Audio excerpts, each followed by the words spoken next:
Greetings and salutations, friends, and welcome back. Today, really by popular request, so many people keep asking me about this, what I think is an absolutely ridiculous farce of this MH370 video hoax. For those unaware, these videos were originally posted by an account called Regicide Anon, which whose YouTube channel contained a multitude of completely provably fake UFO videos. But somehow, as is often the case, we call it UFO hoaxer whack-a-mole. These things get debunked, and then enough time goes by that somebody picks up a completely and totally dead, proven hoax and runs with it, usually connecting new dots. We saw this with this alien interview hoax. And other hoaxes. Dr. Jonathan Reed, that was another one that was completely and totally debunked. The guy goes away for a while and then he just comes back, still pretending to be a fake doctor, or pretending to be a real doctor, but it turns out he's not a real doctor. His education is fake. That whole hoax was busted at the time it came out. And that's what usually happens here. Somebody does a hoax, it gets busted as likely or most likely or completely busted as fake. But along comes some opportunistic person who decides that he can still promote and make money from this hoax. And now let's be very clear. A lot of money has been made by this Ashton Forbes and all of the people that he's doing these podcasts with. I was listening to a space in which somebody who hosted Ashton multiple times, and by the way, I listened in on some of them, never asked him any real or critical hard questions, talked about getting 1 million downloads on their audio podcast. Just so everybody's aware, that's a huge amount of money, that alone. But then we've got huge podcasts like Timcast and others, jumping in to get their little piece of the hoax pie money. And, I was completely disappointed with some of the people that I saw even platform this, because what you have to remember, I think it was Lou from Lou Reviews who said this, and he's absolutely right, is that the videos were originally posted on an anonymous YouTube account that was filled with fake UFO videos. Even Ashton admits that account has a bunch of fake UFO videos. So, to most reasonable or rational people, the discussion should end right there. These were posted by an anonymous YouTube account, which is filled with other completely and totally provably fake CGI UFO videos. But somehow, I guess to his credit, this guy picks up this completely dead, proven hoax and gains a huge following, mostly by connecting the dots. And I think that, we'll get into some things like standards of evidence and expert witnesses. You can't have expert witnesses in virtual effects come forward and say, these videos are fake and here's why. And then a guy like Ashton, who has no training, no experience, no proven track record in that field of expertise, just says, no, we debunked their debunk. No, you didn't. You're not even qualified to debunk their debunk. It's absolutely ridiculous. And already I'm getting attacked by nameless, faceless, brand new Twitter accounts. And isn't that always funny that when you bust some of these fraud hoaxes, you get attacked on Twitter by nameless, faceless Twitter accounts, all hurling personal insults? Like an account that has 6 followers that is a brand new Twitter account just told me, throwing insults at me. And I believe that Ashton has been using fake sock accounts. That's my personal belief, and I'm entitled to it. And here's why. Right around the time that he started pushing this hoax, a brand new nameless, faceless Twitter account I'd never interacted with before came to me and said, hey, what do you think of Ashton Forbes and these MH370 videos? And I said, they're completely fake now, just as they were in 2014 when they were debunked originally. And then again, I'd never interacted with that account, let alone interacted with Ashton, never had any interaction with him. Immediately after I said the videos were fake, Ashton Forbes blocked me. Now, I believe he's since unblocked me, but this shows that this is not an honest effort here. This is a purposeful attempt to deceive. There's no reason why you should be blocking people that say the videos are fake if your evidence is good.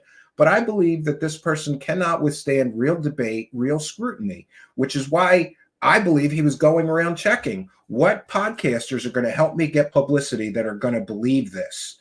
And anybody that said it was fake, he wouldn't go on their podcast. Isn't that's a little bit more than a coincidence to me.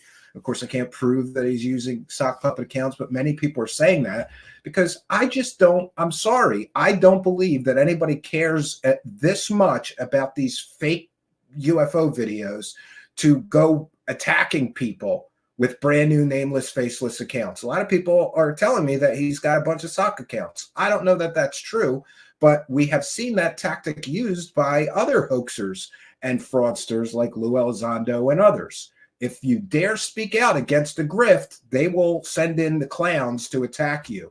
And I believe that's what's been happening here. It's interesting. And I just wanted to mention that what caused me to, I kind of changed my mind. I said, I'm not going to dedicate any time to this. This is stupid. But a few things have changed. Ashton miraculously says he's going to retire from the MH370 hoax or grift or whatever you want to call it. Coincidentally, right at the time people start filing FOIAs to find out if he's telling the truth about some of the things that he said. And let me be clear that there's a lot of dishonesty involved with Ashton and the way that he has pushed this hoax. The first of which is what I've just described to you, going and checking if somebody's going to be receptive to the hoax before, you know, asking for a guest spot or whatever the case may be. And recently, people have said they're filing FOIA requests to find out if his statements about Arrow are true. And recently, a friend of the show, Real Area 503, at Real Area 503, did one Twitter thread that I think really, and we're going to get into this tonight, really destroys this entire thing in one thread. I mean, the amount of evidence that these videos are fake is absolutely overwhelming. And sorry, not sorry. If there are 3 or 4 20-year virtual effects veterans looking at these videos and saying these are fake and here's why, you don't get to just say no, they're not. You have to. There's standards of evidence, which means that Ashton has to put up 3 or 4 20-year plus veterans in virtual effects that refute people like the Carter crew. Then there was other arguments like, oh, they can't be recreated. It would take somebody 6 months. We've got 2 people that did recreations, one of which Ashton blocked and refused to interact with until recently when the pressure got too much. So there's all kinds of deceptive tactics being used to push this hoax. And standards of evidence get thrown out the window. Sorry, not sorry. If you've got on the record real people who say these are fake and here's why, you can't just pull anonymous Reddit posters who say they're from Marvel or Top Gun Maverick that the videos can't be fake. You can't do that. He didn't even check that those people are who they say they are. It's absolutely ridiculous that we're even here. But welcome to clown. This is the clown show. And then some of these other arguments, oh, the pixels don't match 100%. This guy's supposed to be an IT professional. He would know that when people manipulate things in an audio or video editor or in a 3D rendering program, they're going to stretch things. They're going to change things. Unless you have the hoaxer's exact settings on everything he used, exact filters and everything he used, it's never going to match 100%. But we've got the asset used to create the teleport effect or explosion effect. We've got the original person who took the still images that the background was faked from. And we've even got a person claiming that he made the videos. Both of those people were blocked by Ashton. That's not a coincidence that he's blocking people that can disprove him. So we're going to get into it all tonight. And joining me is a special guest tonight, Area 503. And we're going to get into this. We're going to bring him right in. Welcome, Manny. Good to see you. Hey, what's up, Steven? Can you hear me okay? Yeah, it's fine. Let me just check your mic volume there. Okay. Yeah, that's fine. Cool. Okay, yeah. So do you want to go through this thread before we begin to get off in the weeds? This thread of yours, I think, perfectly shows why there's no honest effort here. You know, I saw this Twitter Spaces where everybody was jerking him off, telling him what great research. And I just want to ask you, Manny, do you use anonymous Reddit posters that you haven't verified even are who they say they are? Is that good research? No, no, it's not. No, you got to look at everything, you know, and all the facts in a case, which it seems pretty clear that when you start digging into this, that's not what happened on Ashton's part. That he kind of, I think I said that in the tweet. I think I said that he cherry picks speculative cherry data. picks. Yeah. Yeah. Yeah, so your thread starts off, it says, what does a CGI video that has been passed off as conclusive evidence of MH370 being sucked into a portal have in common with 21 pilots and a music video with over 564 million views? and that we could get to the recreation. You go on, yesterday I found a recreation of the CGI MH370 orb video and posted it to Twitter because I wanted people on this platform to know of its existence. Today, in response, Ashton posted questioning technical elements of the recreation. And you know, we can get into his arguments, but they're really nonsensical. And everybody that's one of his supporters, I also noticed too, that they are completely and totally unwilling, in my view, to accept any evidence. This Ashton said that this couldn't be recreated. Then he said it could, but it would take huge resources in 6 months. This person made this recreation in 1 day. And I found another person that made a recreation in 1 day. So that alone shows that his research is worth shit, in my view. What do you think about this refutation of this? It's just excuses. It's not 100% exact. Therefore, the videos are still real. It's ridiculous. Why are we even still talking about this? Right. I agree. The whole thing is just a comedy of clowns, man. It really is. There's, you know, the dismissal and the rationalization that Ashton is demonstrating right there is just par for the course. And when you really start digging into it, you see that that's kind of his MO from day one. Like every time somebody brings up a valid point, he just rationalizes it, calls it debunked, and then moves on as if it doesn't exist. It generally ends up blocking the person who brought up the statement. So it's just kind of, just to be clear too. So, you know, people on Twitter are attacking me going, no, you can't just show the recreation. You have to provide the assets you used and prove that they were all available in 2014. That's a nonsense argument. But the person who did the recreation did provide every asset that he used to make it. So when we get back to Ashton's nonsensical refutation of this, he says the fake video is immediately apparent due to the stick-like figure of the plane. It looks almost exact in the recreation to the original. Why is that a stick figure, but the original video is not a stick figure? And look, that supports the claim the Top Gun Maverick post claimed about how hard it is to scale down accurate. Yeah, so he's citing a fake post on Reddit. And by the way, Ashton, I'm going to challenge him on this. You can't use anonymous Reddit posters who claim they are somebody. Show me the guy's name, his credentials on the record that he really did work on Top Gun Maverick. Or is this some rando post that you cherry picked out of Reddit that for all we know he posted? Yeah, right. We've got all these virtual effects experts that work for Marvel and Top Gun Maverick say the videos can't be fake, but they're anonymous Reddit posters. They're not, he didn't vet anything. He just accepted that because it fits his arguments somehow. The first orb in the video doesn't come in correctly. You know, it's all just, you're right, just anything. Lastly, the zap is incorrect and could not be recreated in After Effects because, for whatever reason, right? Well, I'm sure there was software in 2014 that could do this. I just want to point out something here real quick, Stephen. There's a lot of questions that he raises about the VFX, but Ashton has admitted multiple times he has zero training in VFX. He doesn't understand things like plates or mats or chroma key or opacity settings or warp skew keyframes, none of that stuff. But he wants to make an argument. He sure comes across like he's an expert, all right. And the biggest point I want to make about this is that if Ashton had any questions about the sounds like you're breaking up here. I don't know if it's just my side of things, but yeah, go ahead. I'm sorry. It might be mine. No, I'm getting a little bit of pinging too.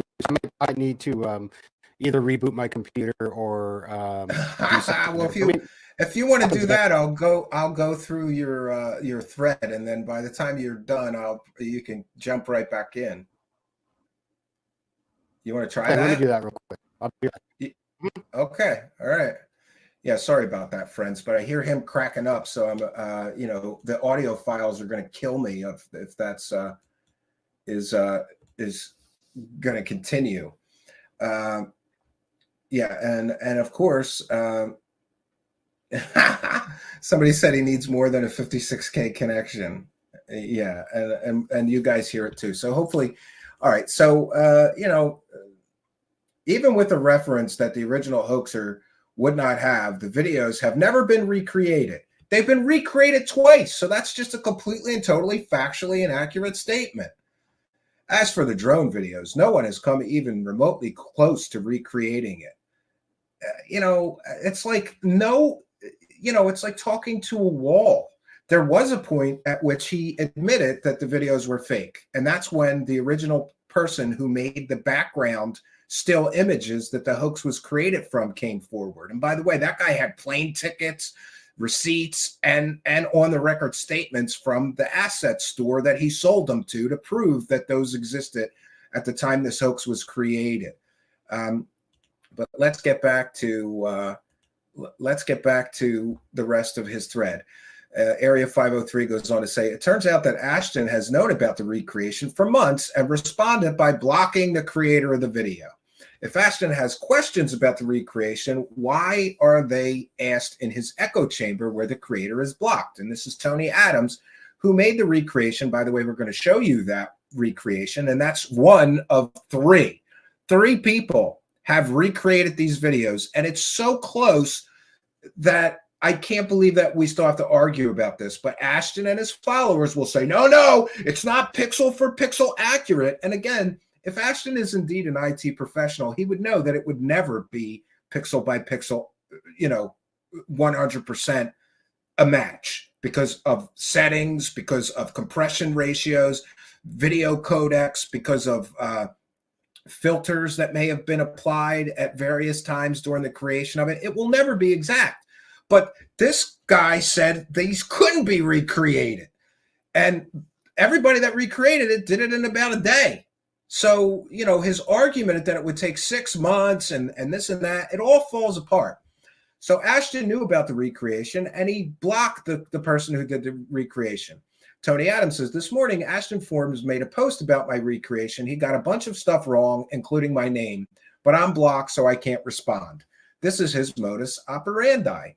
And in my experience, you know, it is that and start hurling personal attacks. I love when he attacks the appearance of like the virtual effects artists who say it's fake. That's not relevant. That's called, I can't argue with this person, so I'm just going to attack their appearance because I'm pissed off that my grift is coming crashing down. Area 503 says, furthermore, it also turns out that the creator of the original CGI video also approached Ashton several times and told him the video was fake, only to also be blocked by Ashton. So this is the echo chamber. If his evidence that these videos were real was so good, he wouldn't need to be blocking people that prove that his evidence is shit, in my opinion. And just for those that are clear, this person, the Joe Lancaster, he did an AMA on Reddit and answered like 100 questions about how the videos were created. But of course, you got to come up with some excuse for why that guy's deep state or one of the men in black trying to cover it up or some bullshit. So they said he can't provide the files. I don't know about you, but I don't have any files that from projects I did from 10 years ago, and most people wouldn't. But he was able to answer all the questions about how the videos were created to the satisfaction of most reasonable and rational people. What does Ashton do? Block the guy so that his followers can't see that the hoaxer has been identified, right? Area 503, that's right, folks. The creator of the original MH370 abduction video came forward months ago as well, and if Ashton had not blocked him, he could have asked any technical questions about the creation of that video as well in his recent AMA on Reddit. The original MH370 videos were made for a film project as a supplemental virtual effects element to play in the background of a scene. Since MH370 was not in the news at the time, the creator fashioned his work loosely on that event and added in the UFO aspect. The videos are 100% fake. And here's the music video that Joe Lancaster was responsible for creating the virtual effects for both videos. And this is one of the music videos. So again, that's an on-the-record, real virtual effects expert who says the videos are faked, and I faked them, and here's how I faked them. Excuses from the Ashton camp. Area 503 says, this is why I never wanted to get involved in this MH370 conspiracy theory, because the videos have been debunked multiple times, and the architect of this story chooses to block, ignore, counter facts while cherry-picking speculative data to fill his narrative. Yeah, in other words, speculative data. Somebody that's a virtual effects expert with 20 plus years in virtual effects comes out and says, these videos are fake and here's why. And Ashton just says, no, they're not. I have my fake Reddit posters who say that the videos are real and here's why. You know, it's ridiculous. What Ashton has to do is he has to understand the standards of evidence. If you've got 4, or I believe we could get 10 virtual effects artists look at these videos and say, these are fake and here's why, then he needs to get 10 on the record, real virtual effects artists, not fake Reddit posters, not people he hasn't even vetted are who they say they are, and he has to bring them forward to refute the claims of the 20 plus year virtual effects experts that have looked at this. We've got 3 or 4 on Quarter Clue alone that have looked at this and said, these videos are fake and here's why. You can't just say, I debunked the debunks. That's called research by proclamation. He has to equal the evidence. So if Quarter Crew has 3 20-plus year virtual effects artists that say the videos are fake and here's why, then Ashton needs 3 or 4 20-plus year virtual effects on the record, real virtual effects artists that will say those guys are wrong and here's why. He doesn't do that. He cherry picks and brings garbage data forward to refute real experts. It's garbage peddling 101. Previous debunks that were ignored. 1, the Pyromania portal effect was found. Yes, it was used in a video game, among other things, and somebody found the exact effect from the portal effect. But it doesn't match pixel for pixel 100%. It's so close, it's ridiculous. And for him to continue to refute it shows that he's not being honest in his research effort. He's just looking for an excuse to excuse away real evidence. That's real evidence, right? And some of these people demanding shit on Twitter, I love. Somebody demanded earlier that I recreate it using, certain assets and share the, No, the burden of proof is on the person making the fantastic claims. How about Ashton proves that a goddamn airplane, a fucking 747, teleported out of the goddamn sky? How about he proves that? Nobody has to. And by the way, there's Brandolini's law. Look it up. Brandolini's law states that the amount of evidence required to refute bullshit is orders of magnitude more than it takes to create it. Look at those virtual effects artists from Quarter Crew. They had to spend an hour or 2 looking at the video, trying different things, figuring out how you could fake it, and explaining it. Then we get to Ashton, and he just says, nope, we debunked their debunk. Do you understand? Brandolini's law. The amount of effort required to refute the BS is orders of magnitude more than it takes to create it. Ashton could just say anything. Oh, look, there's a Reddit poster that says he was the virtual effects lead on Top Gun Maverick. Did you ever prove that, Ashton? Or are you just taking the word of some anonymous Reddit poster you haven't even vetted is who they say they are? You can look up Top Gun Maverick, go find out who the virtual effects is, call them, get them on the record, ask them if they're that Reddit poster. Did you do that? And people say, you should do that, Stephen. No, I'm not making the claim. And by the way, Ashton has made that claim on multiple podcasts that the head of virtual effects for Top Gun Maverick said the videos cannot be fake. Great.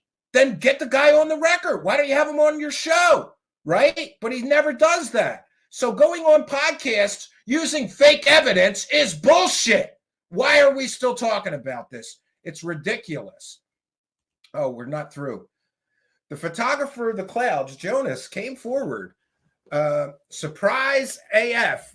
Ashton blocked the creator of the clouds. So in other words, somebody took those cloud pictures and prove that they took those cloud pictures and prove that he sold them to textures.com or whatever website somebody downloaded them from.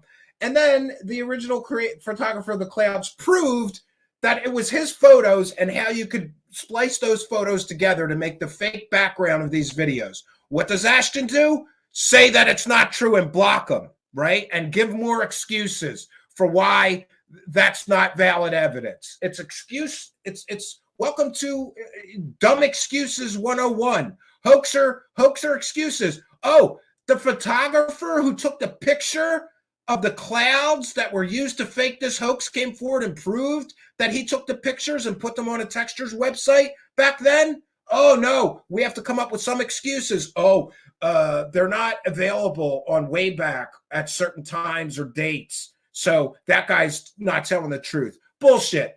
This photographer is, again, a real on-the-record source, right? And he showed his receipts and an on-the-record statement from the website that was selling the video, selling those assets that were used to create the fake videos. And by the way, anybody can get those assets, right? Anybody. And see, they have a sense of humor. They put a UFO over the assets. These are the assets used to create the fake background. And they 100% match the background. Is that a coincidence, Ashton? Like what? Like, I just don't get it. And here we could see a GIF file. The lighter one is the actual picture that this person took and showed receipts and proof that he took those pictures of those clouds. And the other is the video using those assets to create a fake background. But we're still going to argue that those pictures couldn't have been used to create this fake video. And I love the other thing. Oh, no. Everybody that's looked at these videos has said that they're static. They don't move, right? Real 20-year plus veterans of virtual effects look at them. And by the way, I looked at them before Quarter Crew and said that background is a composite that's made from still images. And I'm no virtual effects expert, but I have video editing experience. I've done some After Effects and animation work. I can look at them and say that the video is fake, that the video is using fake still images. Oh, no, we proved that the clouds are moving. Ashton is not a virtual effects expert. Show me a virtual effects expert that is on par with the experience level of Quarter Crew that agrees with Ashton. He can't. He won't, right? It's just research by proclamation. Oh, no, we proved the clouds are moving. No, you didn't. You can zoom in on them. You can do anything you want to do. And Quarter Crew proved that if these video were taken from the satellite, there'd be huge movement in these clouds. And the clouds would be moving. And the scene would be moving. It's not, because it's CGI. It's a fake. I think we have Manny back here. Let me get back to his thread. Okay, calibdownload.rar, a RAR file where somebody recognized Ashton's desire to be proved right and sent him a RAR file full of garbage that allegedly held confirming evidence. Ashton naively donated $3,000 for this file, but removed the live streams of that fiasco to save face. Yeah, that's suspicious as well, right? Area 503 goes on to say, and that is just the debunks of the videos. That doesn't even touch on the physical evidence countering Ashton's conspiracy theories, such as the wreckage of the plane being found. Well, there's a great number of pieces of the wreckage. They have to refute all the physical evidence as well. A flight simulator found in the pilot's residence where he was practicing the doomed flight, etc., etc. Do I expect any of these facts to convince Ashton he is wrong and admit the videos are fake? Absolutely not. I suspect Ashton will not be happy until his bias is confirmed and he is cheered by the people for exposing a massive conspiracy. Unfortunately for Ashton, all the other evidence he has aggregated of other people's work also hinges on the videos being real, which they are not, or are based on speculation and must be discounted. Yeah, so that's pretty much the thread that really knocks this to shit. I don't know if Manny is back. Are you back, Manny? Yeah, is my audio any better?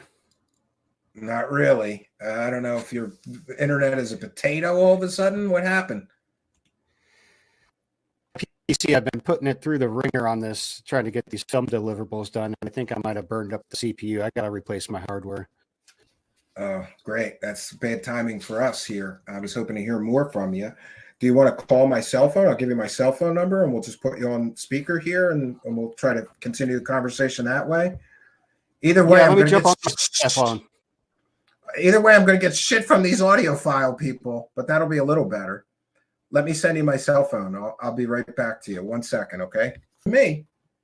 Yeah, it is just a bunch of excuses. I mean, and this is something that I remember saying a couple of weeks back when somebody asked me, they asked me about this and they said, could you recreate that? And I said, yeah, I could recreate that. I don't know all of the techniques that were used, but by that point, the cloud texture from Jonas was already out there. The portal mania or the pyromania portal effect was already out there. You know, so when you have all those elements, you're only a wireframe model away from, you know, making the video. But I also remember saying, I'm not going to take the time to do that because I forecasted exactly what these guys were going to say. I said, if it's not pixel perfect, they're going to claim it's not real. It doesn't matter if you get 98% of it right. And that's because people like Ashton don't know anything about VFX. They don't understand the billions of different variables that go into creating something like that, like warp skew effects and particle generators and smoke and clouds and opacity settings and different plates with noise on them and things like that. He just doesn't get it. And even worse, instead of just asking the creator of the recreation to explain those answers, or I guess he did, but when the creator started to answer those questions for him, he just got mad and blocked him. He just blocked him. So he could have had all of his questions answered, and he did. He just didn't like the answers that he was given because they didn't fit his narrative. And that's the MO that you're going to see time and time again, is that he just asks a few questions, comes up with enough of a reason to rationalize, or as he calls it, debunk these debunks, and then he moves on as if it's still a fact. But all through this, there's been just stacks and stacks of people who have called him out or tried to confront him or tried to educate him, and he doesn't want to hear it. He blocks them and he moves on. He blocks them and he moves on. You know, it's just it's kind of sad. I mean, but it's also kind of funny. I mean, it really is. It's just kind of a joke. I mean, why? Like you said at the beginning of the stream before I started rubber banding and had to ping pong out. You know, like the whole thing's just kind of a waste of time. It's silly. It's ridiculous, and nobody should be believing what this guy's peddling because it's all speculative garbage from the top to the bottom. Yeah, and one of the other things I love that he says he found the leaker of the videos, right? He says he found the leaker of the videos, but he didn't interview that person. He didn't confirm that person leaked them. But oh no, I'm 99% sure this is the guy that leaked the videos, and here's why. And then you got to connect a whole bunch of dots that don't make any sense. And, you know, this person was arrested for leaking classified material, but there was no mention. Yeah, that was just a speculative shit show, man. Like, I laughed so hard when he said that. When he said I think C. Thomas Lynn, whoever it was, he said that guy was the guy who leaked him. And his answer was, when Chris talked to him about it and asked him about it, his answer was, well, what else could it have been but MH370? That's his answer. And Chris explained it to him. And he got attacked for it, man. And it was straw man arguments, ad hominem attacks. I mean, there's no evidence whatsoever that Lynn leaked the MH370 videos. And in fact, there's a mountain of evidence that shows that he didn't. Like the fact that we know the guy who fucking made him in the first place. You know what I mean? Like the guy was here. He almost came on the show today. Yeah, and by the way, I'm going to interview the person. I'm going to do what Ashton should have done, and I'm going to interview the person who claims he made the video. As soon, anytime that he's available to do it, I'm going to reach out to him. He reached back out to Manny and said, "Oh, I can't make the show tonight," but he was going to do it tonight. He just has something that, you know, he had a pre-existing commitment here and heard about it last minute. But he's going to come on our show and we'll talk to him about it. And the you know, one of these other issues is all the false statements that Ashton has made. Oh, it would take 6 months to recreate it. Then how come everybody's recreating it in a day that gives it a try? And I get it's not 100% exact, but like how much effort do we have to go through to prove you wrong? You said it would take 6 months and tremendous resources. Meanwhile, anybody with the PC and a little bit of software that tried it took a day and did it, or at least did it to most people's satisfaction. We're looking at on screen now. These are hardly distinguishable. They're so close. Yeah. So the recreation that was done by the user named Tony Adams, I have a lot of respect for Tony, and I hope he's listening and hears this. I have mad respect for Tony because Tony is a guy who does videos and stuff, but he's not a VFX guy. And he looked at this as a challenge because he saw that the assets were there, like the Pyromania portal and the clouds and stuff. And he looked at this as a challenge, as a way to teach himself some new tricks in After Effects. And I have mad respect for that. Yeah, so it's not even an expert. It's somebody that's just learning, and they could do it. Meanwhile, Ashton is telling people it would take 6 months and a whole studio full of, you know, experts and all these resources. And no, there's hobbyists that are doing it in a day. Oh my God, dude, that is so fucking funny because the guy who made it, Tony, he said that, yeah, it took him a few days to work on, but most of that was learning how to do new things. Now that he knows how to do those, he feels like he could have done the recreation in less than an hour. Yeah, so and he said that he could do it better with more time, but he didn't. He only put so much time into it. So of course you could do better if you put a couple more days into it. You can make it more exact, you know. But it's so close now.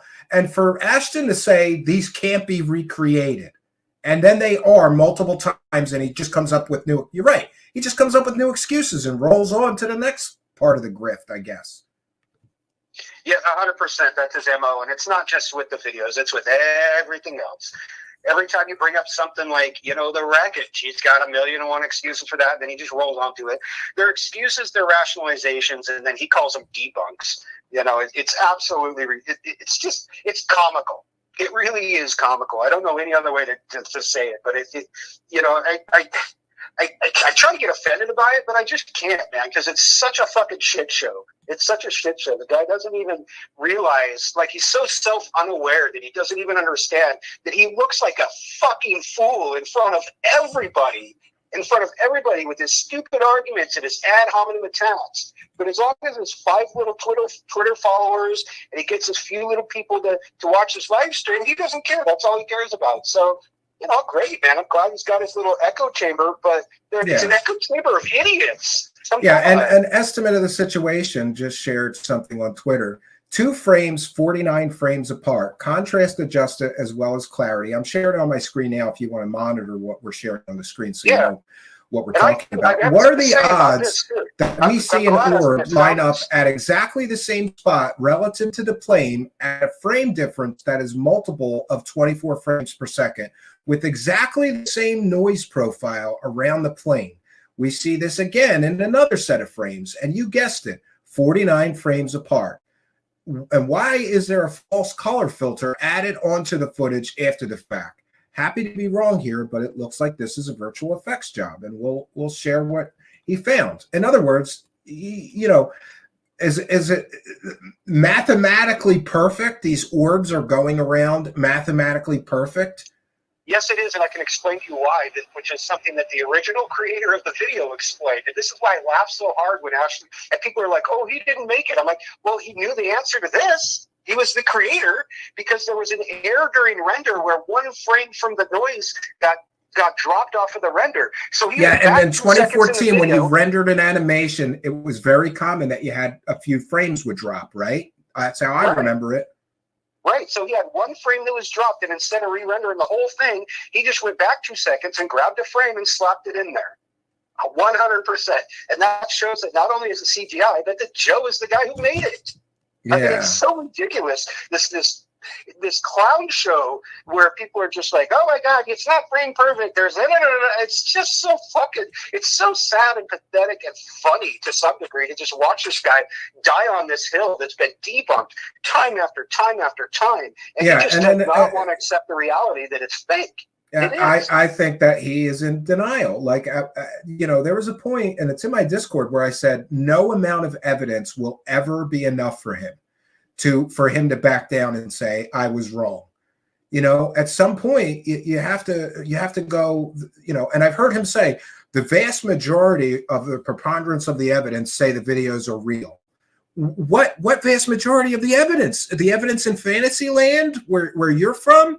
Because all the evidence from available experts say the videos are fake, and here's why. And by the way, we have another recreation that somebody made that looks exact as well.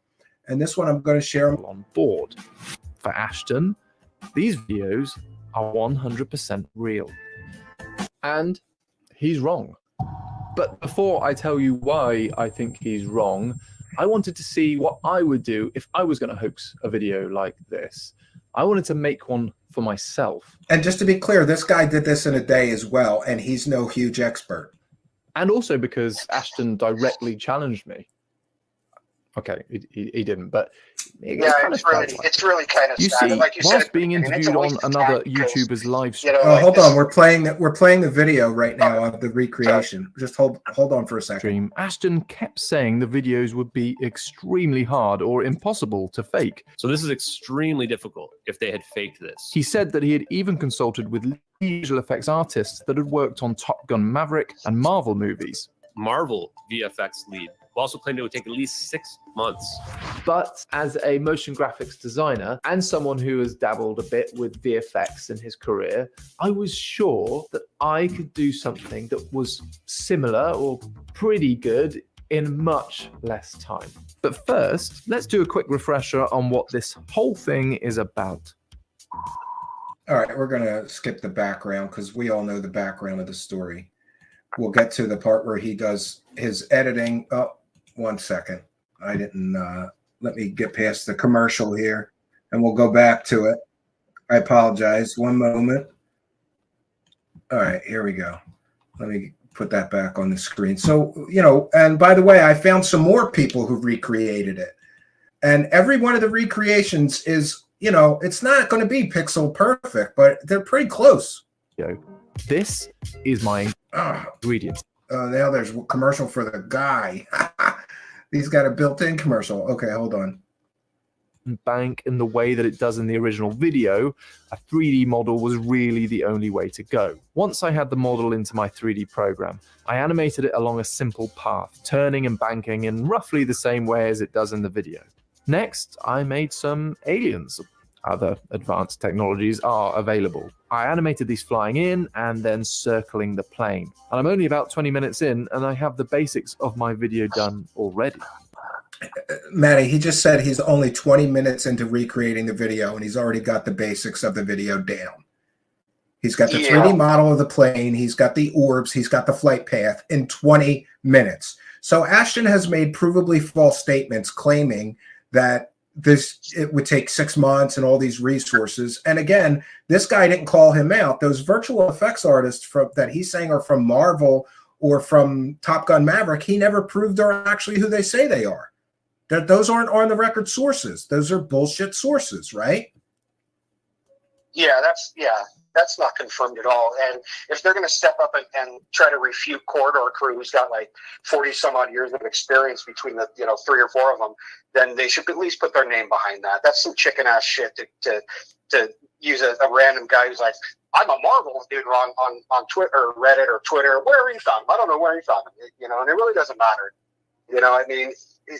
We've proven that the video, yes, can be recreated. But he's still using the Marvel head talking points and Top Gun Maverick talking points from random randos on Reddit. He hasn't even proved they are who they say they are. How can you put that in your arguments? It's like me, can I just post randomly on Reddit?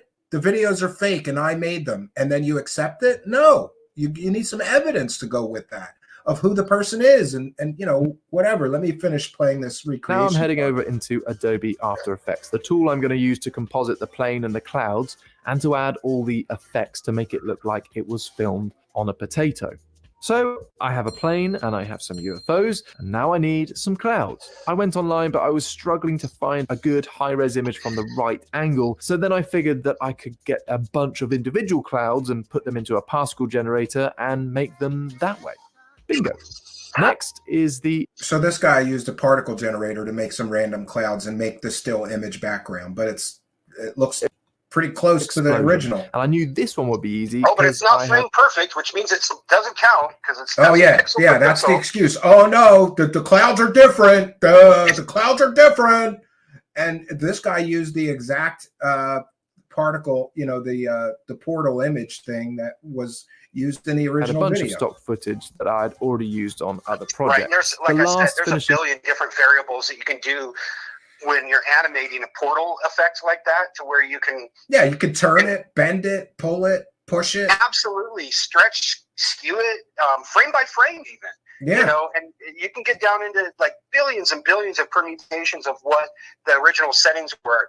And I even wagered that the original creator, Joe, if he was given just the assets that he made, would have a hard time recreating that frame by frame because of all of those different variables yeah. that were in a 10-year-old, animation that he did for just, for a student art film, I think it was. Yeah, he's not going to remember exactly what he had for opacity settings and bit rates and how he tracked the different maps to each other. He probably would remember the broad strokes of creating the animation. But come on, that guy's a professional VFX artist. How many hundreds, if not thousands, of projects has he done in 10 years? And people want to try to nitpick and be like, "Oh, he's not the guy who made it. He can't show me exactly how he made it. He doesn't have the source files." He can't show the original files. Yeah. Let me continue this recreation video for a few minutes here. In touch would be to add all the nasty compression like we see in the original video. He wouldn't have the source files. I mean, why would he? Yeah, exactly. It all blend together and make it harder for debunkers to find fault. Voila. Instant potato. All in all, I'm not unhappy with the result. It's not perfect and it's not exactly the same as the original, but that was never really the goal. The goal was to see how much I could do with very limited amount of time to see whether a hoax would even be possible. I only spent about an hour and a half on it. And that's So this guy did his recreation, Manny, in an hour and a half. He did it in 90 minutes, and Ashton said it would take 6 months. And his fake virtual effects people said it would take 6 months. A fair bit quicker than the Marvel VFX artist's estimation of 6 But it took this guy 90 minutes and when he never did it before. Yeah, he did it 1,460 times quicker than Ashton said it could be done. It's just at some point you go, what more do you need before you say that Ashton's not being honest here? And then we can go to the static images. First satellite video fully debunked. The source for the clouds was found. So, they found the exact source of the clouds that were used to create the background in the hoax. We've got the original person who took the pictures with receipts from his flight and an on-the-record statement from the textures.com website saying, yes, he sold us those assets and we sold it as an asset pack. And I'll share the tab with it's the same assets. Those clouds are the same as the person who took the picture showed. And again, it doesn't match up exactly. But again, when you're creating a composite, you're going to stretch, skew, resize. So it's never going to match 100% exactly. That's a bullshit argument. Oh, you guys have to do it 100% pixel by pixel or the videos aren't debunked. It just shows that they're being dishonest in their efforts here. 100% they're being dishonest, Stephen. And this right here is kind of exemplary of everything that goes on here. Every time that there's been a debunk, like when the Jonas clouds came out, I thought, okay, good, game over. Now everyone knows. Look, the cloud texture's out there. There's zero probability that that's an actual satellite image because there's no probability, none, that the satellite would have the same exact images from a picture taken from a plane. So that shows right here that these were stock images. This is CGI and it's fake.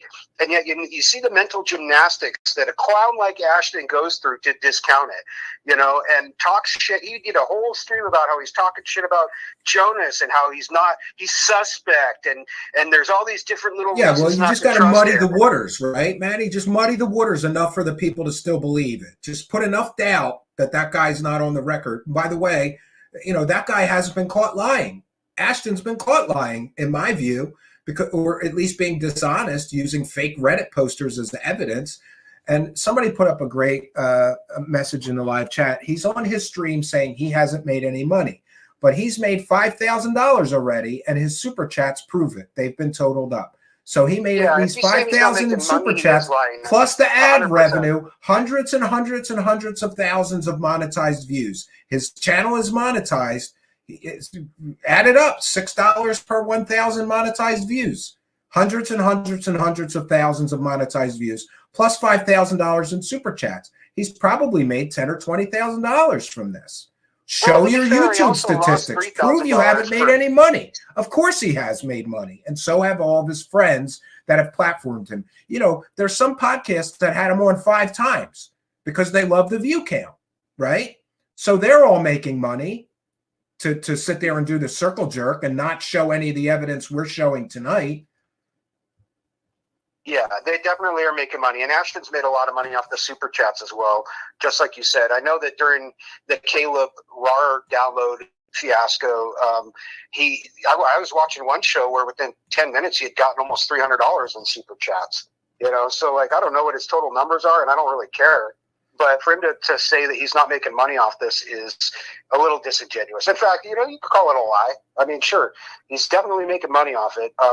But honestly, I don't think he's in it for the money. I think he's in it for the ego. Oh, Ashton says he hasn't asked to come on the show, hasn't been asked to come on this show to defend himself. Well, considering Lou's connection problems, I'd be happy to do that with him and Lou another time, because if I bring Ashton on, you know, with the situation we have right now, they can't really converse back and forth right now. Or, you know, I don't know, if we let Manny go and I'll bring him on, I'd be happy to send him an invitation. But I'm not going to sit here and listen to bullshit for 2 hours. Either he brings evidence or I'm hanging up on him. I'm not going to sit here and listen to fake excuses and bullshit arguments for 2 hours. I have no obligation to do that. He's been dishonest about this thing from the very beginning.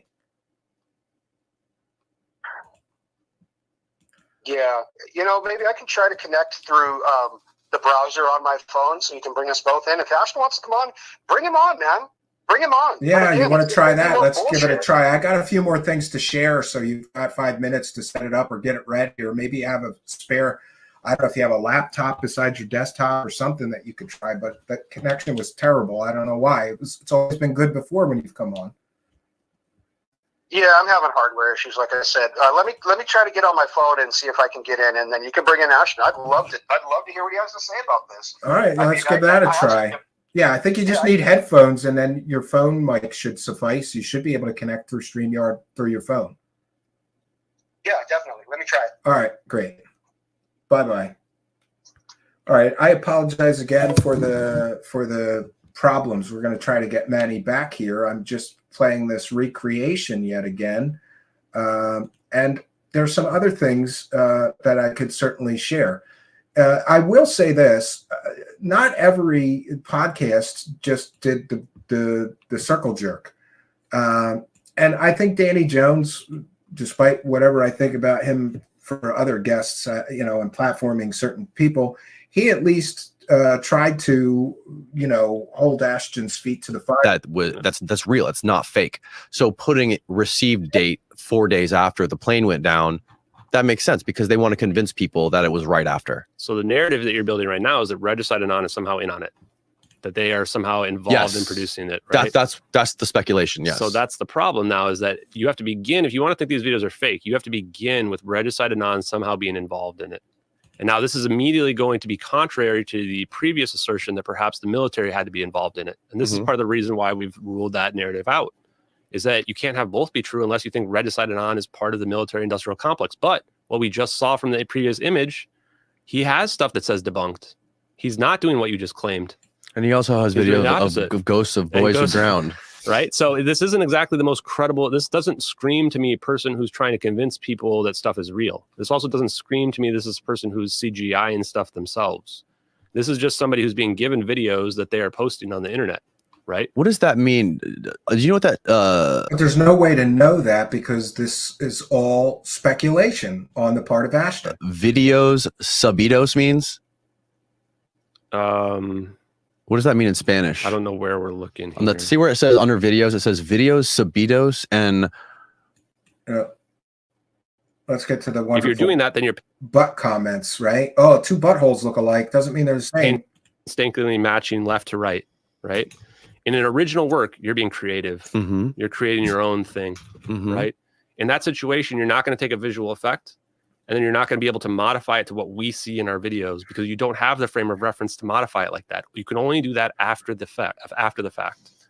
Okay, well, if I'm trying to make a video of a plane disappearing inside of an explosion, You would use an explosion, yes. I would use an explosion effect. I wouldn't make the that would be the most obvious thing I would do. Yeah, and that's the thing. So why did they not use an explosion effect?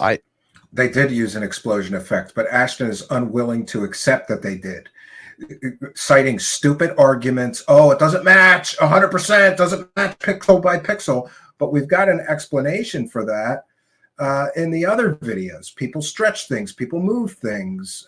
Let's go back over to this video. You have damning evidence as well? I have damning testimony. What? I found the stock footage. You did? Yeah, rather, we didn't. Some people on Reddit did. This is a stock footage clip from the 90s. Oh, hell yeah. There's the clip from the video, and here is the stock footage. The Corridor crew debunked the whole thing with one trip to Reddit. But I couldn't just take their word for it. I had to check it for myself. I tracked down the Reddit post, found the link to the stock footage, and by the way, this guy is very honest in that he will say it doesn't match 100%. And I agree, it doesn't match 100% because people stretch things, move things, resize things, skew things. Hit download. It's so close, though, that the odds of it being anything else is astronomical. Heart was pounding. It felt like I was solving some kind of huge, world-changing mystery, even though I definitely wasn't. Boom. I got it into Adobe After Effects and started scaling, rotating, repositioning, all the time hearing Ashton's words in my head. This is like saying that my butthole is your butthole because they're similar. Oh, the butthole argument. And there it was. Ashton was right.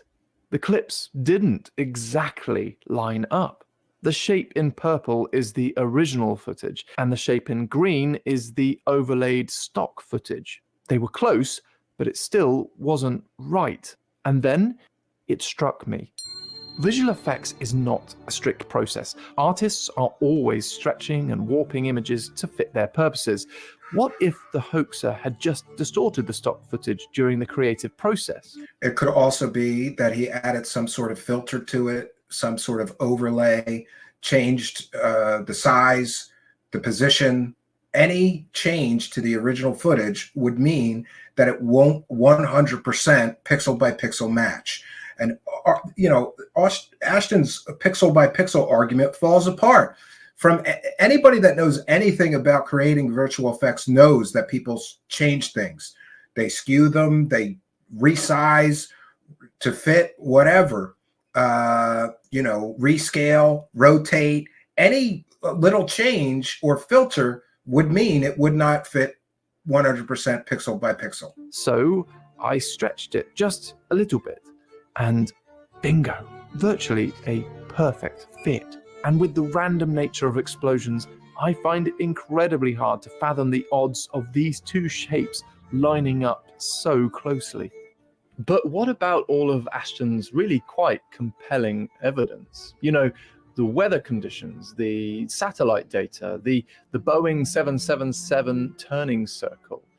Could a hoaxer have just got really lucky? Yeah, I believe that a hoaxer could get lucky. And let's go back to this one where he's citing fake virtual effects artists. So here's the thing. Let's pull it up and see. I have the superimposed one right here. Oh, there's So let's look at this together. Okay. So I see this is an explosion. Are you there now, Manny? He bounced back out. Just live show Explosion effect. Mm-hmm. This is not what our video is. And so if you were faking it, you would use the explosion effect. You would have this plane blowing up. Our video is going to show an endothermic event, a cold one that's absorbing energy. Because it's black, right?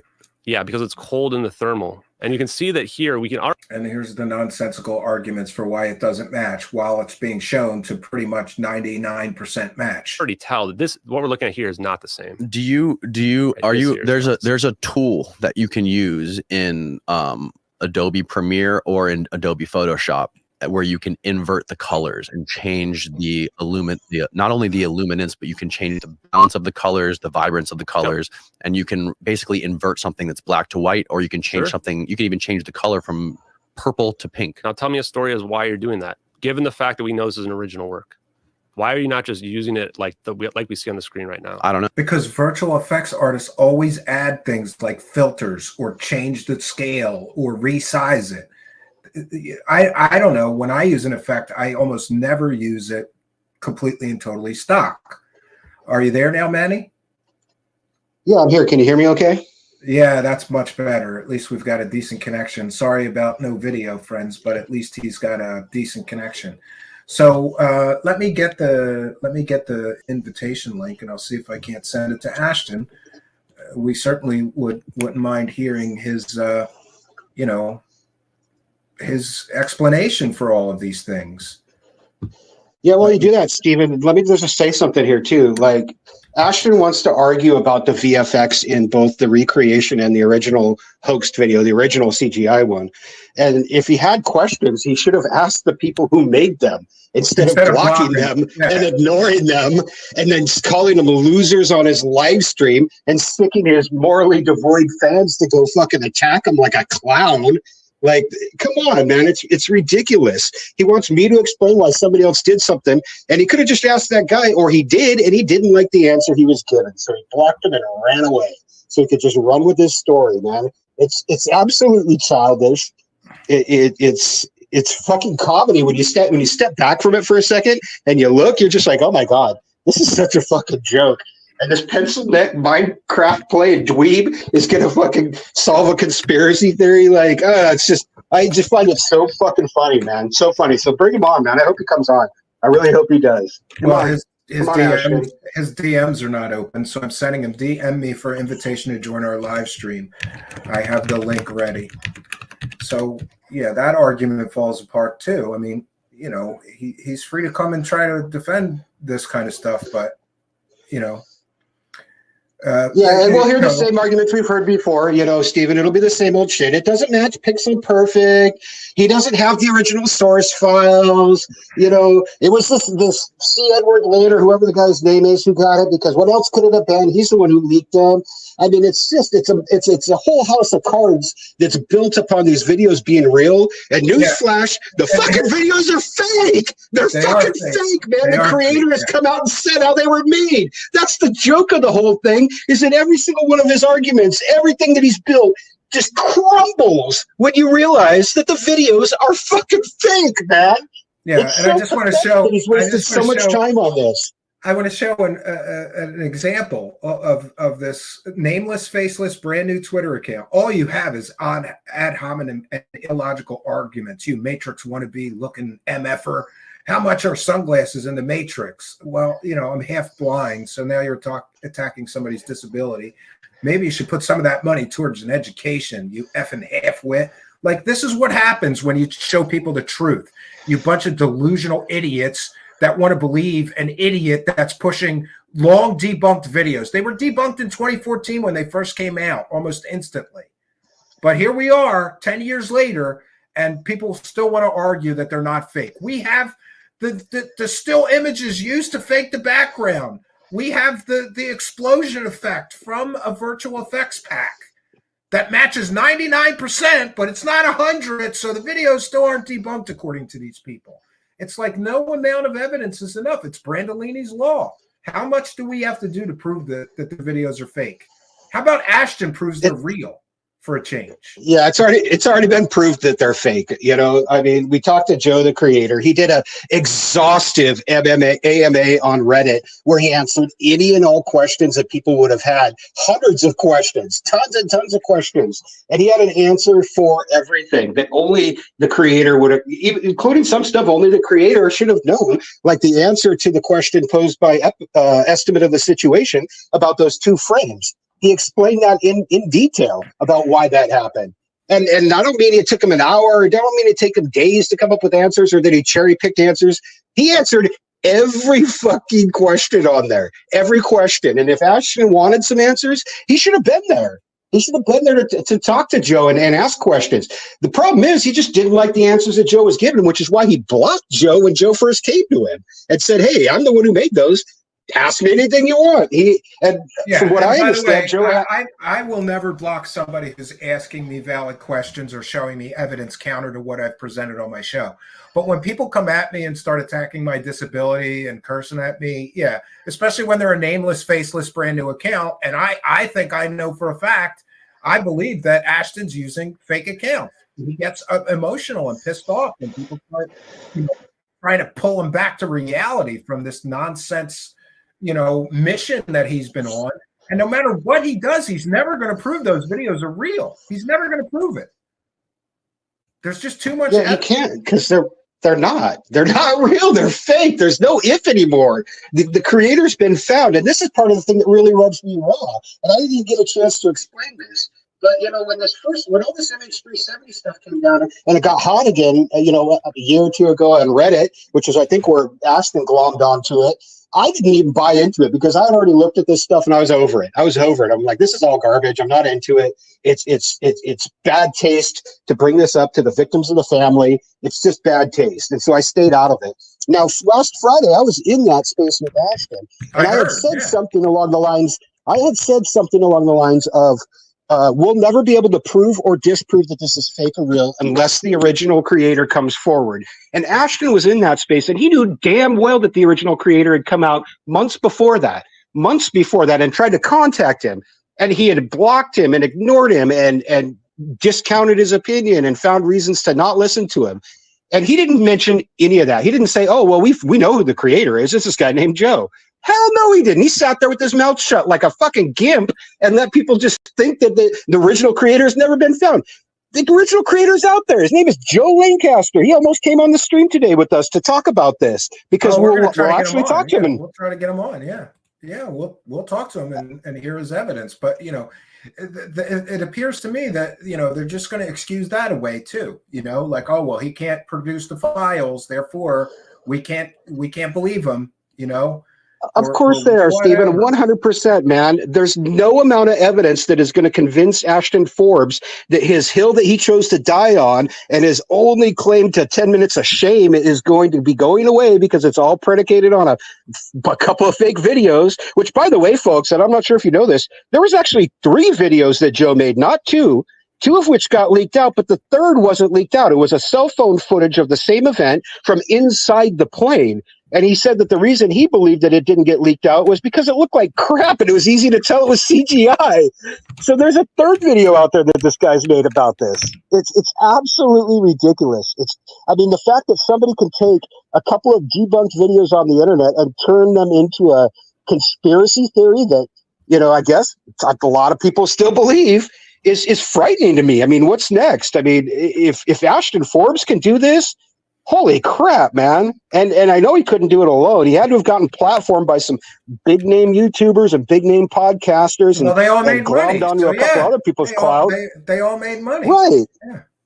Because their UFO stuff and their conspiracy theory stuff is the biggest, performing videos they've done. It's scary, man. It's scary. It really is. I hope people really do wake up and say, God, I need to be a little bit more skeptical about some of this stuff and question some of it. And when people are trying to call it out time after time again and have made good points like finding the clouds or finding the portal video or recreating the video or actually finding the guy who made it, maybe you should pay a little bit better attention, people. And I know a lot of people did and just discounted it, but a lot of people still believe this crap, and it's ridiculous, man.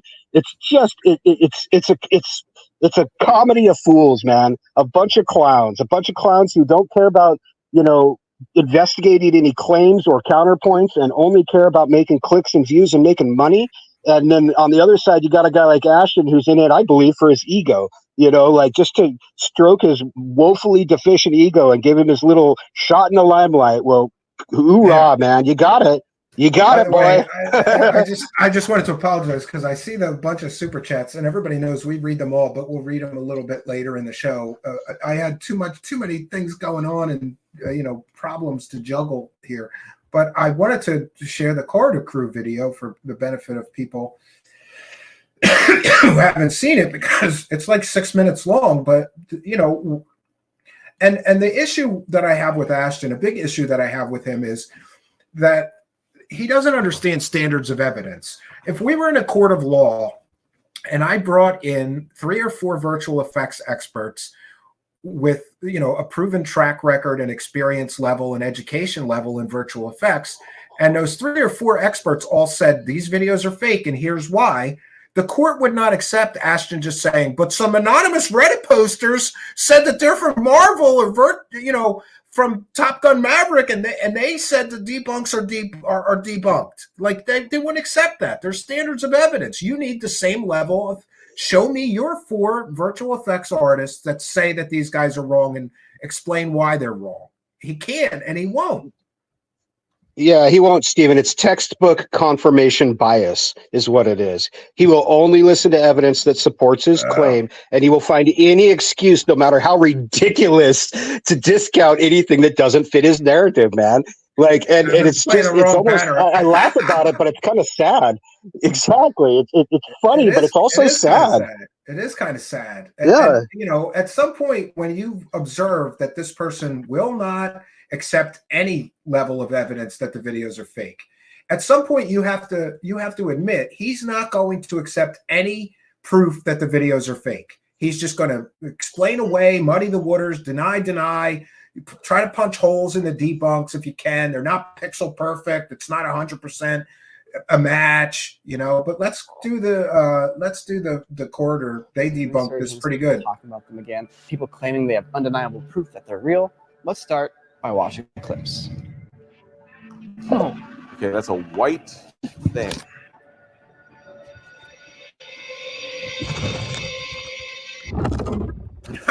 The whole frame gets brighter. So one of our base requirements is multiple witnesses, multiple camera angles. This one comes with a second clip.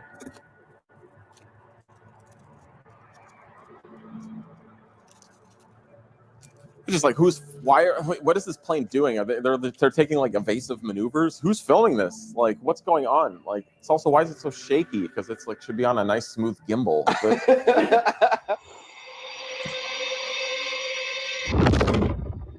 There you have it. It's a weird one. It is a weird one. Wouldn't that be cool if that was real? Well, actually, no, that'd be terrible because, you know, there's a lot of people on that plane. Although, I guess they're not dying. They're going to a new dimension. Yeah, they might be living it up. The YouTube channel, since this was uploaded, does not exist. No original footage, just YouTube videos. It's not good. When your original footage is a YouTube video, yeah, that's a step. Guys, is this real or is this VFX? I'm getting VFX-y vibes right now. The first angle is something you could do very simply. The second one is way weirder. So people have said that because these came out so quickly after the airline disappeared, that it'd be impossible to do these visual effects. How fast could you guys do these shots? 2 months. Real fast. Yeah. As little as an hour. As long as 4 to 5. You know. Yeah, and there you go. That also is a real virtual effects artist who's refuting Ashton's claim that it would take 6 months and he couldn't have faked these. It would take too long to fake them. There was 2 months between the original plane disappearing and the fake videos appearing on the internet. It's plenty of time to make these fake videos, in my opinion, and in the opinion of real virtual effects experts. I love the fact that he said an hour there. Okay. Yeah, he said an hour. Well, that other guy said he did the majority of the work to recreate them in 20 minutes. So again, Ashton is talking out of his ass when he says it would take 6 months. He said that on how many podcasts has he said it would take 6 months? You couldn't do these in that short amount of time, in 2 months' time. You couldn't do it. Meanwhile, real virtual effects artists who know what they're doing and talking about are saying an hour. The other guy, he did the vast majority of the work to do the recreation in 20 minutes. Okay. After analyzing this footage, it became clear to me that this is visual effects. The thing that stands out most to me is we go back to that first clip. Let's look at the background. Are we a satellite? Assume we're a satellite. Do you notice anything weird about the background? Oh, that the clouds are not evolving in any way, shape, or form. Nothing's evolving. Yeah, clouds don't stay that still for 30 seconds at a time. And I don't know, I've been over the background. There's no movement to my eye, but I'm not an expert. But these experts say there's no movement of the clouds. Ashton refutes that with bullshit, fake excuses and evidence. It's a still frame. It's a still frame. Thank you, Ren. Hey guys, how fast do satellites go? 17,000 miles an hour. Yeah. Would you jump to footage of the International Space Station? Oh, Look, the fact of the matter is that's satellite footage. The satellite needs to be moving. It can't be static. There would be parallax between the clouds and the ground. That's a big one. But you know what? That doesn't rule out that thermal shot, right? What's up with that thermal shot? Thermal cameras, like they don't have grain. It's not underexposed footage. And if there's any sort of noise pattern, notice it's a fixed noise pattern. It's the idea of like your image is under almost like a dirty lens. how do you make it look like it's thermal? Well, there's a filter in After Effects called Colorama. What Colorama does is it goes, all right, let's take black to white, and instead of do black to white, we're going to fill it in with different colors along the way, a rainbow, a spectrum. And then, you know, that looks like thermal footage. It's just not accurate. However, in this case, we see the engines are hot. So maybe you go in, touch up the engines, give them a little, track some like heat points on. So they were able to recreate the fake thermal in seconds with a filter. I think that's it's pretty not good evidence. This doesn't take 6 months to do it, you know? No, it doesn't. These are some pretty basic VFX techniques and tools that they're talking about here. We're not talking about the the end scene from Avengers Endgame. You know, we're not talking about Marvel level stuff here. This is stuff that pretty much that I could do, and I'm by no means a VFX expert. Me too. But I do know After Effects. You know, and I could do this stuff. One weird thing I'm noticing with the thermals is on that shockwave in the second clip. Like, how cold is that shockwave? Wait, because Like, is that like a zero? And so I'm confused why it's so dark when, like, we clearly see the engines are Oh, he's got an explanation for that. It's some kind of thermal like effect. hot points. We're getting the yellows, the reds. because if it's a super dark hole, why is it so bright there? And then in the other one, it's like a pitch black abyss. The crazy thing about thermals is they see through mist and smoke and all that kind of stuff. If we look at this clip from Veritasium, we can't see them because photons can't pierce the fog. But that deep infrared, that long wavelength infrared goes right through it. The fog is invisible to infrared. So That's another one. So some of the clouds might be invisible. The contrails would be invisible to the thermal, and they're not in the video. They're clearly visible. So there's another data point that points that this is virtual effects. This is not a real thermal video. So those plain contrails shouldn't even be showing up on thermal. The underlying footage is CGI. It's a 3D render. On top of a still frame of clouds. On top of a still frame of clouds, and the reason it is the particle effect, the trail from the plane.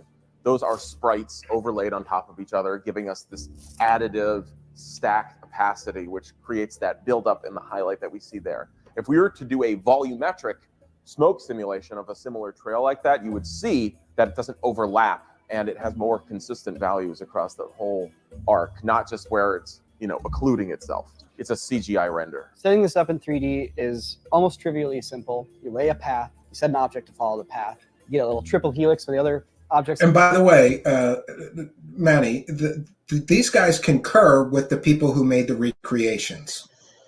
So we've got an awful lot of people agreeing on how this could easily be faked, but Ashton has excuses for all three of them are wrong.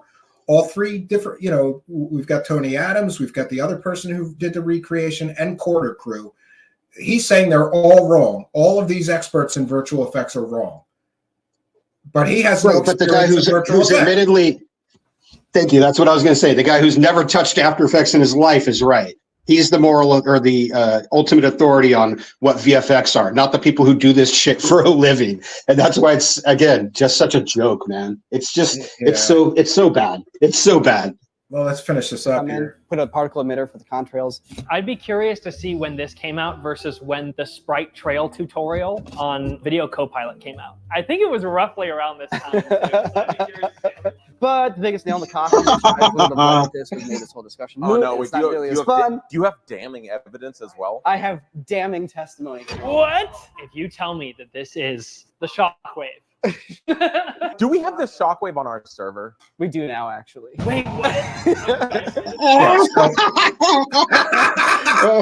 So the actual asset used to fake the video, they found it. But hey, it's not pixel perfect. It's not pixel perfect. Yeah. It's not a 100% match, so they're wrong. I found the stock footage. You did? You found it! Yeah, rather we didn't. Some people on Reddit did.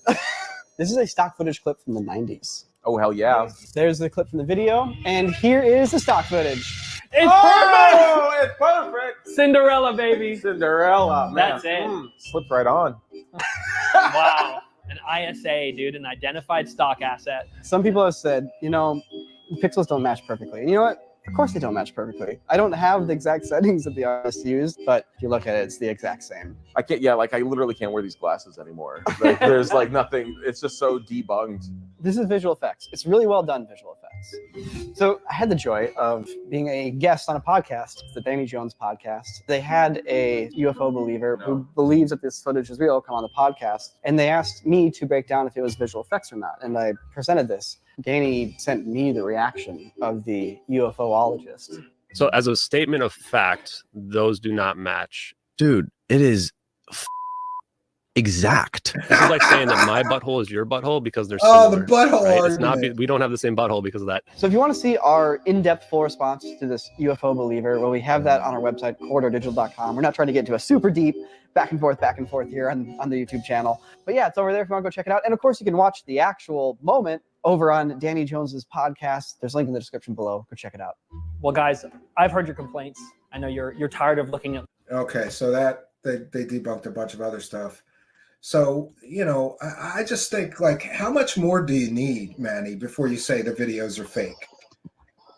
You know, I don't need any. I'm saying they're fake right now. I'm saying that they're fake. I'll stand behind it. I could take my evidence in front of a jury of my peers and prove my case, and I feel very confident that I would win.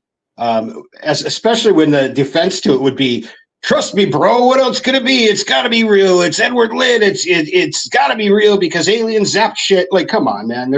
It's just a joke at this point, and it's a going back to what you said at the beginning of the episode here of the podcast. It's a waste of time. It's a waste of time. There's not. You're never going to convince. Somebody said even Tim Pool ate him alive too. I haven't watched that whole thing. I started watching it. I just didn't get through it all.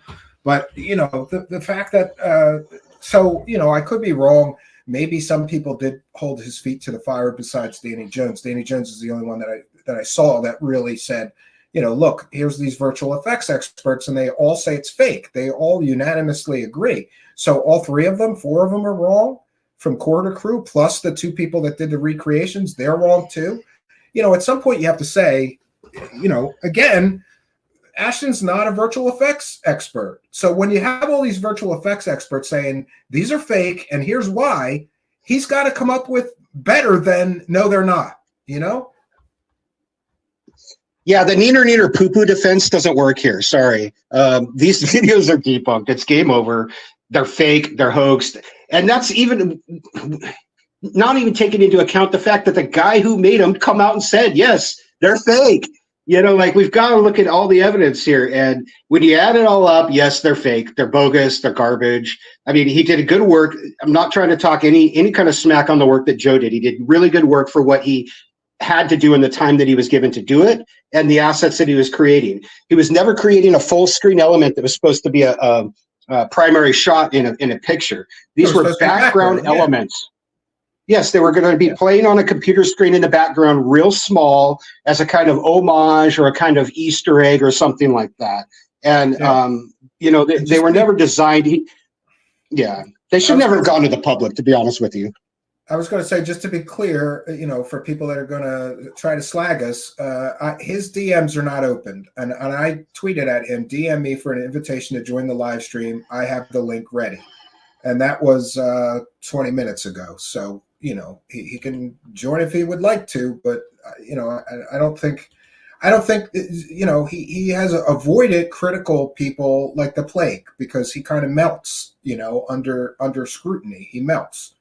He knows he can't address the specific virtual effects claims, says Kreishley TV, because he has no knowledge of them. This is why he's not engaging directly with any virtual effects experts aside from insulting and blocking them. Yeah, and why block the guy who found the assets that were used to create the hoax? And why block a guy who claims that he created the hoax?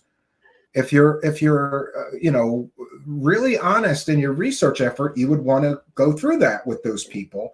He has blocked them so that his followers can't see their evidence. He doesn't want to let his followers see the evidence. 100% he doesn't want him to see that the guy who made the videos come out. 100% he wants to keep his little echo chamber just like it is, so that he can continue to ask these stupid freaking questions like, why isn't it pixel perfect? And have people go, yeah, it's not pixel perfect. Yeah, like, come on, man. Even I said it, Corridor Crew said it, other people have said it, man. It's game over, Ashton. Game over. It's done. These things are done. They're CGI. There's just there's no coming back from this. And like I said in the tweet too, every little bit of evidence that he's got, including that there's hypersonic tech out there and portal tech and UFOs, it's all based on these videos, which means it's all garbage. It's all garbage. This whole conspiracy theory. We found the guy who leaked them, but he's wrong because somebody else claimed that he both created and leaked them, or somebody that he knew got them. And right, but the guy that he claims leaked them is a huge speculative jump that has no basis in reality whatsoever. The guy who he claims leaked them was charged with something else. It wasn't even fucking videos, I don't think. It might have been photographs or information about our nuclear capabilities or information about our spy satellites. There's no indication whatsoever that the man that he claims leaked these videos had anything to do with them.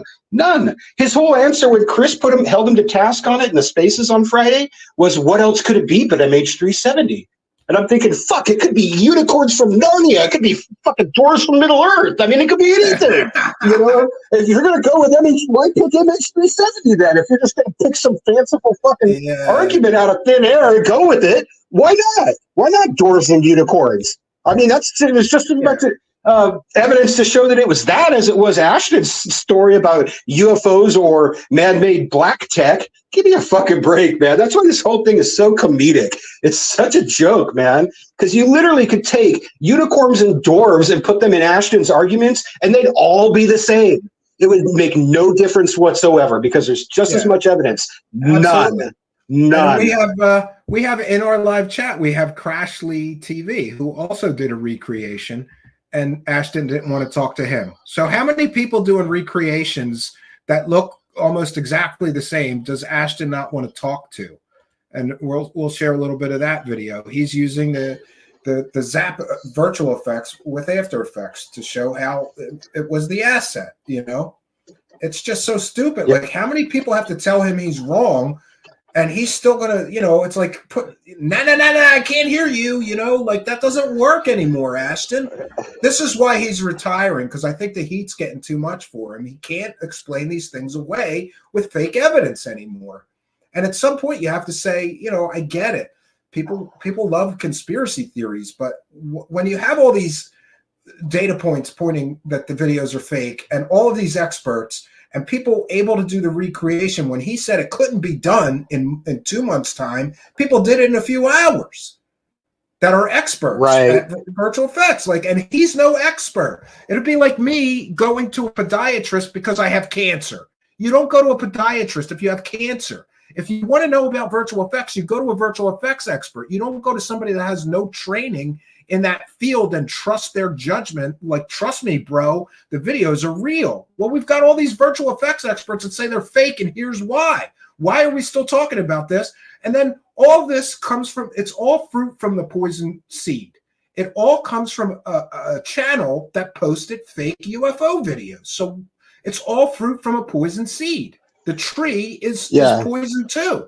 Anything coming from the fruit of this poison seed is also poisonous. He's stacking all kinds of shit on top of this, trying to, I don't know, push a square peg through a round hole. It just doesn't make sense, Yeah, he's picked a hill to die on, and good for him, man. Unfortunately, it's going to be a long, horrific, and comedic death because everyone now is just laughing at this fucking fool, man.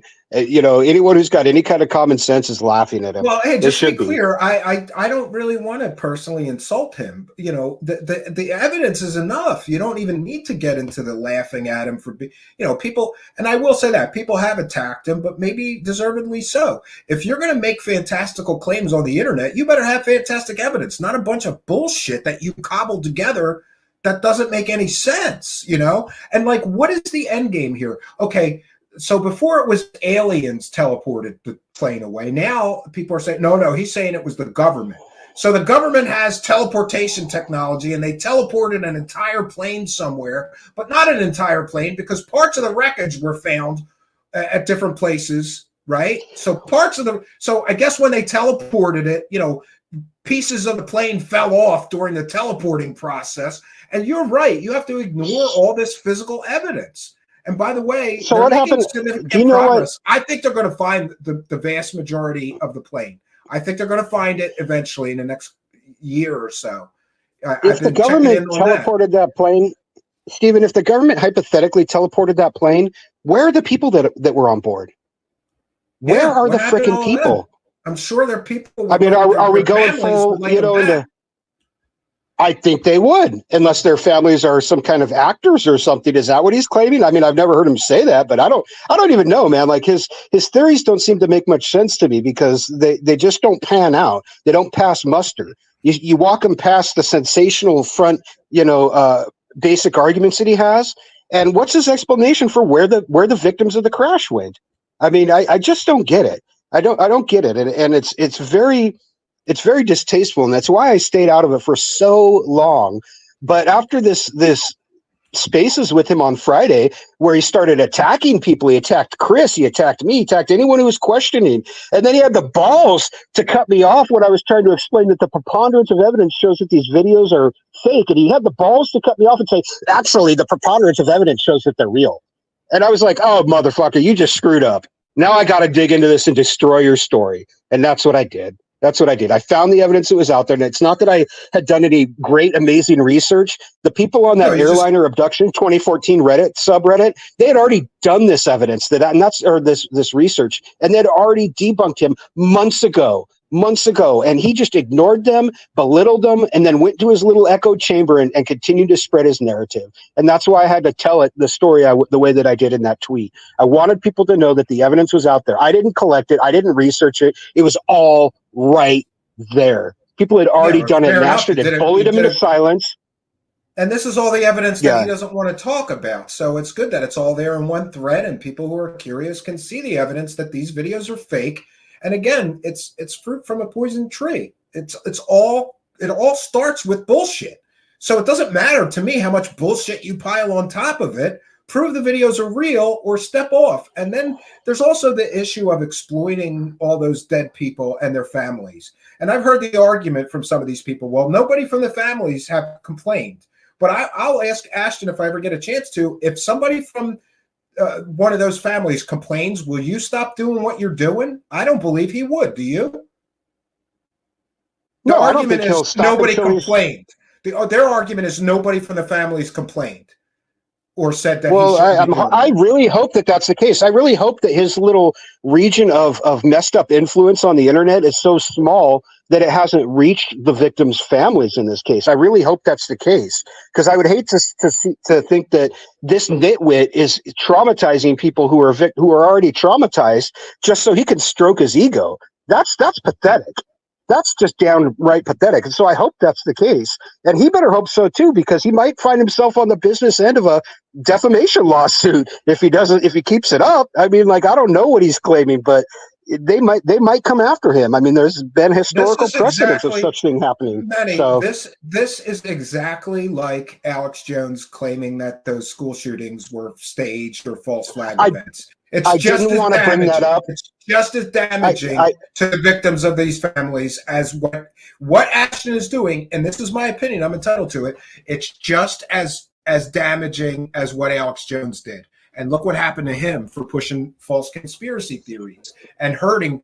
He's re-victimizing all these people. Now they're all part of some grand conspiracy, and they got teleported to some base for some unknown god. Why would they even do that? It just makes none of this makes any sense. It's so stupid, childish. It doesn't. It doesn't. It doesn't. Anyone who's got some common sense should see right through it. You know, all the evidence is there. There's no reason to entertain this guy anymore or platform him.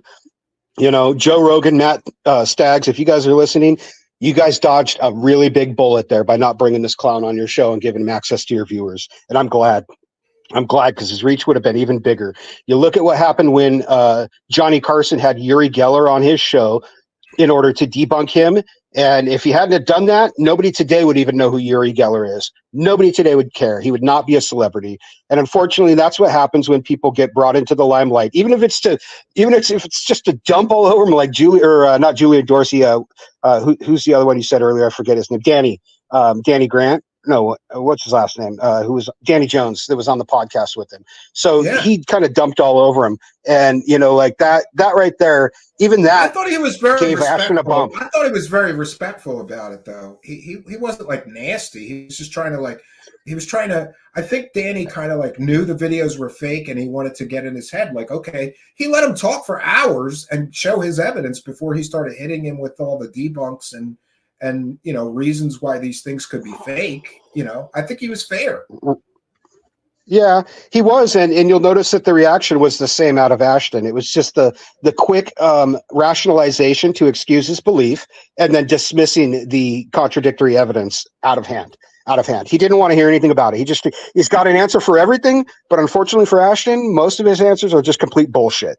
They don't pass muster. They don't hold up. Perfect example is using fake Reddit posters who claim they're the head of Marvel Effects. Why would you even do that unless you verified they are who they say they are, and get the name, their resume, and get an on the record, call them up and say, can I use this as an on the record comment from you as an expert in Hollywood level virtual effects? He didn't do that. He just ran with using fake evidence. That's fake evidence.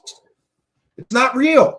Unless he can prove it, right. And I challenge him. Come on, Ashton, stop using fake talking points unless you prove those people are who they say they are. As recently as yesterday, he's still using the virtual effects head for Marvel Top Gun, and he never verified that was the Marvel effect.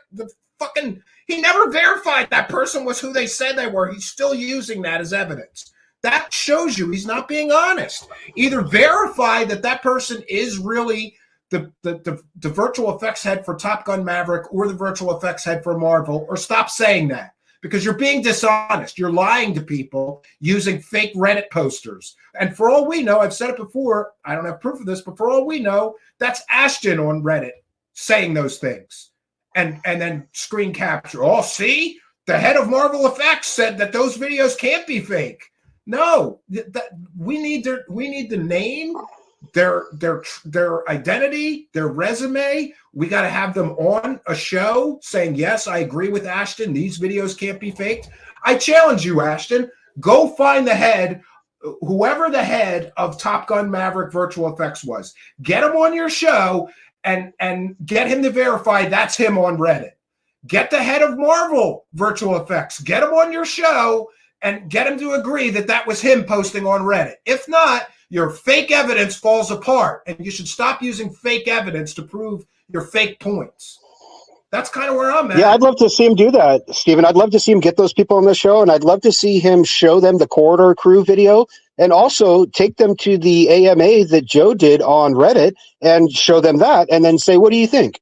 What do you guys think? Ask him. If those are really the people that he claims that they are, show them all of the evidence and then ask them. And accept what they have to say. But we all know that he won't accept what they have to say. He won't accept anything that is counter to his narrative, man. It's, like I said earlier, textbook confirmation bias, and that's it.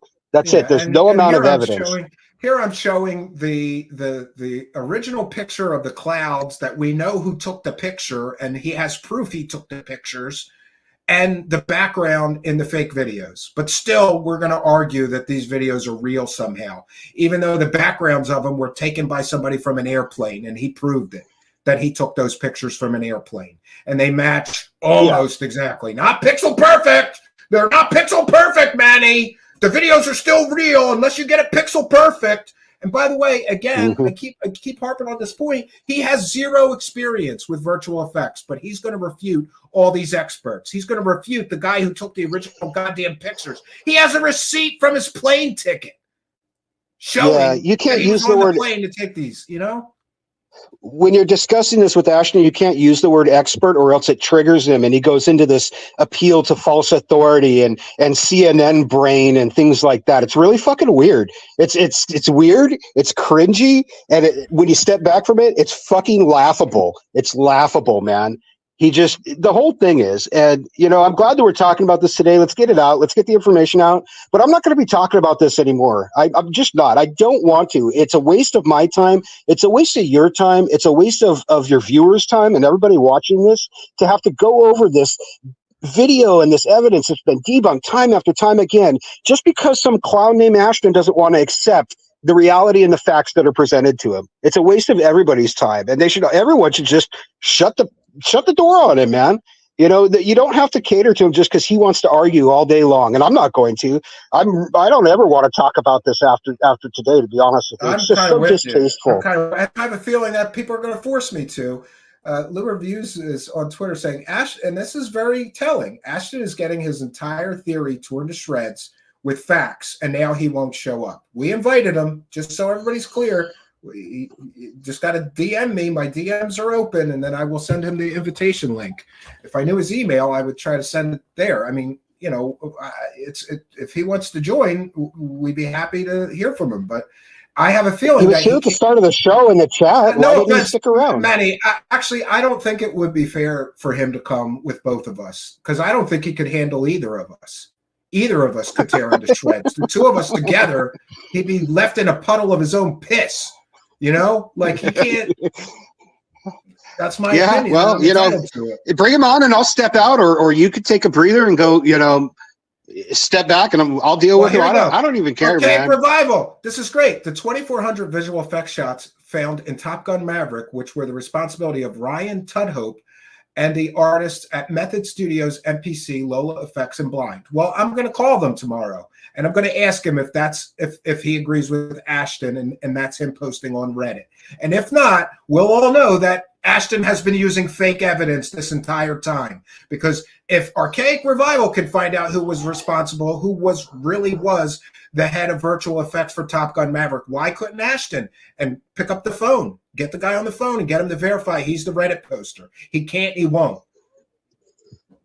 I'm sure he'll have some kind of excuse, like it was somebody who worked under that guy, or it was somebody else. It was another guy. It was something else. And this is what he does: is he's deceptively vague, so that when you call him out on some of the facts, then he tries to make you look like a fool. He's like, oh, that's not what I said. It was this. Like the Joe Rogan tweets thing, where he posted a couple of the DMs to Joe Rogan, but the blue check mark was missing on one of them for some strange reason. I think he baited everybody. I think he did that. That's my opinion. Why would he rip the blue check mark out of some of the screenshots? He did that so that people would say, he's lying. Those screenshots are fake. And then he posted the reality. And by the way, I have heard from somebody who spoke with Joe Rogan, just to be clear. And yes, Joe Rogan did reach out to him and say, that's interesting, but and asked him to come on, but then thought better of it and said, no, I don't want you to come on. But see, that those guys took that as a victory lap. I think he baited everybody to think those screenshots were fake on purpose. Why else would he edit out the blue check mark in some of them? Somebody edited it out. And then number two, the fact that Rogan asked him to come on, but then said, no, forget it. That's not a win for him. Rogan has platformed Bob Lazar, a convicted pimp fake scientist. So that means Ashton is worse than a convicted pimp fake scientist. Ashton is faker than Bob Lazar. Ashton is faker than Jeremy Corbell. He's faker than George Knapp. The fact that even Rogan, who's been platforming wackadoos for a couple of years now, said this guy's too wackadoo even for me, that's not a win. I just don't think it's a win for him. But he took it as, see, Rogan did invite me. Yeah, but then he said no, because he knows these things are fake. As anybody that's at least a little bit rational about this whole situation would agree. The videos are fake. And anything you pile on top of it doesn't matter. Go back to the seed, the start of the story. It's all fake. It's just like a lot of UFO stories. If you go back to the original story, it doesn't matter how much shit these people pile on top of things. The story's still fake,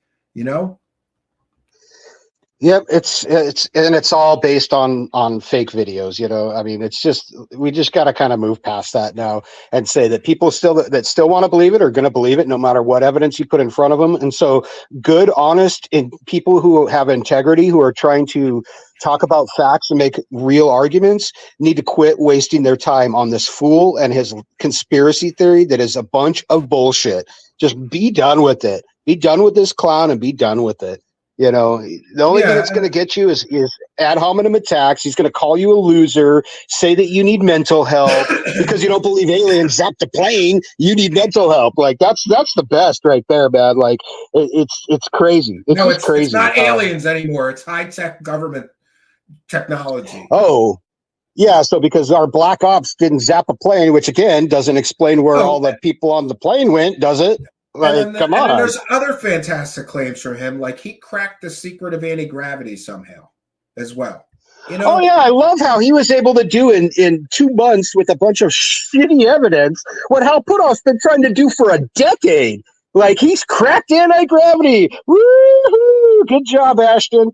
File that patent tomorrow, you clown. Go right ahead and file that patent. Do it. Can't wait to see you just fall flat on your face again, you knucklehead. Yeah, he Jesus, wanted to get, man. Vincent says he wanted to get on more podcasts, so he had to change the alien part of the story because it was a little too far-fetched, right?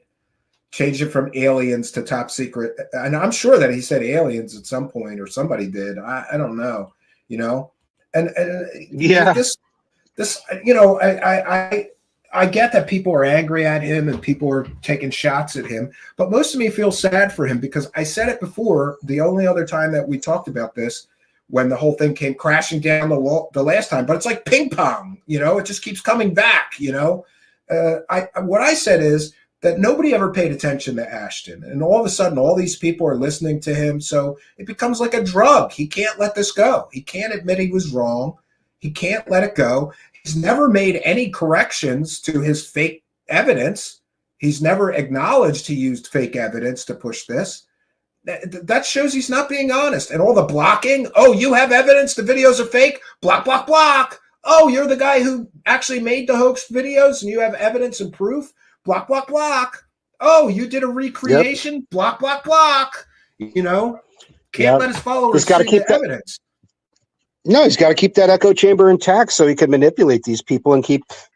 I don't know what he's doing. Inflate his ego, fill his wallet. I don't know what he's doing, man. Like the Caleb download RAR is a really good example of why he's so hot to just be proved right. And I actually watched a couple of those live streams live, and I wish I had recorded him because he's taken them offline now because they make him look like a freaking fool in front of everybody. Well, somebody captured them. They're still out there. Somebody captured those. Oh, God, love it. If you've got copies of those, please send me copies. There was that other girl he told. Remember that girl, too? He told that girl that she was ugly and nobody loves her and she should kill herself or something. Like one of the critics. Oh, yeah. He said deplorable things to people that are critical of him, man. Dude, you know, because you don't believe it's like his number one thing is to go right to ad hominem attacks and just, Well, you know. Yeah, he said some really horrible things. Just go to his Twitter feed right now if you want to and search his Twitter feed for the word mental and look at how many times he tells people that they're mental or they need mental help or that they're, they need to get off the internet and take a break and all that. And I'm thinking, damn, Ashton, physician, heal thyself, brother. Heal thyself, man. Go take a walk away from this thing for a month and touch some grass and go pet a kitty cat or something, dude. Like, he's either gone off the deep edge and he's starting to drink his own Kool-Aid, or he knows that he's a con man and he's just lying at this point. I don't know, and I really don't care. I really don't. He can... Yeah, he does. He can go right back to whatever rock he crawled out from under. What's that? Yeah, he continually tells people to go get mental help when they don't believe that a plane teleported out of the sky. Absolutely. It's so ridiculous. It is ridiculous, and that's his number one thing to do. He's done it in spaces. He's done it on his live stream. Like when Tony, the guy who made the recreation that we looked at, the one that I posted, not the satellite, not the infrared one, but the satellite one. When Tony had confronted him and said, or not even confronted him, but approached him and said, "Hey, look, man, look, I made a recreation. Here it is." Ashton went on a live stream and showed Tony's Twitter account and his Reddit account. And was like, this guy, Tony Adams, is a is a liar. He's a liar. You know, he's a loser. He's a, you know, and all of his little, something, right? Yeah, get back to baseball. Yeah, he just leave this to the expert. And this guy, you know, dude, Tony's not even a UFO guy, for fuck's sakes. Leave him out of it, Ashton, you fucking degenerate. Don't stick your fucking fans on somebody because they don't agree with you, man. Like, it's so I got fucking it today. Yeah, that's pathetic, man. It's pathetic. The lengths that this loser will go to in order to fucking get his to keep his little echo chamber and to keep his bias confirmed, man. It's just pathetic. It's sad. It's sad. I'm over laughing about it. And now I just pity the fool, man. Like Mr. T, I pity this fool. Like, it's so bad. It's cringeworthy at this point. Yeah, I agree with you. And don't you think that this whole situation from beginning to end says something about conspiracy land? Like how big this guy got a huge following out of nonsense. And by the way, let's talk about the money aspect for a moment too, because Ashton's lying and said he didn't make any money. Somebody added up $5,000 in super chats, which isn't a lot if he's been doing this for a full on year, but it's money. You can't lie and say I'm not making money while you're collecting $5,000 in super chats, plus all the monetized views for hundreds of thousands of views, plus all your friends on all the podcasts that you're on, they're all making money. Well, somebody mentioned millions of downloads, you know, for millions of downloads is a lot of money for an audio podcast. To be fair, Stephen, he did allegedly donate $3,000 to the person who sent him that garbage RAR file. So he's lost a little bit of money too, but that's due to his own hubris, and it's due to his own desire to want to be proved right. When he finally did get that RAR file opened, for a good 10 minutes, he was screaming on his live stream about how right he was, and this was a win. Wrong. Yeah, he's going to prove everybody Yep, all the debunkers can eat shit. We're done. We're losers. All the debunkers are losers. He's a winner. He's confirmed right. Oh my God, the men in black are going to come kill me, he said. I need to get this to Congress tomorrow. Congress, I'm going to testify in front of Congress.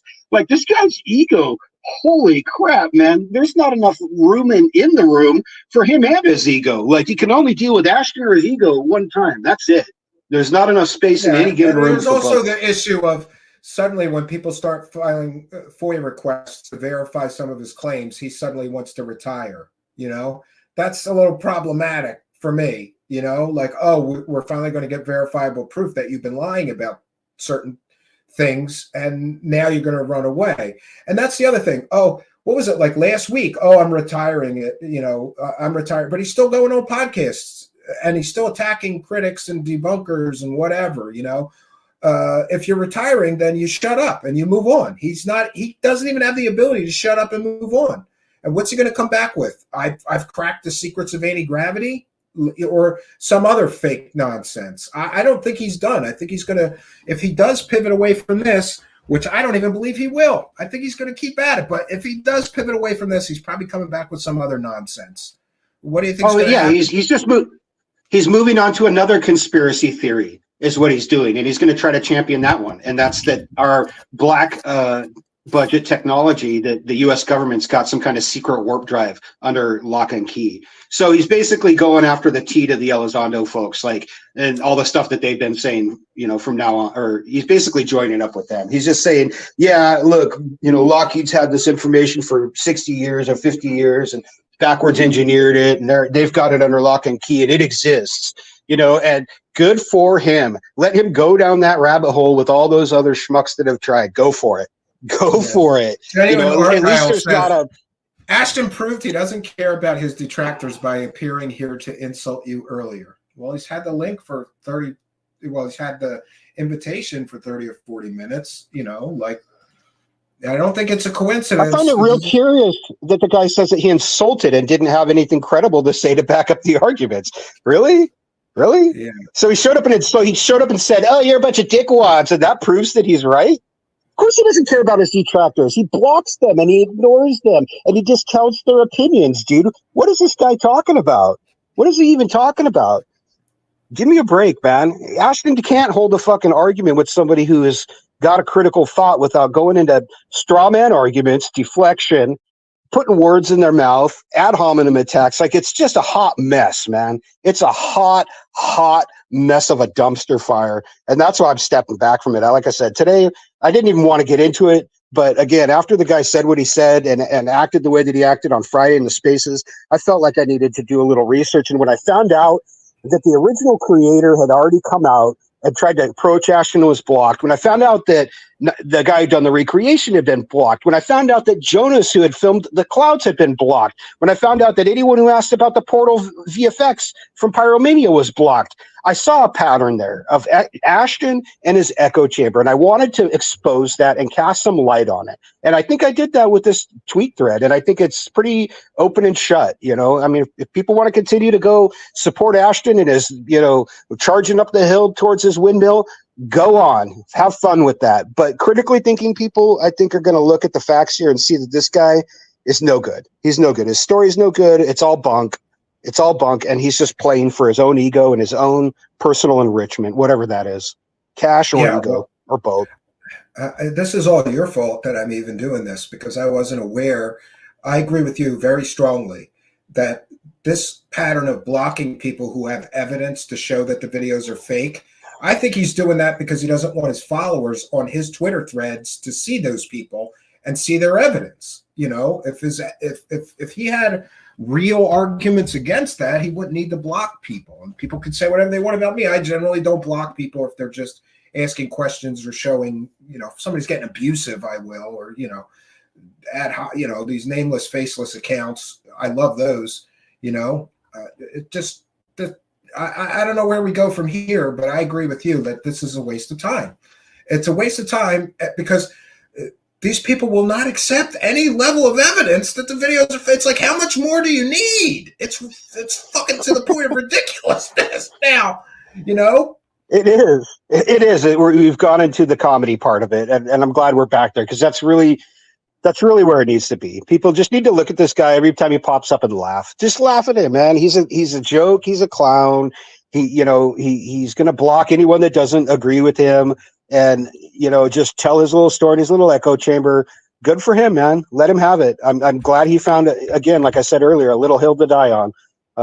But at this point, we're just kind of beating a dead horse about it. You know, there's no evidence. No mountain of evidence is going to convince him. He's live streaming right now. True Debunker's meltdown, right? Break the minds. The MH370. Well, that's his MO too. That's kind of his MO too, Stephen, is to go on his live stream and have a one-sided diatribe to his echo chamber. Yeah, he could come over here and answer and face some hard questions. Come over here, Ashton, you pussy. Come on, man. You're going to go on your live stream and stream snipe and talk in an echo chamber? How fucking weak is that, man? Totally fucking weak. It is weak. Sorry, it's just pathetic. He's not addressing us. He seems to be addressing other things. You know, I don't know.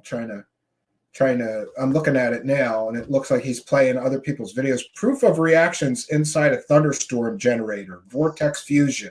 What does that have to do with all the evidence that the videos are fake? You know, it's just like Jeremy Corbell. Debunkers beware, but I can't debate you. Beware, but I can't debate you. You know, I don't even know what he's talking about. All right. The original stage was incredible. A lot of very cool substances that literally prove that there is a chemical transmutation taking place. And the fact that she's looking into the same stuff I'm looking into. This has nothing to do with what we're talking about. Nothing to do with what we're talking about. But debunkers beware. Debunkers are melting down. Debunkers invited you to defend yourself. You are a bitch, Ashton. You know? Oh, I'm sure there was a 10-minute. I love it. I'm sure there was a little 10-minute spree at the beginning where he's calling us all losers and things like that. You know, like that's his MO, to run away to his little echo chamber and to show people on the screen and call them out by name. It's really sad. It's really sad, man. You know, but let him have his little echo chamber. Yeah, you know? We'll listen in the beginning. You're absolutely right. And by the way, this is transformative work. We're educating the public and critiquing the video that we are sharing. So this is fair use. MH370 videos, 1,000% true. Proof he's great at math too. Guys, stream. MH37 videos 1000% true. Debunkers meltdown. Chat. I always love how What a clown. you love how the debunkers always make these extraordinary claims, right, on their posts just for attention and stuff like that. Obviously, I'm making fun of them with my post, right? Like, you notice, like, my responses are much more measured than theirs are. So we're gonna have a little bit of fun. What an arrogant prick. Gonna stream tonight. But there was an honorary stream by I like Minecraft. I don't know what his name is.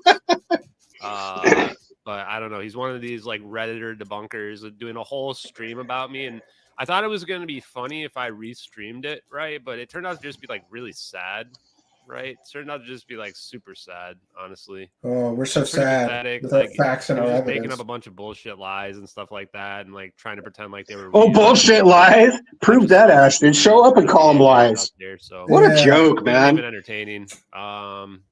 But I'll address the points because I What a think it's cry something to bully. do for He's a sure. cry bully. We're gonna take a look at some of the debunkers meltdowns tonight. We're gonna have a little bit of fun with it, and yeah, that's all we're gonna do tonight. I think after that I'm gonna take a break and then I'm gonna read a bunch of science on my own, and then we'll do some other stuff. Oh, good. Good for you, dude. That's the smartest thing you said all day. Let's see. I love it. Let's start with the narratives out there, chat. Yeah, why are these guys so mad? That's the thing, though, right? So the debunkers are so angry. Yeah, we're so angry because you're pushing bullshit with zero evidence. And look at the following you've amassed. Some of us have to do real research and have actual real facts and evidence. We're so angry, Manny. By the way, cheers. What's he drinking? Yeah, Like have another cocktail. Girly appletini or something? See, this guy's just a clown, man. It's so funny. Ramped up. Like, I announced my retirement, and then it's like they're desperately trying to convince themselves the videos are fake, right? I don't need to convince myself to you, Manny. I'm pretty sure the videos are fake. And all the The experts videos are 100% fake, man. It game and over. all of the experts agree with Yeah. us. He's got fake Reddit Yeah. posters, though. So, you know. They're not even like trying to convince other people. It's like they're trying to convince themselves. It's so weird. Like that area guy as well. Oh, that area guy. Now he's talking about you, Manny. On Twitter, Yeah, like, but not talking about me. a function is. He's literally promoting somebody who pretended to make the video and claiming that guy's telling the truth when there's like literally no evidence, and there's a ton of evidence that he was a liar. Even after the guy said, Wow. the files, Denial. Denial. That's a pretty hard cope there, Manny. the Redditors and Yeah. the debunkers are literally the thing that they imagine other people are. I don't know if they don't realize they're just projecting their own insecurities, right? I'm very secure that we have real facts and evidence and real experts on our side. I don't know about you, Manny. Are you insecure? Are you Not at all, man. This guy, Okay. Not at all. Just checking. Just checking. Not at all. I wanted to make sure you were not insecure in your, in your evidence-based belief system, backed up by facts and multiple experts in the fields that apply. What am I insecure about? That a plane crashed and this guy's capitalizing on it? I mean, yeah. How many this is ridiculous, Steven. Seriously, man. I don't even want to watch any more of this, man, because this is just always what he does. And it's just, if he's too much of a coward to come over here and say this stuff, then that should tell everybody that he loses. Game over. Game over. He's just going to do what he always does and go on his own little echo chamber and talk shit about people behind their back. I don't want to entertain this guy with another minute of my time, man. Let's get back to talking about something else. We can talk about him all you want, but I don't want to watch his stream, man. I really don't. I do want to mention something. I do want to mention something else, because once in a while somebody today threw at me like, "Oh, Ashton's got 10 times your followers" or something like that, so your points are invalid. Like, it's not about follower count. It's about who's right and who has the facts and evidence on their side and who has a bunch of bullshit propping up a house of cards made of each of the cards in the house of cards is made of a lie. It's so stupid. But just to make a point, somebody's attacking me because he has 10 times. We have more live viewers than he does right now. So, Yeah. He got numbers because he went on some very, very big podcasts with his garbage story that's been debunked. I mean, come on. It doesn't take a rocket scientist to figure out that if you go on a big podcast, you're going to get a few followers. You go look at anybody who's on Joe Rogan, and they average anywhere from 50 to 100,000 Twitter followers just by showing up on his show. It doesn't matter if he calls you. Let me address this. I mean, it's ridiculous. Is that the best he could do? Crypto Alchemist, he could call me grandma's boy. Like, I haven't heard that 100 times. The best he could do is attack my appearance. That means I've already won. He can't attack our evidence because his evidence is fucking fake, okay? And he's not an expert. He can't refute the experts with bullshit, right? So go ahead, attack my appearance, attack my eye, my disability. You know, call me One-Eyed Willie, call me grandma's boy. I love it when that happens because I know I've already won. They have no argument left when they start attacking my appearance. You know? Yep. Yep, and that's by the way, textbook just to be clear, there. I've never attacked his appearance, and there's plenty there to go to, you know. But I won't. Oh, I have. I called him a pencil neck dweeb, and I'll call him to his face a pencil neck dweeb. He is. Get personal though, man. The evidence speaks for itself. Let the evidence speak. I know, Stephen, and you know that I don't like to go there, man. But when people like him come out and try to bully people and talk shit like that to everyone else, including like Tony, who's not even a UFO person, for him to go and do that, he's got some comeuppance, man. And if he can't fucking take it, then he shouldn't be dishing it out. He shouldn't be dishing it out. If he's got thin skin and he's going to cry about someone calling him a Minecraft dweeb, then he shouldn't be calling people liars and losers on his fucking stream like he's just doing. Telling people they're ugly and nobody loves them. Like, I loved that what he did to that one woman, and all she did was say that the videos were fake. And again, with the personal attacks, you know, he couldn't refute what she was saying in her video, calling the videos fake. So he just made a video saying that she was fat and ugly and nobody loves her. Like, come on, man. What a douchebag, man. What a douchebag. Like, he's a clown, man. Like, it's so pathetic, dude. It's just so pathetic, dude. Like, I'm over it. I'm glad we got to talk about the facts, man. And I would love to talk about them some more. I'm sure there's something we missed, but I appreciate you doing this because I didn't really want to do it, but I figured if Manny will do it and he's already got the outline, you know, we could go through this stuff and try to educate people. And this is how these fake stories work. First of all, they're built on a house of cards where each of the cards in that house of cards is a lie or a half truth or a misstatement or a fake evidence, you know, and then everybody makes tons of money. I love how so many people rushed in to get him on their show, and you come on my show 5 times telling the same bullshit. Like, come on. It is about money at the end of the day. Everybody's generating money out of it, so don't just play along. Don't show your audience the evidence that the videos are fake from the very start. That's called the lie by omission. That's how these things work because they won't tell the audience the whole story, you know? Yeah, and that's been illustrated, more times than we even need to mention, is that he's just cherry picking, speculative data that fits his narrative, and anything that doesn't fit his narrative gets quickly dismissed. He calls it people Reddit debunkers or evil Reddit people, or you have CNN brain. He's got all these different little terms that are just, oh God, they're so cringeworthy, man. All of them. He does it to people on his live stream. He does it to people on Twitter. He does it to people in spaces, and it's just, it's abhorrent. It's sad. Oh, just to be clear, just be clear, because I have a feeling that people are gonna start more shit. If you're willing to debate him here, I'll do that, but I don't think he's going to want to do that. And if he's going to come here and debate somebody, it really shouldn't be 2-on-1. So I would just keep time and not interject my own thoughts and feelings. I give my word on that, but I don't think he wants to face a real skeptic or critic, because he can't just bowl over somebody like you that's so well informed. And his hoax works because he has a low information zone audience. They don't have all the stuff that we've showed you tonight, or he's muddied the waters to try to make all the stuff that we showed you tonight completely irrelevant and the conspiracy still real. No, it's not. It's all fruit from a poison tree. Yeah, it is, which is a great legal doctrine, which people should look up if they're not familiar with. Look up fruit from the poisonous tree. And, just to paraphrase, it means that any evidence that's derived from another piece of evidence that's obtained illegally, or in this case, that's based on false evidence, is fruit from the poisonous tree and goes out with that evidence. So, and that's what we're saying here, is that all of Ashton's evidence that he has that's not subjective or speculative is all based on these videos being real. There's no evidence that there was any sort of advanced propulsion. There's no evidence that there was sort of black budget projects that were being done, used out there. Portals. Let's stop for a Tic-tac, minute. Wait, nothing. Manny, let me stop you for a minute. There's no evidence whatsoever that the plane depicted in the video, whether it's real, fake, or not, is the MH370 plane. There's no evidence. That was one of the first points I made. Fins. Yeah, you're not getting right. You don't see a tail number. You don't even. No, there's no evidence that even if that were a real piece of footage. No one ever proved that video was Malaysian Airlines Flight 370. No one ever proved it. No, but it had to be, because the guy who uploaded it to YouTube put the GPS coordinates for Diego Garcia in the YouTube comments, allegedly, even though they're not there anymore.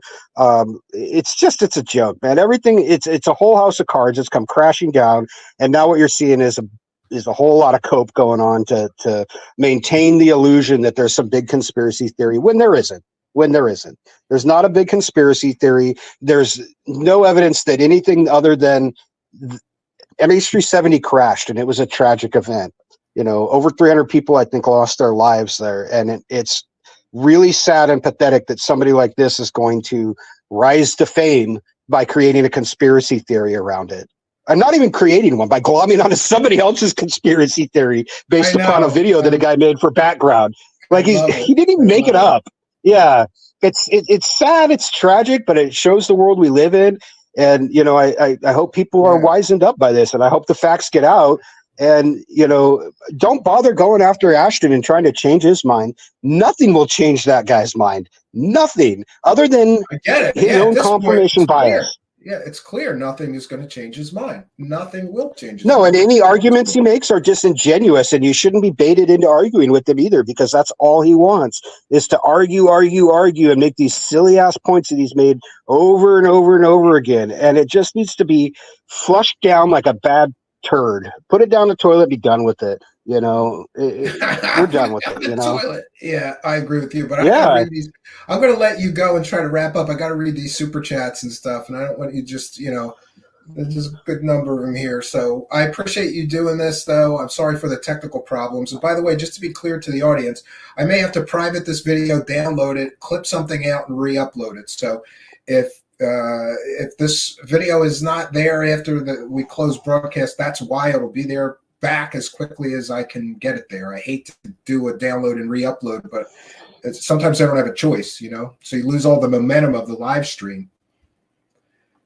But yeah, and let me just say, I'm kind of sorry to everyone for wasting your time by bringing this up again, but I felt it needed to be addressed. I don't have a whole lot of time. I'm busy as hell working on getting these projects going with Bob Kvyat. We've got that Mandela Effect movie that's coming out here real quick, that's in the delivery stages. And, I don't want to take my time away from good, productive work to do this stuff, but sometimes it needs to be done. And, I'm just sorry to everyone for kind of having to drudge this up again, but apparently it needed to be done, because I don't think people on Twitter knew that, or even on YouTube or even anywhere off of that subreddit knew that the original person who made the video had come out, that Ashton had blocked all these people who tried to, show him that these videos were faked and that they were CGI. And I don't think people understood the level of the echo chamber that this guy's created on his little platform. So I think it needed to be told, and I don't regret spending the time on it, but there's definitely better ways I could have been spending my time. So, take that into account. That's exactly how I feel about it. I feel like it's just like, really, do I have to do this? But my audience all but demanded, when some people saw your thread, they were like, Stephen, you got to talk about this. And I go, okay, we'll try to. But every time I'm forced to talk about this, I feel like that's enough. It's Brandolini's law. The amount of time and resources and energy required to refute bullshit is orders of magnitude more than it takes to create it. And I don't want to keep putting more time and energy. It's like, if any reasonable or rational person sees all this evidence we showed tonight, if they still don't believe those videos are fake, we can't help you. Go back to delusional fantasy land where airplanes teleport out of existence to another dimension. You know, whatever. We've done what we could do. We've saved who we could, right? Yep. We've done the legwork. We've done the research, and mainly found, like, I didn't do a whole lot of research. I just found other research that people had done, and I just tried to tell the story. Yeah, to acknowledge it wasn't all your research, but it was easy to compile it all together and show like a pretty convincing case that this person's not being honest selling this hoax.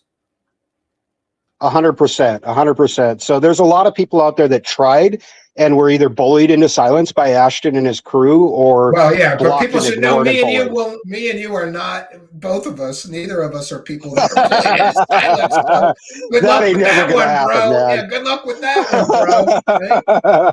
Right? I think somebody learned a hard lesson about that one tonight. So be good, people. Have fun out there. Check out the movie I've been working on with Bob when it comes out, and I'll be around if anyone's got questions. Hit me up on DMs on Twitter. I'm always active on Twitter. Not doing much on my YouTube channel nowadays. Haven't for a while. And probably won't get into it. Somebody got my filmmaker job, you prick. So no time for YouTube. Whatever, man. I love you, Steven, man. Steve, love you, bro. Fuck Steve and fuck YouTube. I got that filmmaker job that Steve Cambion should have got, but that's okay. No, I'm happy for you. And you guys are welcome back when you get those out. We'll talk about them. And thanks for doing this. Love to, man. Love to. All right, you have a good. All right, good night, everybody. Have a good night. Take care. Thanks for having me on, Steven. Yeah, there's Manny, Area 503. Sorry about all of the technical problems, but it's nice to know that one way or the other, you just roll with the punches. We had a lot of technical problems at the start of the broadcast, which I apologize for. So I want to take a moment to recognize all you kind and generous benefactors. For those unaware, we generally read every super chat, but sometimes we wait towards the end of the show. So we want to thank High Speed Chase, who's been a member for 1 month, and says Ashton Forbes is a Wookiee spanker. You heard it here. And High Speed Chase, thanks for 2 things, being a member and a $2 super chat, says let the super chat begin. Another one says thank you, Stephen. And High Speed Chase gifted 5 Truth Seekers memberships, which is a great reason why you should hit that subscribe button. For those unaware, people buy gift memberships all the time here. And the way that YouTube does it is just randomly distribute the gift memberships to subscribers who are not yet members. So you could get some extra goodies just by hitting that subscribe button. You could win a free True Seekers membership. We give a couple of extra goodies. Thank you, High Speed Chase. Also, High Speed Chase, kind and generous $2, said art and paranormal is amazing. High Speed Chase with another kind of generous $2. Ashton Forbes is more ridiculous than Beavis. We have welcome to the show, the kind of generous 99 pound, or what is it, 99 pence super sticker. Thank you for your kindness. High Speed Chase with a $5 one. Ashton Forbes obviously does not care about the family members of Flight MH370. Yeah, I don't think he does, because if he did, he wouldn't be profiting from the tragic death of 239 people. And I'm pretty sure that if you called every family of those 239 people, at least some of those people would object to what Ashton is doing, spreading false conspiracy theories based on completely and totally fake CGI videos and horseshit, crazy, nonsensical theories, you know. And the fact that he doesn't recognize that maybe he is re-victimizing those people, to me, it's exactly like the Alex Jones situation where he created false conspiracy theories out of a tragedy. That has a detrimental effect. That is not a good thing to do to people, you know, in my opinion. Local 556 with a kind of generous $10 says, that imaginary gnome account is absolutely Ashton's all. The account made in September of last year and only tweets vitriol to critics of Ashton. It's him. Same vernacular, same insults. Thank you for letting me know. So now we have additional proof that Ashton Forbes is using alt or sock puppet accounts to attack his critics. I wonder who we learned that from. Maybe Lou Elizondo, right? So instead of a faceless bureaucrat, we have an imaginary gnome account. Yeah, and it's interesting. I wanted to see then if we could, I think I blocked that person already, though, Local 556. It's just interesting that other people are recognizing that there's these accounts and all they do is attack Ashton's critics. That's not suspicious at all, right? I think it is suspicious, you know. And yeah, I think I blocked that account, so I'm trying to find the, you know, I'll try to find the link to where that person was talking. I think it should still be in there. But yeah, it's amazing that they have to use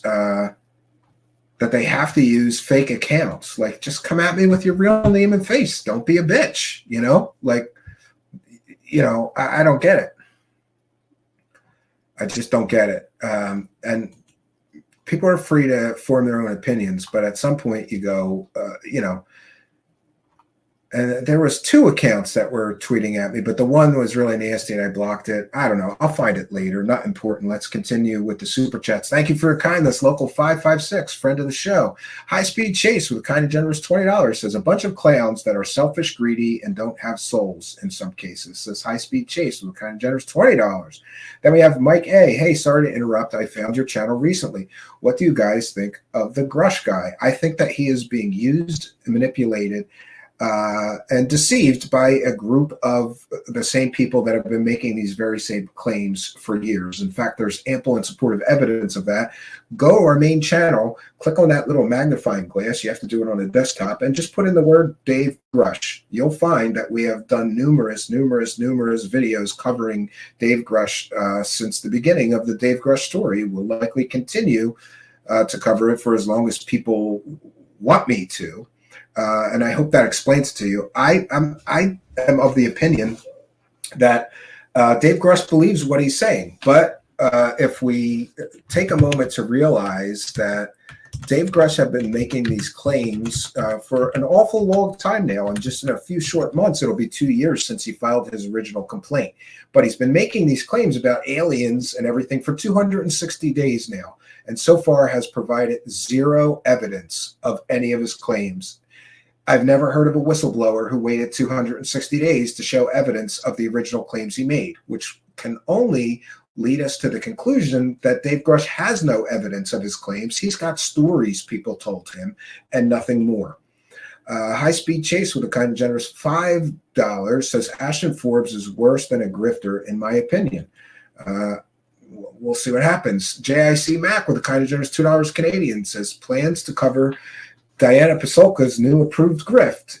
Yeah, I got the book. I have to read it, and then I'd be willing to do a show on her book and her claims. So far, not very impressed, but we want to take a moment to thank all of you kind and generous benefactors, you Patreon supporters, you super chatters from tonight and every night. We thank you for your kindness, generosity, and support. Thanks to all of you for helping us to praise the cash. Praise the cash, praise the cash, praise the cash. All right, so yeah, and I apologize for all the technical problems. I also apologize because you may not be able to watch this right away. I may download it and cut something out that from the technical issues that we were having, and then just re-upload it. Hopefully, I'd prefer to not have to do that, but I have to review it. But anyway, we've done our due diligence. We want to thank all you super chatters and Patreon supporters, YouTube channel members, Twitch subscribers, and PayPal pledgers. I didn't check in with that. Let's check in real quickly.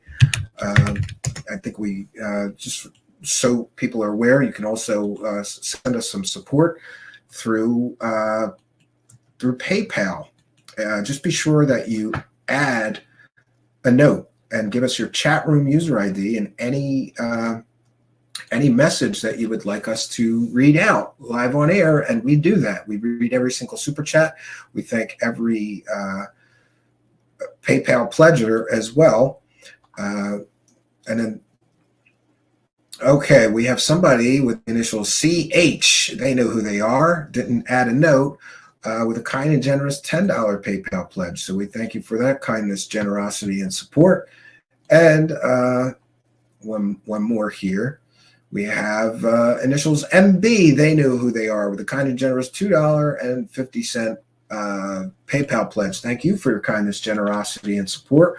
We have Maria with a kind and generous $40 PayPal pledge. Thank you for your kindness, generosity, and support. Thanks to all of you PayPal pledgers helping us to praise the cash. Praise the cash, praise the cash, praise the cash. All right, so we have done our due diligence. sometimes we have a bunch of technical problems, and I hate that, but I apologize. It is a live show. We just roll with the punches here. Try not to, have those problems, but these things happen.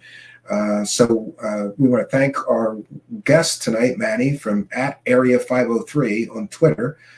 We thank all of you for joining us. And, I really want to thank all of the virtual effects experts as well. By the way, everything we share tonight is in the description of the video. We always share our sources. We've got real sources. Ashton can share a fake Reddit poster saying shit. That's not evidence. I really want to thank all those people who have stepped up to the plate to try to dispel this false narrative, this fake story. It's a fake story. That's it. Full stop. It should have been a full stop at the videos came from a YouTube channel that had nothing but fake UFO videos on it, provably fake UFO videos. But it didn't. It's like the zombie fake conspiracy theory that just won't die. Isn't it interesting? No matter how much evidence, this thing won't die. But he said he's retiring, so I guess it's going to die now, and he'll move on to something else, or will he double down and not give up on this fake conspiracy since he built his whole following on it? Will he create a new fake conspiracy? Who knows? This whole situation does make me sad that you can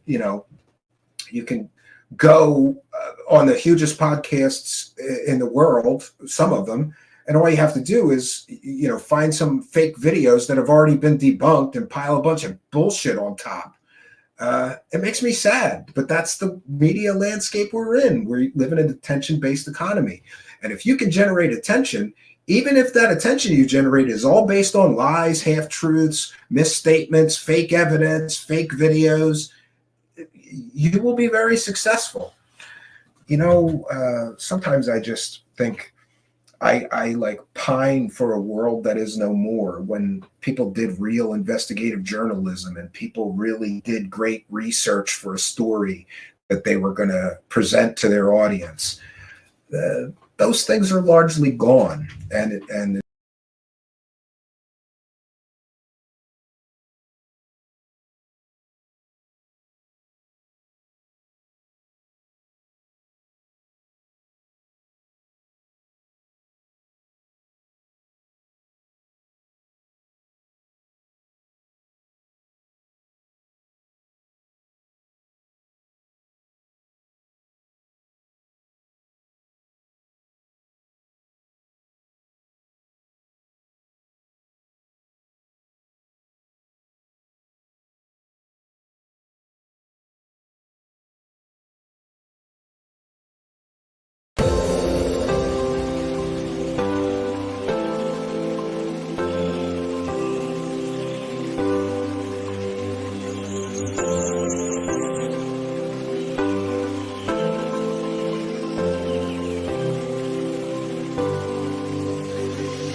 Greetings and salutations, friends, and welcome back. I am here broadcasting live from the apocalypse cabin.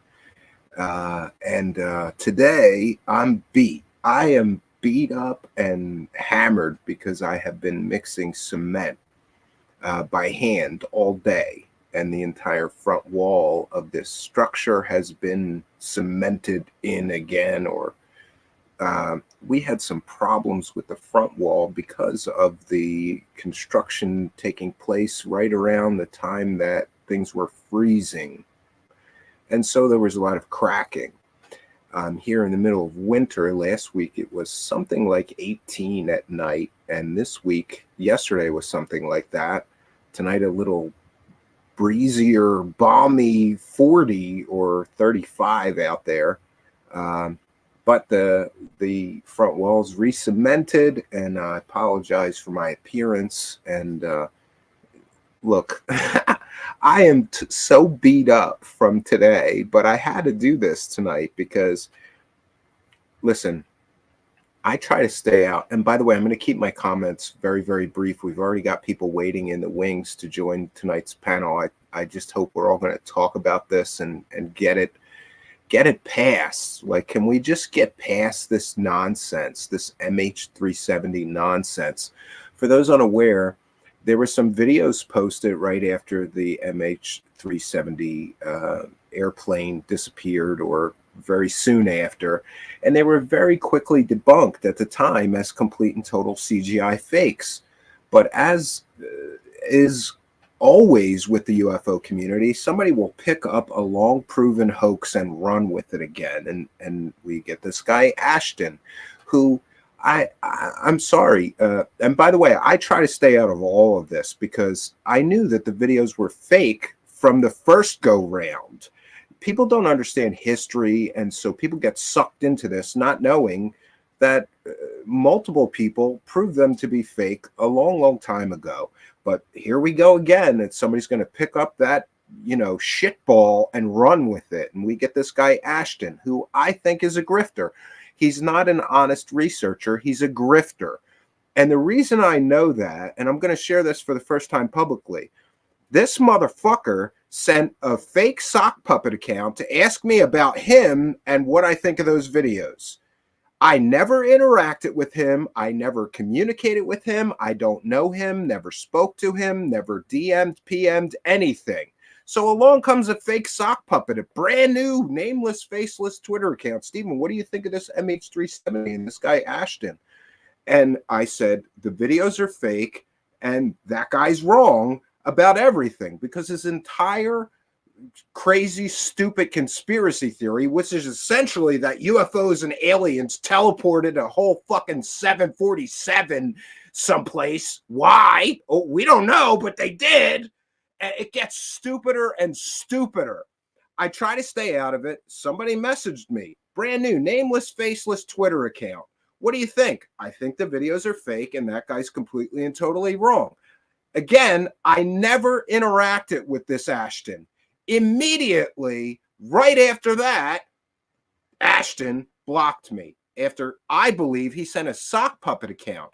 And this is what he does. He runs around with sock puppet accounts to find the friendly idiot people that are going to listen to him and not just say, you're a fucking idiot if you believe those videos are real. And then he goes on those shows, and many of these shows are all too happy to host him and pretend that this isn't all fake as shit. The whole story revolves around fake videos. If the videos are fake, they're fake. And the whole rest of everything else doesn't matter, because you're basing your whole theory on completely and totally CGI created fake videos. Now, let's get to that very quickly. I said originally, when people started asking me about this, the clouds do not move. They are a static image. They are a still image composited together. And then someone overlaid a CGI plane and whatever else to create a hoax. The clouds don't move. Ashton can say whatever he wants. The clouds do not move. I have sent those videos of the clouds not moving, close-ups, right around the edges of the clouds. You clearly see no movement at all. But he's still going to argue. And by the way, I do have a background in computer science. I don't have a background in virtual effects, though I've done special effects and other things. I think I'm qualified to decide if somebody's using a still image as a background of a video. And we can clearly show with close-ups that the edges of the clouds don't move.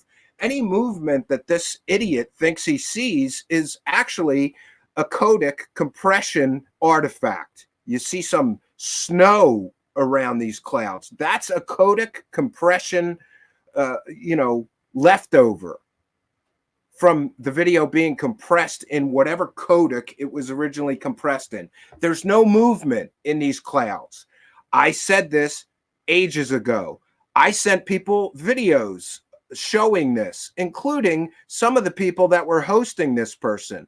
Do you know how many people showed him my proof and evidence that those clouds don't move, that hosted him, that I sent that video to? None of them. None of them did. And again, getting back to this, this only works in a total fucking echo chamber of idiocism. This only works if Ashton gets to fucking get a pass on every time he's wrong, and he's been wrong about everything. Do you know, on one podcast, he said that a plane of this type would explode with the force of an atomic bomb. That's a completely and totally nonsensical statement, completely and totally fake. Ask any physicist if a plane like that would explode with the force of atomic bomb. No, they wouldn't. Orders of magnitude more force are in an atomic bomb. Even if the plane is fully loaded with jet fuel and completely explodes, it's nowhere near atomic bomb level of energy. He says things wrong. He's wrong about the videos from the very beginning. And up until today, he's never conceded a single fucking point. People showed him, look, there's a goddamn asset that somebody pulled in and it matches it exactly. Oh, no, it's not exact. But we've seen evidence. People pull things digitally. When you get into the digital realm, of course, it's not going to be exact, but it's so close that to deny that is shows that this person's not an honest or true researcher. He's just pushing this false conspiracy theory, and he doesn't care about all the evidence that this shit is, those videos are fake as shit. And by the way, there has been at least 5, maybe 6 or 7 or 8 experts in virtual effects and CGI, all of which looked at the video and said, these videos are fake, and here's why. And one of the proofs is what I found, that the clouds do not move. They're still images. So somebody constructed this. This is an illusion of what Ashton pretended it to be for how long now? Oh, these are satellite images. No, they're not. Prove it. You can't. You won't. These are glued together CGI fakes over still images.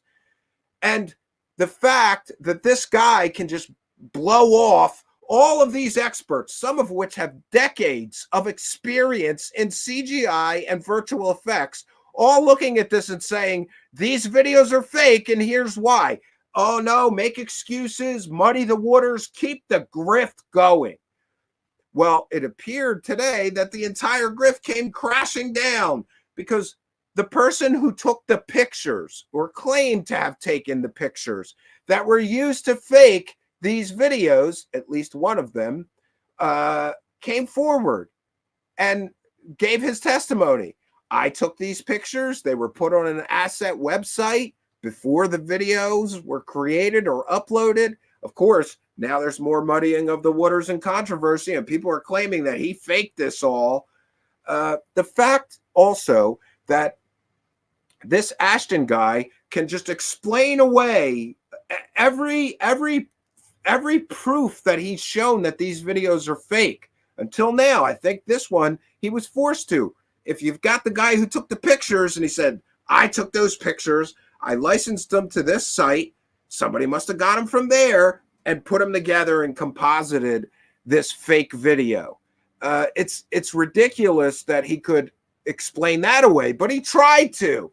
But then he caved, I think, over the overwhelming evidence that these videos were created with still images, which, by the way, is exactly what I said at the beginning of all of this shit. And to all of you dumb dickheads that took the time to argue with me and waste my time on this shit, fuck you right in your fucking eyes, you dumb dickhead. I said from the beginning of this, those are still images.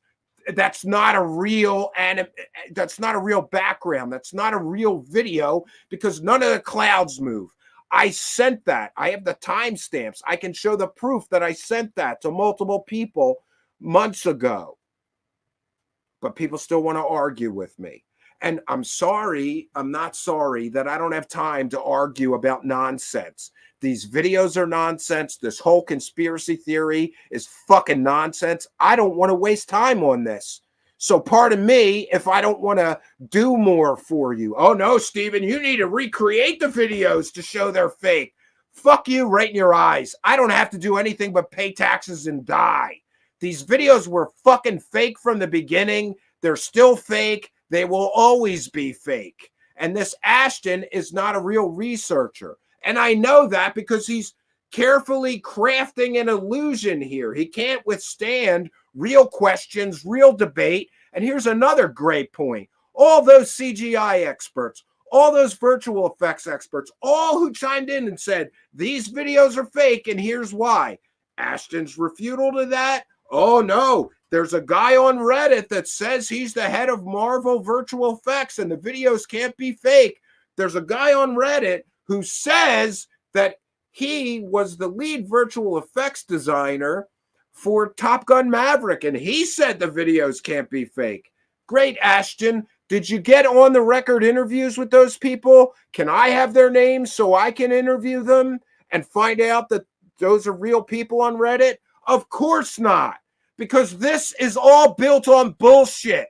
And those Redditor posters are not who they claim to be, or he would get on the record real comments from them and an interview.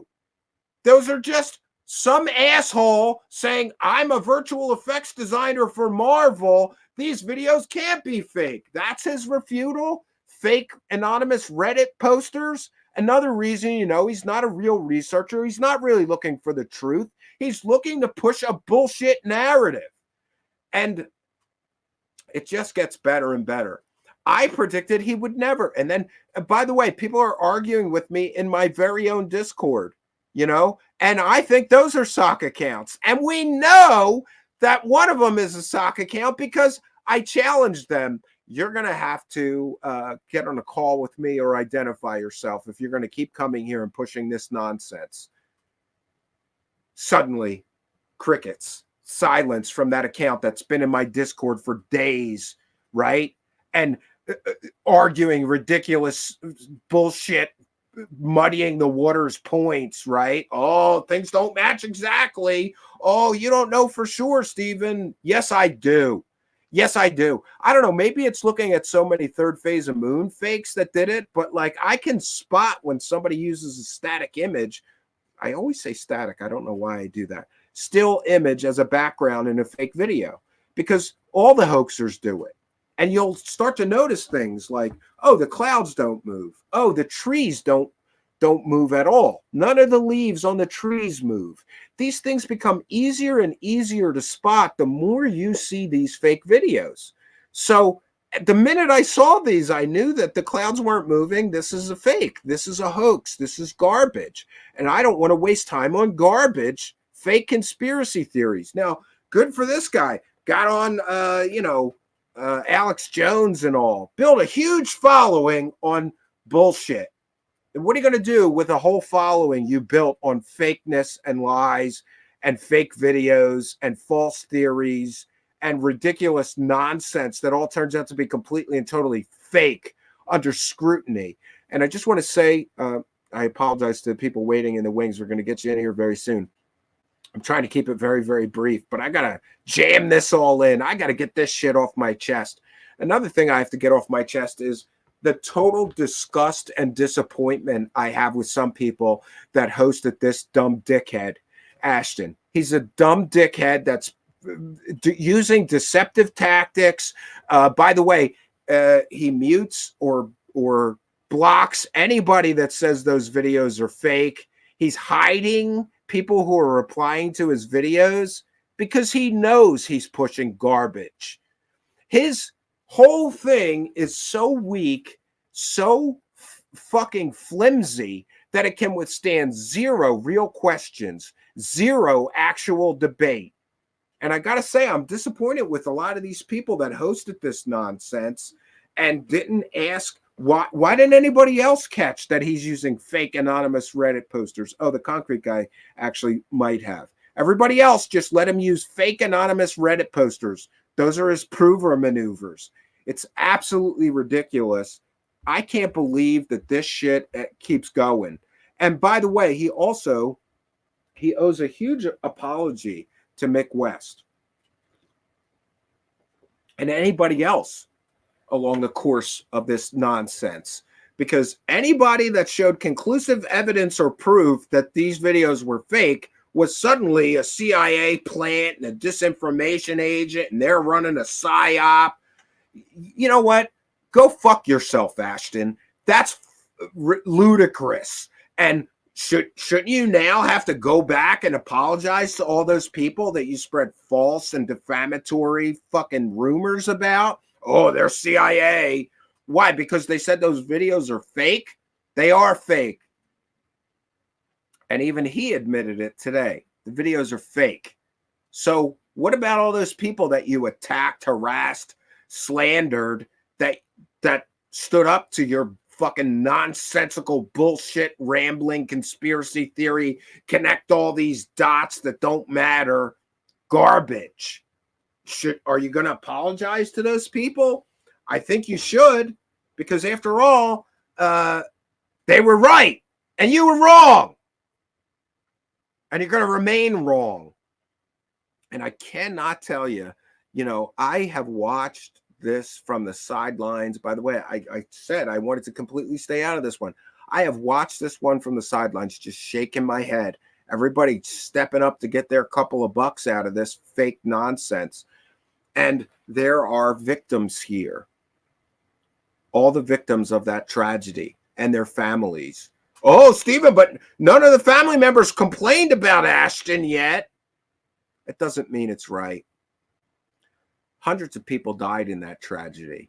And for any asshole to step up and, even entertain this ridiculous, nonsensical fantasy of teleportation and UFOs and aliens involved in this is despicable fucking scumbag.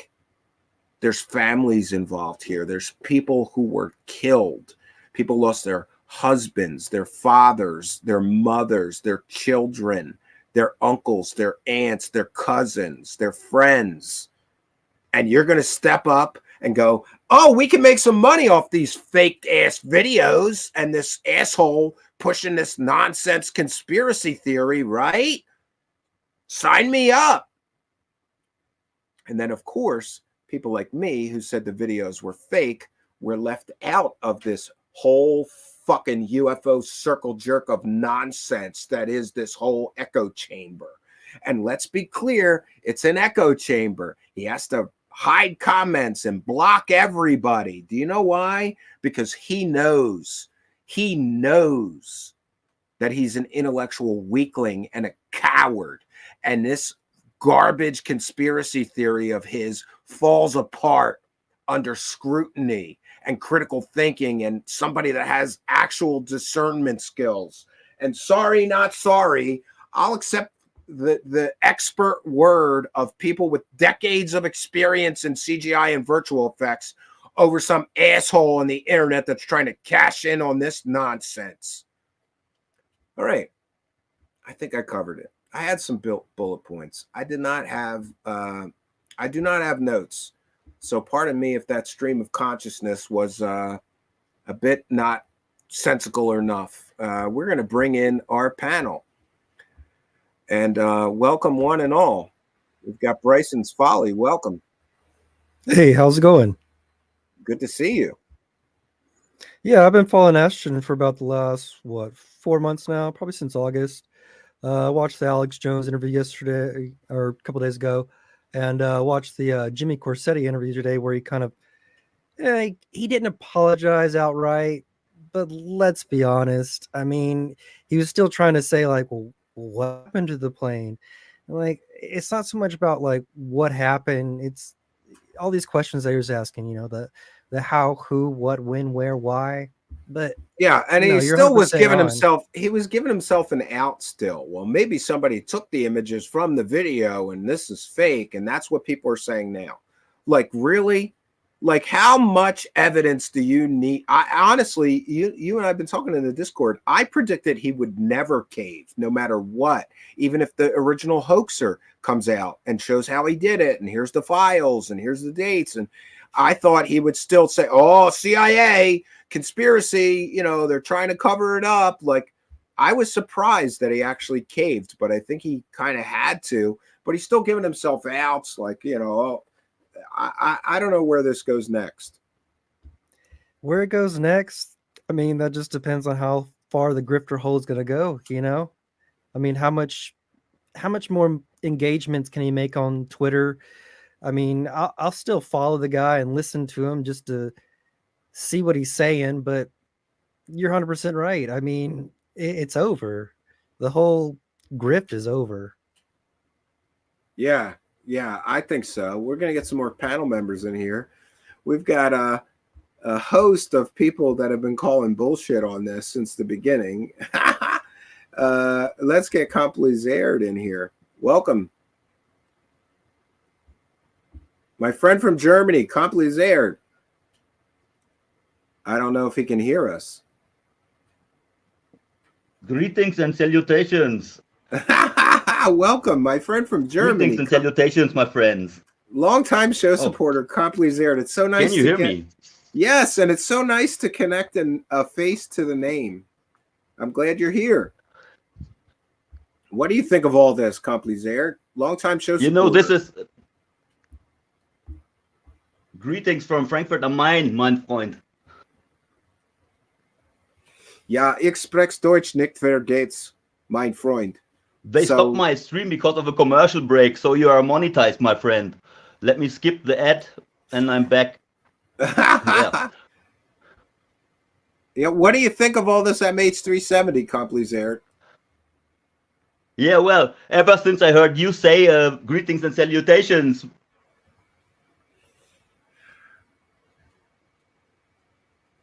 I think we've got a bit of a delay or something, Complizared. Can you hear my question? I always wanted to say it to you back. And now, well, first rule... You did, yeah.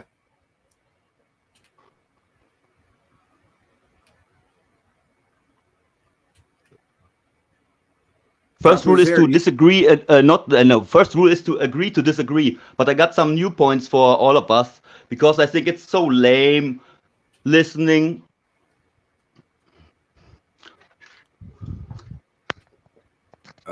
Okay. Now I got it. I had to stick the, whatever you call it, the clip into my smartphone, not into the PC. Now you can hear me better? Yeah. And I hope you can hear me. Yeah, so we wanted to know what do you know? Well, I have different thoughts on that, about because agree to disagree. The first thing is you don't need the regarding of Ashton, but I'm so sick of listening to Ashton and David Grush rewind, remote chewing, everybody talking about it. I find seems more interesting. Today was such a great day. Like look at the alien scientist when he came out with the aero gels. Crazy. What the fuck, into the future? Sorry to cuss, didn't mean it. But the other thing is the just the claims, just the case without the videos. Ashton does a good of research. I think they all make sense. There is something hidden from the government. But no matter if it's the hot zone, Diego Garcia, or if it's something else, something went disrespectful, missing links my way, kind of with the MH370. Yeah, but don't you think that sometimes a tragedy is just a tragedy? Sometimes planes just crash. No. Well, I got a theory on that, because I think it's time not to recall all the bad habits of bad people that tell bad stories, but combine new themes that are interesting, like Why is nobody talking about like with Dr. Andrew Gallimore, who is like exploring the DMT realms with studies, and connect him with Conor Lehigh, who is like an AI kind of guy. I don't know, nerd guy with white hair, but I like him very much. But he and Eliza Yudkowsky talk about ET, AI, aliens all the time whenever they make examples. You know, everything just happens right now all together. And I wonder, there are deeper themes that are interesting. Who are the Greys? Who are the shadow people? Are the headmen the same as the shadow people? Why are you don't put no more resources and power into questions like this? This is what would be interesting to me, not like a new kind of new style freshness. Like, this is why I said to alien scientists, they could call that alien spaceship whenever they build it the Mentos, then make a commercial deal with Mentos, you know, fuck the Tic Tac, excuse me, stuff like that, you know. All right. Well, we're going to bring in another panel member. We've got UFO Shane, who's been calling bullshit on this thing since the very, very beginning. But UFO Shane may have stepped away from his PC or whatever. We have great panel members here. They join the panel and then they go to take a shit, right? Like that's basically like the fucking quality. UFO Shane, you asshole. Why did you join my panel and then he went to take a shit or something? Like, come on. Hello. All right. We're going to bring in our next person who's the DIA asset. They're sobering up in the back there. We've got Spooky. Welcome. Long time no see. Yeah. I have many things to say. I think UFO Shane is comparing buttholes with Ashton right now. Yes, exactly. So I think we've figured out that 239 people dying is not the limit that will stop people from grifting. So it's kind of unbelievable to think that we're here. Just another day in ufology, people. Yeah, and you could dig up dead people too. Right. Like I still renew my talking points on that to anybody that's pushing these Mexican fake aliens. Is it okay if I dig up your grandma and then I rip her apart and put her back together as an alien? I'm going to mute Complizert until he figures out his audio issues. Like, is it okay if I dig up your dead grandma and rip her dead bones apart and plaster it back together with a llama skull on top and pretend it's an alien to make some cash? Because if you're not okay with somebody doing that to your dead grandma, you should not be okay with somebody doing it to anybody. But everybody's jumping in line to get some money from this fake ass Mexican aliens, just like this MH370. Let's get some money from this. Don't forget, it's okay as long as Gaia.com comes in and makes programs and gets their cut. Then everybody's fine with it, right? Yeah, because then they hire some of these people for the live events too. They own parts of that. So it's like a a grift and a grift. It is definitely a bit of a pyramid of grift. So Disclosure Fest is a good example. You got the top of the pyramid is the event, and then you got all the grifts underneath. It's an umbrella, but yeah. And in Disclosure Fest, there was literally people who are running what can only be described as total new age scams right now. Yep. And they were in and invited to be speakers.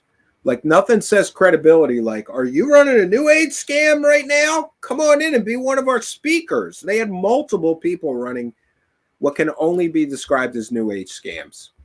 All invited, all welcome. It shows you that, there's no ethics. There's no ethics in this. This is shady as fuck. Hey, it's okay. As long as I say I'm with Jimmy Church, I can do whatever I want. It's fine. Yes. Yes.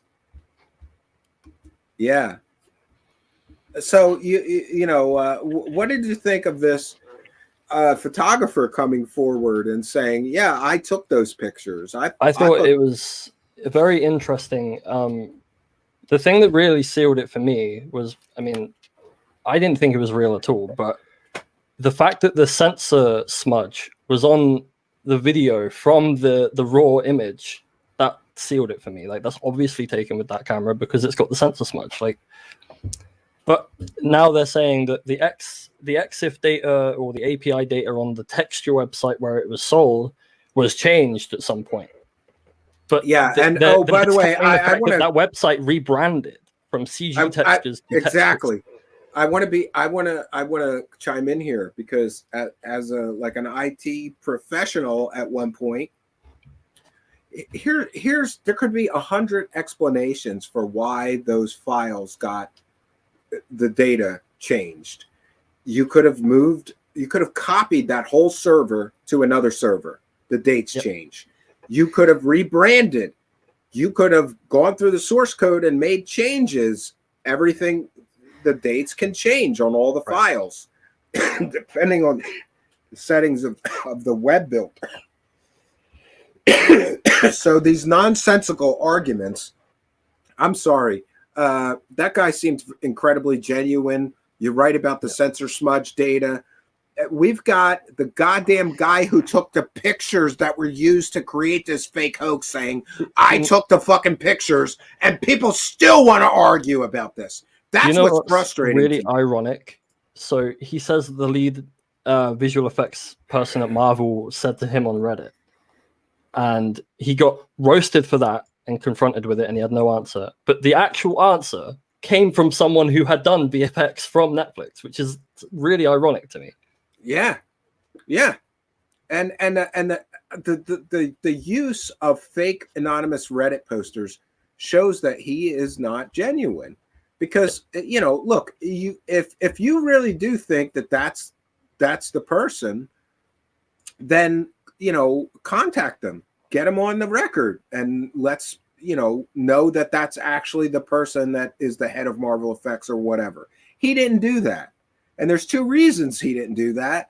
One is he knew that person was fake. Maybe he is the poster. For all we know, he's the one posting this shit as these fake people. He's already, to my understanding, he's using fake sock puppet accounts. Because how did he block me when we've never interacted right after a brand new nameless, faceless sock account? Well, what do you think of Ashton? That's him running around to show hosts, trying to find people that will entertain his bullshit and cutting off anybody that is skeptical of him. It's disingenuous at best, dishonest. It's ridiculous. There's no other reason he would have just randomly blocked me. No, I can't see any other reason. Like the timing seems too suspect to me. No, I think that was literally him. Let's see if UFO Shane sobered up yet. Hey, what's up, man? There you go. Listen, man, don't join my panel show and then go take a shit for a half hour. I kept getting booted. What are you doing? We have I wanted to say though, I have to go to work in the morning, so I can't stay on too long. But Ashton, and I had Ashton admit this on my show like 3 or 4 days ago. I was one of the very first shows he ever went on, and I called it bullshit then. And then Ashton came into my show a couple days ago, and I had all of a sudden 450 people in there. And I was getting DMs saying, how could you get Ashton up here, blah, blah, blah. And I was like, well, so I could do this. And I literally told him to his face 6 times that I don't believe any of the videos. I don't believe any of the videos. It's a grift. Yeah. All this. And the dude sent me $50 on my I Buy Coffee fund. So praise the cash. He did not know in advance that you were going to call him on his bullshit, or I believe he wouldn't have done it. Yeah. He thought that you were going to be friendlier. Yeah, I was cordial with it. I was just like, look, like these videos aren't real. I was like, I'll agree that the government maybe has like technologies you don't understand, but I don't think they teleported a plane full of people to Diego Garcia because of a lithium fire and scientists on board. Like it's, and then the clouds, we've talked about the clouds several times, all that kind of stuff. And then I've been in spaces with Think Tank, who was doing, the videos, and his whole argument was that the clouds weren't static and were still images, but that's ironically what brought the whole thing down. Yeah, so. And just so that everybody understands, on the record, I can show Twitter message that I sent weeks or a month ago with the video. I sent them to you, Shane. I sent them. I included you. I sent around a bunch of videos that show there's zero movement of any of the clouds in that one video, which is the one that the photographer came forward and said, I took those still images. And so, I maybe I shouldn't be angry, but I'm angry that so many idiots were arguing with me. You know, like I was right. Are you going to apologize now for wasting my time and sending me 3-page emails arguing with me? You know, and I think there's a lot of sock puppetry going on with pushing this whole narrative for some reason. It's weird. Well, yeah, that's obvious, but that's Alien Addict. I don't like that channel at all, but a friend of mine loves them, and they had Ashton on there, and I mean, Ashton knows who I am, obviously, and I've been on Alien Scientist several times, and they brought me in as a surprise guest at the end of the show when Ashton was on there. And I said, hey, man, I think the videos are shit. And I think this is a grift. I said the same thing every time. And hold on, Complicated. I muted you earlier because you were making all kinds of noise. So you're unmuted now. Alien Addict, Alien Addict, Alien Addict. Yeah, Jeremy's a good friend of mine. He's a good dude. He's an awesome dude, man. Did you check his channel today about the aerogels, man? He makes. I haven't watched it yet. I'm going to. And but someone told me earlier. They said, we need to just figure out the truth. You need to not be so heavy-handed all the time, UFO Shane. And I was like, no, it was obviously fake. I agree. One other question. Oh, I apologize. Hold on. We've just ended the sausage party. Thanks. Hell yeah, brother. And Lizzie Borden. I didn't know. You were in the second row, so I apologize for not bringing you in. I didn't know that you were there until just now. I just checked. So That's okay. Welcome, Lizzie. Lizzie, what do you think of this? Hello. What do you think of all of this stuff? Well, why don't you tell me what to think about it? I said I was going to do like Jesse Ventura and like Hulk Hogan impersonations. I don't know. It's just the same old shit, different story, I guess. Pretty much. Yeah.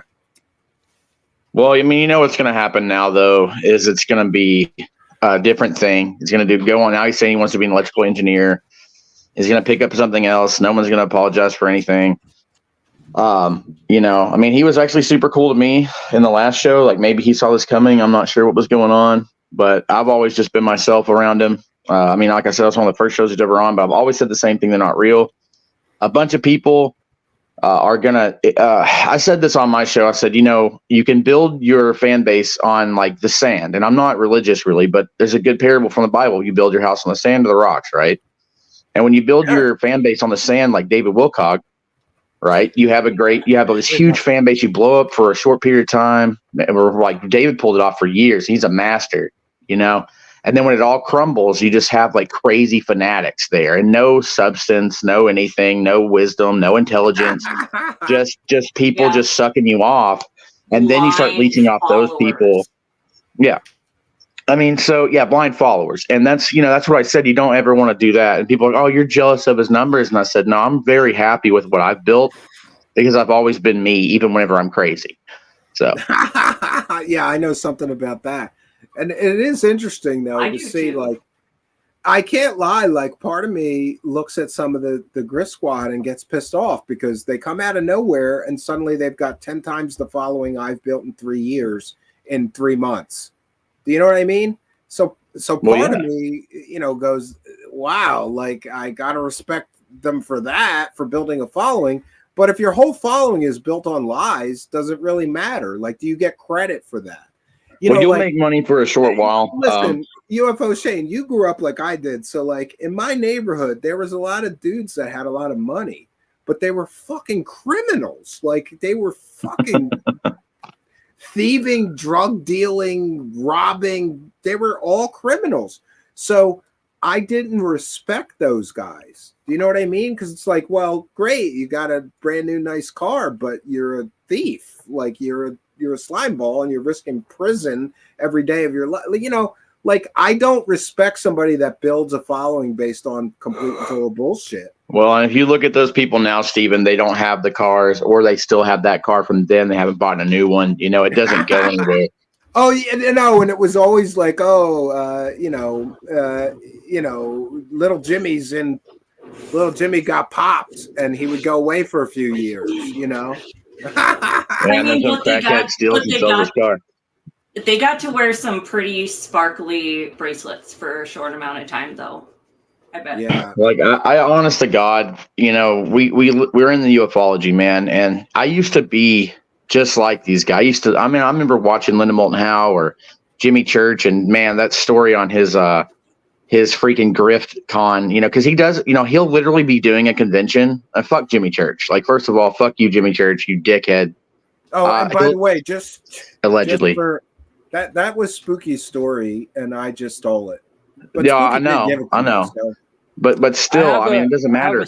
He'll do a convention and then he'll promote another convention a week later because he's gotten in this role where he can MC all these conventions. And look what happened to Jimmy. Like, you know, he used to have that huge show. I was a big fan of it. Everybody was. And then what happened? People just got fed up with it. Now he's just sitting there with horrible numbers, having to rely on Christina Gomez. And do you it's know just, that I don't know if it's true, but somebody told me in the comments, you could see the comments from the video we did on that. They went to that and they asked him about me, and he didn't know who I was. Do you know? yeah, how he many knows who you times- are. Do you know how called many him. fucking times that dumb dickhead has said he doesn't know who I am? He knows said that to you on the exactly. phone. Say And my then you- name. and then you said, Jimmy "You know who I Church, am." bitch. Yeah, yeah. You're like, He call always me says- daddy. I have I'm not kidding you. I have like 10 clips of guests going on his show and saying something about me, and he acts like he doesn't know who I am every time. 10 or, you know, come on. He knows exactly who I am. I'm the guy busting your grift. You know, he He's brought trying to us get some of the into- worst grifters. He co-signed some of the worst grifters ever. Emery Smith, Corey Good, David Wilcock. He was right there to make the money, and then when it Billy all falls Carson. apart, Daniel yeah, Brinkley. Daniel Brinkley. When it all We falls could go apart, on for an hour here. he just shuffles off and gets some new grifters in that people aren't intimately sure are fucking grifters. And then, you know, keep it rolling. Yeah, he's doing the whole I'm traveling the world thing now. Like, he went to Egypt, now he's gone to Peru, and he's like, I went off the beaten path with my fade to black coffee. I was off to the side looking for the real stuff. And it's like, okay, like, Well, he said no, something you to can this come to my person. tour group and pay $3,000. You know, like, these guys, man. It's like whenever I was gonna have Chris Lato, I was gonna, like, back when I was a true believer, we were gonna meet up with Chris Lato, and then I got the bill, and it was $27,000. And he wanted me to build this guy 360 system. He wanted me to fly him in from Puerto Rico. He wanted me to pay for his room and board and all of his food. You know, it's never ending with these guys. I think it's like, I have 27 grand. Jimmy told this Latinos are, person. are expensive. You know, we're high maintenance creatures. Jimmy so told this play with stupid. that. Jimmy told this stupid lie to this person. He's like, well, when you get to the level that I'm at, you ignore people like Stephen Cambion. Like, what level is he at? Like, unless he has a big Former grifter syndicated guest, radio host. look at his fucking YouTube views. Like, when he's by himself, look at his views. What level are you at? You're gonna act like a dumb dickhead to me, Jimmy Church? Are you really that arrogant that you think you're at some high level above me? For what? Selling grifters for years? Selling scammers? Literally, people promoted scams on his show. Oh, dude, And he he's let them. him and He Billy let Carson. them. I know, and they're selling like the worst. Like, I was watching YouTube Shorts, and Billy Carson popped on there before when my premium gave out, before I could buy, like, a couple days where I didn't buy it, and Billy Carson popped on there selling like magic blankets that heal me and give me better dreams, and then Jimmy Church popped on there selling contacts, and then we all went on his Twitter and we're like, what the fuck is this, Jimmy? And yeah, but the thing is, though, is he's doing these conventions where they, you know, they give themselves awards. They give Linda an award. They give Billy Carson the Samaritan of the fucking Year award, even though he's allegedly stolen from children, and he's allegedly given away cars he's never given away, you know, allegedly. So it's a joke, man. But this scripting shit, it's never going to end. And then you just can't. Sometimes you just have to sit back and just watch it go. And you just have to be like amazed by it. But it's not gonna. It might hit crazy points, but you know, Kim.com just lost $150,000, so he probably won't back this shit again. Stephen, I'm sharing my screen. There's an update on that $150,000. Oh, okay. Let's Oh God. see if we can't. So, the guy who released the photos is not getting the money because, strictly speaking, he's not the one who hoaxed the video. So now they're admitting that it's a hoax, I guess. But the person who did the picture doesn't get the money. Bullshit. Oh, we were right, Stephen. We were right. I said in the Discord days ago, they will never fucking we both pay said it in the the Discord. They will never pay. I this literally money. said you could dredge up the plane. Yeah. Yep. You could pull that plane out of the ocean, and the corpses could still be there somehow, even though the salt would eat them, and they still wouldn't give you the money. It's crazy, but unsurprising at the same time. It's probably also because this new EXIF data angle that they're trying is like giving them an out in there, right? So they're like, "Oh, we don't have to give the money. Oh, don't worry." Like I said, sometimes you have to sit back and watch in amazement and just laugh. It is what it is. Yep. Yeah, it's just so grifty, you know. And remember, just a few days ago in my Discord, people were arguing with me about the reward. And I said they will never pay the fucking reward. We've got the guy who took the fucking pictures that were used to create the hoax, proving it's a complete and total hoax, various data points that all prove that this was an artificially created CGI fake video, and they won't pay. Exactly what I said. They'll make some excuses. They'll, rig it so that they don't have to ever pay the money. They're not, but that was being used as a prover maneuver. Oh, there's $150,000 prize if you can prove it's a hoax, so it must be real. No, it's bullshit, and those people will never pay. And here we are, they're weaseling out of paying. Yep. From somebody that proved it conclusively was a hoax. We have a question in the chat. Oh, sure. On what show did Ashton essentially concede that the videos were hoaxed and faked, and when was it? It's in our Discord. It's a Rumble video. Jimmy Corsetti. He did it Jimmy earlier Corsetti. today. Okay. Well, there's your answer. It wasn't even really on Jimmy Corsetti. It was on Twitter, and it's a whole post on Twitter. It's massive. That's where you can read it. I actually reposted it, but I deactivate my Twitter during the work week because of just all this drama. And another reason I deactivate during the work week is because I was getting constantly attacked by MH370 people, like all the time, because I just don't give a shit. I got my fair share of that. And I really try to stay on the sidelines. Like, I don't want to waste time and energy arguing with idiots, because here's something I can tell you. I did try to engage and answer people who are asking me all kinds of questions. They try to fucking wrap you up like, here, I'll give you a gotcha.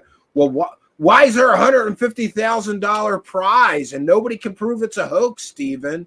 You've got 5 or 7 virtual effects CGI artists, all with decades of experience, saying these videos are fake. That should be sufficient. We don't need anything more. But they still want to argue with you and, come up with, nonsensical, muddying the waters. Let's just keep pushing this thing. You don't know for sure. You can't prove 100%. It doesn't match 100%. Nonsense. If you've got 5 to 7 CGI and virtual effects artists, all with decades of experience looking at it and saying essentially a lot of the same things I've been saying, the clouds don't move. It's a still image with a compost over it. At some point you just have to acknowledge that you're wrong. I was amazed that he even acknowledged that he was 100 years combined, if not more. Yeah. But hey, let's take the word of anonymous Reddit posters that we don't even know if they are who they say they are, and we haven't checked it. They said just ignore those little flies. By the way, those 5 to 7 people are on the record real effects artists. You can check their background, you can check their experience, their knowledge base. YouTube channel. Yep. Yeah. And they make rated R versions of like Home Alone and like Captain America. Yes, like there's those guys are awesome. Those guys are good. So for somebody to suggest that we can just dismiss those experts in favor of fake Reddit posters that we don't know who they are, it shows you that this has just all been a fake narrative pushed by fake people. And hey, but a lot of people made a lot of money off of this nonsense. So good for them. Well, I was thinking the other day that this is a great example of the random theory on Reddit to alt-right big talking head pipeline. Like, we've seen the whole process go from like a video from long ago debunked, gets picked back up through the mill, and now he's on Alex Jones, and he's got Stephen Greer. Although I don't think that will happen now, but it's crazy. I hope it does. Like Making the frogs gay. the pipeline from inane internet post to taking the alternative space by storm is pretty quicker than I thought. Yeah, and the tremendous following he built on bullshit and fake evidence. And I'm sorry, if you're using anonymous Reddit posters, that's your evidence. That's fake. That's bullshit. And you know, I sometimes just get sad because I go, Jesus Christ! It's like George Carlin said. Think about all the stupid people in the world, and now realize that they're even fucking stupider than you thought. You know, like how did this work? This whole grift even work out? Like, it's amazing. I think he got lucky. Like, I think if it had been anyone else at any other time, I don't think it would have worked. Yeah, you might be right. But because he had the wherewithal to sit there with a straight face and just take it and take it day after day, and keep like his story straight. I think it lent credibility where there shouldn't have been any. Yeah, can you guys hear me? Yes. Yeah. People seriously wrote you 3-page letters defending the. Can you guys hear my mic? Yes or no? Insane. Don't mind. Yeah, they did. People. Steven, can you hear me? Yes, alien scientists. You could check in my Discord. I got to go real quick, and I agree with what you're saying. But I do want to say, I know there's people in the chat that probably still believe this stuff, and I used to be right there with you. I used to be a true believer on everything, and I You're breaking up. Oh yeah, me too. 100%. And that's what I'm saying, though. That's what I'm saying. Cliffhanger. I'm getting confused. To find out more, pay $333 at UFO Shane. All right, no, pay $1,000 to the Paradigm Research Institute. You have insider information, right? If Shane's got to go, he should have a good night. Thank you for coming and expressing your disbelief in bullshittery. Oh my God, bro! He's gonna drop me. Okay, all right. Have a good night, Shane. Thanks for being here. Yeah, so alien scientists. Yeah, people have been arguing with me, and at some point, I just disengaged. I'm like, these people will not accept any level of evidence or proof that those videos are fake. And at that point, you just realize, like, they're just going to keep sending me messages and arguing with me forever. Point. Yeah, like, there's no point in arguing with them. They're energy vampires, so it's like it's draining. It really is. And you're and above I got shit to do. I don't have time to argue with you. You have a life. You have kids. What do they have? Do they have a career? Do they have do they own their places? Do they have anything like that? So just ignore them. Just be like, just swat them away. Like they're just annoying little I equate flies. this plane thing, like people that believe it, they're the same kind of people that would believe in like Corey Good. It's just that just not thinking straight. Yeah, it's that level of idiocy, I think, And I'm glad though that I shut down there was literally I truly believe that there was literally sock puppets in our own Discord. Yep. Defending Ashton. And finally I had enough of it. Like, look, you need to get on a fucking call with me so I can verify your identity or stop pushing this nonsense here. We don't want this here. And poof, they were gone. Like, this is not a coincidence.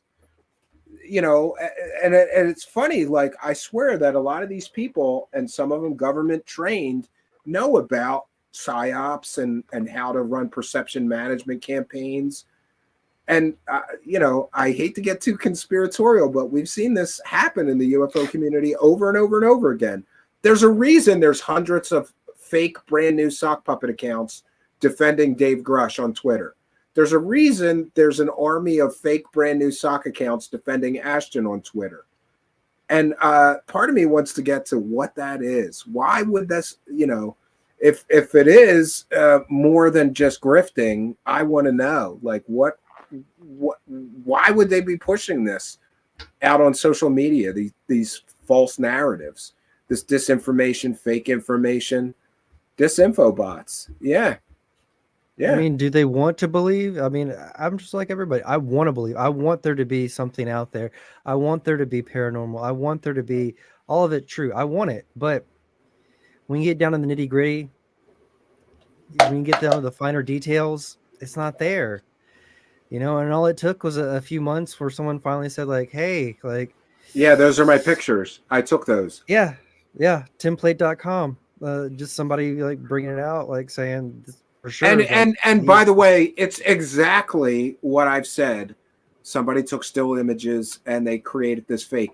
And this is exactly what a hoaxer would do. Third Phase of Moon and others that have done similar hoaxes made the same way. They've done the same thing, like take a still image from the internet, make it your background, fly a UFO over it. But you can always detect these things because little things like the leaves never move on the trees, or the light's wrong, the shadows aren't cast right from the light source. You can always detect these things. And I don't know, I saw right through this from the beginning, and like even the first go round ages ago, and didn't want to waste time on it.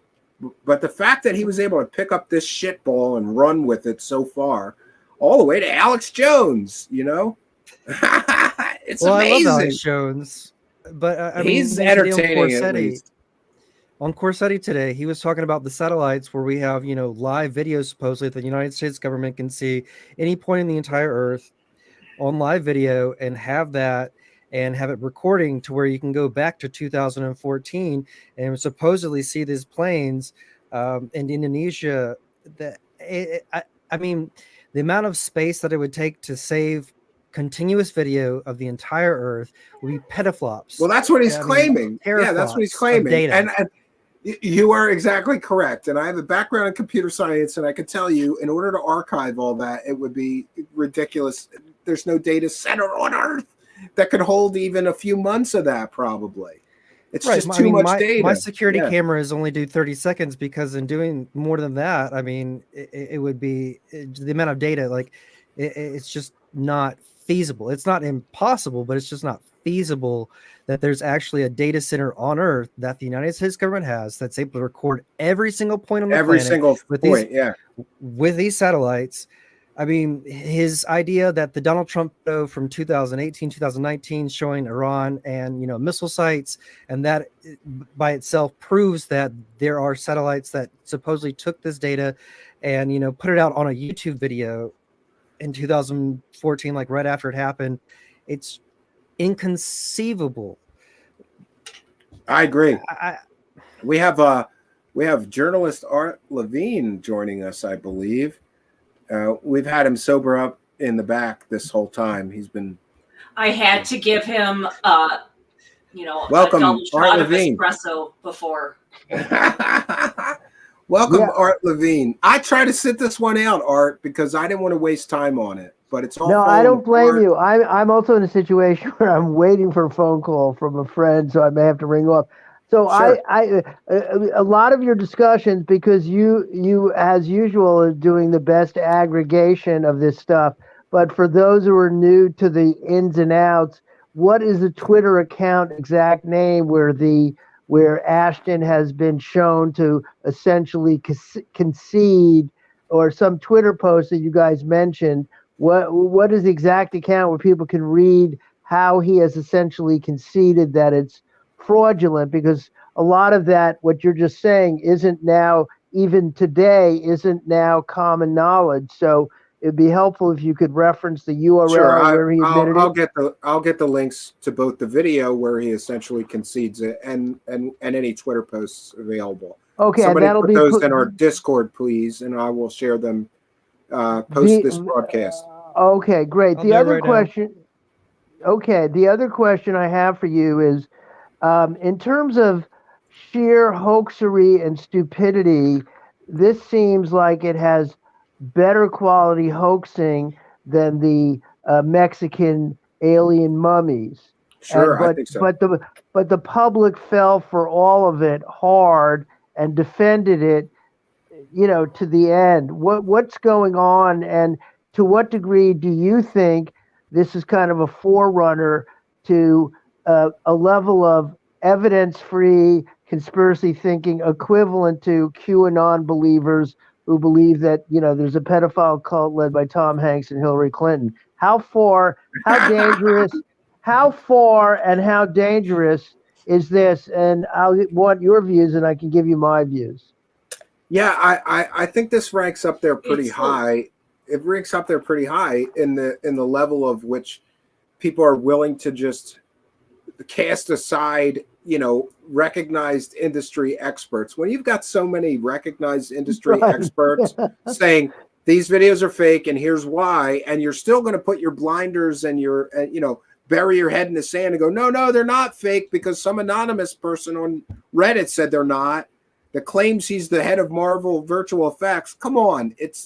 This is a level of like stupidity. That's why I wanted to sit this one out. I didn't even want to get into this because it's just I have to give. I've used this before, but everyone, this is a reasonable paraphrase of the great H.L. Mencken, who said, "No one ever went broke underestimating the intelligence of the American public."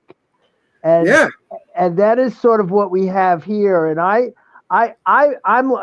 since I don't know the details as well as you guys do on this specific and other cases, the one thing that gives me, I'm trying to, because I've read a lot on broader conspiracy thinking, and in my articles for Washington Spectator, including Spaceship of Fools, I looked at how this is a unique conspiracy and mindset, in that both the left and the right and across the board and impressive mainstream outlets with power and clout like Fox News and New York Times are all on board to supporting this hoaxing and because it's views. Thinking. It's views. They need views. They're desperate for views. All of these media outlets, especially the media, the legacy media, are desperate to hold on to some kind of a viewership. So, and when News Nation numbers, and when News Nation comes along, it's a great inspiration for the others who are not pushing back. And the only thing that I would, in my own perception, there's a really good book by two scholars about conspiracy thinking, and it defines conspiracism versus traditional conspiracy thinking, like around 9/11 or Q. The new conspiracism is no evidence, no theories, simple statements of bogus claims that then are echoed and repeated.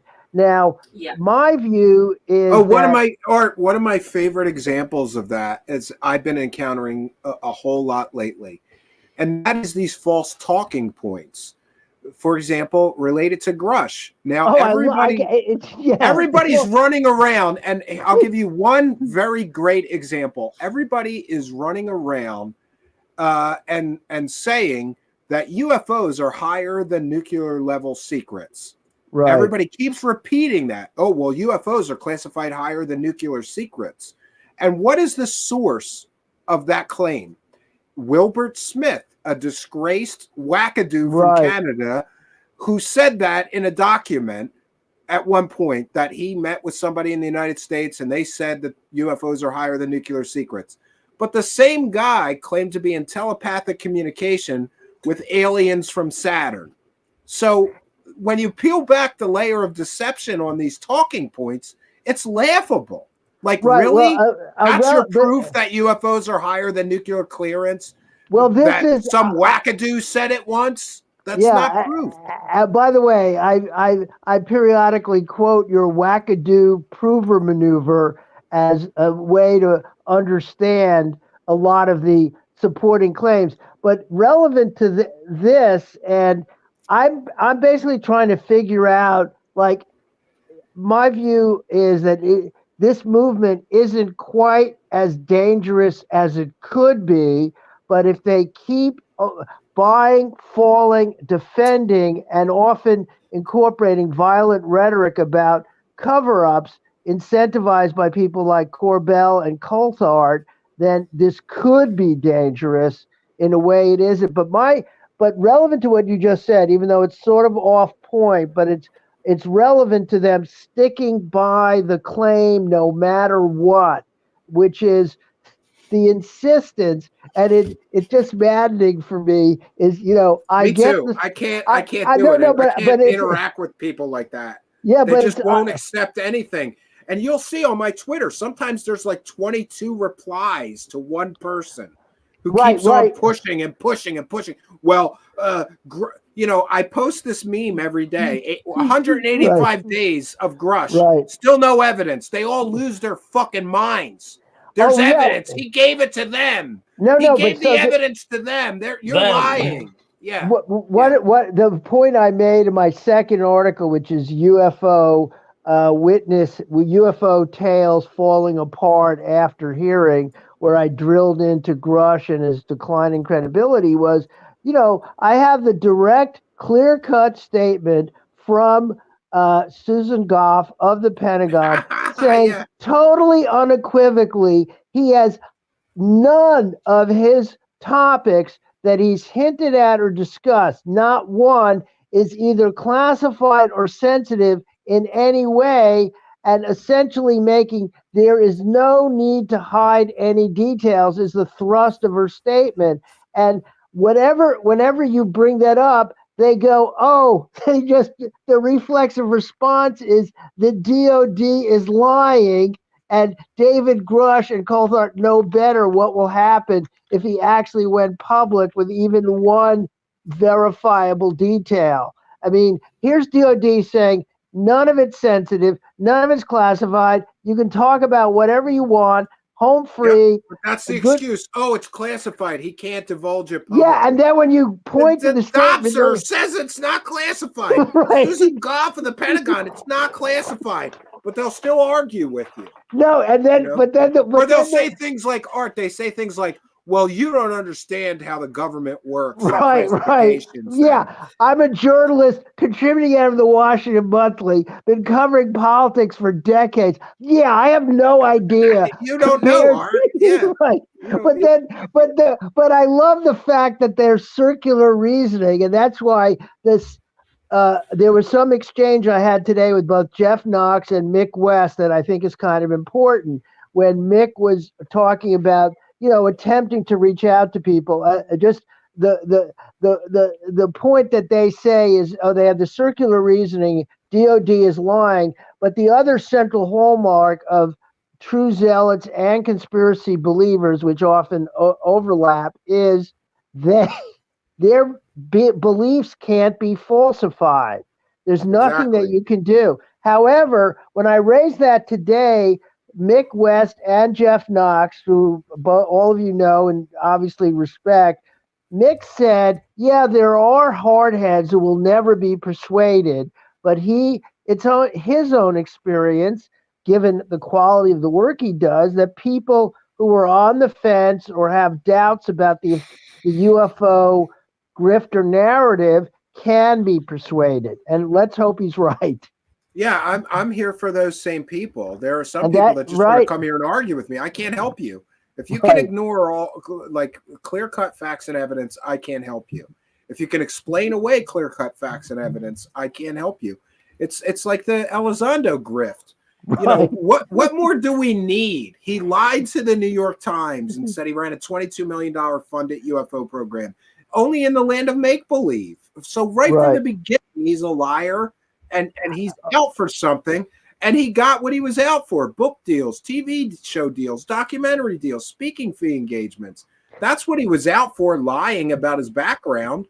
Right. So my one shred of hope to leave you with, that I have to, I appreciate so much for you allowing me on, is at least at this point, even if the evidence is faked, ambiguous, or fuzzy, at least they're pointing to what they think is evidence. Okay. And that's better than QAnon, which is you just make up anything, and then then you have people with guns shooting up pizza parlors. Yeah. It's better for now. For now.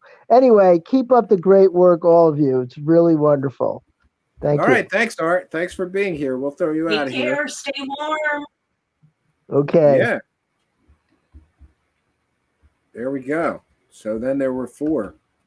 I have an interesting graphic shared if you want to share that. Sure. It was created by researcher Berlinghoff Rasmussen, and I think it's probably one of the most accurate graphics on ufology I've ever seen. Yeah, I saw study it this for a minute. before, and mine went like pretty close to that. Like, Yeah. Yeah. Do you want to read that for me? Because I could barely see it. Okay, well, you can split the ufologist journey up into 3 segments of skepticism, analysis, and belief, and each one has its own internal echo chamber cycle. So you can be stuck in analysis, which is just research and review, which is kind of the best place to be. You can be stuck in a skepticism loop, which is I where think I'm a they little say Mick stuck. West is and John Greenwald is. And then you've got the true believers, which are looped around by grifters, and then they get stuck in that loop. And whenever I get kind of in a headspace where I don't understand what the hell is going on, I refer back to this and go, that's It where makes we are. sense. Yeah, it helps you make sense of it. Just Yeah. really makes sense. So shout out to Berlinghoff Rasmussen for this excellent resource. Yeah. I don't know. I started out at the bottom there in the belief part of it. Same. And I guess after a while you start going, no, I need to look into this more. So you get to the analysis part of it. But after so many cases and so many people turn out to be complete and total scams, liars, grifters, profiteers, it's natural at some point, I think, and that's probably where I'm at, that I got stuck in the skepticism mode because I'm questioning everything and every person. I can't just accept anything. And at the bottom, when you're in that belief system, you just accept what people say. Right. Then you get to the analysis part and you start analyzing. What are they saying? Does this make logical sense? Can we prove or disprove this statement? It's But the most eventually, balanced place to be. It really is. yeah, I try to be. I'm going to try to get back to the analysis mode because my default is just like this is fake as shit. Because so much of this is fake as shit, you can't help it. You're an agnostic. You'll believe you it if you're shown actual proof, but you're never shown actual proof. That's the problem. Let me get a link to the image. In fact, I'll post it in the Discord. That'll be the easiest way to do it. Yeah. So you should join our Discord. Art and Paranormal is in our live chat, holding down a live chat. We want to welcome all of you, whether you're chatting on the Rumble chat, the Twitch chat, the pill.net chat, the YouTube chat, the Facebook live feed, or the Twitter feed. Welcome one and all. I have a question for you. Did you, I think you did, Stephen, but did either of you two see Stephen Greenstreet talking about Daniel Sheehan working for the Church of Scientology in the late 70s? Yeah, and then he became a Jesuit priest or something like that. He was going to. And you know what's interesting? Do you know who also was going to become a Jesuit priest and spent time at the seminary? Me. Yeah. St. Charles Borromeo Seminary in Philadelphia. I spent time there. And you're like, I'm going to get... For those that don't know, here's what they do. They get like, you as I an gotta get altar laid, boy. dude. No, they get you as an altar boy, right? And they tell you that God's calling you and needs your help. But really, and then they tell you But this here's in the like deal. a closed room Really, behind. they just need slaves to like clean the church and do everything for them. So they get all these young boys to do it, which is creepy because you're a young boy hanging out with some priest all the time. A lot of times, like when people don't know this, but when you're Catholic, right, and they get you to be the altar boy, you got to go work at the church every day, and you got to do all these things, and then you got to serve the masses and help the priests. You hold the wine and the hosts, and you set everything up, and you clean the altar, and you all this stuff. But it doesn't end there. They're not, they get all that free child slave labor, and then when you move to high school, then they come back to you and start telling you that God is calling you to serve. You've already served so much. Yeah, God is calling you, and that you have to get down on your knees and serve them. Well, we're gonna. Hey, you know what? You know what's funny is nothing weird like that ever happened to me. But there was several priests when I was an altar boy that later got busted for exactly that. But my dad was like, he gripped one of them up and told him, like, my son's an altar boy. You put your hands on him and I'll kill you. But That's some awesome. other kids at the same time did get, you know, the kitty touchers going at them. And anyway, so then they come back to you when you're in high school and convince you that you're supposed to be a priest, and they start sending you to the seminary to hang out with them. And, you know, then you're supposed to go to the seminary and become a priest. And I literally had to all but escape from a seminary because I just said, no, not going to do this. Well, It's the reason kind I of brought that crazy. up is I did a little bit more digging into what that court case was. And it turns out it was a case where the Church of Scientology had been caught breaking into government offices, kind of like Watergate. And then they were raided by the FBI, and like 40,000 pages of documents were taken. Yes. To So the FBI took back the documents that Right. they had broken into government offices and stole it. And guess who the lawyer who successfully Danny argued in court to Sheehan. return those stolen documents to the Church of Scientology was Daniel Sheehan. Which is like, what? Yeah, and we have to do a show on It's a it. Spooky, and actually Spooky, a few people sent me the same links that you did, because there is a surprisingly crazy number of Scientologists directly involved in UFO grifts. Verifiably, we've got Hal Puthoff and his wife. We've got Richard Dolan's wife. We've got Danny She was a Sheehan. member of Rantha, right? Yeah, and she was also trained as a remote viewer, and she's a Scientologist. I didn't know about the Scientologist. Yes, I've met Bracy. Well, she seemed perfectly pleasant, but that's news to me. yeah. Well, you know, and they're free to correct me if she's not, but I have too many people sending me messages. She was spending time in Clearwater after the divorce, doing her Scientology thing. So well, now, okay. So, and that's just a few. We've got more. There's a lot more. You know, Christopher Mellon's brother was a Scientologist. There's a whole lot of Scientology You could back up connections in there because UFOs. we don't know that he was a fully fledged member. We know that he took courses in 1997, and then he got married to Tamara Mellon in 2000. And they I divorced asked, in 2005. I then asked she married John Tom William, Cruise's agent. I've asked John William Warner. He didn't reply to me, but I'm going to ask him again because that's John William Warner's cousin. And if he was indeed a Scientologist, I just want to know that what I'm saying is That's correct. the best person. And by the way, he's in the member roles. That's his name. Yeah, exactly. Well, his name. He's under the role for having taken a communication course, which it could have been like Scientology adjacent and kind of connected, but not actually to do with it. So I'm erring on the side of caution from saying he could have just taken a course and not actually been a full-fledged Scientologist. It's just interesting that his widow married Tom Cruise's agents, Cruise's agent, which is like, okay. And the whole thing is kind of weird. There's a lot of Scientology connections. Well, and if you think about it, they believe in aliens. They believe in the Xenu, and you know they believe it's a fantasy religion. And they also believe that they get superpowers the higher up the bridge they go. Right. So, is that like when Lou Elizondo used his mind powers? Yeah, remote viewing, mind powers, telekinesis. All of that shit is kind of promised to you in Scientology, so it makes sense that many of them would be in this. I had to get Where people stuck accept with those things as real. I had to get stuck with the Jehovah's Witness cult. I was raised in. I couldn't have had any. I was raised in that magical. Oh, were you? Yeah. Well, you couldn't have birth. I always felt bad. There was kids in my neighborhood that were Jehovah's Witnesses, and they weren't allowed to celebrate holidays or their birthday. And my mother got in so much trouble once because I think I was 8 or 9 and having a birthday party, and she invited all of the kids in the neighborhood, and she just put invitations on the whole block, both sides of the street.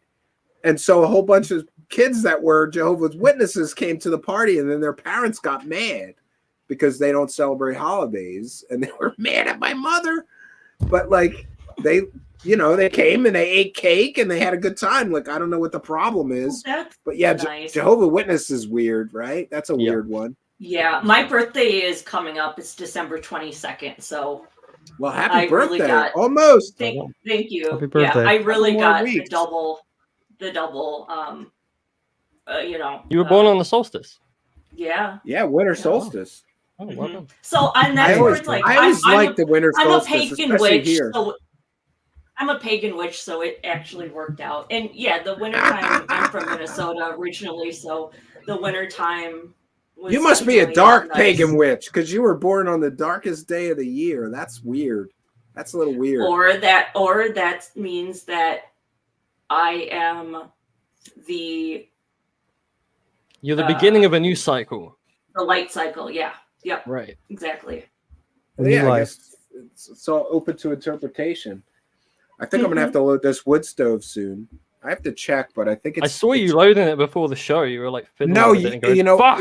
yeah. Here, I'm gonna do something here. Let me solo this. So for those that don't know, I got a new wood burner over there, and it has a glass front. It's beautiful. I love it. And one of the reasons I love it is because the old one, I had to tend the fire every hour to keep this place warm, and this one, it's every like 3 or 4 hours.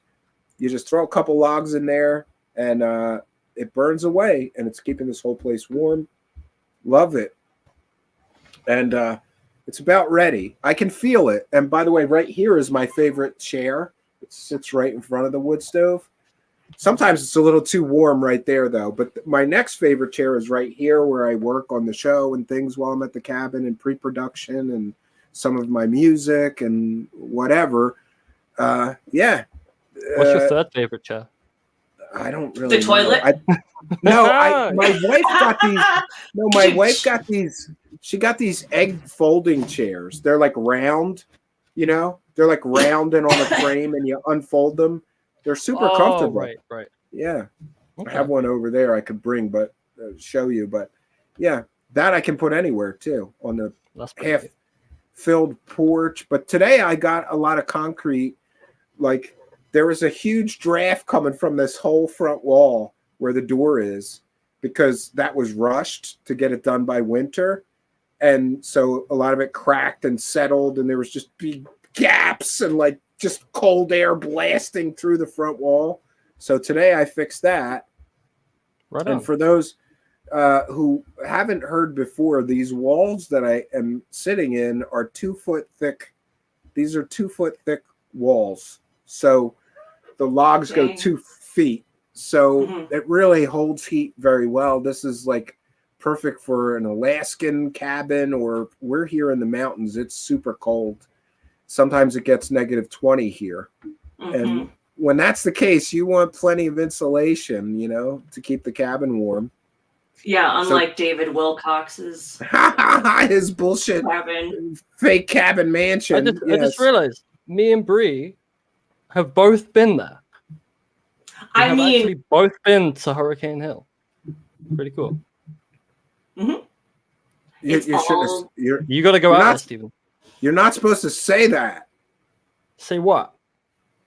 Who's been where? You're not supposed to say that. Didn't you see? I posted the pictures in the Discord, and I just put redacted super secret dildo helper, and now you fucked it up. You just fucked up the whole reveal. I'm a terrible DIA asset. I'm sorry. I'm going to be recalled by my line manager and returned to the farm. I don't know nothing. I don't know what you're talking about. I ain't no snitch. I don't know nothing. I ain't no snitch. I wish I'd taken a shovel when I went there. You were unlucky that the gates were closed though, because they were open when we went. I know. Like, it definitely. I think. Yeah, I was like, oh my gosh, he's probably super paranoid now and has like, especially after we knocked on his door. cameras. I just imagine him being like sniffling and then like just like or here looking at his like security cameras just kind of like all the time. Well, like when we pulled up out the front of the log cabin, he was in the window like eagle-eyeing us and like looked directly at me, and I looked at him just like Bryson's folly. Oh shit, I'm here. Like this is, you know. No, I bet that must have been awesome though. It was priceless. It was an experience. After that we were like, because we were gonna go to Corey's house like afterwards. We were like, nope, not doing that. Because in our heads we were like, we were freaking out. You never know who's going to join, and we have Ryder Lee from Raised by Giants. No way! Welcome, Ryder We were Lee. just talking about a wonderful What's experience.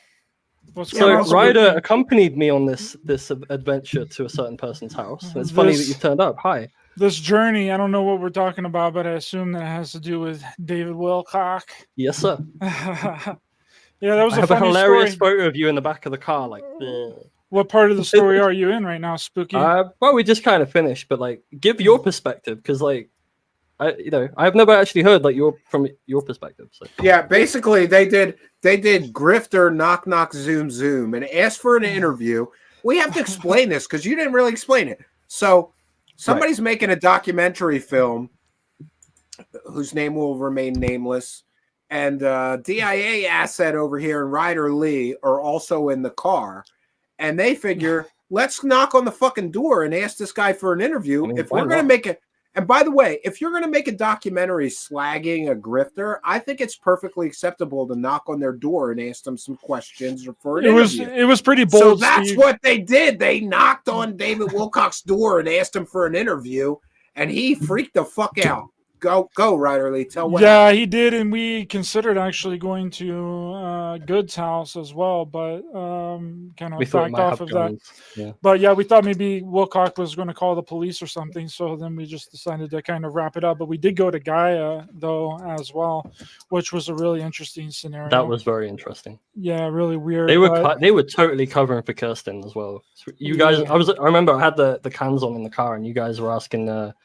Is Kirsten Medvedich here? And they're like, no, she's not in today.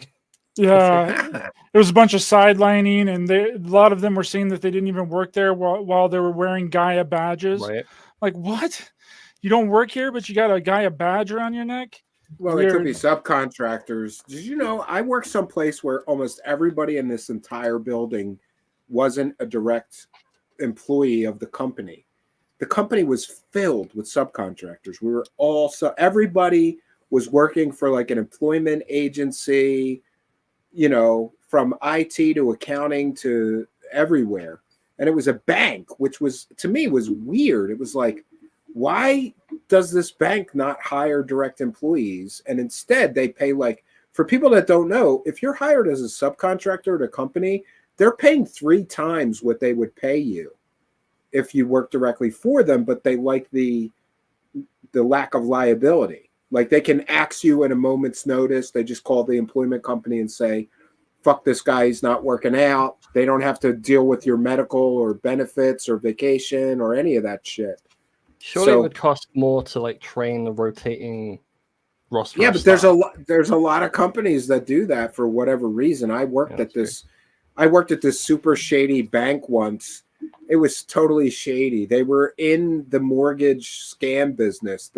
Remember when everybody was scamming those people, we'll just put $150,000 for income so you could get this huge mortgage. Right. The whole mortgage scam thing, it was that kind of a place. I only worked there for a short time. As soon as I realized what I was working for scammers, I was like, I got to get out of here. Well, aren't most of those people like hired to like go in and do the replacement for like big lots or something like that, like dollar store and stuff? They'll come in and just like do like their little section. I've ran into that several times where I'm going around a store and asking people for help, and it looks like they're working there, and I ask them, I'm like, hey, where's the soap or whatever I need, and then they're like, oh, I don't even work here. I'm like, what? No, I'm just stocking the shelves. Yeah.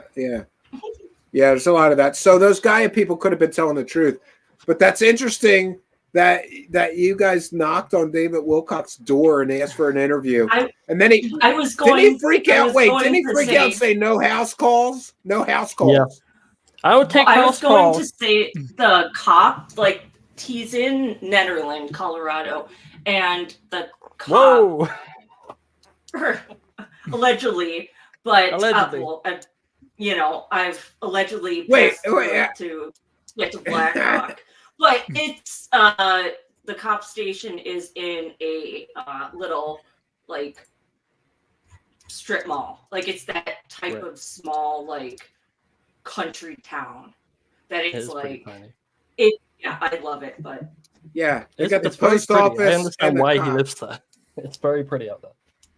But yeah, whenever we rolled up on there, I was like, I didn't expect a lot. And when you see his house, like, holy shit, his house is nice. He's not living in the middle of nowhere like he claims. Amazon can get to his off-grid cabin there. So it's not off-grid. He's got grid power. He's got everything. He's got It's a fucking solar powered internet. gate. Yeah. Well, that's the thing. The gate was open. We just rolled right up. Rolled right up. Which was the most nerve-wracking 90 seconds of my life, I think. And I gotta give it to the person that we're not going to name. He had some balls doing that. That's balls, yeah. It took balls. Very ballsy. That's good gonzo journalism. I would have filmed the whole fucking thing and put it in the documentary. I mean, what made it funnier was 3 or 4 days later, David does a live stream talking about negative greetings and psychopaths. Now, this person had texted David earlier in the day saying, "You better not be lying about me tonight." And he's like, "Oh, I'm too smart. I would never do that." Then he does that stream, and I remember sitting in Seattle Airport watching it on my phone, like. And now he's claiming what is that my he's life getting, right now? Like, now he's claiming that he's got stalkers and people are shooting guns outside his house and all of this nonsense. Dude, he's a liar. Colorado, a lot of people in his area have guns because there's wildlife. Yeah. And the amendments. So like it's delusions of grandeur where it's like he's like gang stalking. He's type, so like, important. vibe. Yeah, he's not important enough he's to have like- real stalkers. He's full of shit. And I was also surprised. Like I don't know that girl, like him, like when he. By the was way, getting I water gotta that one time, like- I have to say something. Here at Truth Seekers, we don't support or condone or encourage anyone trespassing on private property or anything like that. So you know, us talking about this is not an endorsement, and I certainly would strongly caution anybody not to do anything that might be considered illegal or unethical or immoral. But in this case, you're making a documentary film. You can knock on the guy's door. If he tells you to leave, you got to. And he did tell you to leave, and you did, right? I was about to say that it should be noted that as soon as he asked us to leave his property, we did. So it wasn't like we were like, "No, you got to talk to us, David. We're here." Like, no. And by the way, all you did is Very, go up a private driveway and knock on his door. Well, he said that there was all these signs saying no access when there wasn't, because I went back and looked at the footage. There's no sign. There's no signs there that say private property or no access or don't knock on my door or anything like that. So you had no way of knowing until you tried.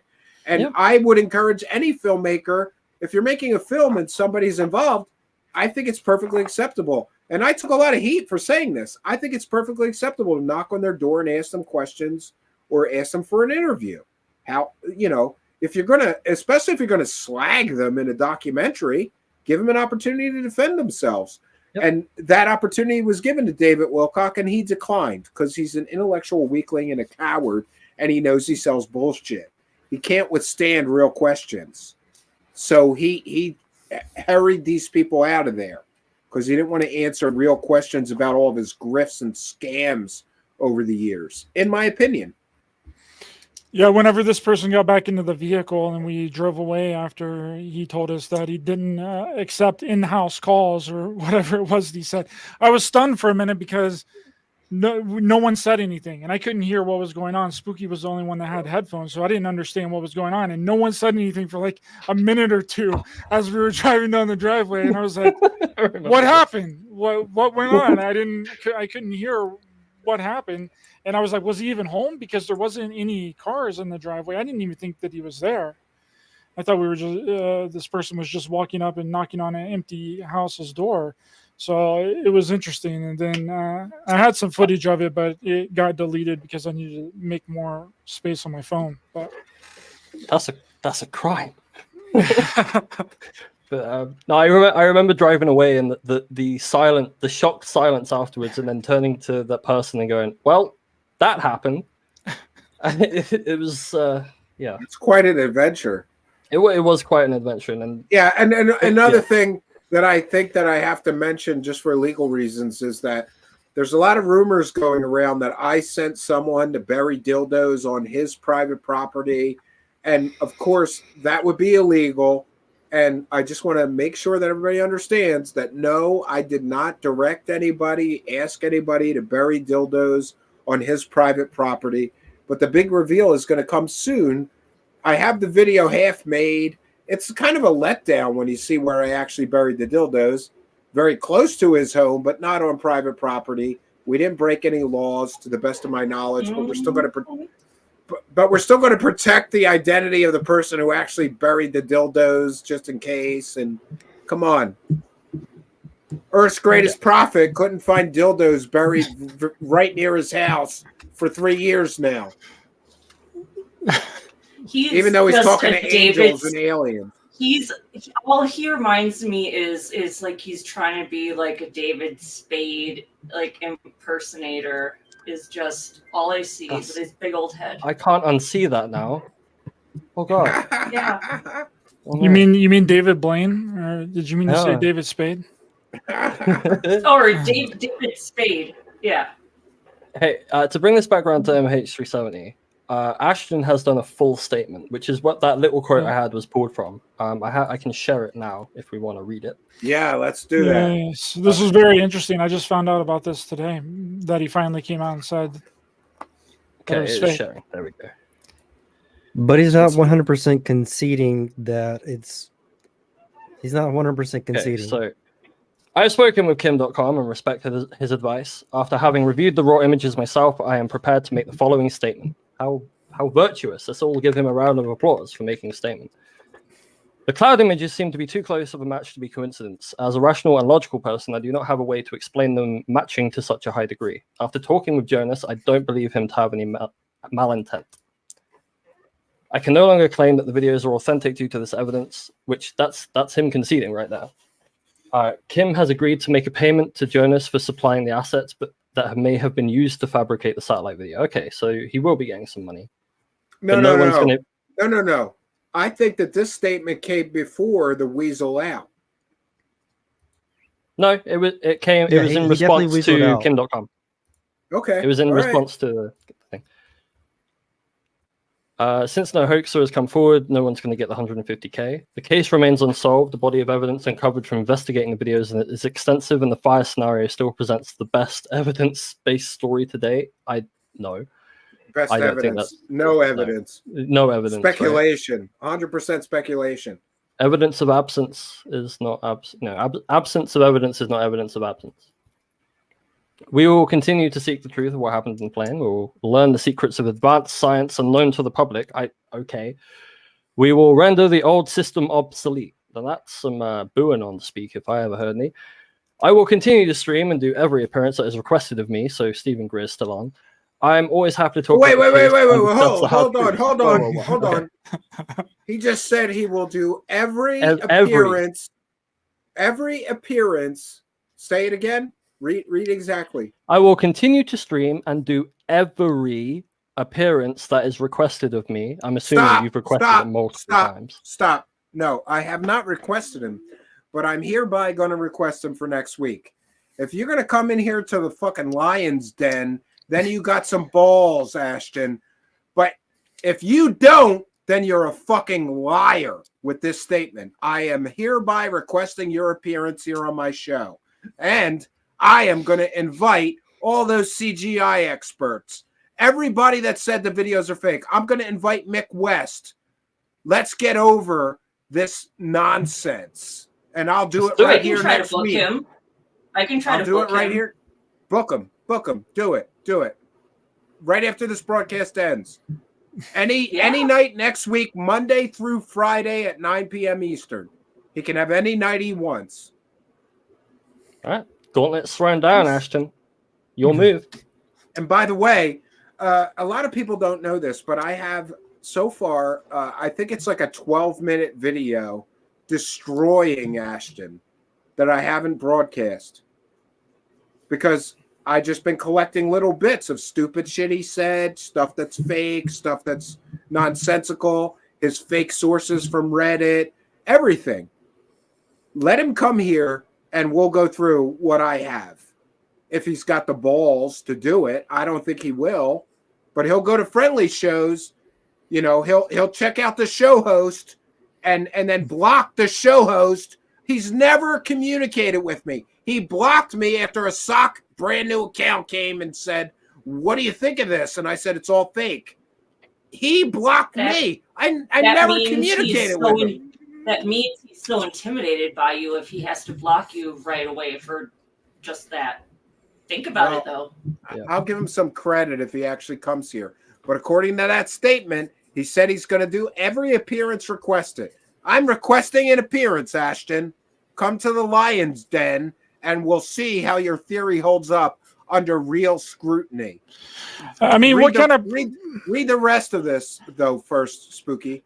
He ain't got the huevos. I'm always happy to talk about the case and discuss hard truths. This community is special. Thank you to all the amazing people I've met on this journey as a normal person put into an extraordinary situation.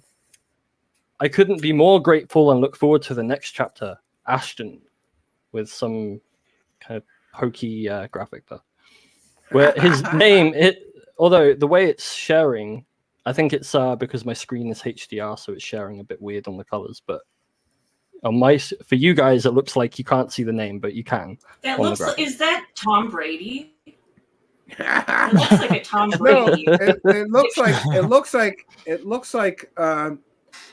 looks like the guy from Jackass, the main guy. Oh, Johnny Knoxville? Knoxville. It looks like Knoxville. Yeah, looks like Johnny a little Knoxville. bit. I mean, I can see that's, that. you know, I mean, that's giving him a compliment. Well, at least he finally fucking conceded that the videos are fake.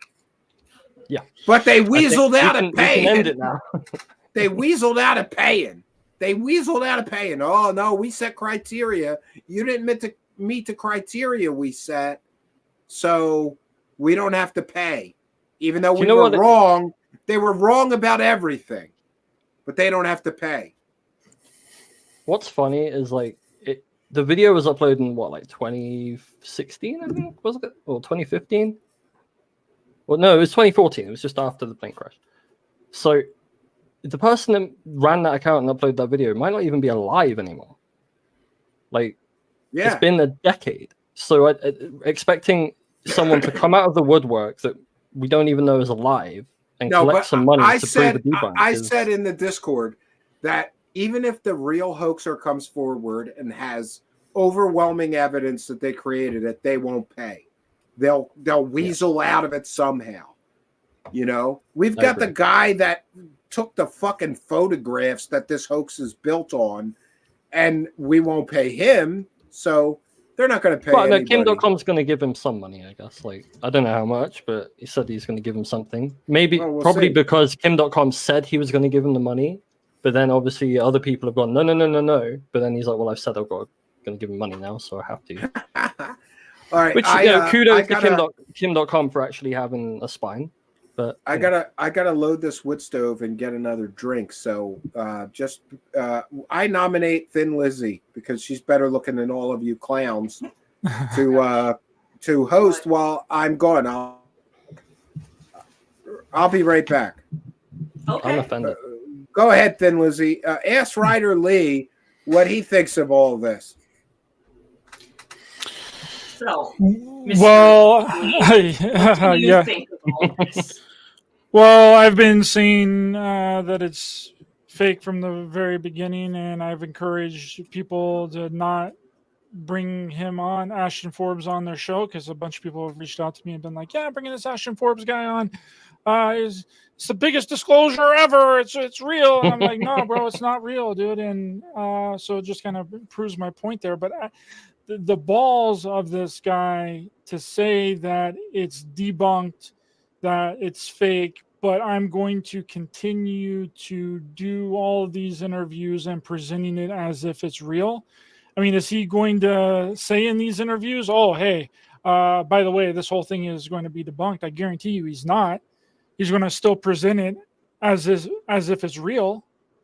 You know, Yep. So like what kind of person does that tell you that he is? It's very bipolar of a kind of thinking, I guess. Yeah, I agree. It doesn't make sense because it's just such a wild swing from one to the other. It's hard. You get whiplash just from observing it back and forth. That's Like what kind of psychopath? What kind of psychopath gets caught up in some bullshit and gets proven that what he's been talking about is a lie and fake, and then continues perpetuating it Jimmy like Church. it's real? Well, I mean, there's been several people like that, but Yeah. like as There's many of them. yeah, like, but why? Why would you continue to do that? Especially when you just put out this tweet saying, "Oh yeah, this just in. It turns out that it is fake," when everyone has been telling him this entire time that it's fake, that it's Well, I not guess real. he had to reach that conclusion by himself because apparently he can't trust the word of experts.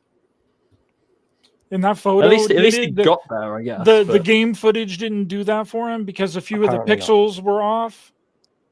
But the photograph of the clouds that are a verbatim copy of the actual footage is what got him there. It's weird. I think honestly, I think it was Kim.com going, "We can't continue this anymore, Ashton," because he puts out his tweet and then it takes a few hours for Ashton to come out. So there's obviously been some kind of discussions taking place in those few hours. And I can imagine it being Ashton going, "No, we can still do this. We can still do this." Obviously, I don't know. I'm speculating, but What that's I've why I learned imagine. is when something seems too good to be true, it normally is too good to be true. It's normally Wait, not you real. David doesn't have bubble cars? I mean, you ruined my day now. He's wrapped up all There's of his no money into hover it. cars and no hoverboards. Neither of them. I mean, how many of those scams have we went through? We've went through so many of those. Not too Billy many. Carson has one that he's Doesn't he working have a space on. agency? Yes, you got David Wilcock doing his thing. You got the whole TTSA scam as well. I mean, you know, I never fell for any of these things, but I am very intuitive, so I guess that might help. But I'm also, kind of like I question things and I'm skeptical but open-minded. But some people are they're like sheep and they have to be told like they want disclosure because they can't, think for themselves. So it's very. So I made a list of points that you have to hit in order to be a UFO huckster, whistleblower, insider, right? And number one on that list is claim to have top secret information that nobody else has, right? Then claim that you got that information from someone high up in the military, the CIA, or a top secret briefing, but you can never tell anyone their name. That's important. Always wrap Roswell into your stories. Claim that the government knows about everything and are responsible for a 7 decades long cover-up of UFOs and extraterrestrials. Talk about free energy and how long we could have been having free energy because the government cover-up, people can't have access to it. Use dead people as your source of information. Claim that people have Hey, that's mine! Well, this is a list. This is a list of 10 things, Steve. I know, I'm just busting your balls. Okay, so... But I've talked about that over and over and over again. There's so many of these people, they always cite dead people. They always do it. That you're right. They always cite dead people. Because they I've been can't saying this talk for years. back. Yeah. They can't refute. They cannot They refute. can't sue them either. They can't Hey, say, I hey, never Ryder. said that shit. Yeah. Someone in the chat is asking who Ryder is, so I thought maybe we could give Ryder an opportunity to say who he is and what he does. And yeah, Ryder needs the help, right? Plug People away. in the chat are like, I don't know who Ryder is, but I like him. And I'm Yes, like, well, he's been a Ryder, guest say here who like you are. twice, right? Like, yeah, I've been on the show a couple of times. You can unless find me- he's got some skeletons in his closet that I don't know about, and I'm an asshole again for hosting a guest. He's been here a few times. You can check all my stuff, Steve. I've never said anything. I don't know, man. Latinas are the best freaking like. Easy to say something objectionable. No, you need to listen to all of my content, Steve, to bring me on your show. Some You need to listen asshole to is every probably single finding thing. MySpace posts of mine from 20 years ago and try to slag me for that, MySpace. you know? Yeah. Listen to all So- of my YouTube content, all of my podcast content, all of my Rockfin content, and all the shows that I've been on other people's shows. Oh That's what you yeah. gotta do. what's your So podcast Ryder called, Lee is another show host. And it's rare that I agree with another show host on so many things, but Ryder and I agree on a lot of things. I'm sure we disagree on a lot of things too, though. But Ryder is Raised by Giants. Just search Raised by Giants on YouTube. And if you like what we do here, you'll probably like what he's doing over there. Go over there and subscribe, show him some support. It's a rough game. We're doing the slow, steady slog to 10K. Ryder, is that a fallacy? Everybody says it gets easier after you hit the 10K. Everybody says it gets easier. I mean, I'm hoping I'm at like 7,400, something like that. Whoa, I didn't know you caught up to us that much, you prick. Yeah, I'm slowly. You know I'm going to have to disown you as soon as you surpass my numbers, because that's how. Listen, for those that don't know this, if you're friendly with another YouTube show host, as soon as he surpasses your number, you're supposed to stab him in the fucking back. You're supposed to. It's happened to me like 20 times now, right? As soon as they get past your numbers, you got to stab them in the fucking back, and you're not friends anymore.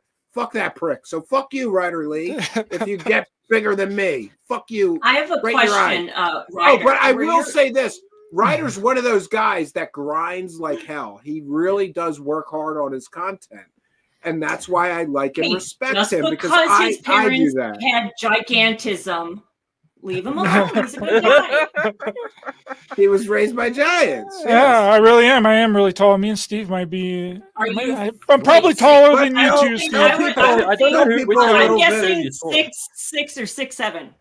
Tell people a little bit about your show and what you're doing over there, but don't too many of you go and help him. You know. Yeah, Raised by Giants on YouTube, Raised by Giants on any and all podcast platforms, Rockfin, Rumble, Odyssey, and all that. And I basically just talk about things that I think are interesting, mostly about UFOs and extraterrestrials and all the nonsense that comes along with that. Something that I'm 6'4", by the way. How tall are you, Steven? I'm 6'4". Oh shit, we're tied, bro. Well, actually, no. You know what? I think I'm more like 6'3" or maybe even 6'2". I've been shrinking as I've been getting older. Isn't that weird? Like I went to the doctor and he was like 6'2". I'm like, no, check it again. I've been 6'4". Like, and he's like, oh, maybe 6'3". So maybe 6'3". Yeah, sometimes people you have in my boots, so I'm. You know what though? I've always loved. I've always loved being this big. I'll be able to be your height. I'll be even. I was a shrimp. I was a 10 years. total shrimp. You know that kid in high school that looked like he was 11 years old? You know, he didn't look like he was ready for high school. That was me. And then suddenly over one summer, I got huge. And I've always liked being this big because being on stage, it's easier to project confidence and everything when you're huge like this, you know? And everybody's shorter than you, so you are clearly the leading man. Like in a band, right? And the guitar player's shorter than you, and everybody's shorter than you. It's easier to project like that frontman That you're vibe better when than everyone? Well, no, but I'm bigger. Yeah, it made it easier, so I embraced it. I used to even wear big ass boots and everything, you know. That's Get even where it's like, bigger. I'm Get even 5'7". bigger. I'm 5'7", but I'll still wear like 3+. You know, if whatever the shoe, you know, I don't care. That's interesting. I didn't know. I can Ryder reach Lee things. is a big son of a bitch like me, right? But I've always been real thin until the pandemic, and then I got fat eating too much of my wife's macaroni and cheese and all kinds of like comfort meals for like a year and a half straight because you're stuck at home. Nothing else you could do but eat delicious food. I got fat, but that carnivore diet's worked out for me. I lost 22 pounds. Oh, you're on the carnivore? Yeah, I've been on it for 6 Did you take months that now. from Joe Rogan, Steven? I don't know who. Yeah, maybe. I mean, I heard about it on Joe Rogan, but it makes a lot of sense. Like people are curing their own diabetes from just doing that diet. And interestingly, I'm going to go back to my doctor and do lab work, and I can't wait to see what the lab work looks like 6 months on this diet versus I used to eat. One thing I'll say is I haven't eaten anything processed, nothing for 6 months. No frozen foods, very little. You know, once in a while I have a cheat meal. That might be a frozen pizza, but that's like once every 2 or 3 weeks, you know. But mostly I'm just eating meat. That's it. Tonight I had chicken wings, a whole big tray of chicken wings, you know? Yeah, Joe just showed someone on his podcast the other day that I think she's like 86 years old, and she looks like she's 40 years old, and she's been doing the carnivore diet like since she was 16. I don't know. And by the way, I'm not a doctor. I'm not a nutritionist. I'm not offering medical advice or nutrition advice. Consult your medical professional. But what I will say is that I feel better right now than I have in 10 years. When I was eating garbage and junk food, and I just didn't feel very good, and I wasn't able to work as like, I feel like more energy. I can work longer. I don't, you know, and I basically cut out most sugar. I still drink some sugary drinks. I'm drinking Snapple right now, but generally I feel better now than I did 10 years ago, which is weird. You know, I got higher energy. I sleep better. I lost I had this huge spare tire, man. I caught a side view of myself, and that's when I decided it was time. You know, you ever walk by a window and you catch a side view, and I was like, holy shit, I look like Santa Claus or my dad or something. Like, this isn't good. No, are you working out on top of that, though? Are you working out? No, my only workouts is that I ride a mountain bike, but I don't do it every day. 2 or 3 times a week, I ride my mountain bike for an hour in some of the trails, either near the cabin. I have a mountain bike here and a mountain bike at home, or at home there's some parks and stuff. So maybe 3 times a week I ride a mountain bike for an hour. That's basically my only exercise. Other than that, I'm sitting in front of a computer grinding, and I know you know something about that, right, Lee? Absolutely. I'm about to be blind in like 10 years from all the times that I stare at a screen. My vision's getting super blurry. It's hard for me to drive at night, actually. I need to rock some glasses like you. I would if you wouldn't think that I was copying you. That's what everyone would say. They would be like, "No." You know what I love? I love for those unaware. I'm just going to repeat it one time again. I have something called third nerve palsy or eye paralysis, and it's from a brain aneurysm, which rendered one of my eyes like blind. So I'm literally half blind. That's why I wear the glasses. And I love it, though, when people slag me for wearing glasses. Like, why are you wearing glasses inside, you asshole? You know, like sometimes people come at me and they don't know. And I always say the same thing. Like, isn't there some kids in wheelchairs you could go make fun of? You're making fun of a half blind man for wearing fucking glasses. Well, and by the way, the glasses are medical. Like, they actually help me to be able to see better. And I can't drive without these. Purpose, function. I can't drive without these because the glare and my lack of depth perception. I have a lack of depth perception because I don't have true stereo vision anymore, you know, so they really do help. And I just think it's funny when people slag me, you know, for wearing the glasses. Like, would you, you know, like, if you saw a dude with a cane, with a walking cane, wearing glasses, would you slag him? Like, it's the same thing. I always thought that, and also to like help your eyes see, like when you're like, looking at a screen. It's cosmetic too. It's cosmetic too, because you see, like, my eye will be wonky looking at the wrong thing. And I don't want to think about that during live shows or broadcasts. Like, is my eye wonky? Sometimes it's pretty good. Sometimes it kind of straightens out. But a lot of times it's all wonky. And that's you ever talk to somebody with a lazy eye? It's very distracting. You know, you're like, what the fuck is this guy looking at? Like, it's weird. I rocked a patch for a while, but That's I didn't. pretty badass. I didn't like that. I just, because everybody seemed to be looking at me wondering what happened to my eye. Do you know what I mean? Like, I could see people staring going, oh, I wonder if he got stabbed in the eye or shot in the eye or what happened to his, you know. So I got rid of the patch and just do the glasses. You could claim that you were at a ET base in Dulce, New Mexico, and you got attacked by an extraterrestrial. Yeah, and that's why but I I have various glasses, and some of them are just for the cosmetic reason. Like I don't want my eye looking all weird, wonky while I'm trying to talk to somebody else or do a show or whatever. And then I have other glasses that are actually medical, like there's prisms in them to help fix my nightmare. One eye not working right. Like there's a reason for the glasses.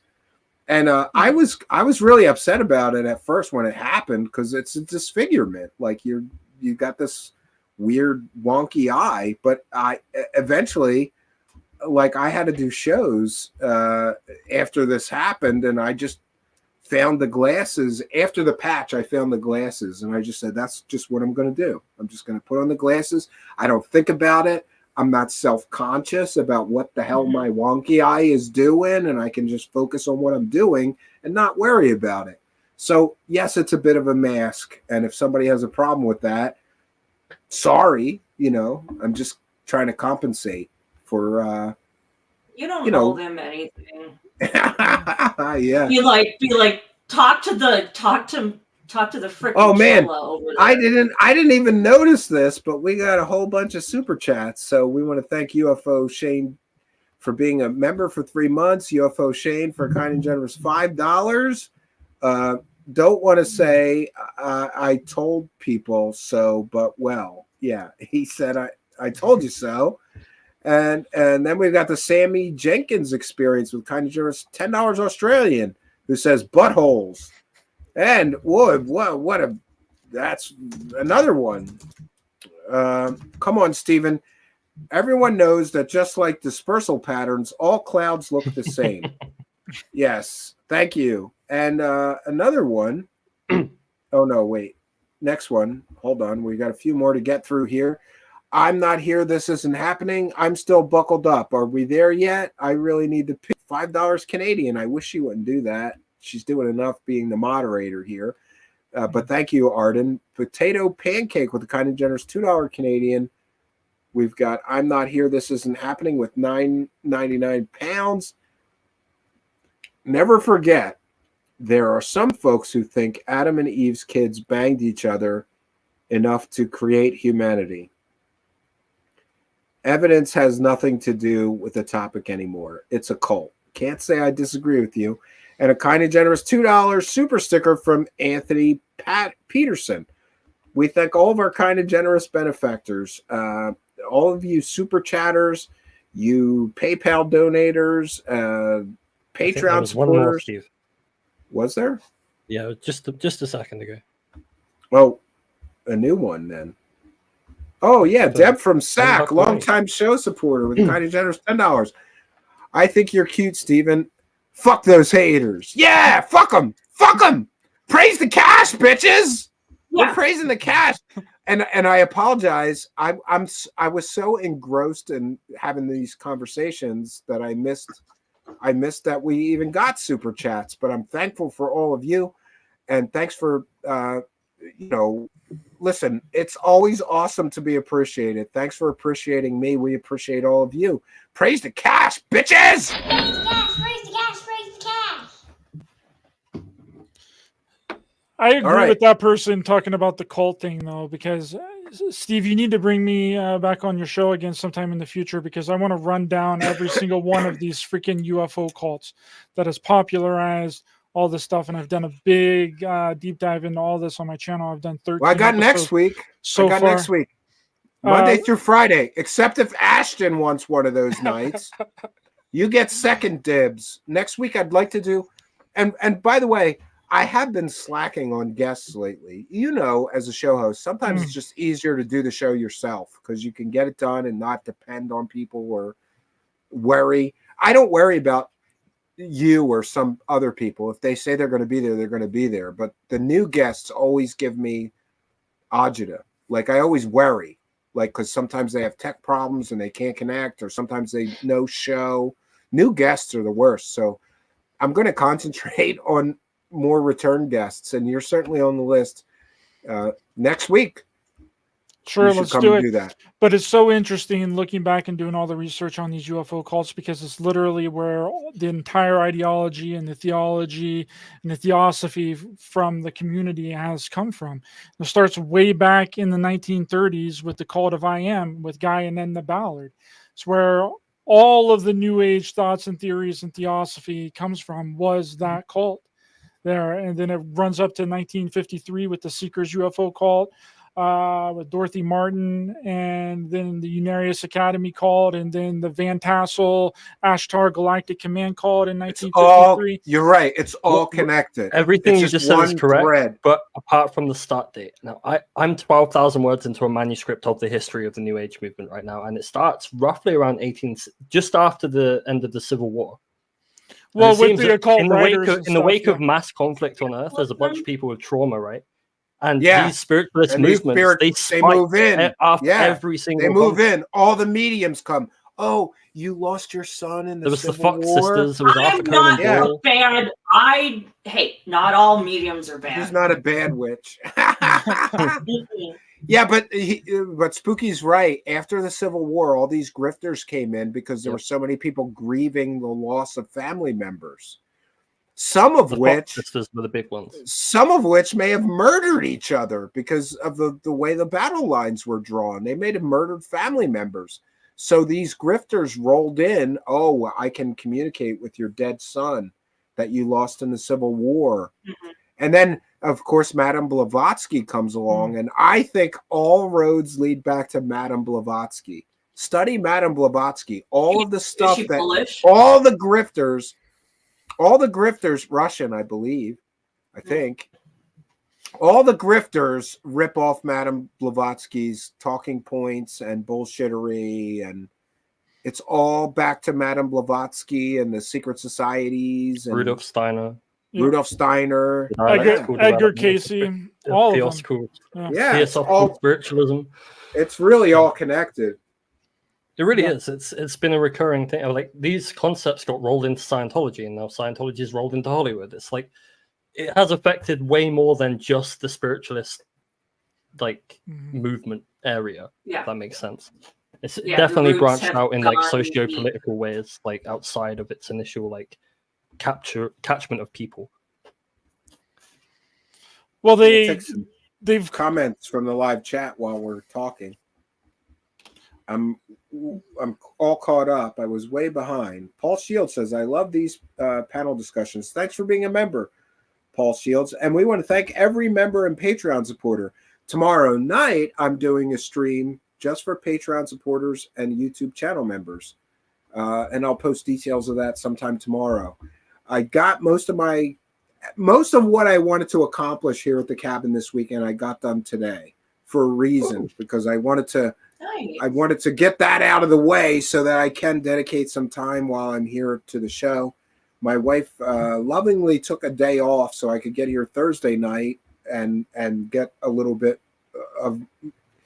I got a lot of stuff outside to do. Very nice of you to give her. I didn't realize that we had so little firewood. We burn a lot of firewood over the summer, and I like the woodshed was all junk thrown on top of the firewood pile, like just stuff to get out of the weather, lawn chairs. And after I moved all that and cleaned out the woodshed, I was like, oh my God, I don't have as much firewood as I thought. So I got to make some more. That'll be tomorrow and next weekend, and then I should be good for the winter. Got to fill that firewood shed.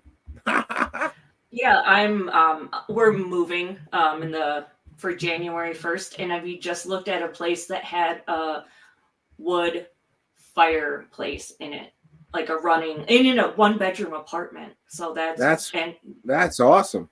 Yeah, so that's where I was like, oh my gosh, I've just, it's so nice just to, be around. It's nice to have it. I have one.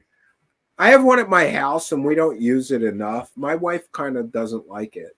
She says, "Oh, it makes the whole house smell like a campfire." I don't agree. That's That's why But I want to have one. And then I don't know. throw And one there's of my nothing Palo better. Santo There's sticks in there. nothing better than sitting by a wood fire. There's Oh, nothing. and that's the Look, thing. I this love it is when my this air is kit awesome. smells like campfire for like the next day or two. It's like Yeah, I this like thing is that. awesome to have. I love this, and I love when I first built this room. I wanted a glass front wood stove.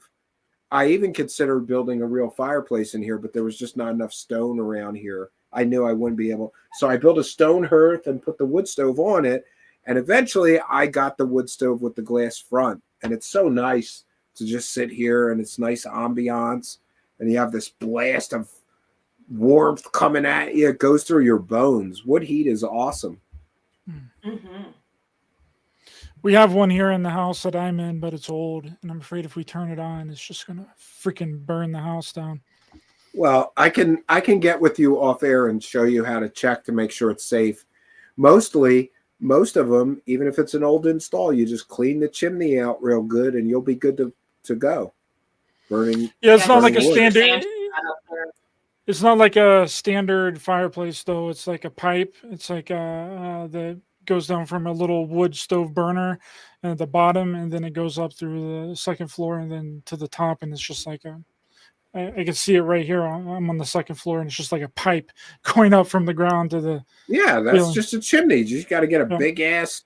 You just got to get something to clean out that whole chimney, and then you're probably free to use that. Yeah. It I was would check definitely it cut out. down on electric during the winter because holy crap, electric's so expensive during the winter. Yeah, there are people near my cabin. I can't tell you. I must have had like 6 different neighbors come here to see my setup because they see me burning wood, and they're paying $1,200 a month for 4 months. You got solar panels hooked up for at the cabin? electric. Yeah, I do have a solar panel backup, but it's only a 300-watt backup system. We have power failures here a lot. We have on-grid power, but we have power failures here, I don't know, 6 or 7 times a year for like a week at a time. Like a pole in the woods will fall over, and it'll take them a week to get the electric hooked back up. So I have a solar power backup system, and it's just good for laptop lights and this desktop. I have 12-volt lights, and the solar panel system is in the sunroom right on the wall. So it collects all the power in a battery bank and an inverter.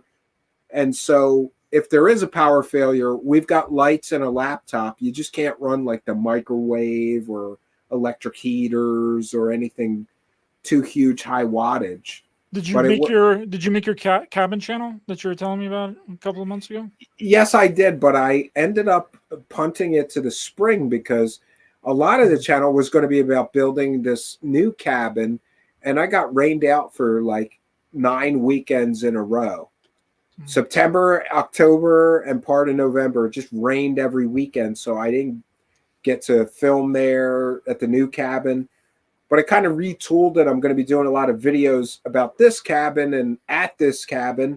Yeah, just take everything apart in the cabin that you already have together, and then put it back together. And then yeah, basically, yeah. Well, no, but I could do videos and talk about it and show pictures. I took a lot of pictures during the whole construction, but then it's kind of a thing. Like I have to explain this whole cabin, which is kind of a nightmare because it started one way and then it went a different way, and then we've got 2 additions here. We've got this porch that we're building, a stone patio I built. So yeah, that's going to be launched probably in April 1st. I think that's a good date. I started it, but then I got totally derailed by the fact that I got rained out, and all the content I planned to produce was about building a cabin. And then we got rained out for 8 or 9 weekends in a row. Like it just rained every weekend, Friday, Saturday, and Sunday. I couldn't believe it. And every week I would come up here going, it can't rain all weekend. I'll get over there one day. And then it would, So I kind of punted. Rain all the time. Yeah, it can here, apparently. So, but that's one of those things, like I can't control nature. Like I thought about it later, and I could have got around that. I could have hung a whole bunch of tarps and still did that somehow. But it would have been a nightmare to hang that many tarps and expensive to try to still work over there. And it was pouring rains a lot of those weekends. So I kind of punted it. And this winter, I'm gonna do a bunch of videos here at this cabin and explain this whole cabin. And then the channel will be better for it, because in the spring, I will have I'll launch the channel, explain the main cabin, and then we'll start showing everybody the backwoods cabin that I'm also building. So it'll work out. It just, everything takes longer than you think, you know? Yeah. I'm just looking at old photos, and I found a photo of Ryder outside of guy.com. That's incriminating evidence, Spooky. Get that off the screen. Don't share that shit. Oh no, then That's just a doppelganger. I won't show this excellent photo then. This excellent photo of you in the back of a car. There we go. That's me. That's what's up. That's a good photo. You didn't see that, Spooky? I'll send it to you. It's like 6K, like crazy high res. Super high definition. Right. Yeah, you know what? Actually, Ryder, you reminded me. I'm going to start. I just learned about timed tweets. Isn't that weird? Like, I knew about them kind of. Well, I kind of just rediscovered that. So I'm going to do a timed tweet every day promoting the cabin channel until I launch it in April.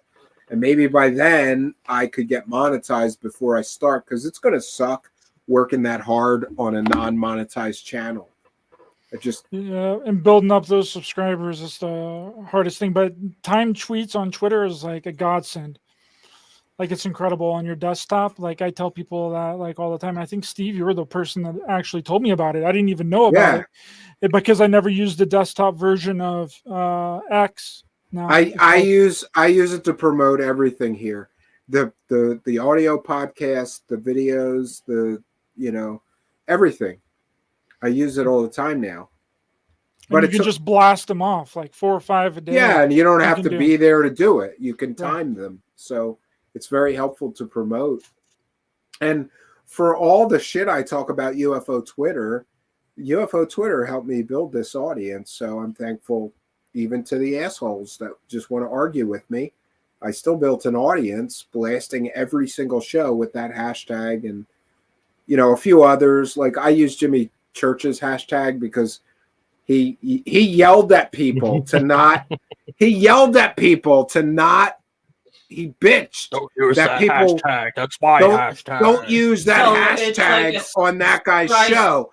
So then I'm such a bitter, angry man that I said, fuck that guy. I will put that hashtag on every fucking thing I tweet about my show from now until eternity, because he was an asshole to viewers that were, and by the way, they were just trying to compare my interview with Anjali to his and saying like what a terrible job he did and what a good job I did. They were slagging him, and they wanted his viewers to see. And he got pissed off and said, don't use that hashtag for that guy that he claims he doesn't know who he claims he doesn't know who I am. But he copyright claimed me and complained about people using that hashtag on my show. So he knows who I am. So I use it. I use that hashtag all the time. It's like a Streisand effect. Yeah, I use it every time. Just go, and actually sometimes it's very effective. Like I have a tweet, and I'm gonna have to paraphrase. I don't have Twitter on this laptop, and Twitter's got 2-factor fucking authentication. I got to put a code in or something. But I tweeted about the fake Mexican aliens, and I said, here's my original report on this years ago. This stupid, ridiculous hoax that Jimmy Church and Christina Gomez and others are profiting and promoting. And I use that hashtag. His viewers should know that he's pushing fake shit. How could you, Stephen? You're getting in the way of the grift. I know. Like, I'm offended. I'm fucking the whole grift up. Well, it used to be back in the day on YouTube, if you had another channel and you had someone in the title, your video would pop up in their recommended video after someone watched their video. And that was a really good way for people to find your content. Yeah, that doesn't work anymore. You could just put their name in the title of your video, and then on their channel, they could have like freaking 150,000 subscribers, be a huge channel. But if you put their name in the title of your video, it would be up on the sidebar. And that's how people Yeah, it doesn't found work a lot of other people. Yeah, but they changed it doesn't all work that. anymore. They Yeah. changed all that. Yeah. God forbid they make it easy for you to gain a following. They'll only make it easy if they can earn a buck. Lizzie's got the loudest keyboard ever. Well, I'm gonna mute her until she's done typing shit. Very professional. She's taking notes on everything we're saying. That's our guest booker. She's gonna book Ashton for next week because he said he'd do any appearance requested of him. He said he did say he will do any and every. We're gonna test that theory, Thin Lizzie. You send him an email. Oh, I'm trying to unmute her. There we go. We're gonna test that theory. Is it gonna do any appearance requested of him? Yeah, we'll see if we get any responses or if it's going to get lost in the junk mail. Or spam. Yeah. Hey, Stephen, I'm wondering where my free meal is. You advertised a free meal on this show, and I didn't advertise shit. And you had free meals when you came to my house. Wasn't my wife nice? She got them, dude. She got them like a fucking snack tray. We had like a whole table of food. A charcuterie board. She brought you guys out a charcuterie. We had a board? whole table. We had a whole table of food. Then I took this. Then I took this asshole out for cheesesteaks because he never had a cheesesteak. Like, what kind That of was man? a good cheesesteak. Now I'm getting Like, hungry. we were like the only. I think it was like one other table in this place. It's like 11 o'clock at night, and we're just chowing down on cheesesteaks. Like, Yeah. what other opportunity are we ever gonna get to go and do Yeah, that? that was awesome. That was I love that. I love that place, but like I can't go there because of this carnivore diet because I'm going to want French fries. So that French fries. And besides, surprised me. eating a cheesesteak with no fucking roll is shitty. Same for a hamburger. Yeah. I can't like some people I know in this carnivore diet. They just make the hamburger, put the cheese on it, and they just eat it with a fork. I can't do that. I need the bun. That fries really surprised me. Like, I got to figure out like a meat stir buns. fry, and it was like, like fries for 6 people. And just something like, oh no. Yeah, we got this place. This place that we went that I took Spooky to. When you get a large fry, it's like a bucket of French fries. It's like It a was bucket. obscene It's like a amount of fries. fucking I bucket of want French that. fries. I am gonna be like Chris Farley and be like, lay off me. I'm starving. Like that sounds so freaking good.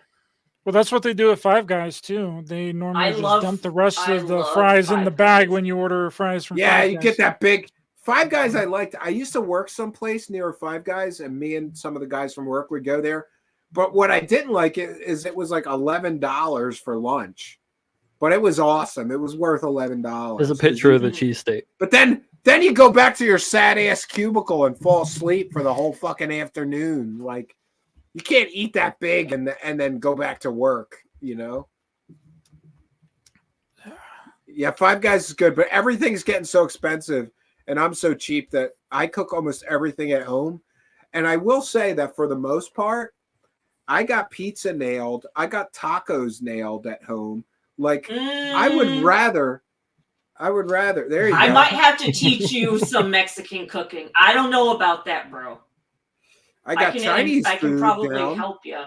I got a wok. I learned how to make all the sauces from Chinese takeout places. Like most of the time, I prefer to just cook it at home, and then I know what I'm getting and quality ingredients. It's going to be good. And we do Sounded those like a sort of- proper new ager, Steve. We do those sort of theme nights, like Chinese food night, and let's make a bunch of Chinese food. I make a mean lo mein and a mean fried rice, and it's good for leftovers. Do you make a nice one too? A nice one? What does that mean? You said it was mean. Yeah, I make a nice one too. I just made some pozole last week. It's like a green chili hominy Mexican Mexican soup. I don't know what that That is. sounds pretty But good. Like my wife gets some kind of Mexican soup that I like. It's like it's like taco for tortilla soup or something. like it's green chilies. Like I put them in the broiler, roast them. Like it's all like a process of like things. So That sounds Green good. chili is so good. Someone in the definitely chat eat is that. asking a question over it's and like over. it was like and they all want an day answer. cooking, and it was so good. The question is, why hasn't anyone collected the 150 grand? It's a lot of money. Because they won't give it to them. They make I think there's that. excuses. They make excuses for why they won't pay. Basically, they said, if anybody can prove it's a hoax, we'll pay 150 grand. Somebody proved it was a hoax. They weaseled the fuck out of paying. That's why. Because it was a plot device to keep the grift going. They were never going to pay. That's my opinion. Everybody else, chime in. Well, it seems like that he's using a different angle with it. He's like, well, he originally said, well, if you can prove that it's a hoax, we'll give you this money. But now he's saying that it has to be the person that hoaxed it.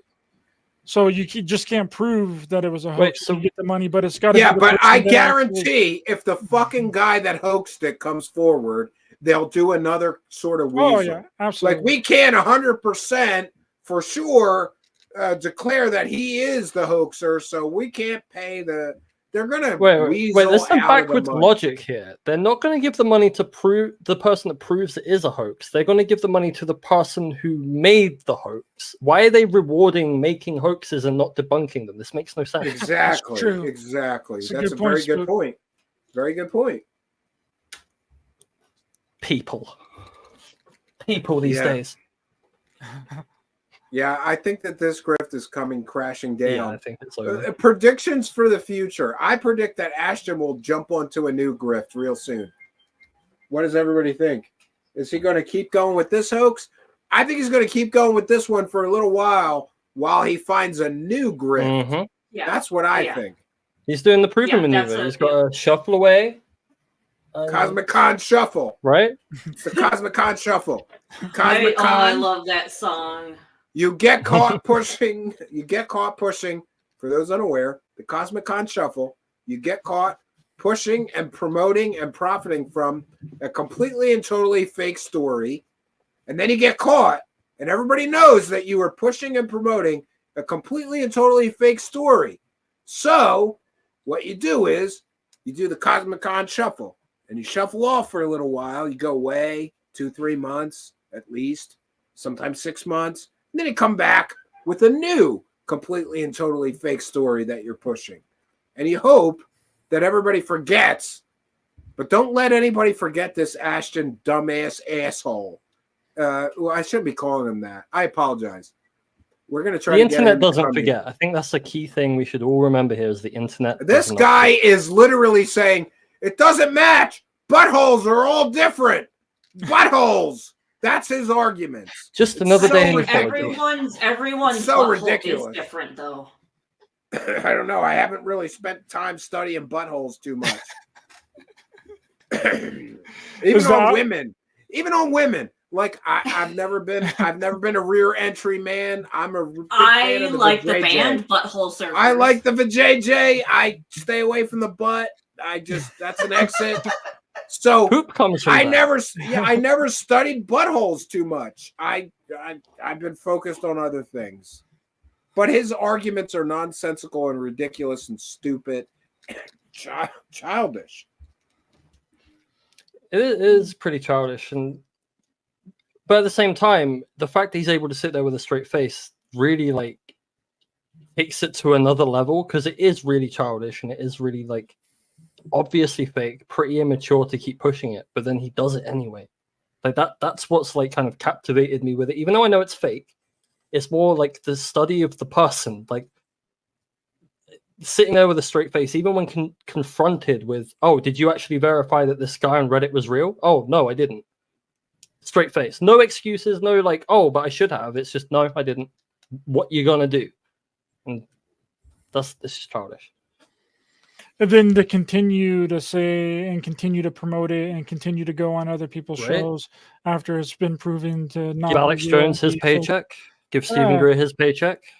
Like everybody's gonna get paid before this goes away. Everybody's in line, right?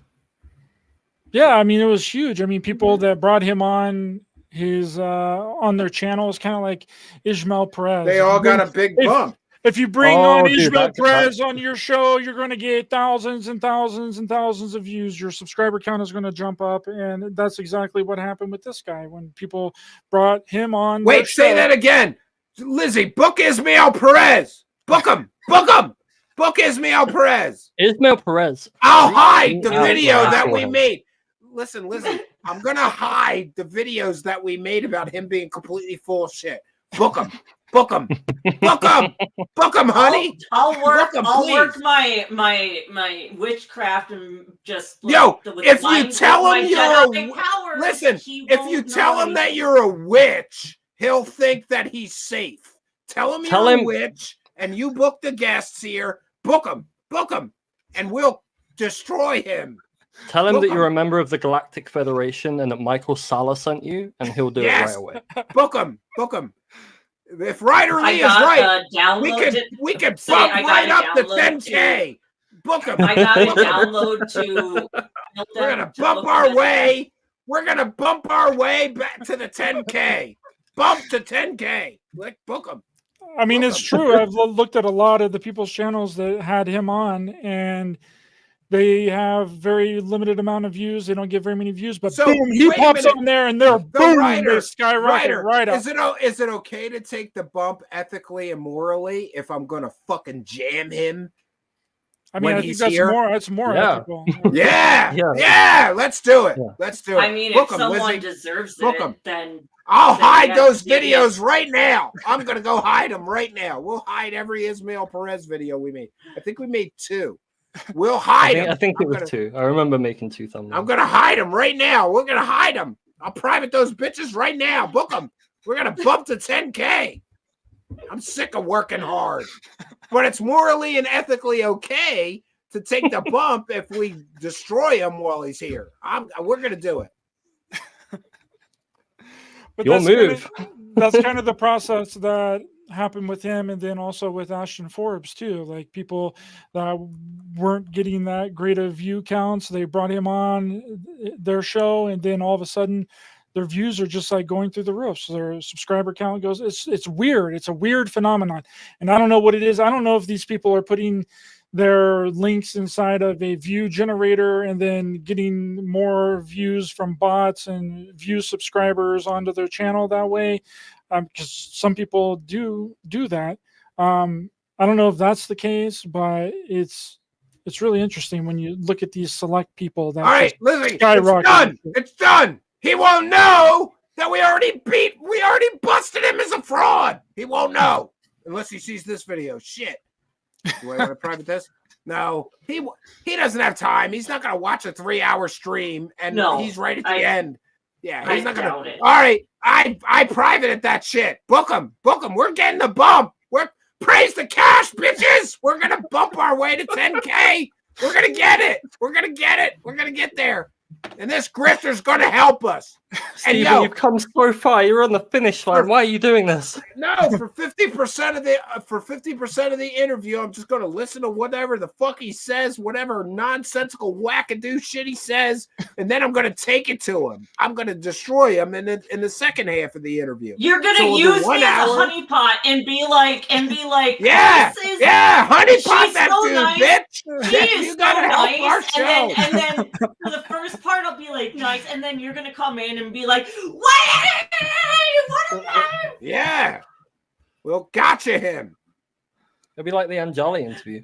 Yo, Shake and it, I mate. want to know which of those hot bitches he hangs out with that he's banging. Is he banging them both? Because if he is, fucking good for him. He's always hanging out with two hot girls. Can't. Two I of can't- them. They're super I can't hot. bash And poly people. Yeah. I can't bash poly people, but Yeah, he's got two. He's got two. I think he's got 2 girlfriends. I don't know. I'm pretty sure God he was bless him. with those 2 women that Contact in the Desert. I will He say, was, yeah. and I don't a know lot if of you women remember- Tell me what a good-looking guy he is. So I guess he can pull.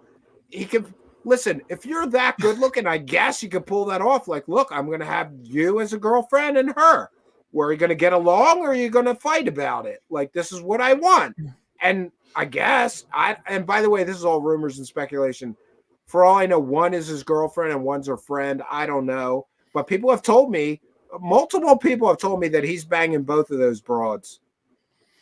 If you remember, Spooky, at the at Contact in the Desert, you were sitting outside, and Ishmael was outside as well, and he was around the picnic table area. remember. And I asked you, I'm not throwing you under the bus, I'm just saying you wouldn't do it. I asked you, I said, take your GoPro, let's just walk up to Ishmael Perez, and then I'm just going to talk to him about Oh, yeah. No, I'm still mad about this. Both of you assholes messaged me. Ismael Perez is here. And I'm like, go talk to him. Send me the video. I was and going both to. of you pussied out. Both of you are pussies. I couldn't both do of it you. with no one filming me. I asked You Spooky and to do it. Spooky are I was both intimidated pussies. by the No. 10 out of 10 sleek look. Like, it was intimidating. He does look like a fucking plastic superhero, He does. doesn't he? He He's looks the like a only Ken super doll. soldier. He's the only fake super soldier that actually looks like one. He does look, he's all chiseled and yeah. Oh, speaking of super soldiers, so Emery Smith, last week he got wasted and live streamed for about an hour wearing a giant mask and doing all this weird shit. I managed to save it all before it was deleted, and I should send it to you because it's actually the wackiest shit you've Send ever it to seen me. anything I'm to. going to go through it next week. so We'll funny. put it on the show next week. Okay. Yeah. Right on. It's about an hour's worth. But yeah, that guy is on another level. Like right now, he's literally selling nanoparticles. From the secret space program?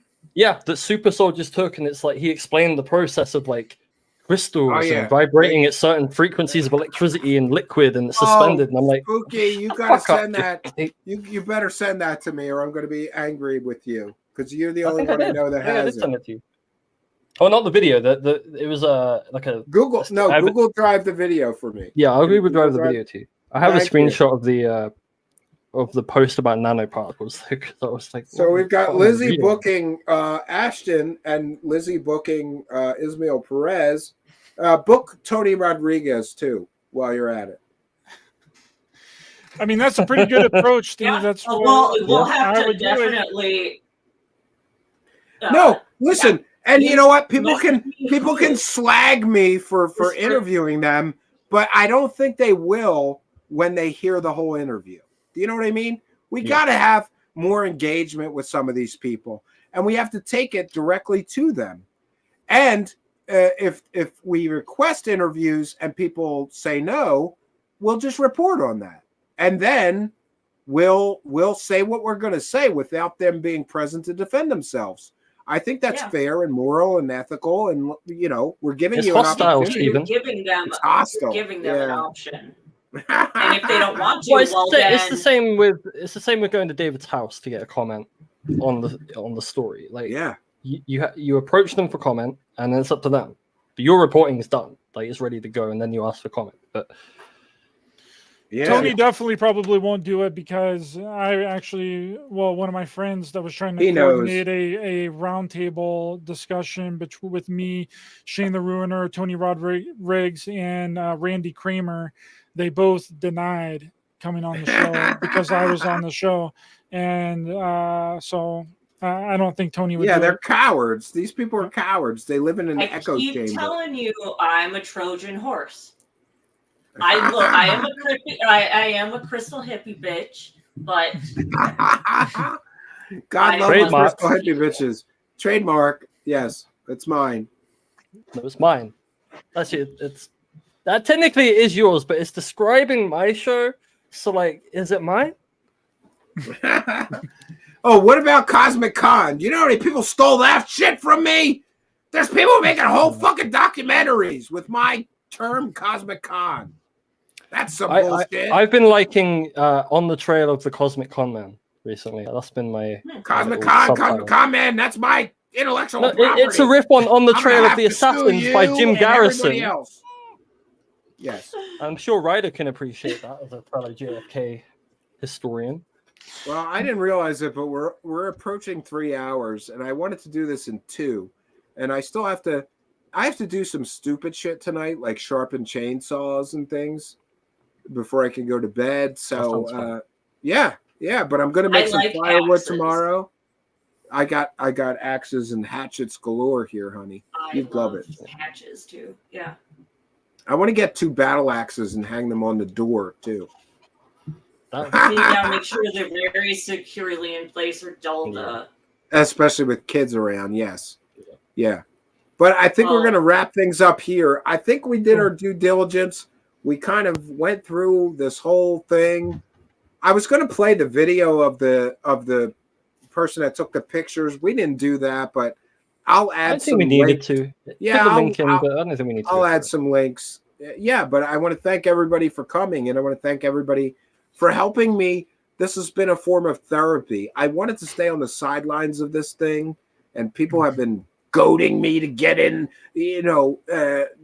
This whole story is nonsense. I don't want to waste time on nonsense, but the whole thing crashing down, and I think Spooky's right. It's fascinating watching this guy just do anything he could to keep the grift going and denying all the evidence and the experts. And Ryder Lee's right. Like it follows certain patterns that, these people do. So we're going to bounce on out of here. All right. I'm going to throw you all out. Yeah, final words. Go ahead. The 3 of you. I want to go last because I have a cool thing to say before I leave. All right, Ryder Lee, you're up. Final words. Final words, just be skeptical, dig deep into stuff, and just figure out what you believe is going on. And, don't take what people are saying just at face value. Like it's all entertainment and people are getting mad and pissed off about mythology. I say that all the time on my show. That, people are just getting butthurt about a bunch of stories, right? Stop getting butthurt about a bunch of stories, because that's all that there is. It's just stories after stories after stories that didn't have any proof or evidence with the original time that it came around, and it's just a regurgitation of that from way before. But thank you guys for having me on. Really appreciate you guys. If you want to check out my show Raised by Giants on YouTube and everywhere else. Hey, I didn't say you could have another plug, you asshole. You already had a plug. It's one plug per show. You dickhead. Oh, so we can't plug his JFK movie? Yeah, I'm just busting balls. I'm just busting balls. I'm upset because I'm like, man, this motherfucker's getting close. I shouldn't help him so much. Fuck him, right? Damn, you're so mean. The knives are gonna come out as soon as he passes me. Fuck Ryder Lee. You watch. He's gonna get Ishmael on his show now. I get that. But the funny thing is, and DIA Asset is aware of this, there are some show hosts that went total grift zone, right? That used to be friendly here, and they went into the fucking dark side of grift. And I have said nothing. I say no. I'm not gonna say nothing. They're even putting a fucking disclaimer for entertainment purposes only, because they know it's bullshit. Yeah. What they're selling. Ryder Lee's trying to not sell bullshit. We should support him.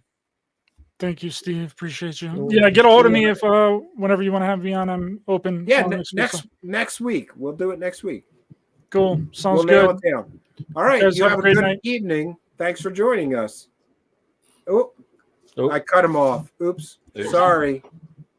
Thin Lizzy, you're the next contestant on. Get the fuck out of here. Yes. Yeah. Can you not play with your pussy live on the stream? It's not good. I have a compulsion. Don't judge me. I'm gonna get fucking some hate mail for that comment. It's a funny joke. Come on. It was a cat. It was a cat, not a. Yeah, no, he's climbing around. He wants to be on camera. But what I was going to tell you is, I think I found a potential guest. He does a podcast with Will Sasso, who is a comedian. I know Will Sasso. Called Dudesy. And so it is a podcast that is supposedly created by AI. And then Chad is a guy that he takes requests that from people that want to go on podcasts. So he is someone that goes on and on about aliens. And so he is into AI, he is into aliens, and Yeah, he book goes him. on, he takes requests. So I was like, this All right, is I'm gonna be sold. perfect. Book I'm them. So good. you've got 4 or 5 targets now. We got Good. Ismael Perez, Ashton, Tony Rodriguez, and this guy. Book them. Yeah. Next I'll week's line them open. up and knock them down. And I would appreciate that because I hate all those messages back and forth and trying to book a guest and nail them down and tell them about the show. And you do a good job of that. Thank you for doing that for us. We appreciate you. And thanks for all your help and assistance. Yeah, no worries. I'll see you All guys right. later. All right. You have a good night. All right. And then there were 2. And then there were 2. Yeah, I'm gonna bounce on out of here. It's been a long day. I've been fucking mixing cement. My back is sore, and I need to rest. You gotta sharpen those chainsaws, haven't you? I gotta sharpen the chainsaws and the one of my axes because tomorrow I'm going to be splitting firewood. The splitter's down. I only have an electric shit splitter, and it doesn't work in the cold. It doesn't work when it gets cold out. That's kind of antithetical. It stops working. Yeah, exactly. So you better split your wood in the summer or the early spring, or you're fucked and have to do it by hand. I don't have a choice. I'm just going to do it by hand tomorrow. That's better than nothing, right? But I got plenty of shit that fell around here, so I'm just going to go around the woods and gather all the fallen trees, and we've got fuel for the whole winter, so we'll be good. That's good. Oh, but thank you also for making the thumbnail because I didn't feel like doing it, and it's always fun. And sending me all these links, letting me know that this whole thing has come crashing down in a spectacular fashion. Right. Well, that's what I was going to say in my final thing. I was just going to sum it up. It's over, everybody. The show's over. There's no more grift. Please exit through the grift shop. Just another day in ufology. Go. All right. You have a good night. Thank you. Good night. Stevie. All right, friends. So we've gotten to the end of another fun panel show. And this one was a fun one. To be very honest with you, sometimes we get, because we just open the door and anybody can come in, sometimes we get a lot of high, crazy people or weird people. And it's not enjoyable when it's like some, I don't know, sometimes these go off the rails. This was one of the better ones, and I'm glad to have been a part of it. And I want to thank all of our wonderful panel members and all of the live audience, and thank our supporters. I'm going to check in once again, but it looks like we got more super chats. So I guess the secret to getting super chats is to not pay attention to them, because we got 3 more while I wasn't paying attention. UFO John Doe, longtime show supporter and MVP of Super Chats. We love you, John Doe. Thanks for sending us some love. UFO John Doe with a kind of generous $4.99 says, "Fuck 'em, Steven. Glasses are a solid look. Appreciate all you do. Keep kicking the doors down." I will. And thank you for your kindness, generosity, and long-term show support. UFO John Doe is always throwing a couple bucks in our hat, so everybody give him a thanks when you see him in the live chat. Montauk Jerkoff with a kind of generous $1.99. Medium, I'm an extra large. Yes, I see that. I feel that. Thank you. Montauk Jerkoff, also a longtime show supporter. Thank you for your kindness, generosity, and support. We have Anthony Peterson with a kind of generous $2. Steve, I still want to believe. Cue the X-Files theme. So do I, Anthony Peterson, and thank you for being a longtime show supporter, who is another guy always throwing a couple of bucks in our hat. Here, a literal couple of bucks, but we appreciate that. We appreciate all the support of you YouTube channel members, Patreon supporters, super chatters, super sticker people, super thanks people. Did you know that? You can still throw a couple of bucks in our hat after the broadcast is ended if you're watching a replay. Just hit the thanks button. And we appreciate all of you super thanks people. YouTube channel members, Patreon supporters. We love you, Twitch subscribers. Did you know that you can give me a little bit of Jeff Bezos money every month? If you have an Amazon Prime membership, you can become a subscriber on our Twitch channel for free. And we appreciate all of you doing that. You gold pill people sending their strange form of currency called gold pills at me every month. I empty the pill.net account into the the till here. We appreciate all of you PayPal pledgers. Thanks to all of you for your kindness, generosity, and support. It is much, much appreciated. And so I believe we have done our due diligence. I try to stay out of this one. I really did. But of course, I felt the need to come on here and just kind of clear the air. And now, no offense, but all you dumb dickheads that have been arguing with me for months that I'm wrong, maybe I'm not wrong. And maybe next time that I say that this video is a hoax generated with a still image, you will believe me. But probably not. Even if you have a track record of being factually correct and accurate for literally, I think we're up to 8 years between my previous audio podcast, The Midnight Hour, and this show. We're up to 8 years of factually accurate reporting. Still, people, think, oh, you're wrong, Stephen, or you could be wrong, or you haven't proved this, or you haven't proved that. And they make demands of me. And that kind of bothers me because, we cover what we want to cover here. And in this case, this story is so stupid and so fake that I did not want to waste time on a completely fake story. Amazing to me that while I sat on the sidelines, but I did send people the proof that all these videos were fake ages ago. Amazing to me that this Ashton was able to, keep leveling up the grift. And I don't know, maybe I learned something from this. Maybe I should have jumped in earlier and said, this is fake and here's why. I did so privately, including to people who were hosting him. No one called him on his bullshit. Almost no one. Up until, I suppose, the Concrete podcast. So kudos to that guy. I got a little more respect for him. Also because he hosted Alien Scientists saying Bob Lazar is bullshit. That guy's a little more credible to me. And I have to be honest in saying that a lot of people with huge podcasts, I tend to just not want to, form an opinion. Because in my experience, most people with huge shows and podcasts don't do the work. A lot of the smaller shows and podcasts that hosted this asshole, they just let him use completely and totally fake evidence and fake talking points and let him say stupid, nonsensical things like a 747 would explode with the force of an atomic bomb. And I was disappointed that so many people just let this guy talk. Nobody really called him on these fake Reddit posters that he was using for evidence. Nobody really,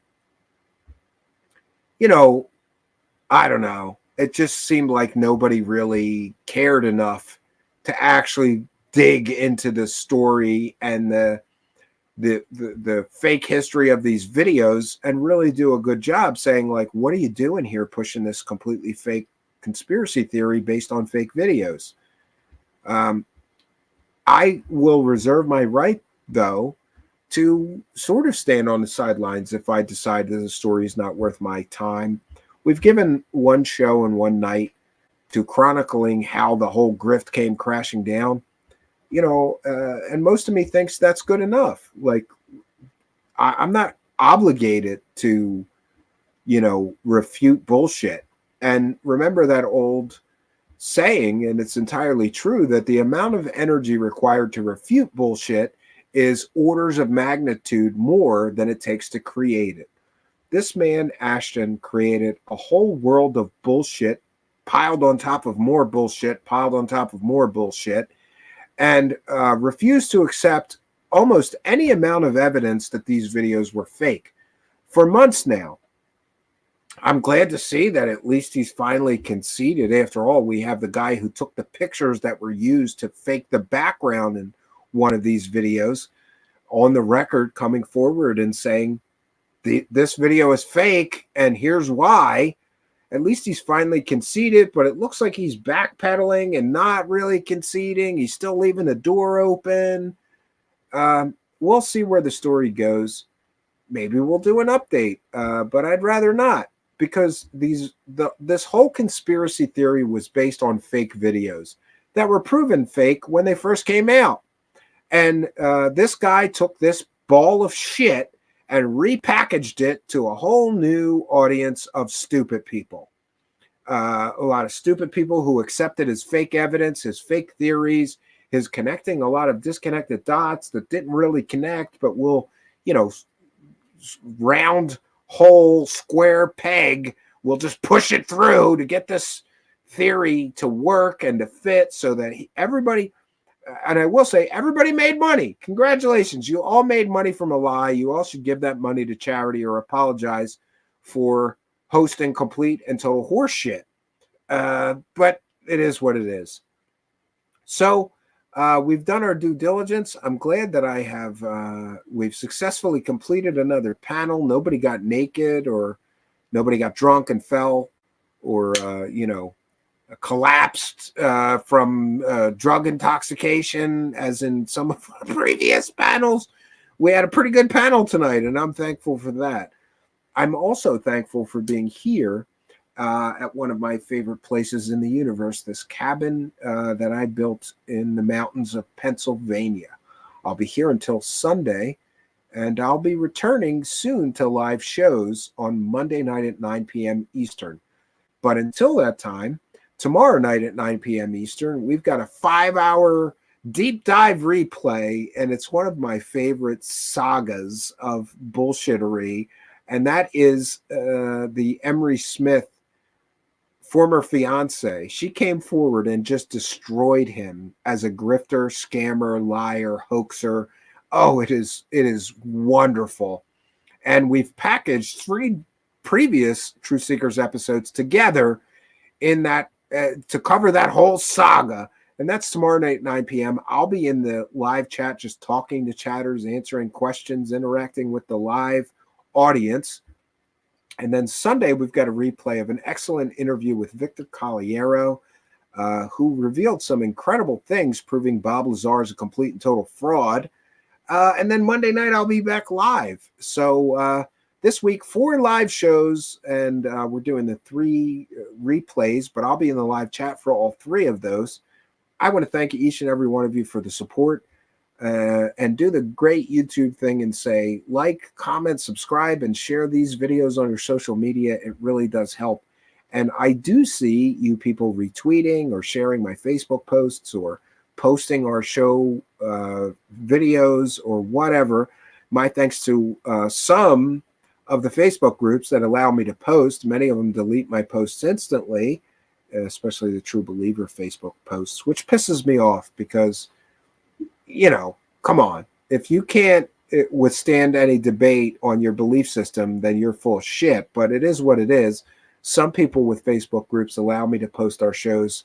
A lot of people don't. My thanks to those that do. We want to thank our panel members, our kind and generous supporters, and all of you there in the live chat for your kindness, generosity, and coming here.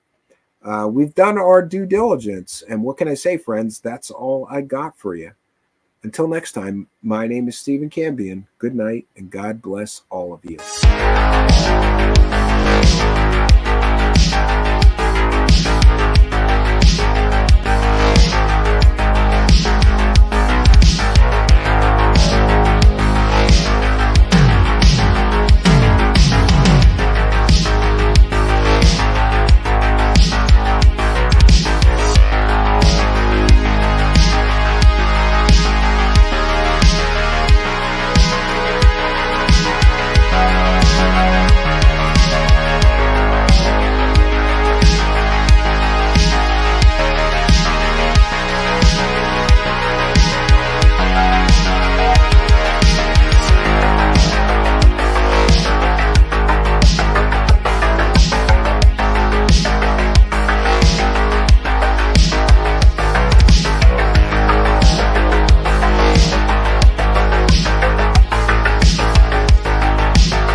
Sometimes what we need is a soulful song that can bring us all together, heal our hearts. But in times like these, we might need a song like this. I still want to learn to play piano. I could be practicing every day. I keep saying I'd love to start running. I'd be in shape if I had my way. But there were always aliens to think about, Illuminati and the puppet state. Chemtrails poisoning the populace. No use trying, it's much too late. Big crock conspiracy, wacko shit. Deadlock, truth I never will admit. It's only an excuse to quit. Conspiracy, wacko shit.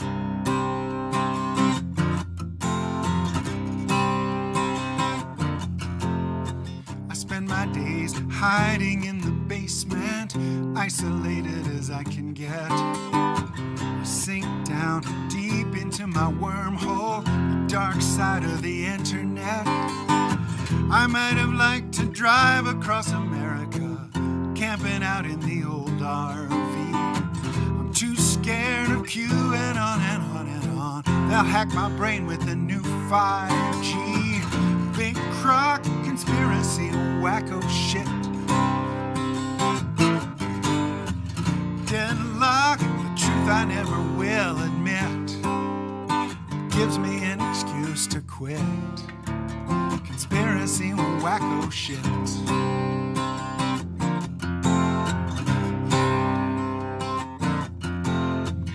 Fist clenched, strangling my iPad, apocalyptically entertained. I'm sweat drenched, paranoid, it's this bad, pure adrenaline in my veins.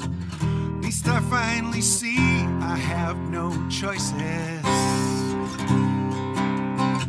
'Cause everyone's controlled by the deep state. Long as we believe in unseen forces, we never even try to change our fate. Big crock conspiracy, wacko shit. Deadlock, the truth I never will admit. It's only an excuse to quit. Conspiracy, wacko shit. It's only an excuse to quit. Conspiracy, wacko shit.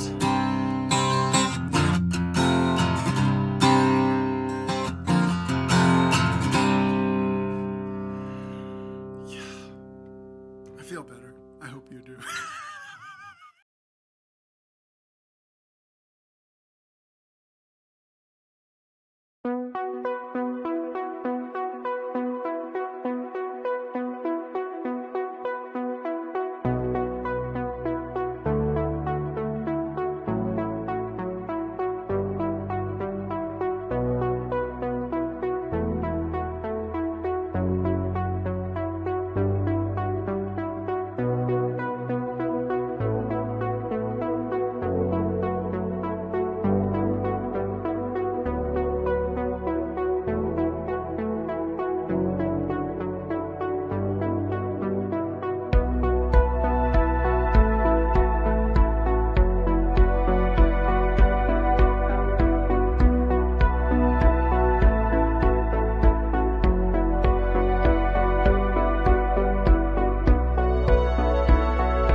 Greetings and salutations, friends, and welcome back.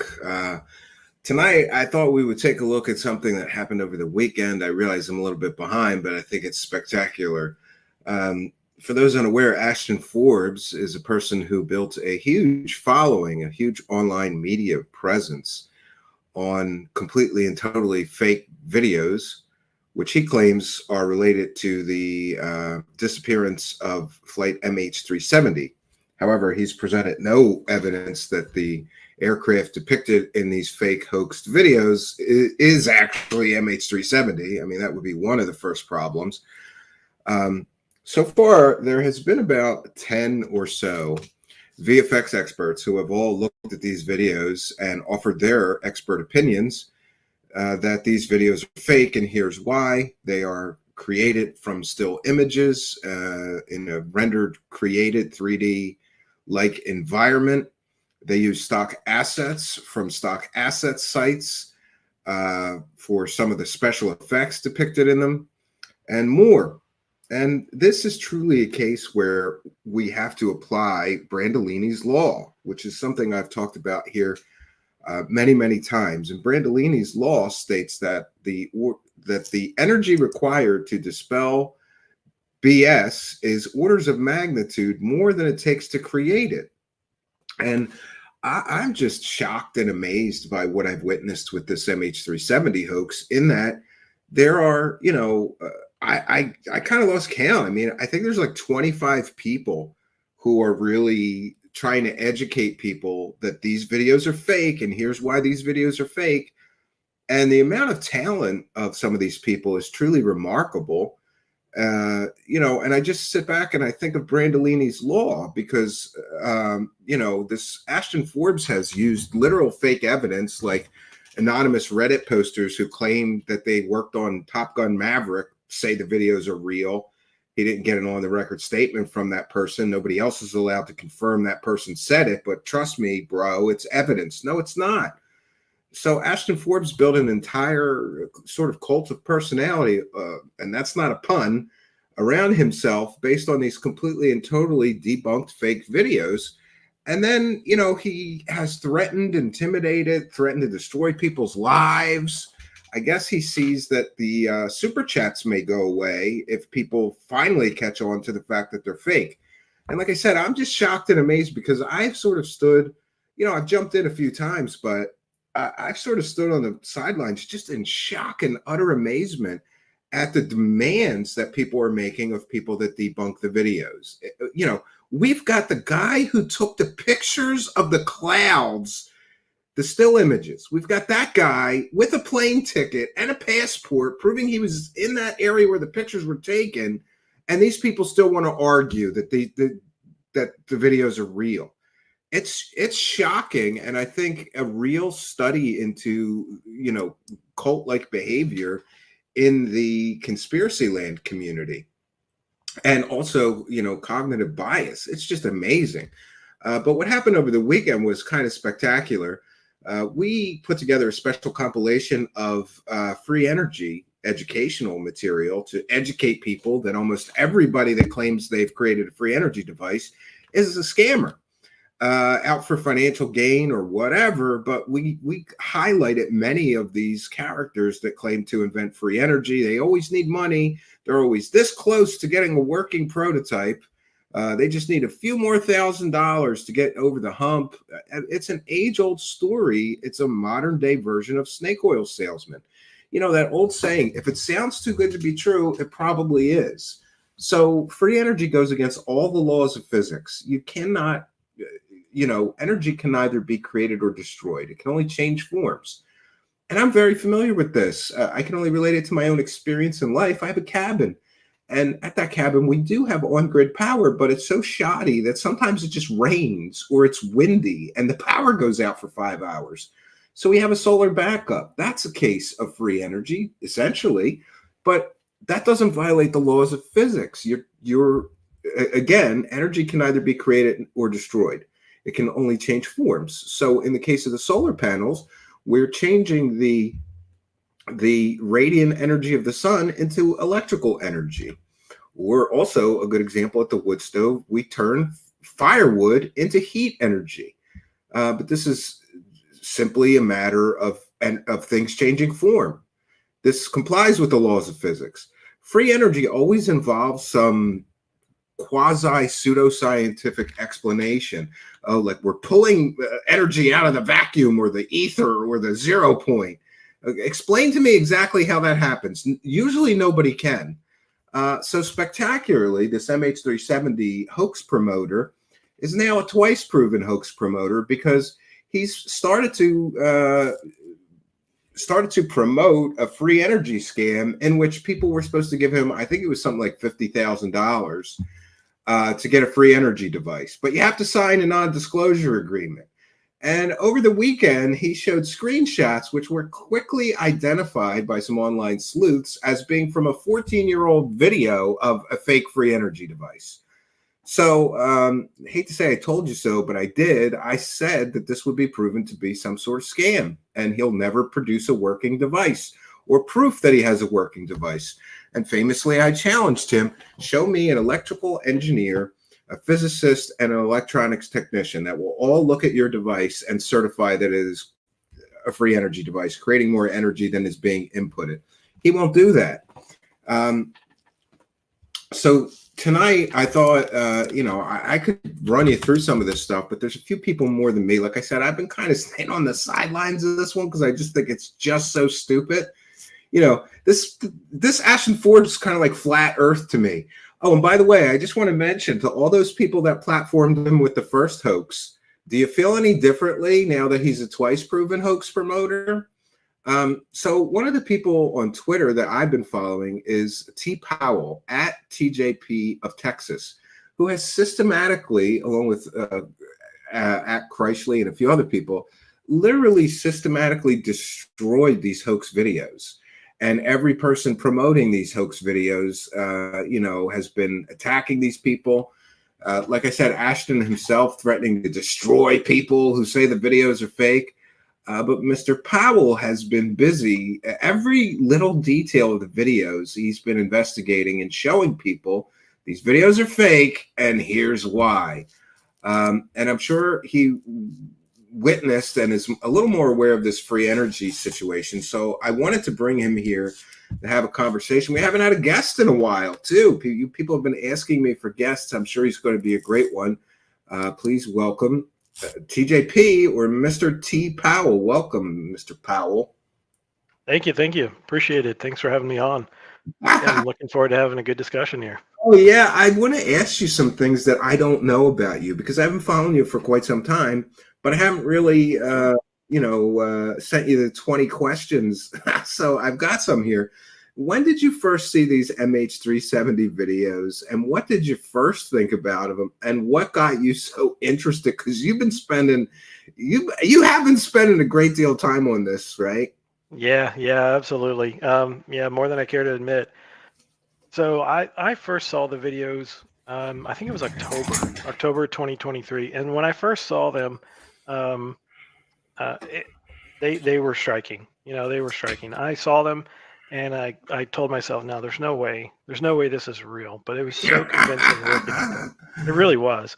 Just the first. Really? You thought that? My first thought, listen, my background, I looked at so many third phase of moon hoaxed videos that were created in a similar way that the first thing I thought was it's a still image and animation on top instantly when I looked at it. But looking at them in isolation, I would agree. The first time I saw it, I guess my disadvantage is I saw the synchronized version where it's both videos. Oh, side yeah. by side. Yeah, the And prover maneuver. Like, look, Yeah, why would they synchronize so well if they weren't Right. real? And Yeah. you're going back and forth between the two, so it makes it difficult to pick out the discrepancies in one at a time.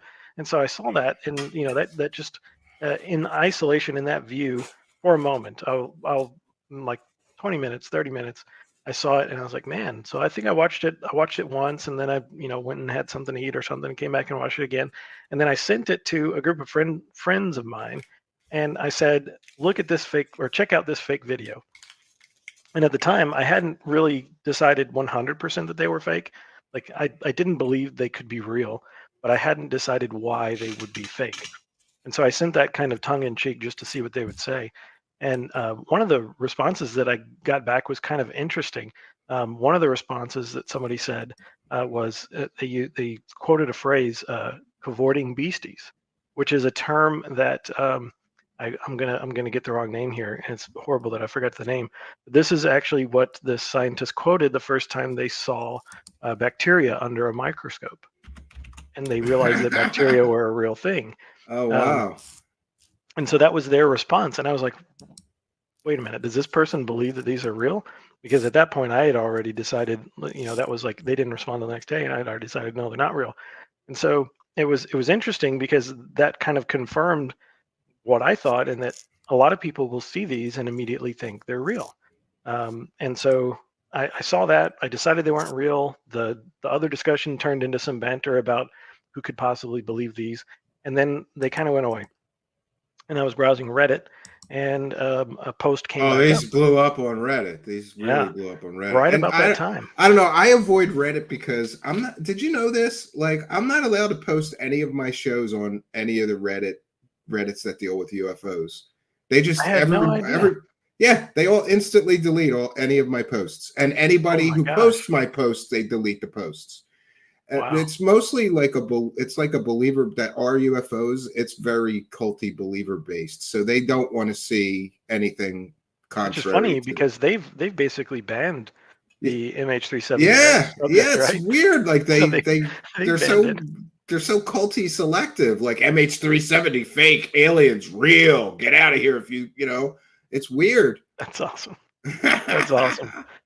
So yeah, but Reddit was one of the places though that I think there was some games being played, because Ashton would do things like, look, a Redditor poster said that they're the head of Marvel VFX and the videos can't be fake. Or look, a Redditor poster said that he's the head of, what was it, Top Gun Maverick, and that the videos can't be faked. And he actually put that as evidence in some of his write-ups, which I saw that early on and just started laughing. I just was like, you're using an anonymous Reddit poster who said they're this person?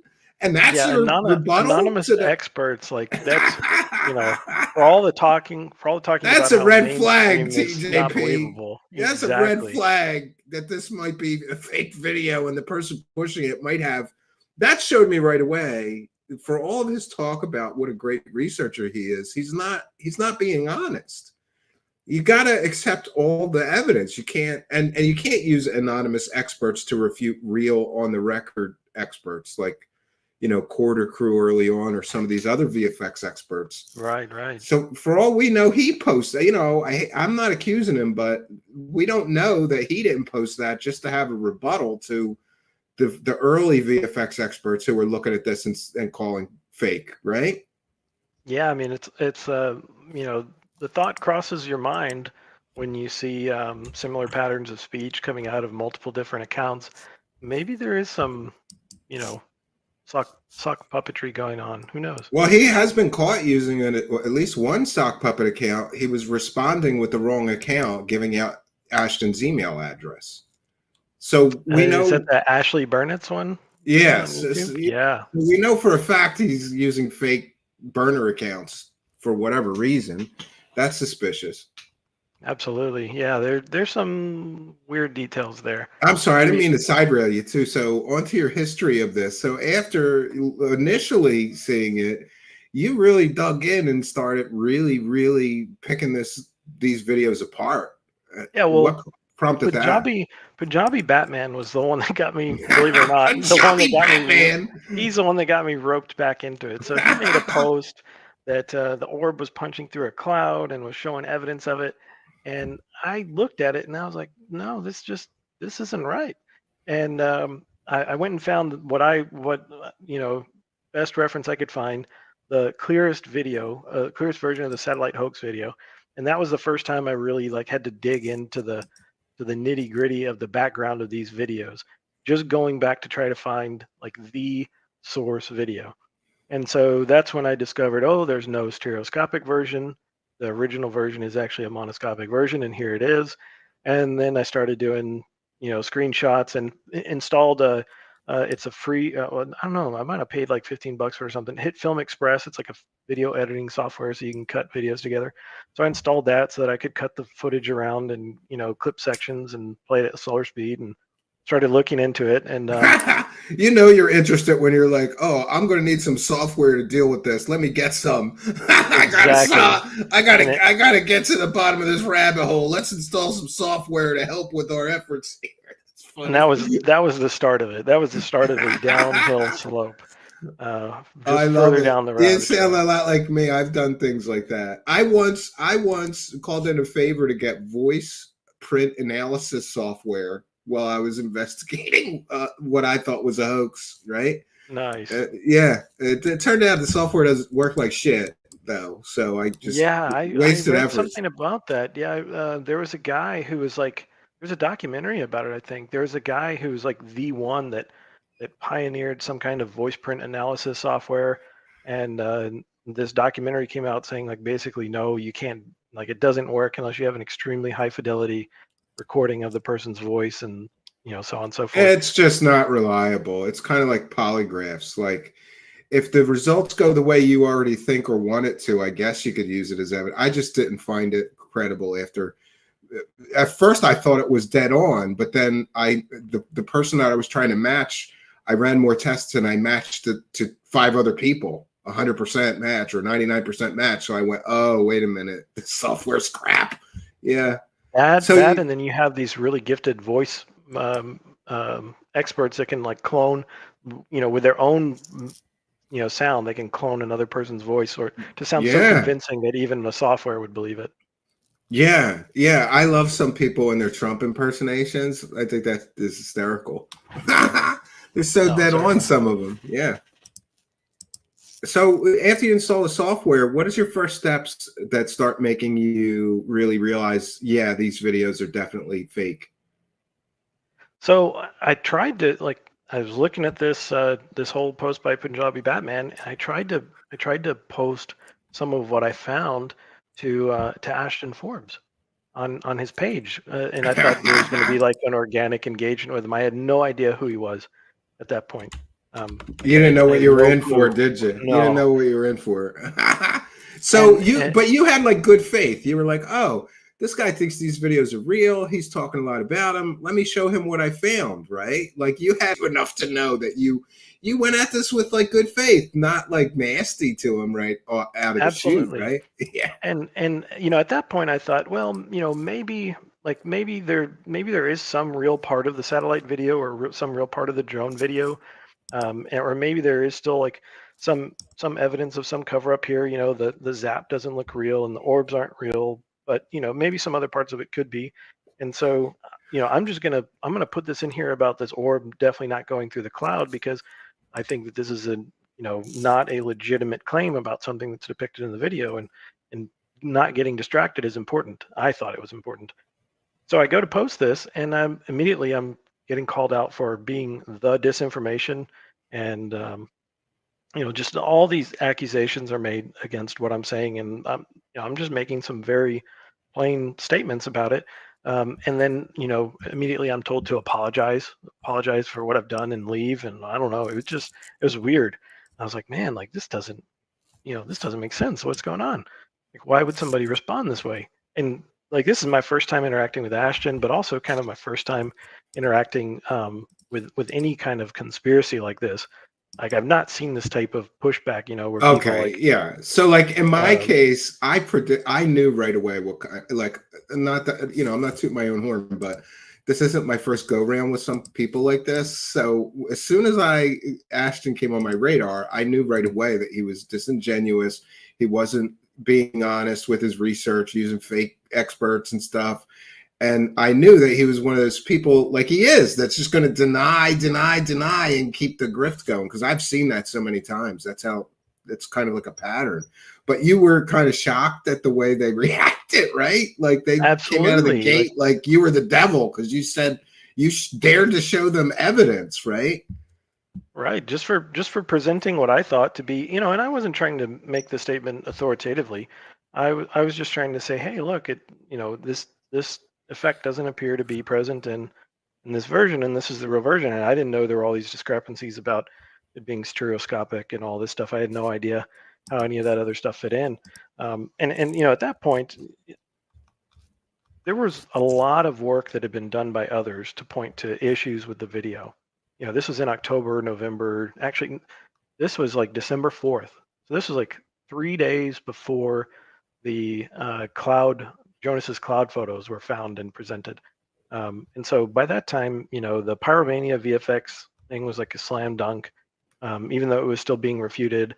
And then there were all these other discrepancies about a frame that matched and all these other little details that just showed that they were fake videos. And so it was pretty well certain at that point, but I wasn't aware of all those different things. I was only aware of a few things, you know, and this was one of the things where I was like, this isn't something that contributes to the video being real. And so, yeah, went in and tried to present it and just shut down. And that just got me thinking, like, I kind of just stopped and stared for a minute. And I was like, what is going on here? And I went back into like observe mode until those photos dropped. When those photos came out, you know, that was like the real aha moment. I was like, man, like this is undeniable. This is completely undeniable. Yeah, So I remember when and for those unaware, first the zap effect, and I'll play the videos here. I'll try to find a copy of them so people know what we're talking about. But there's a section of the video where the plane appears to teleport or be zapped out of the you know, out of the frame, and you know, people claim that aliens zapped this out or whatever. So people matched that to a stock effect, but people were still arguing, oh no, it doesn't match pixel by pixel or this and that. But eventually the person who took the pictures that created the clouds in the fake video came forward. And that was the point to me that was like, they can't argue with this anymore, right? But they did. They still do. It's crazy. Still going. They're still going. Like I'm gonna drop a link here for you if you want to pull it up. It's got a little video clip. Great, in it thank you. Where I took out the Pyromania VFX frames and overlaid them to the drone frames. Yes, I will share this. Absolutely. Let me get it up on my screen here. Thank you. This is one of the deals that is just like it matches so well, but nevertheless, it's just denied as being a real thing. It's just, you know, it's hard to understand why, but it's just completely denied.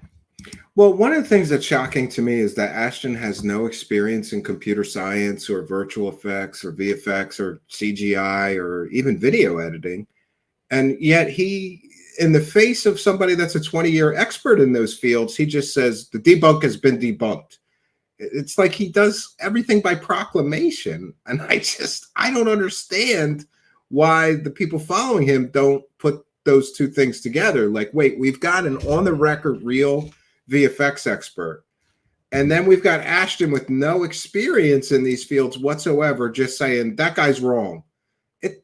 Right? Does that bother you at all? Because it drives me a little crazy when I see this stuff. And I think the scary thing about it is that there are some people that will hear those authoritative statements and they will take other authoritative statements that, you know, they find to be true or in agreement with what they're saying, and they kind of conflate the trustworthiness of those statements and then trust those statements as well.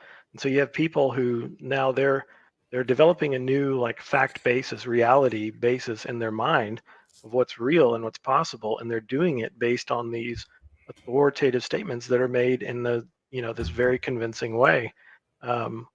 It's based on someone's personality.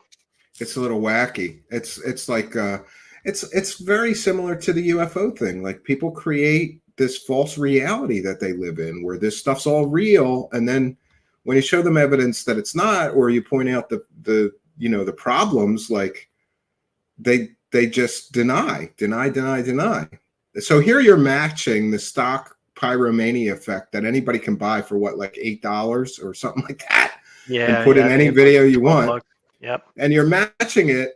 But Ashton's argument is it doesn't match pixel by pixel, which is a stupid argument that only a person with no graphics experience, VFX experience would say, because, you know, people always change things. They always tweak things to fit the video they're making, right? And there's so much that matches here perfectly that it's beyond question.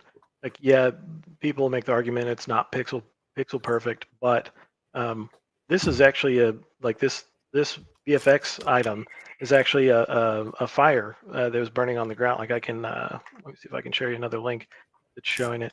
So you can see Yeah, on so the floor, it has to be modified in order to fit it into this context. It has to be it's modified. got to be modified, and not only that, you can see markings on the floor. You can see markings and stuff that was drawn on the floor in the background of the photo. And those markings end up into the VFX or into the MH370 videos. Yeah, and they're there. You can identify those perfectly. So you can say, yeah, it doesn't match perfectly, but those features are in there exactly. You can't get those features in there unless you copied it from here. Oh, that is so ridiculous. So ridiculous. But don't you ever, like, I see that you appear to be like very tenacious, and I want to compliment you on that.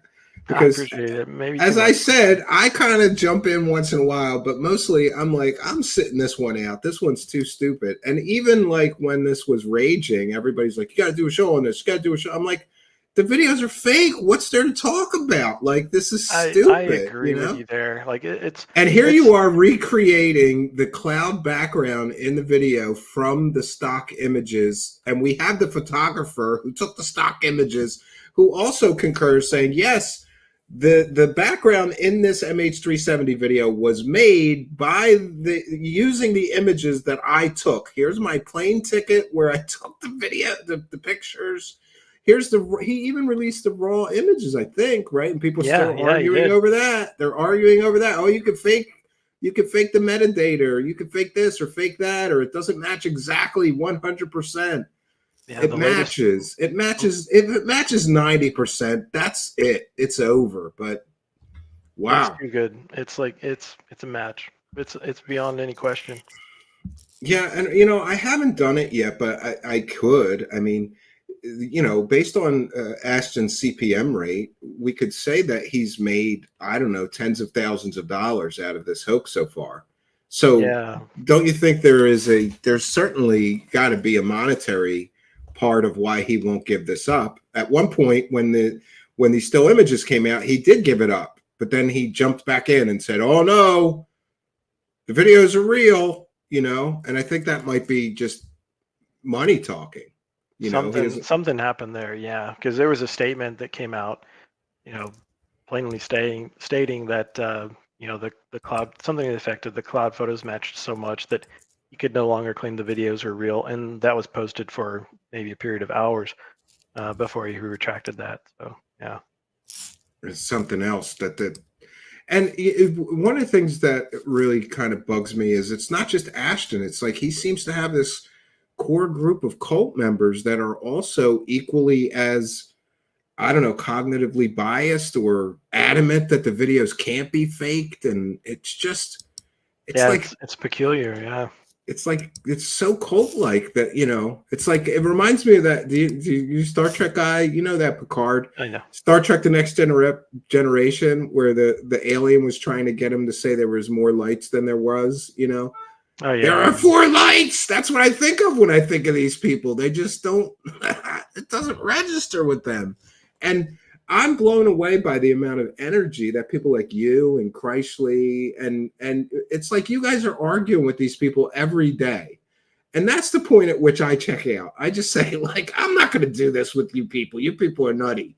Like, the still images match, and then they make stupid arguments like nobody's been able to recreate the videos. There's been several people that recreated these videos, like shot for shot, that look, to me, 90% or 95% exact to the original videos. So that's not a good argument. And here you are, you've recreated the entire background of the MH370 video with the still images from the person who took the still images. So, and they make stupid arguments like you can't recreate that background in 3D with those still images. And here you are doing it, Yeah, and there's the arguments about the volumetric lighting and the cloud movement and everything, and it's been shown that heat wave effects and a few other effects, and you can emulate that as well. So there's nothing that can't be reproduced as far as the cloud background goes from a 2D image. And here you are showing this pyromania effects in multiple frames, like 99% matches the stock asset, but they still want to argue that that's not the stock asset in the video. Isn't that frustrating to you that you've done all this and there's still some of these people will just, it seems like they'll never concede. They'll never listen. They just are locked into their belief. Oh, definitely. I mean, to me at this point, the way it works, you've got a steady inflow of rational people who will see the content that's floating through at the time, and they will, if they have just enough information to show doubt where they can do some research on their own, then they will do that bit of research and they'll conclude the videos are fake and they'll move on. But if all of that information is gone because all of the people who don't believe in the videos have completely stopped looking at it and focusing on it, then that creates exactly the kind of echo chamber that can perpetuate this kind of thing for for long enough. I think it's dangerous. Yeah. And it can be dangerous because there's a subset of people who they may deeply fall into believing something like this. And the other part of the story is that the government is suppressing this to keep this from people, and that it's being done probably for some kind of nefarious reason. And so there's reason to distrust and be angry with the government, maybe. And I'm not a person. Government is not the solution per se. But the government is for the people. It's something that the people are meant to manage and control, not the other way around. Sure. I mean, I certainly don't trust the government, but when people make like sweeping conspiracy theories like this, I say, well, you're going to need evidence of that to convince me, Absolutely. And this is, where like the perfect example is Snowden, There were rumors that the government was mass surveilling us, but there was no evidence. But once Snowden came out with his document dump, then that's what they did. And here's all the evidence of it. And 100% that's a conspiracy that was real. They were mass surveilling every phone call, every text, every conversation, and storing it all. And somebody proved that. But when you get into this, and then some of the things from this hoax don't even make any sense to me. Like, what is Ashton saying? That why would they teleport a plane with 200 people on it out of the sky and then film it and let somebody leak it onto YouTube? And by the way, for those unaware, the video was originally leaked on a YouTube channel that was filled up with hoax fake UFO videos. Like, that might be a red flag, right? I would think, but not to these people. It's bizarre. Yeah, and nevertheless, it's got the traction that it has, and the video is here now. It got maybe 100,000 views, couple 100,000 views maybe back then. Now, gosh, I mean, this thing has got probably over 1 billion interactions. And are you showing how they faked the thermal images here? What this is showing, so somebody put together a model using the Video Copilot Jetstrike asset package, which is a group of models of the jetliner and of the drone, and they match the profile of the drone that was used in the video. And what this is showing is that the vantage point used for the drone video is really set up for a dramatic view. It's not a real vantage point that you would have from any kind of MQ-1 series drone. The hard points for the MQ-1 series drone are on the wings. You can see how far out they are. And this camera is closer to the body. And that's just not a location that any camera would be located. For one, it would be probably in the strike path of the landing gear as it's going down. Two, there's those no unaware, hard point there. Ashton and his supporters have claimed that it was an MQ-1 drone that took some of this footage that's in the fake videos. That's what they're claiming. But this sort of shows that it couldn't have been an MQ-1 drone. Absolutely. So that's interesting. And then also, one of the things that's fascinating to me is that there's zero evidence that the airplane depicted in the video is in fact MH370. But I mean, it's just amazing to me that that hasn't really been brought to the forefront more in conversations about this. And I always think that the burden of proof should be on the claimant, but it seems that Ashton is playing the opposite game. We're like, prove they're not real, right? And yet we have all these people proving they're not real, and then he just denies what they find, you know, whether it's Chrysler with the rectical thing or you with some of this stuff or the still images. It's just bananas to me that people are still arguing those videos can't be faked. Meanwhile, they've been recreated shot for shot and shown to be I don't get it. It's wild. It almost, like, looking back on it, it almost makes me think that the best thing to do would have been to see it, recognize it's fake, and then just completely ignore it and not interact at all, because interacting almost gives it, you know, credibility. But then, you know, nevertheless, it still is able to reach sort of a critical mass. And so, you know, not putting good information out there seemed just too detrimental. Oh, you have this other thing that you shared with me. We're going to share that. This is it. Clearly shows that Pyromania HD version of 24 frames per second and in 1080 was uploaded in 2009 and available. What did you say? Funny. I said your hair looks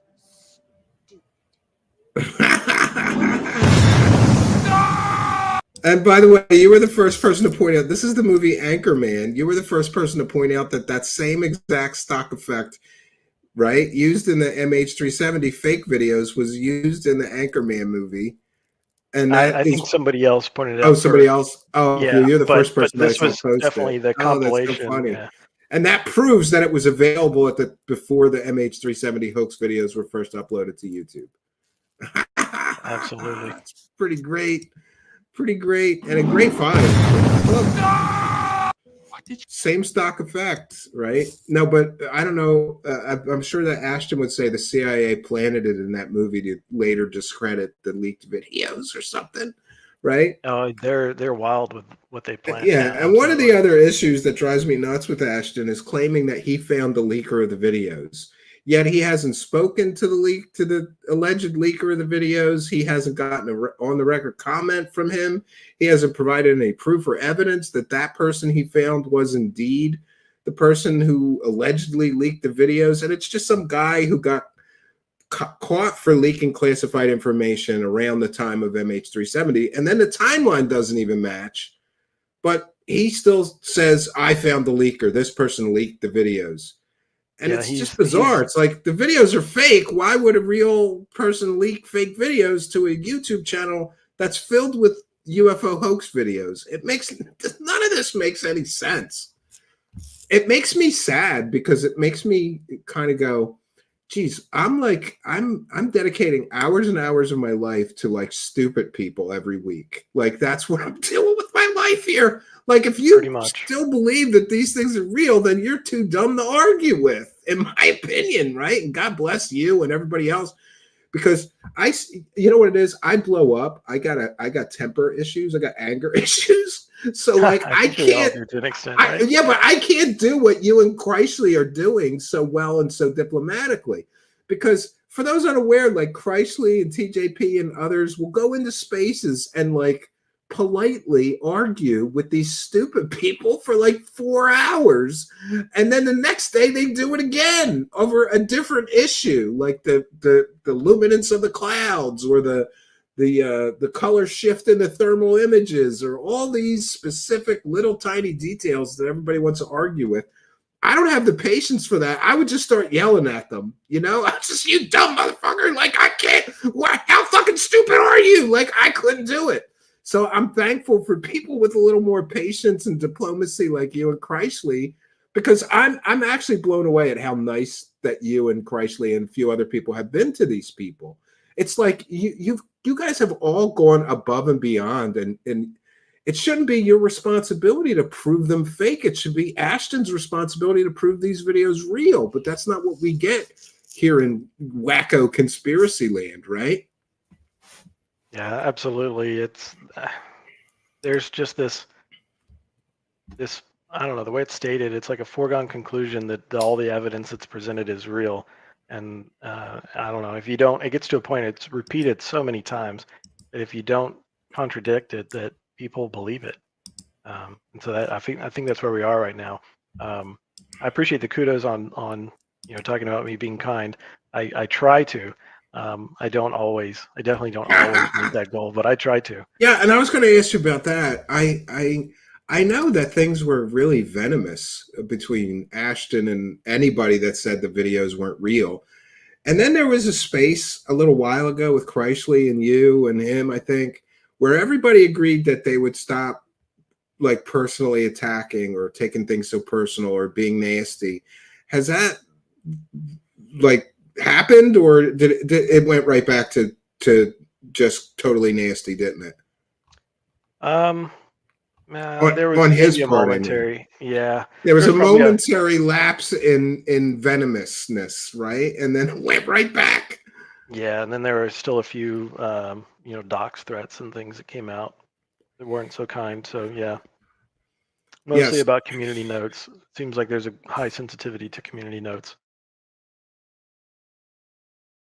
Well, especially if those community notes say this is a scam. And for those unaware, Ashton was posting about his free energy device, and the Twitter community notes were brutal, right? TJP, they said like, this is absolutely. a scam. Don't give this person any money. This is a scam. And then Ashton threatened to dox the person who added the community notes and destroy his life, right? Right, and that person, turns out, they didn't actually file the community note or anything. They just happened to, make a statement about it that they picked up, not even directly to Ashton or anything. I think it was in a Discord. And so they like screenshot that Discord, and they were like, "Oh yeah, we gotta find this guy because he's the one that's doing it." Like it was like supposed to be this big gotcha or something, and turns out he didn't do anything. But they go on the warpath regularly, it seems. Have you do you have any idea more than me? I think it's got to be more than 4 or 5 people. How many people has Ashton threatened to destroy so far, or sue, or dox, or All started with Mick West. As far as I can tell, he was the first one that he just really went after. Then we got Carter Crew. That's 3 or 4 guys. Yeah, Corridor Crew. Who was the other? Oh, there was another guy. Dom Burgess made a nice debunk video. He wasn't very happy about that one. But yeah, basically anybody who comes out and talks against him, it seems like maybe that's tapering off now, but at the time, yeah, it would get bad. It would get pretty bad. Well, I guess I'm kind of struggling if I have any more questions about. The only question I still have about MH370 is like, what is their general? They're just generally ignoring all these experts, like all of them, and they're just saying they're all wrong and rolling on with the hoax. I mean, yeah, it seems like the narrative has maybe been forced to change a little bit. There are a number of claims that used to be made that, maybe aren't made as often or made much at all now. And, that could change. They could kind of resurface again. But now I think there's at least some documents that use the same language that are used to make the claims to rebut the claims. And I think that was kind of always one of the challenges before, is that it's taken a lot of time to put it together. Several people have worked on different things to this effect to basically directly rebut the claims verbatim that are being made to suggest that somehow the videos are real. And so that's something that someone can go read it and say, okay, I see the claim and I see the evidence that contradicts the claim, and that's something that was missing. So hopefully that will help with that now. But this is, again, we're back to Brandolini's law, where it takes the amount of energy required to dispel bullshit is orders of magnitude more than it takes to create it, right? Oh yeah, it's wild. I mean, like that's what amazes me, is that I see, like I said, I've kind of stayed in the sidelines because I just know I can't do this. I can't engage with these people or whatever. I just get so pissed, and I think it bothers me so much because on my show here, I really care about standards of evidence. And when I examine this, I just say, like, we've got like 10 VFX on the record experts all concurring saying these videos are fake and here's why. And yeah, each of them have a little different take on it, but generally they all agree these are stock assets. These are still images used to create the background. Somebody took still images of clouds to create the background. So when I look at it from a perspective of standards of evidence, I get so angry because, you know, like you've got 10 VFX, you know, like recognized experts in CGI and VFX, and they're all saying these videos are fake and here's why. And then we've got Ashton with fake anonymous Reddit posts as his rebuttal to those on the record experts. That, like, from a perspective of standards of evidence, don't you think that his side is way off? No, there's something to be desired there for sure. Yeah, I mean, and there's orders of magnitude more evidence that the videos are fake, and more experts chiming in saying that they're fake. Like, my challenge to Ashton is always like, well, go find 10 VFX experts, independent VFX experts, that will refute the first 10 that said they're fake. And he can't do that. So he just comes up with these fake Reddit posts or whatever excuses he can, I guess. I don't get it. And what's also wild is that he presents himself as the expert on MH370, where all of the real world experts that have been searching for MH370 have blocked him. There's no way they'll talk to him. It's just like it would impact their credibility so negatively that they don't even engage in discussions with him. So the real experts on it, he's in an echo chamber, and the people that could directly— it's an echo chamber of his own making. Like, are you blocked? I'm blocked. I was. I may be again in the future. I don't know. I hope not. I gotta admit, though, the memes are awesome. There are so many funny memes about this whole situation, and people are having a good time sort of laughing about some of this stuff anyway. Like, I think you have to laugh after a while. Yeah. Okay, so we've kind of covered the MH370 thing, and the next thing is that, of course, Ashton starts promoting a free energy company where he's going to sell $50,000 free energy devices to people. But it's shady right from the get-go because you got to sign an NDA in order to get a device, which I'm assuming would preclude you from telling people it doesn't work, right? And a lot of shady stuff going on with that. So over the weekend, for those unaware, Ashton Forbes gets caught. He finally shows a picture of the device, and it's a still image from, what was it, 14 years ago, a video of a hoax. I have some stuff I can share here. So he shares a still images of a 14-year-old free energy hoax video from YouTube. He calls it the over unity magnet motor. Right, and so this device turns out is called I believe it's a Haddam magnetic cogging device, and so the theory about it has been put forth by this fellow Leon Raoul Haddam, and he's a French guy. He tried to patent it in 2001, submitted a patent, and it was eventually rejected, and so he withdrew the application, I think, in 2006. He passed away at, I don't know, maybe 4 or 5 years ago, and now his son, Frank Haddam, owns all the technology and still runs his website and stuff. But the device has been, reattempted. People have tried to build it. And so this particular video was done by this guy, Mindfear. And my understanding is he's going to actually be possibly making a new video here soon on this device. I think he still claims that the device works and it's real. But the claims, just the physics behind the claims are completely broken. It's essentially a claim that when the magnets are rotating, their repulsion effect, I think, stays the same, but their attraction effect diminishes or something to that effect. And so the magnets end up causing the system to gain energy. Well, there's meters on it, but if you think about it, you don't even need meters on it. You should be able to just put two of these rotors together and roll them. And as soon as you started spinning, they should self-accelerate because they're adding momentum to the system, adding energy and this momentum to the system. Well, that doesn't happen, and no one's got any examples of that ever happening. And so you can immediately, disprove the function of this device. Well, that's interesting. I wasn't aware of that. So Ashton is basically claiming he's going to sell people a device from a person who took the technology from somebody else who actually owns the technology.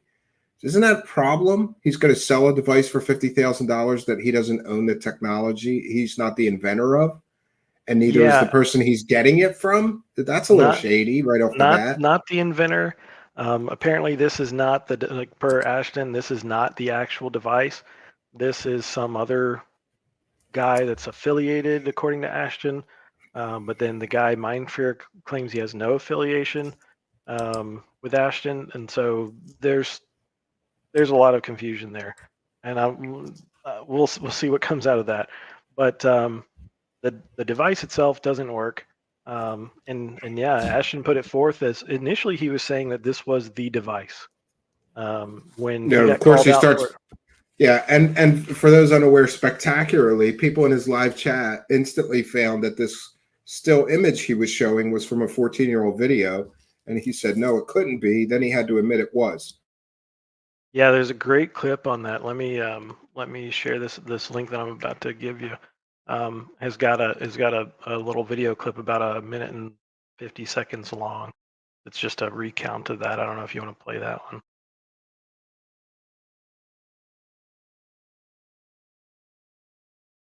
I think you might be muted. I'm sorry, I'm finding the video. Yeah, I got it. Hold on here. Let me close some things down.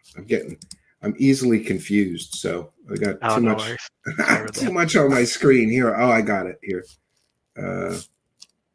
Here we go. Yeah, so this is the moment that Ashton's live chat is telling him this is a still image from a 14-year-old video.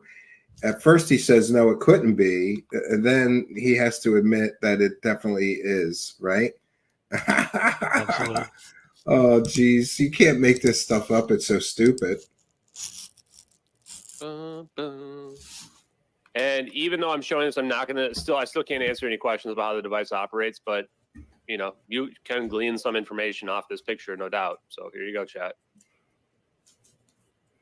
Clearly, this is a still from the 14-year-old video. You can see the so this is the still, and he's put his logo over Unity over it. You can see the middle one is 183 He did say that he regretted that, and I can understand. Talk to the entity as well about this here.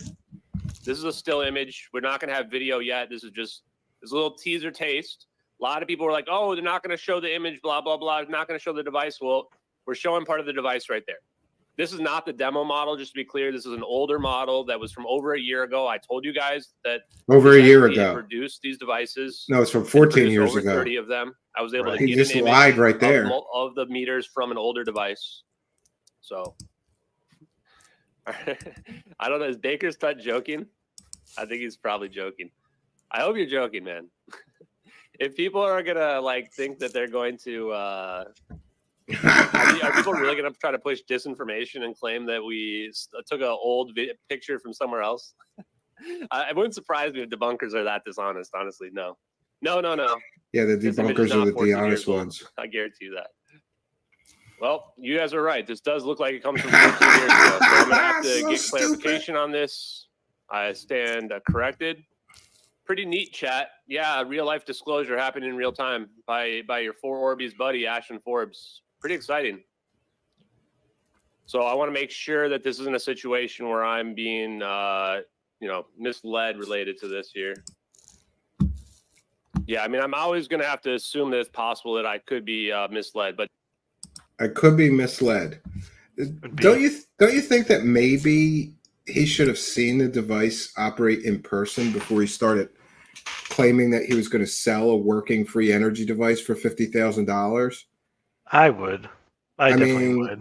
Knowing what I know about free energy, I certainly would do my due diligence. But the fact, don't you think that this should change people's opinion of his opinion of MH370? If he was this easily fooled by a 14-year-old hoax video on YouTube into thinking that he could just suddenly be selling free energy devices next month, because that's the way he approached it. Like, oh yeah, well, we're going to be mass manufacturing these devices soon, and the early adopters will be able to get one, and this and that.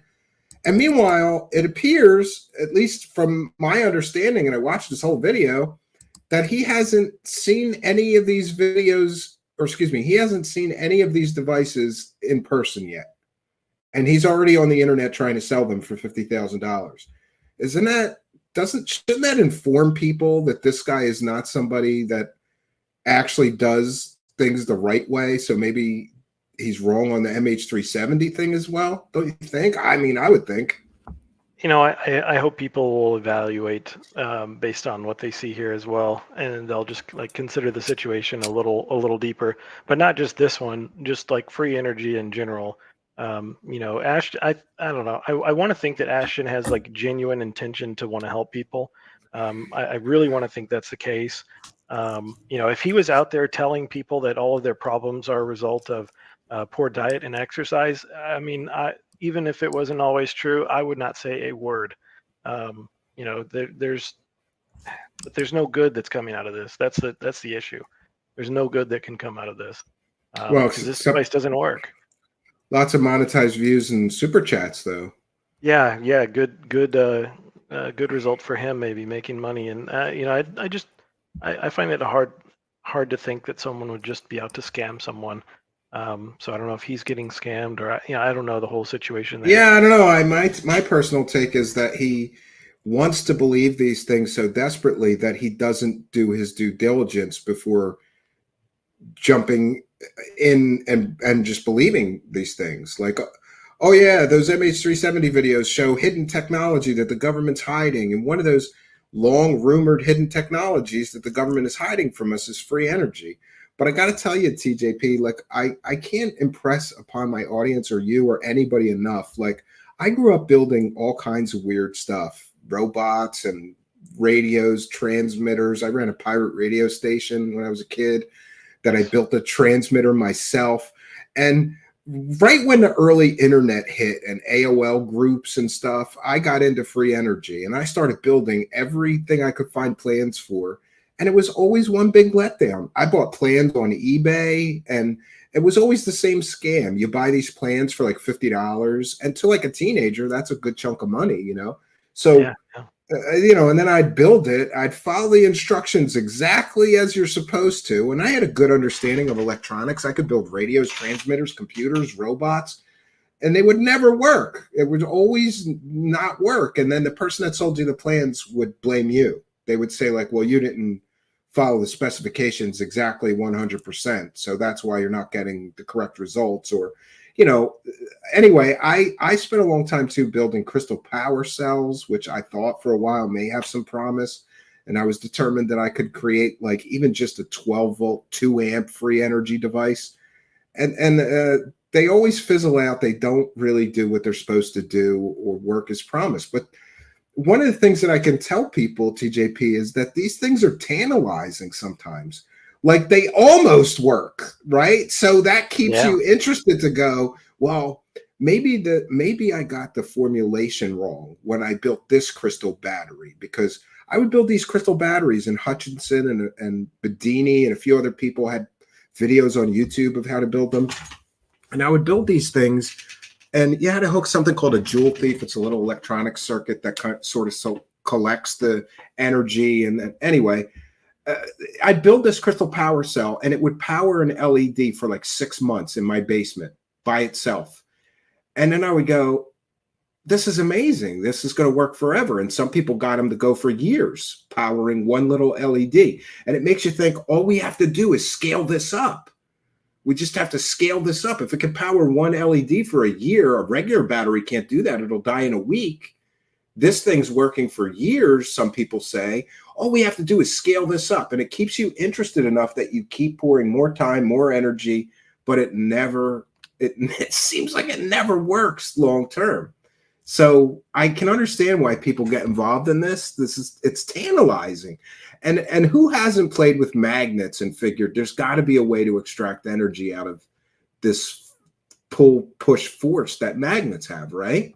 No, yeah. I mean, I think everyone has kind of looked at magnets in wonder and thought, man, there's got to be something greater that we can do with this. And until I went through school as an engineer and did a little research on it, at the end of the day, the issue with the magnet is that it doesn't do work. It's a field, and it exerts its field, and that's it. It's not actually doing the magnetic forces of a magnet don't do any work.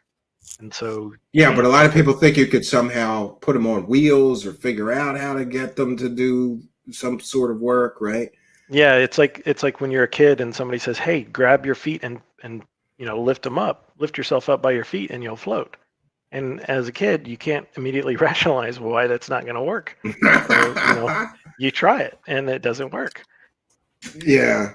So I haven't kept up because I've been busy this week, and I figured that you are a little more up on this. So after the spectacular revelation that he's sharing a still from a 14-year-old video, again, I'm blocked. So what does he do next? He says that's not the real device.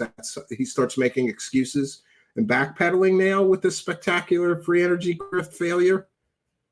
Yeah, so I mean, that story kind of remains to be written. It's maybe stalled out for a minute. I haven't heard a new real solid update yet. It seems like something is still coming. It seems like the claim is still that it's this style of device, and that somebody else is making the device, and that somehow it still takes power from the ether. But I haven't seen any update on.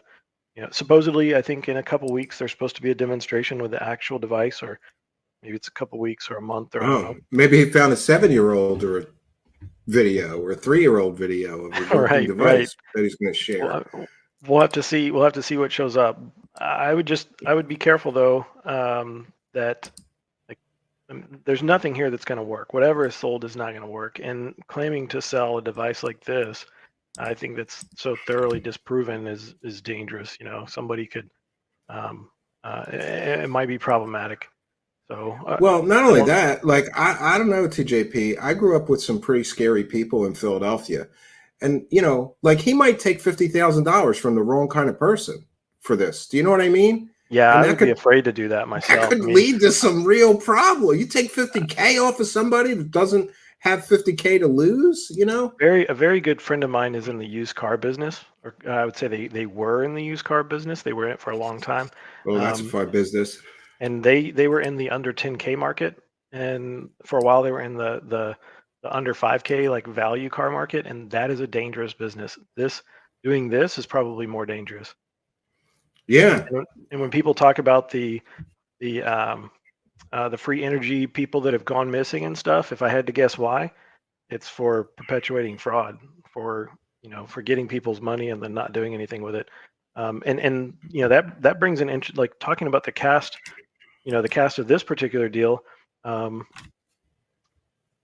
don't know how much I want to get into this.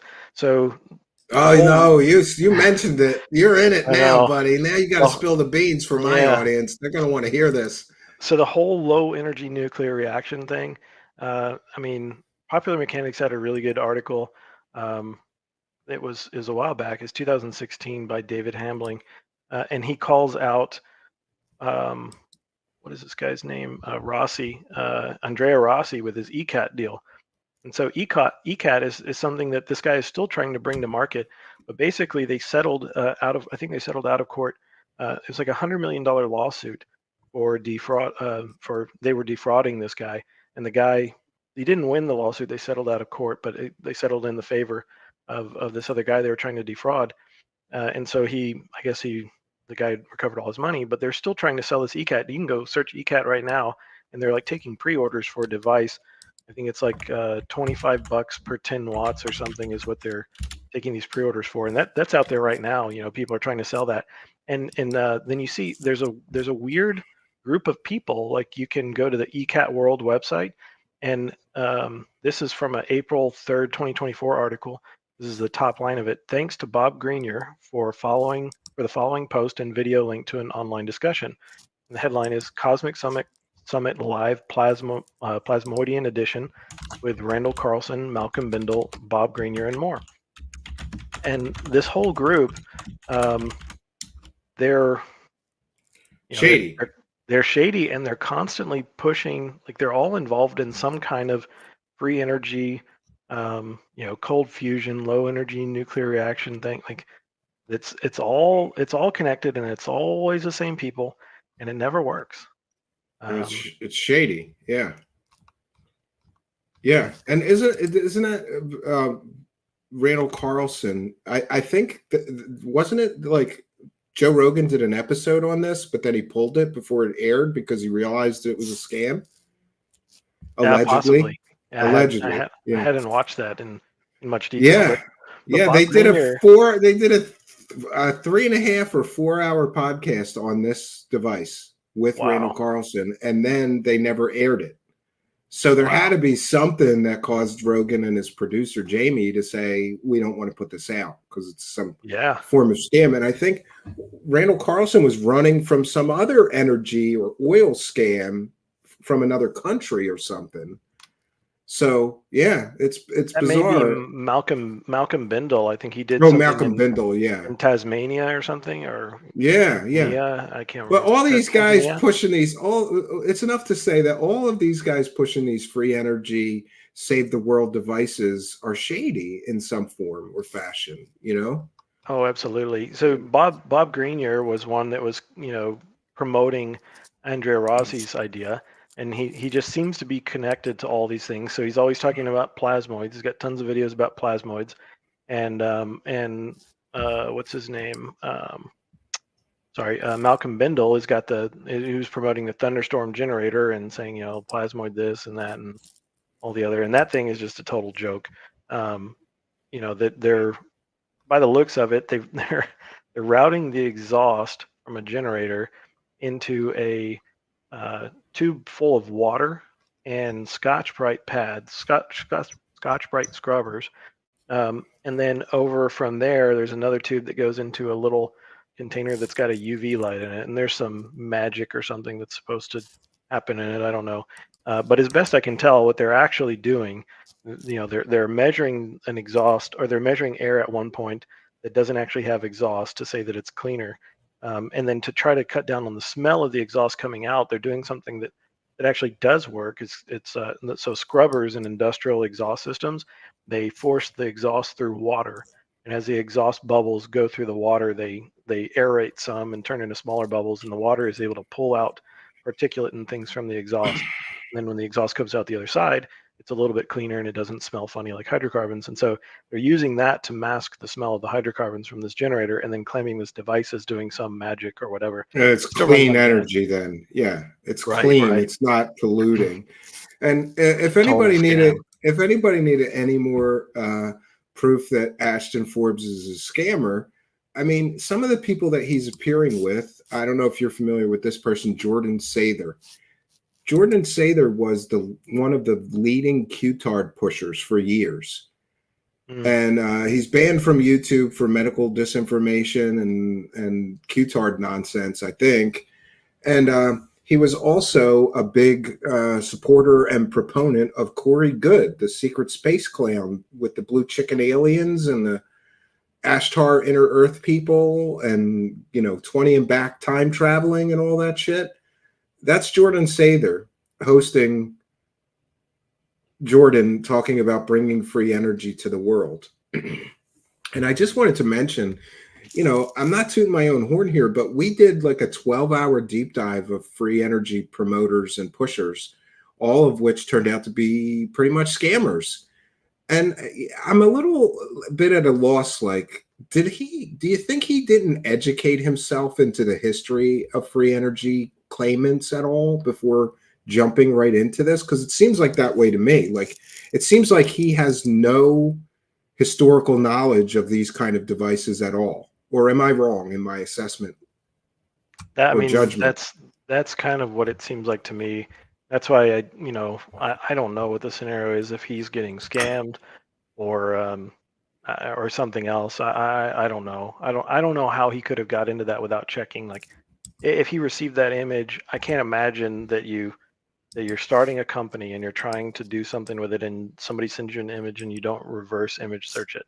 And then there's so many similarities between what he's been saying about this and the files hoax that I don't know if it's like the same person that put him up to this or something. And he yeah, but he stated even that he implicitly trusts the person that's telling him this. Well, that's a huge mistake. You know, if you implicitly, like, I don't know if you can implicitly trust anyone, especially not if they're trying to tell you that they've got, you know, cold fusion or free energy, or that orbs teleport plane. I mean, yeah, and you know, one of the I'm going to see if I can't find this lab in Philadelphia. One of the real convincers for me, yeah, I have it here. Let me share this. One of the real convincers for me was that there's a lab called Foxbat Energy Systems in Philadelphia. And calling it a lab is a stretch. It's a big, huge warehouse, and it's full. I'm talking hundreds of devices, hundreds, TJP, hundreds of devices purported to be free energy devices. And I talked to that guy, Jeff, who runs that organization. It's like a nonprofit. And you know, his heart's in the right place, but he has spent, that guy from Foxbat Energy has spent decades of his life. He was involved in the John Searle project. He's the guy who made the models that John Searle used to scam everybody with. And he was horrified because he makes the model that's just supposed to be a mock-up of the John Searle free energy device. And John Searle takes it off of him and immediately starts holding investor meetings and taking money from people. And this person at Foxbat Energy was like horrified because he knows that the device is a mock-up and it doesn't work. And further, he knows that John Searle is unable to recreate the device that he claimed he already invented or had working decades ago. And so, and additionally, that guy has in his lab like it's like I said, calling it a lab, it's like this big warehouse full of devices and parts, and it's like a mess. But my kind of mess, because I'm kind of an electronics nerd, you know, he's got like Tesla coils everywhere and Van de Graaff generators and all kinds of weird kooky stuff and lifters. But anyway, what really informed me is that guy spent decades of his life chasing free energy. And what he said to me is, it's always tantalizing, but you never get the results that people want. You get close, and that's what keeps people unable to pull away from it. Because every time you get so discouraged, you just want to say, it's all bullshit, forget it. You find another device that tantalizes you. And this guy at Foxbat Energy has built like all the devices that you can. And he was never able to get working free energy. So that killed it for me, because I said, all right, I'm out. I'm not going to be like, and God bless that guy. He was a great guy. Like, he really had, his heart was in the right place. Like, he really wanted to help poor people in India that don't have power. That was his kind of focus.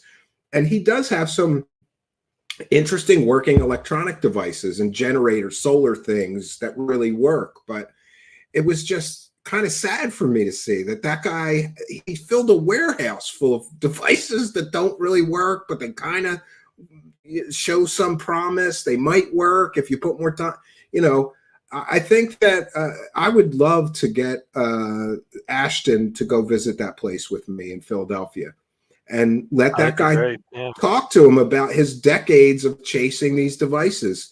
And that guy has invested decades of his life and hundreds of thousands of dollars in parts and time and energy and machining tools to build things, and he can't get it to work. So, you know, when Ashton comes along with no experience in any electronics or computers or any related field or energy or electrical engineering, when he comes along and just is like, oh, I'm gonna sell these devices next month, I thought of that guy, Jeff from Foxbat Energy, and thought, if that guy couldn't do it in decades with all of the money and time that he invested, what are the chances that Ashton is going to do it? And that's why I predicted this is not going to work. This is going to end up being a scam. And I don't know, you said he's still trying to push this, but do you think he's going to have to admit it? Or is this going to be like the MH370? He's just going to grift off of the possibilities of free energy forever here.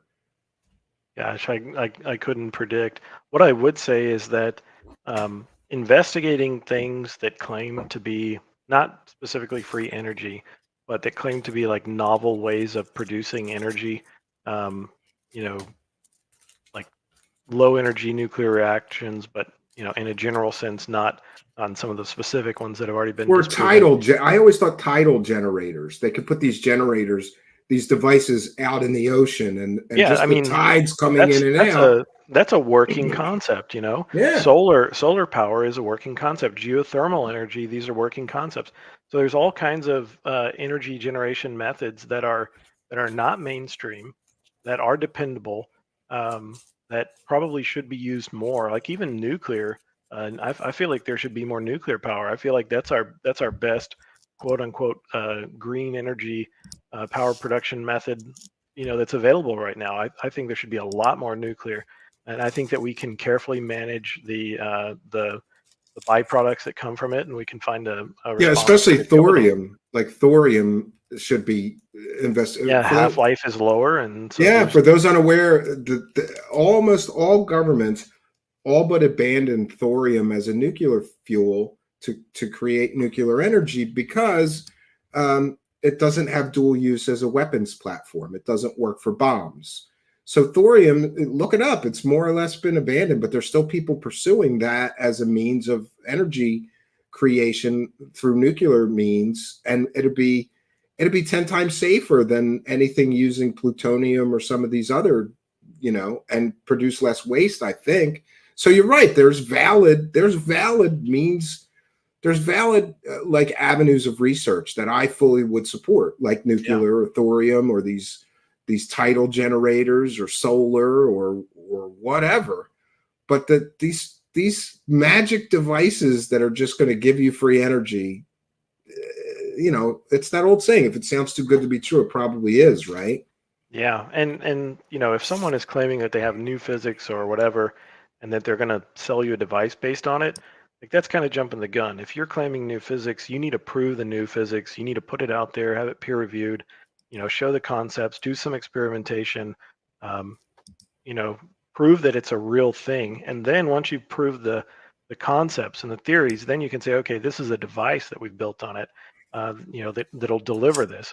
And you're not going to do it with an NDA where no one gets to see it or talk about it. Yeah, that's shady too. Like, here, sign this NDA, which to me would mean that you get an out if people feel scammed, because they're not allowed to say, I feel scammed, because they signed a non-disclosure agreement for whatever reason. And also he said you're not allowed to tinker with the device, whatever that means, right? And yeah, I don't know. I mean, I guess if you bought one, at that point you can tear it apart and do whatever you want with it. They're just not going to warranty it, which that would be fine. But to tear down a $50,000 device just to tell people about it, like that's a high bar. You're not going to have many people that are going to sign up to do that, given the scenario, given the background of it. So it kind of makes it a low likelihood that that's going to happen. But somebody's got to do it. Somebody's got to sacrifice 50 grand in order to get that message out. And yeah, that's bad enough, right? Yeah, and one of the other things is I did a little bit of math, not a lot, but just enough to determine, I built a small solar backup system at my cabin. For $50,000, I could build a solar power system that would generate more electricity than he's promising for his free energy device. And regardless of what with a people longer think, warranty. with a longer warranty, about a 2-year warranty. You can get a 10-year warranty on a like a 20K and the batteries would last 10 years. So it doesn't make sense to me. Why would somebody give some guy who's been promoting fake UFO videos on the internet $50,000 for a device to produce this much power, when for the same $50,000 you can get proven technology in the form of solar panels, inverters, and long life lithium batteries that would generate more power and last you longer? It doesn't make any sense. It just didn't that occur to him? Why would somebody give me 50K when they could just get a 50K solar power system that is proven technology and they could have it delivered and installed tomorrow in their home? It doesn't make any sense. I hope privately, well, no, I wouldn't say I hope it. I imagine that privately he's laughing about the people that were going along with what he was saying. I don't know what else to think. I just don't. I mean, Yeah, yeah. I'm amazed that he hasn't had some sort of mea culpa moment, right? About this free energy device, at least. I don't think he'll ever give up the MH370, but you know, it would be so simple for him to say, hey, you know, I was in contact with this person. He was very convincing. And I know I just got sucked in and I'm sorry. And I no longer find him credible and just move on.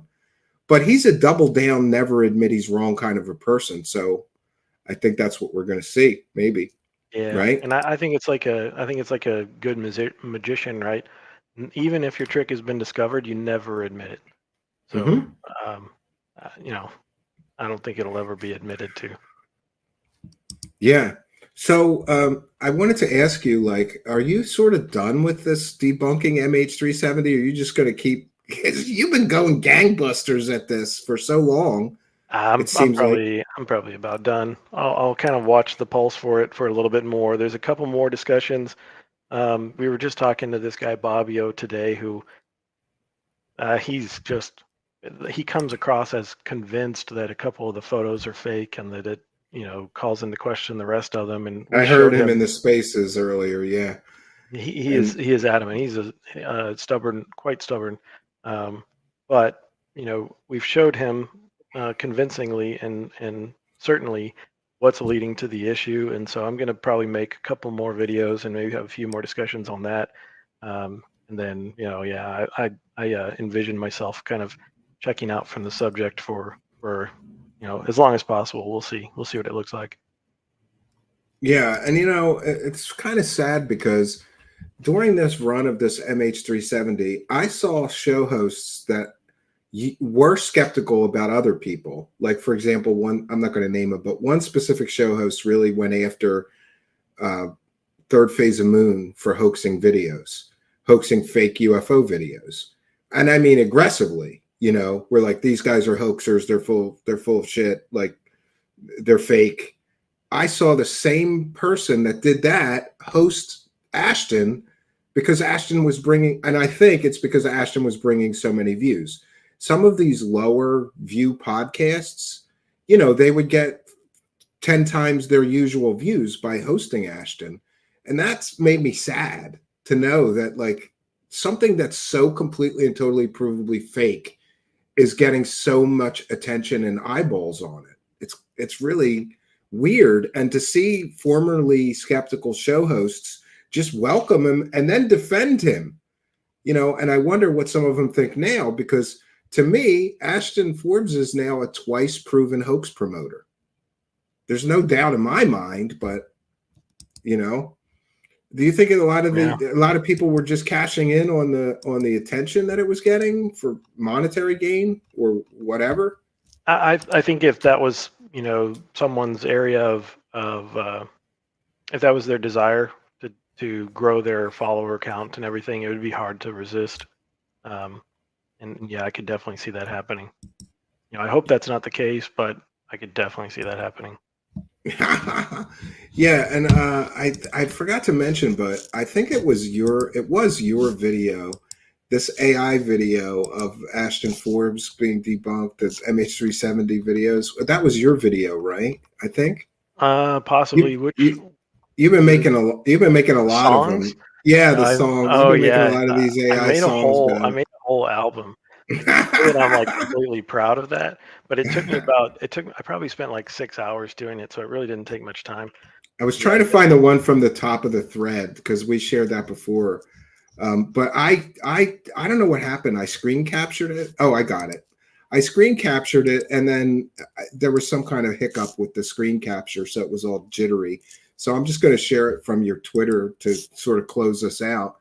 Sure. I appreciate you being here. What an interesting. I bet you never thought you would spend months of your life arguing with people that think fake UFO videos are totally real to this level, right? No, definitely not. Definitely not. Yes, and people, I should tell people that they can follow you on Twitter at TJP of Texas.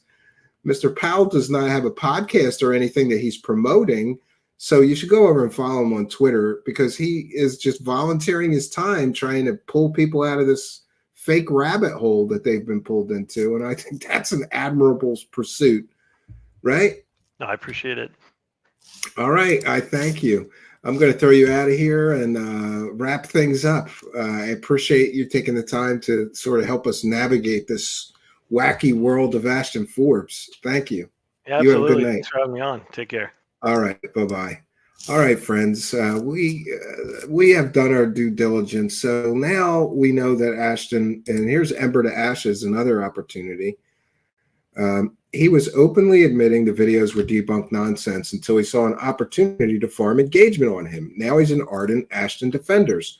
Some of these guys are fake as S. Yes, I can't say that I disagree with you.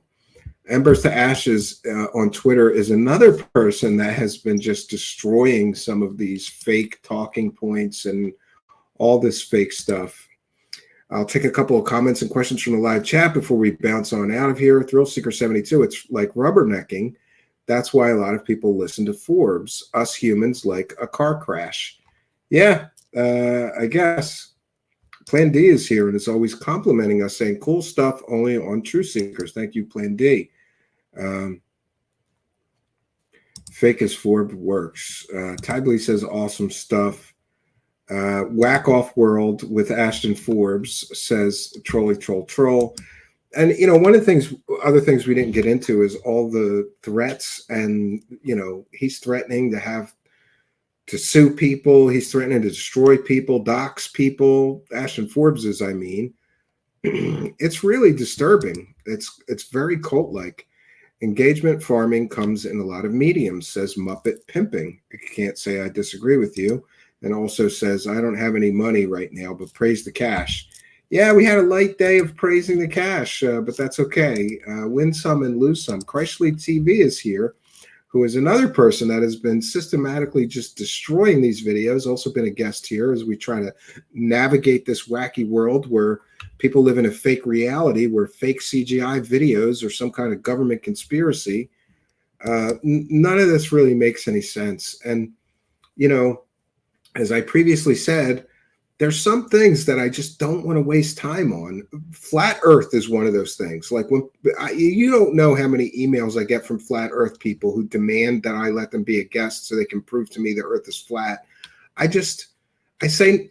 No, that's too stupid even for me. And I like weird and strange, stupid things, but this MH370 is another one. Ashton is going to scam the wrong people and find out the hard way, says Admiral Rascals. Yeah. Jason Parker is here and says, I wouldn't want to be his neighbor when he goes postal. Yeah. You can see the extension cord on the table in this video, says Admiral Rascals. Yes. Do veganism, Steve? No, no. In fact, I'm on a carnivore diet, or I'm supposed to be. I keep cheating. Like Father's Day, I cheated because my wife got a cake, and you know, no. I am the last person that would want to promote veganism. But a lot of people don't know this. Long before my wife, I lived with a woman who happened to be vegan, and just out of convenience, because she cooked every day, I became vegan for like 8 months. I did not feel healthy for the entire 8 months. I was hungry, tired, lethargic, had no energy. I much prefer the carnivore diet. I don't care what anybody says. I'm dropping pounds. I'm feeling high energy. Yeah.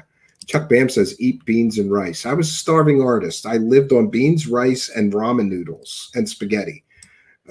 So yeah, I'm well acquainted with that. So we're going to bounce on out of here. I'm going to leave you guys with this wonderful music video that came from T. Powell. I tried to play it one night, and I apologize both to the audience and to myself because somehow I borked it. I tried to screen capture it and make it a bumper here, and it didn't work out so well. But he's sent me the YouTube video, so we're going to close out the show.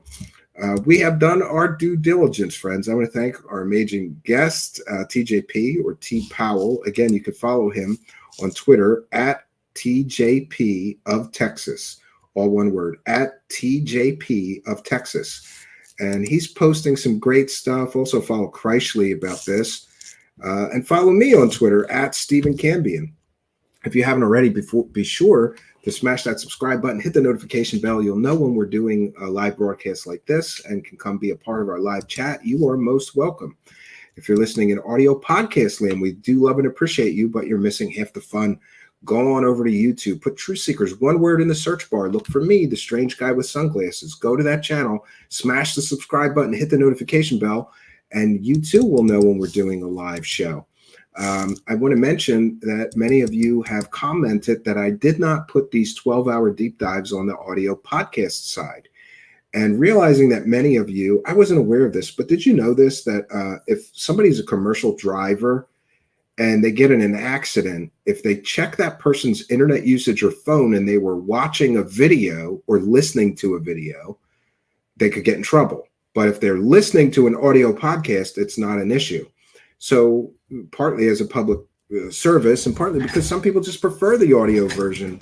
Maybe they're listening at work or whatever. We try to also put everything we do here on the audio podcast side. It's available on Spreaker and Apple and everywhere you get your podcasts. Just search for Truth Seekers, one word. But anyway, I haven't put those 12-hour deep dives on the audio podcast. I will be updating the audio podcast this week. So there'll be something like, I don't know, it's like 80 hours worth of deep dives, but I'm going to get them converted to MP3 and upload it there.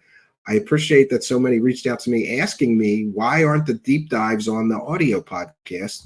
I didn't even realize that I should do that. Or, I mean, I just, honestly, I was trying to save myself. It's a lot of work to do that. But if you guys want it, I will put them through the magic machine over there on Spreaker. So look for those in the next couple days. I'll be back tomorrow night, 9 p.m. Eastern time. And I certainly hope that you will be here with us. So we're going to end tonight with Mr. T. Powell's excellent music video at the end of a kerosene-soaked hoax. Truth and facts at the end of a kerosene-soaked hoax. And I guess he has a YouTube channel. It's the 30K apostrophe ING. You can go over there and smash the subscribe button. I'm sure he's posting his AI videos over there. I will do the good show host thing, and I will put his YouTube video right in our live chat. But I have to go over to YouTube to do that, so bear with me one moment. You can go over there and check out all of his videos. We like to support our guests. I'm just going to put T. Powell YouTube.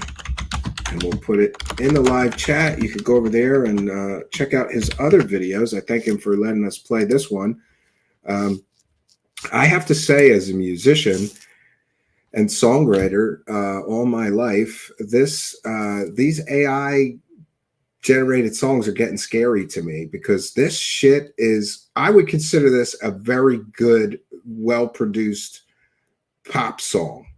And those aren't easy to produce as a human being. So the fact that some of these AIs are getting so good, and I've heard an awful lot of really, I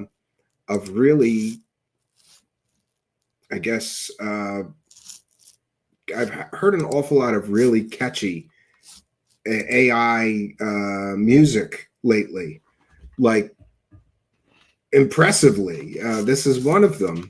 This is, you know, the early ones I was listening to going, oh, real songwriters don't have anything to worry about. But as with everything computers, they're getting exponentially better with time. In any case, let's take a moment to enjoy T. Powell's music video here. So that's all I got for you, friends. Until next time, my name is Stephen Cambion. Good night, and God bless all. In the age of the internet, where truth's hard to find, Ashton Forbes made a claim that caught the world's eye. A video of MH370 with orbs that did glow. But soon the experts came and said, hey, that's just not so. Oh, the MH370 hoax, it's a temple of lies. Ashton Forbes said, hey, it's the truth. But his claims fell flat with VFX and stock images. He tried to fool the wise, but the truth came to light, and the hoax, it did die. The clouds in the footage, they matched a stock sight. No proof that the plane was MH370, that's right. The video was crafted with care and with skill, but the truth, it was hidden behind a veil of ill will. Oh, the MH370 hoax, it's a temporal rise. Ashton Forbes said, hey, it's the truth, but his claims fell flat with VFX and stock images. He tried to fool the wise, but the truth came to light, and the hoax, it did die. The world was fooled for a moment or two, but the truth, it prevailed, and the hoax, it withdrew.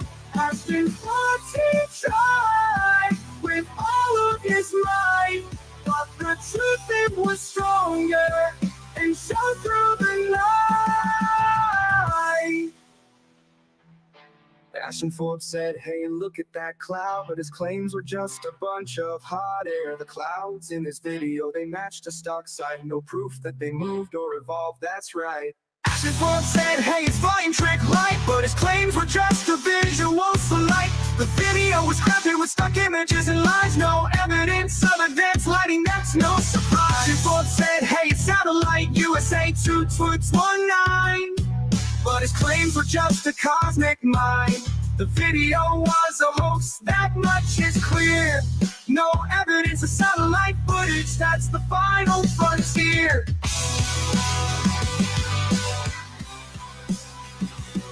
I want everyone to remember, these videos are fake.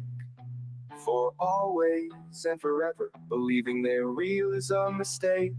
Lives were lost, people died, families were torn apart. These lies are spread for one's pride.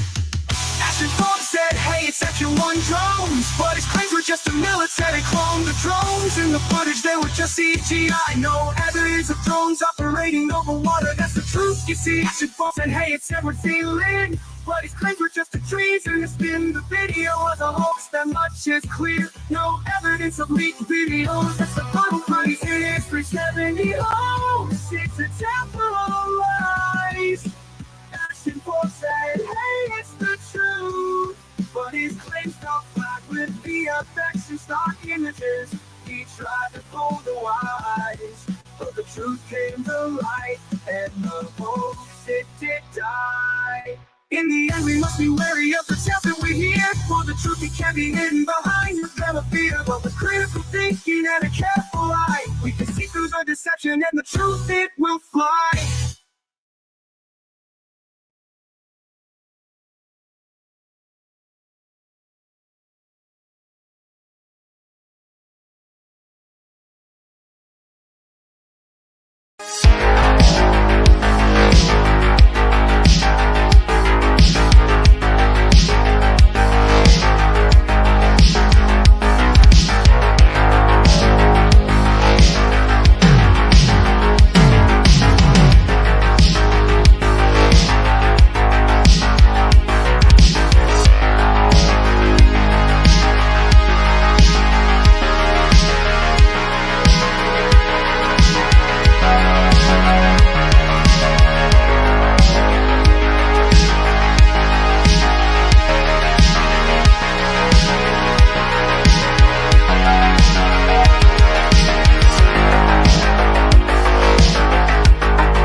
There's a difference between having an open mind and being mentally disturbed.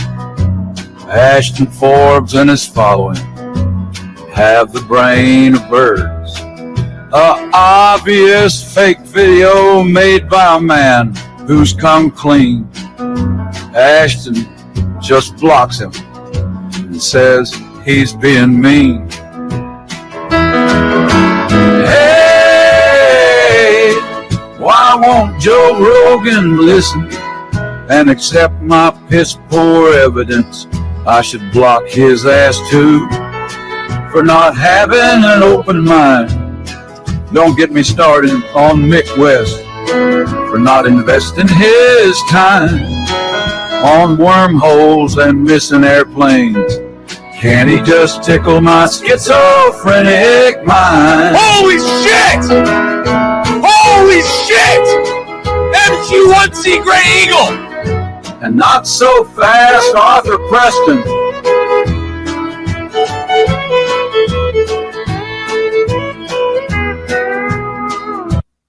Did I get scammed?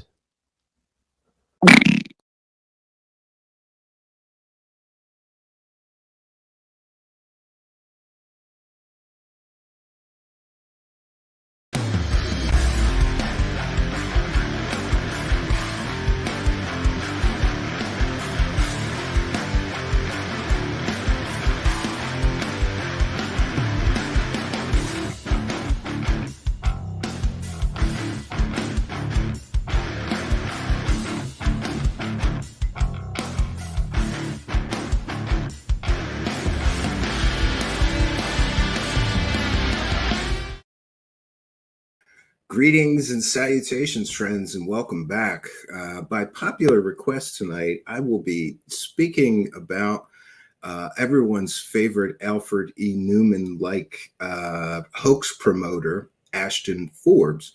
For those unaware, Ashton Forbes, for quite some time now, has been promoting conspiracy theories around the tragic deaths of, 200 people on the MH370 flight. And despite a multitude of CGI and VFX experts, video editors, and more who have all come forward and proven conclusively that the videos he bases his entire following and conspiracy theories on are completely and totally 100% provably fake, Ashton refuses to admit that to his followers. And really, it's no surprise to me because before promoting this MH370 hoax, nobody ever heard of him. Nobody knew who he was. And, you know, I think there's a real problem with people promoting and platforming a proven hoax promoter.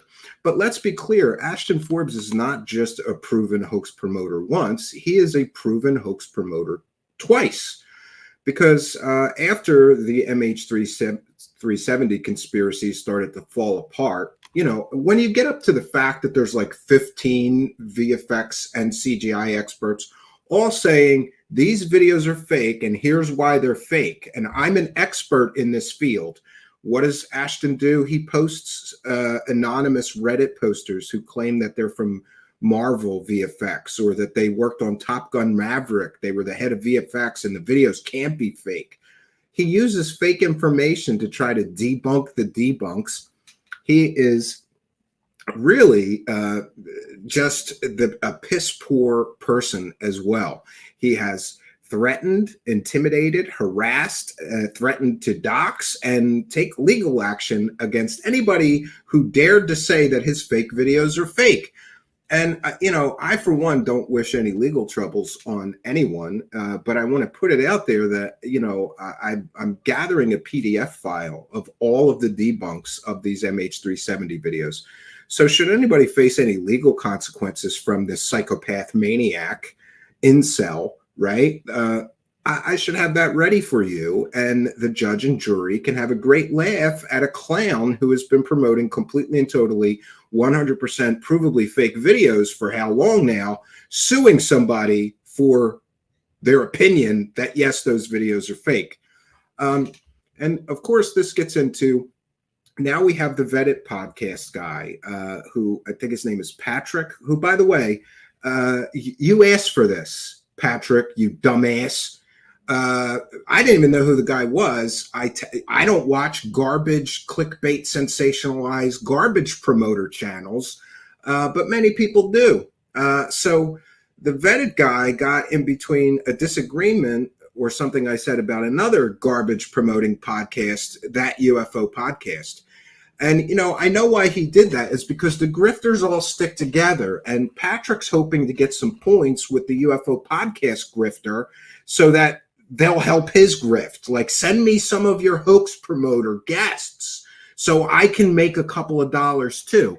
And by the way, I just want to put on the record, I don't know if this is true, but I've had several people tell me this Vetted guy is free to correct anything that is factually inaccurate. I can only go on what I've been told. He is a full-time show host, and yet he doesn't have 5 minutes to research any of the hoax promoters that he promotes. That tells you everything you need to know. And, it's so funny. This Vetted guy is literally a repeat of Third Phase of Moon. Uses the same, the check mark or the arrow in every single video to try to get people to click on his clickbait. He uses the same stupid excuses. Well, I didn't research this. We're just putting this out there.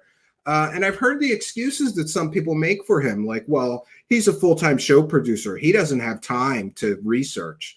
No, if you're a full-time show producer, it's your job to actually do research, to actually investigate stories. But we're going to see tonight that this Vetted guy's only defense for promoting so many hoaxes, he promoted the Nazca mummies hoax and made money from that.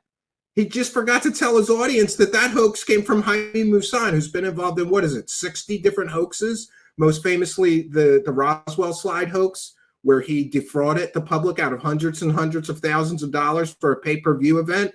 You forget to tell your audience that, but see, this is how the Vetted podcast works. He presents half of the story and he leaves out all the information that would make you go, oh, so this is all bullshit, right? This is all fake.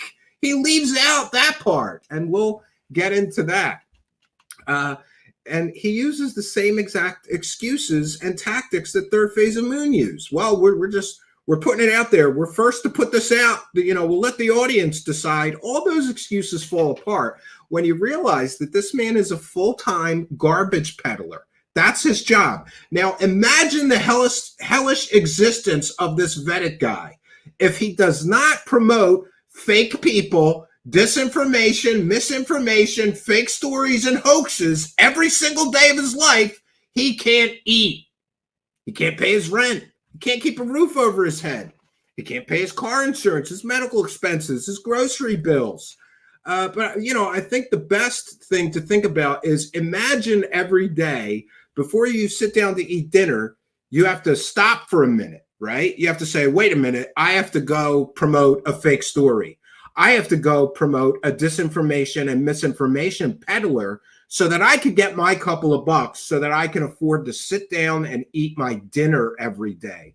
What a hellish existence. And by the way, just a word of caution for the Vetted podcast host. I don't know, he seems to have just gotten into this, like it came out of nowhere from a year and it blows by everybody that's been doing this for 3 or 5 years. I've been doing this 3 years, blew right by me, but it's easy to see why. The man has no ethics. He's promoted the Nazca mummy hoaxes. He's promoted Jeremy Corbell's hoaxes. He's promoted the Jon Stewart alien interview hoax. And by the way, Vetted, you're dumb as rocks. I'm just going to put that out. It's my opinion. I'm entitled to it. You are dumb as rocks. First of all, for coming after me and attacking me, you don't know me and you don't know my history. We have a proven track record of accurate fact-based reporting. And you, sir, are a garbage peddling, grifting, scamming huckster. You scam everybody, including your audience. How does it feel to be sitting in the Vetted audience knowing that the guy running the show is literally scamming you by only giving you little parts of information? to get that disclosure boner going, right? And get the clickbait. Make sure everybody clicks on this. And we're going to show you several examples. He's recycling 20-year-old, 100% proven fake stories, like Dennis Glenn from Roswell. By the way, if you want to see real and good research into Roswell, this weekend we'll be rebroadcasting 24 hours of Roswell interviews and research that we did here.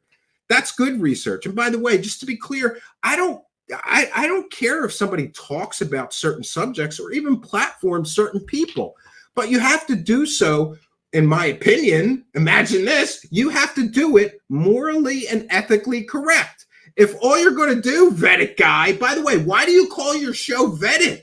What? Show me something you vetted. You don't vet anything. And we're going to prove it tonight. We're going to prove that you're a garbage peddling shit huckster. That's what you do so that you can make money. You peddle garbage and shit onto the internet. You're the problem here. We don't need government disinformation agents because there are useful idiots like this vetted show host. The government doesn't need to disinform us or spread misinformation because vetted podcast is doing it for them. All right. So we're going to be exploring tonight the methods that people like Vetted use to sell fake information, false information, fake stories, disinformation, and misinformation to the public for profit. And let's be clear, this is his full-time job, spreading fake, false information. Now, I'm sure he might have spread some that isn't, but look at his catalog. Almost everything he promotes is proven hoaxes. He promoted Jeremy Corbell's jellyfish hoax. And, you know, he just forgot to tell his audience that Jeremy Corbell is a shit huckster too. Because the shit hucksters like Vetted and Jeremy Corbell, you know, he's got to lick the asshole of people like Jeremy Corbell and George Knapp. We don't have to do that here. We can tell you the truth, right? But in order for Vetted guy to eat, he has to do what he's got to do, promote those hoaxes every day of his life. And what a hellish existence. Mr. Vetted, every day you wake up in the morning, what do? Do you look in the mirror as you're brushing your teeth in the morning and say, you know, I got to sell more hoaxes today. I got to promote more disinformation, misinformation, fake information, and hoaxes so that I can eat today. What a hellish existence. And by the way, I don't wish any ill will on anybody, but you, Mr. Vetted guy, should look into the history of people like you. Go look at how Jimmy Church is doing. Go look at how Corey Good and David Wilcock and people like that promote fake information. Look at the effect it has on them. Look at Emery Smith. And again, I don't wish any ill will on this Vetted guy. We're going to try to educate him tonight. But what he should do is he should examine the history of people like him who promote hoaxes and fake shit. Many of them, do you have drug or alcohol problems, Vetted guy? If you don't now, you soon will. Because here's the deal. Lying to people every day of your life is corrosive to the soul. And it doesn't matter if you're just doing the lie by omission, by leaving out 75% of the story and the information about the fake stories you promote. It's still lying to your audience. That becomes corrosive to the soul. And we have seen there is a proven track record in history of people like you, Vetted guy, having their souls corroded because they have to lie to people every day. They have to promote fake garbage every day. And what happens often is that people like you develop severe drug and alcohol problems. Now, I don't wish that on you, but I'm just telling you that there are some dangers in what you were doing that you probably should be well aware of. But we're going to start tonight speaking about Ashton Forbes, who, by the way, he did a complete 180 on, and I know why. He figured out, oh, I can make money off of that guy. And that's what I think about Vetted guy in general. He's the guy that, like, he sees somebody making money. You know, I mean, I grew up on the mean streets of Philadelphia, and somebody would see, like, somebody's got, let's say, oh, I don't know, 85 cases of cigarettes in their basement that they're selling. And there's always bottom feeders. That's what Vetted is. He's a bottom feeder who feeds off of the top tier hoax promoters. And he runs in to get his little piece, kind of like the guy in the neighborhood that would go to the guy with the cigarettes. Hey, sell me a couple of cases of those cigarettes so I can make some money too. It's a bottom-feeding grift. It's amazing. But let's begin with the perils of pseudoscience and Ashton Forbes, who has misused the media, including podcasts, to mislead the public with completely false realities and completely fake conspiracy theories. And let's be clear, it's not just Ashton who is guilty here. It is everybody who has platformed him and not shown the verifiable scientific information that proves that everything Ashton promotes is fake. The rise of digital platforms, friends, has enabled the rapid dissemination of false information, or just information, both factual and fictitious. Among the purveyors of dubious content is Ashton Forbes, who is a prominent figure in the MH370 conspiracy theory community. Tonight, we'll be critically examining Forbes' promotion of flight MH370. However, we've covered this before, so I will be brief in my comments about that. Mostly, we're going to be focusing on his free energy scam this evening, including, yes, his recent ventures into the realm of purported free energy, or the term he prefers, over Unity devices.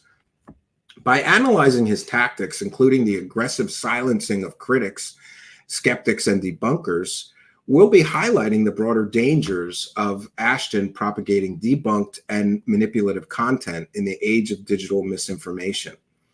So, for those unaware, the mysterious disappearance of Malaysia flight MH370 in 2014 has fueled numerous conspiracy theories, each attempting to explain the aircraft's fate. Among the most controversial figures in this domain is Ashton Forbes, whose fake videos purporting to show the final moments of MH370 have been widely circulated despite being debunked as computer-generated imagery, or CGI.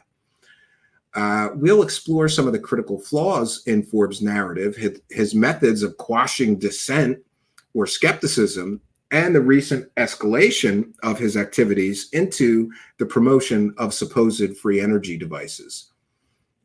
So we'll begin just talking about those fake videos, which we have covered extensively here. Don't want to belabor the point, but we should cover that for those who missed my previous coverage of those completely and totally fake videos. Forbes' primary contribution to the MH370 conspiracy is finding a series of videos, which, by the way, were found on a UFO hoax YouTube channel, that claim to reveal the plane's disappearance. These videos, which have been scrutinized by over 15 experts, exhibit clear signs of CGI manipulation.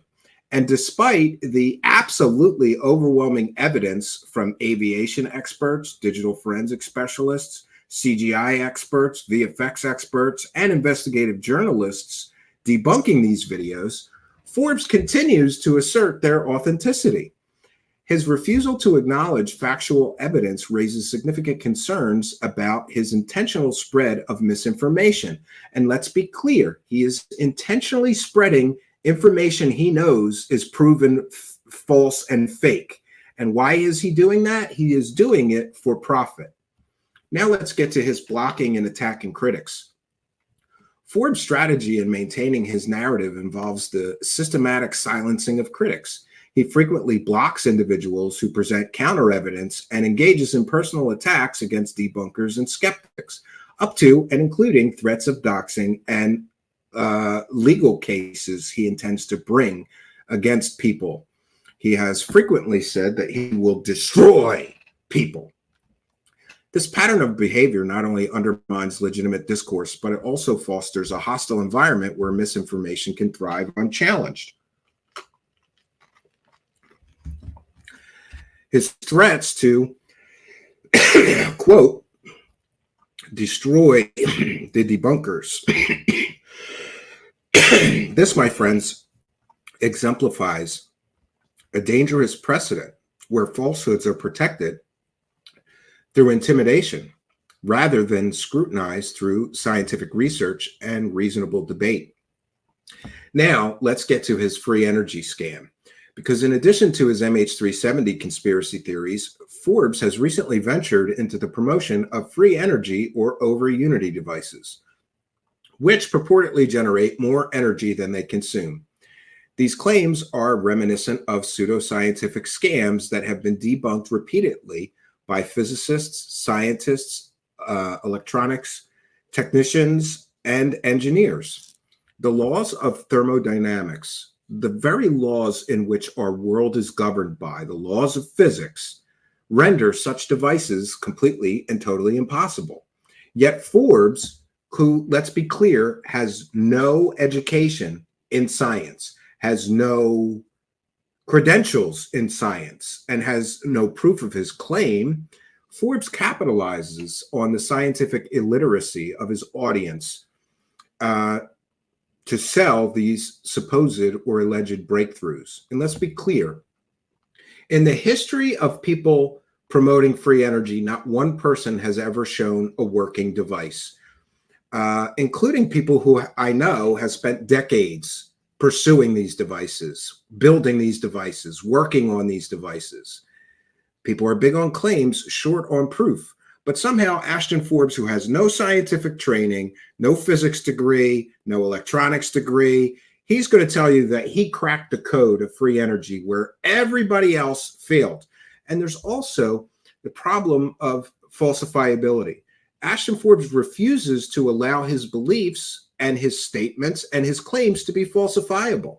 He claims that they have a working free energy device. Did you know they get the Nobel Prize for figuring that out? And we'll get into some of the specific claims, but there's a real danger in pushing debunked theories. Ashton Forbes is pushing these completely and totally fake free energy claims, which leads to an erosion of trust in science and the media. The propagation of debunked theories by figures like Forbes erodes public trust in legitimate scientific and media institutions. When falsehoods are presented with the same gravity as verified facts, the public's ability to discern truth from fiction is compromised. So Ashton is doing some real danger here, whether he realizes it or not. And let's be clear, Ashton has zero evidence in zero experience in electronics. He's not even qualified to determine if a device actually works. But yet he's going to tell you that he has working devices and they've sold over 30 of them. Great. Can he show us the 30 working devices? Can I get interviews with the 30 people who are powering their homes from these devices? Of course not. He will not allow any scrutiny of his claims. Forbes' activities prey on individuals who may lack expertise to critically evaluate his claims. And Forbes, by presenting himself as a crusader for hidden truths, he exploits the fears and uncertainties of his audience. This manipulation not only misleads, but can also have tangible consequences, such as financial loss or misguided beliefs that lead to real-world actions. Ashton Forbes exemplifies the modern-day purveyor of pseudoscience. Ashton Forbes is a modern-day snake oil salesman. His reliance on fake videos, his aggressive silencing of critics and threatening of critics, and the promotion of scientifically impossible devices represent a clear and present danger to informed public discourse. It's imperative that scholars, journalists, podcast hosts, and the public at large remain vigilant against such figures, using critical thinking and evidence-based reasoning to debunk the falsehoods that Ashton promotes and uphold the integrity of real scientific truth. Also, I just want to put on the record here, there's an incredible paper that was written. Oh, we'll get back to this. Here I have it. R. White in 2021 published a paper called The Physics of Free Energy, Why Over-Unity Devices Are Impossible. And this is from the Journal of Applied Physics, which I believe is peer-reviewed. So when Ashton tells you he has a working free energy device, what he's also telling you is, he's telling you that every scientist, every electronics engineer, every electrical engineer, and every physicist on Earth are completely wrong. And yet he is completely right. Yeah, I kind of find that hard to believe. I don't know about the rest of you, but it would appear that in order to believe Ashton's claims, you have to believe that every scientist on Earth is completely wrong about overunity. You have to believe that the Journal of Applied Physics is completely wrong, and they allowed somebody to publish a completely wrong article in their Journal of Applied Physics. This is where things get problematic. And then there is also the issue that the device that Mr. Forbes is actually promoting or claiming that he'll be selling is a very old device, which many people have tried to build, and no one has been able to prove it a working device. And I challenge Mr. Forbes, show us the device working. Don't show us a screenshot. By the way, Ashton Forbes, as his proof for his free energy device before taking, what was it, $50,000 orders, Ashton Forbes showed a 14-year-old video. A still image that he took from a 14-year-old video. A video in which the author of that video recently changed the description of his video to say, I have no affiliation with this guy, Ashton Forbes. And people have reached out to that person. He doesn't know why Ashton Forbes is using a still from his 14-year-old video, which, by the way, never proved that the device worked, to prove that he has a working free energy device. Ashton Forbes has made a multitude of grandiose statements, including that 30 people have bought the device from he and his partner. Or excuse me, his partners have sold 30 of these devices. So, great, Ashton, why don't you bring those people on your show and let them tell you all about the free energy that they've had for 14 years now? How many years have they been selling these 30 devices? Can we see the working device? Did you get? And by the way, Ashton can very quickly prove that what he's selling is not a scam. He can get an electrical engineer, a physicist, and I don't know, an electronics technician or a computer person, to electrical engineer, electronics technician, and a physicist. Let them look at the device, let them measure the device, and declare that it works. My prediction to you is Ashton Forbes will never do that, because free energy devices don't work. They're fictitious. And it's just great. So we have here a screenshot. This is where Ashton, he says, this image is not 14 years old. People caught him in his own live chat, sharing a still image from a video that was 14 years old on YouTube. And by the way, the person who built this device bought the plans on eBay. So Ashton is claiming that he's selling a device that anybody can buy the plans to on eBay and build themselves for a couple of bucks. But don't waste your money because the device doesn't work. Ashton is using something called the HADEM device, which was patented but never proved that it worked. People have been trying to reproduce it. Nobody's ever been able to reproduce it in working form. This is the device. The very device that Ashton is claiming he's going to be selling is the same device that people have been building for at least 15 years, and not one of them has been able to show it working. What should that tell you about this magic device that Ashton Forbes claims he's going to start selling for, what was it, $50,000, right? Okay. All right, and here is from the person who actually made the video. No, I am not affiliated with Mr. Forbes in any way, shape, or form. I've never met him or communicate with him or anyone else for many years regarding this device. This is not my invention. I replicated this device based on plans I bought on eBay from a man named Yannick Van Doom. This is Yannick's YouTube channel. By the way, this person who made the video of the device that doesn't work bought his plans from Yannick Van Doom. Do you know who Yannick Van Doom is, Ashton Forbes? Do you know Vetted Guy? Did you do any research? Yannick Van Doom is a free energy scammer who sells plans that don't work to stupid people. And the original device was created by a man named Hayden, who lives in France. Now, anybody can look up the Hayden free energy device. Everybody's free. Let's have a scavenger hunt. Go find me a working Hayden free energy device, because this is the exact device that Ashton Forbes claimed that he would be selling for $50,000. Go find me a working one, Ashton Forbes. You've claimed that that's what you're going to be selling. And this is the problem. And by the way, Vetted, why do I have to do this research for you? Why couldn't you do the research and find out that that video, the still image of the device that Ashton Forbes is showing people as proof he has a free energy device, came from a hobbyist who 14 years ago made a video. And by the way, the device didn't work when he made the device from plans he bought on eBay, from a person who scams people with fake free energy devices on eBay.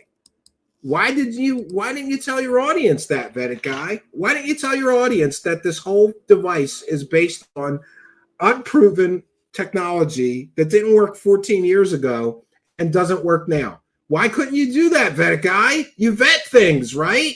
Apparently you didn't vet the free energy scam claims of your guest. Just like you don't vet the Nazca mummies stuff, right? Just like you don't vet Jeremy Corbell claims or Jon Stewart alien interview claims. No, Vetted is there to sell fake shit. That's what the Vetted guy does. He sells fake shit to stupid people. And I'm sorry, but if you're watching Vetted, you are a low information viewer. And he loves low information viewers who won't check into anything. Because, by the way, I'm not special, but if you check into Ashton's claims, you'll find the same thing I did. That Ashton is lying to everybody on a public live stream. Here's a still image of the device we're going to be selling. And I stole the still image from a video on YouTube that's 15 years old and doesn't work. It's beautiful. And then the Vetted guy shows up, bottom feeder that he is. Ashton, can I make a couple bucks off this shit too? Come on my show with this. I'll make a couple bucks too so I can keep eating, because I'm a loser who can't do any research. I'm dumb as rocks, and I have to sell hoaxes every day so I can eat every day. I feel sorry for that Vetted guy. I really do. He's got to sell Ashton Forbes nonsense with a straight face in order to eat every day. It is wonderful, friends. I have some more to share with you here. So, Ashton Forbes said, I already showed a video of a magnet motor over Unity device. No one could debunk it. What more do you need? I've shown more than enough already. I just debunked it, Ashton Forbes. You don't have a working device. You are a liar and a scammer. And you can prove you're not. Show us a working device. Show us a working device. And by the way, when you see who Ashton Forbes' partner is with this Ether company, he's going to be selling these fake free energy devices. Oh, it is a cavalcade of carnival bullshittery. His partner is a secret space program promoter, among other fake things, who claims he's a defense intelligence contractor. By the way, Ashton Forbes, do you know it's illegal for you as a principal owner of a company to make completely false claims while trying to sell a product? Do you know that? Do you have proof that your partner actually is a defense intelligence agency contractor? Can we see the contracts? And by the way, I don't know. I'm just asking questions. But based on the fact that every time Ashton Forbes opens his mouth, you can prove he's lying, I don't believe that his partner in this free energy device thing actually was a defense intelligence contractor.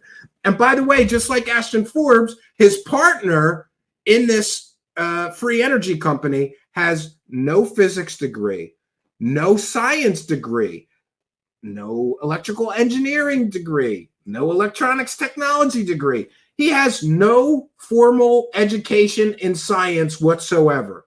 But we're supposed to believe that a guy like that somehow beat every educated scientist and was able to crack free energy. He says, both. I did a live stream where I played the video repeatedly. It's part of the reason I'm pulling back. Apparently, quite a few entities didn't realize the video was online. I push things as far as I want to for now. You mean you pushed a scam and a hoax as far as you want to? What you showed was somebody else's video. It wasn't a video of a device that's in your possession. And by the way, we're going to see on this vetted podcast, the vetted guy actually asks him, well, I guess you'll be one of the early adopters, like you could power your house from it. And Ashton makes excuses. Oh, well, no, my living situation really wouldn't allow me to use this to power my home. So what you're saying is you have a working free energy device, but you're just going to pay your electric bill every month, even though you have the means to get rid of that bill out of your life. Or is it that Ashton Forbes lives with his mommy and daddy and streams from the basement, and mommy and daddy won't let him hook up fake science devices to their power grid in the basement, right? It's so stupid. How could anybody believe this Ashton Forbes clown? We'll come back to that. Now, I'm going to share these on my Twitter. I get it. They're difficult to read. But these are threads that are talking about this HATEM device. And in every thread you find, I'm sorry, that's weird. In every thread that you find on this HATEM device, what you find out is that they don't work. Ask anybody that's into free energy. They don't work. And by the way, Ashton, I did a whole series on free energy and what a scam it is. And I've built many of the free energy devices from plans on eBay, just like the person you stole your video from. In fact, a long, long time ago in a galaxy far, far away, I had a YouTube channel that was like electronic stuff and free energy stuff. I deleted the channel because I didn't want to mislead people. Free energy is fake. But if you do a little research into this device that Ashton claims he's going to be selling, everybody says that everybody that built one from the plans, which by the way are now publicly available in public domain, that they don't work. The device doesn't work no matter who builds it. It doesn't work, Ashton. It doesn't work. Why are you lying to people and claiming you have a device without showing it? You have to show a still from a video that isn't even your partner's or yours, from a 14-year-old video. That's what you have to show to prove to people that you have a working free energy device. That is the piss poor evidence. Listen, and let's be clear. Claiming to have a working free energy or over unity device is a huge, monstrous claim. Kind of like technology that can teleport huge jumbo jets out of the sky is a huge claim. Ashton makes huge claims. And what's his evidence? Well, for MH370, it's fake videos. What's his evidence that he has the capability of creating free energy devices? Well, I took a still image from a 14-year-old YouTube video that's not mine or my partner's or any of my associates. You know, that's our proof. Some guy posted a video 14 years ago of the device we're going to sell, but it didn't work. And we took a still image from that to show people that we have a device. It's so stupid and childish. And let's get to, before I forget, let's get to the vetted guy. Listen, there's only one excuse that the vetted guy could use for being so stupid to platform all this. Did you vet that Ashton Forbes was lying about having a free energy device? Did you vet that he has no evidence or proof that he has a working actual device? Did you do any research, Mr. Vetted, into the HATEM device and the numerous people who have built it and said it doesn't work? By the way, I've reached out to a few for interviews. We're going to interview people who have built a device and says it does not work. Now, we can find a multitude of people who built the device from the publicly available plans that Ashton claims he's going to be building or selling his device, the same device. We can find a multitude of people who have built it and said it does not work, vetted guy. But Ashton and you can't show me one person who built it and proved that it works. And I mean proof. I don't mean claims. Prove it works. Prove it works. Patent it. Prove it works. Get the United States Department of Weights and Measures to measure the device and certify that it is creating more energy than you are inputting. Prove it. You can't and you won't. And especially because this vetted guy is a full-time hoax promoter. His only defense is for what he does, this vetted guy. There's no defense for what this vetted guy does. He promotes hoaxes and scams. And do you know, Vedic Guy, that you could put yourself in legal jeopardy here helping Ashton promote this? If somebody buys that device and gets ripped off for $50,000, do you think that they might not include you in the people that they take legal action against for promoting this fake device that is essentially a 14, 15, 20-year-old device that never worked then and doesn't work now? But I love that the Dunce hoax promoter defense. This is the same pap trick. This vetted clown uses the same defense that Third Phase of Moon used. Number one, I am so dumb, I didn't know it was a hoax. These are his only available outs for promoting this hoax. And remember, listen, anybody could get fooled once. Fool me once, shame on me. Or fool me once, shame on you. Fool me twice, shame on me. Anybody can get fooled once, but all this Vedic guy does is promote hoaxes. All his videos are about proving fake shit, and we're going to show you some of that tonight. So the Vedic guy's only defense for promoting this hoax with Ashton is the dunce hoax promoter defense. Number one, I'm so dumb, I didn't know it was a hoax. And by the way, Vedic guy, you can either admit that you intentionally promoted a hoax to make money, because that's what I believe you did, or you can use this, your only defense, the dunce hoax promoter defense. Number two, I'm so lazy, I can't do 5 minutes of research before running with a completely and totally fake story. Number three, I'm so dumb, I cannot do any research at all. Because anybody who had done any research at all into Ashton's free energy claims would find that that device doesn't work. Vedic guy, it doesn't work. It's fake. And you helped him potentially find more victims that he is going to allegedly defraud for, $50,000 for this device that everybody that builds it says doesn't work, but Ashton's got one that works? Sure. Number four, I am so dumb and lazy, I promote hoaxes by accident, of course. Just like Third Phase of Moon, this Vedic guy pretends, hey, well, I didn't know. I wasn't fully informed. It's your job. This is your full-time job running your show. Are you this piss poor lazy or this dumb as rocks?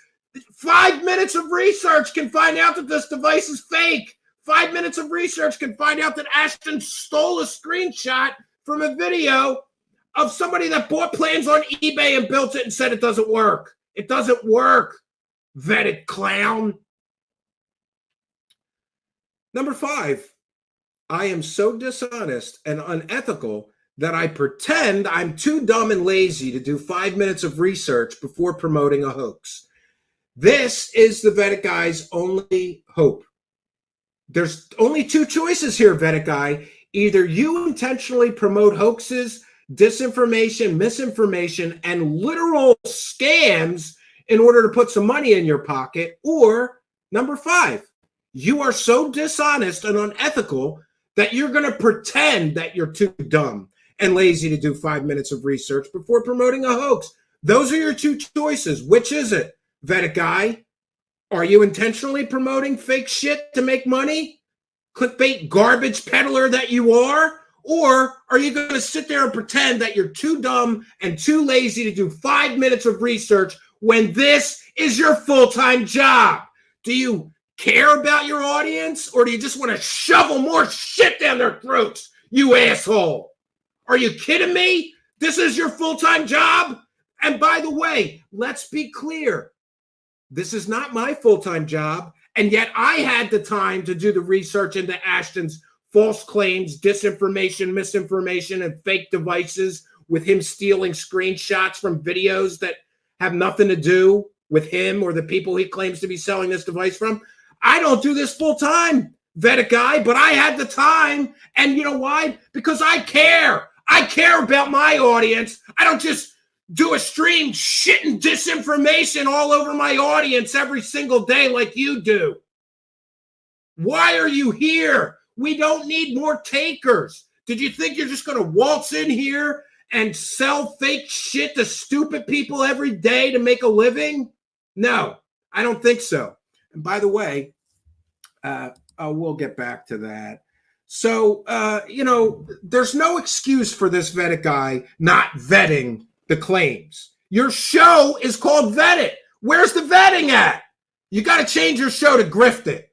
I think we're gonna start like a petition. I don't care if you do what you do if you change your show to Grift It, because then people will know before they click on your video that they're about to get grifted by a hoax promoting loser who can't do 5 minutes of research.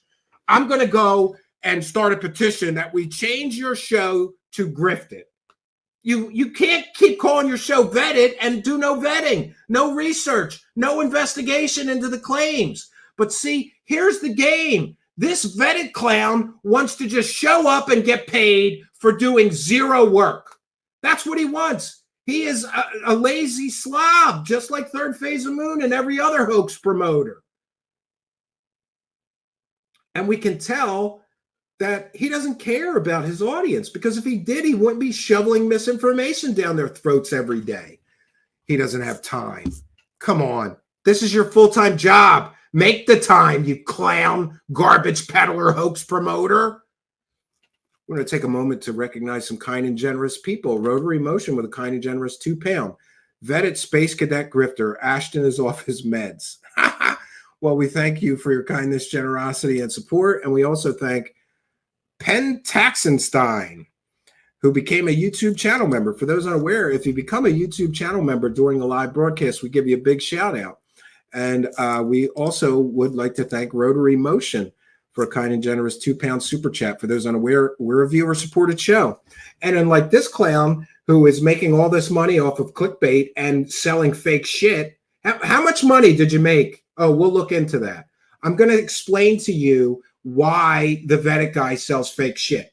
We're going to go through some of his videos, and we're going to do a little math and show you how much money he's making selling this fake nonsense.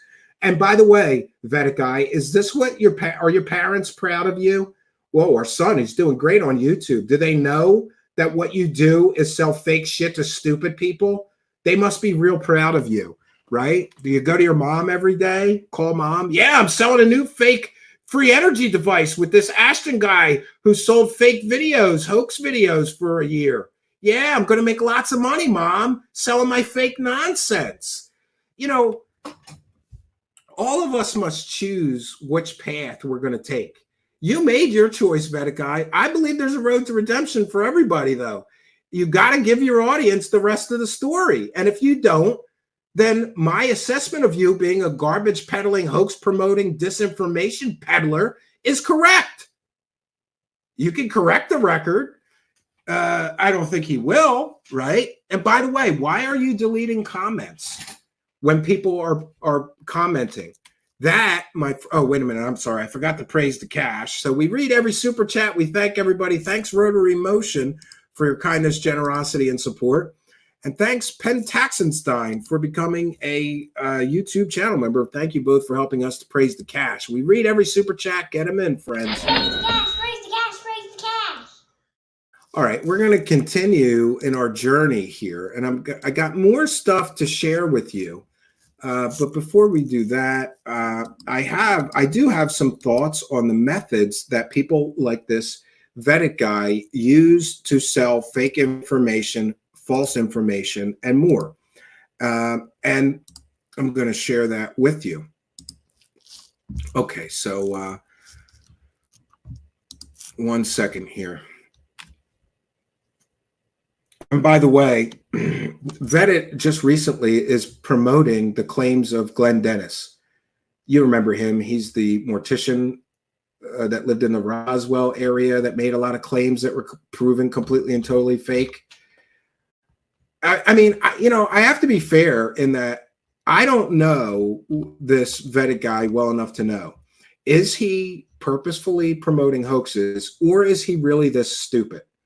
Those are the only two choices. The only two choices is that the vetted guy is purposefully platforming and promoting hoaxes because he's just that stupid and that dumb and that lacking in any critical thinking, or he's doing it intentionally for money.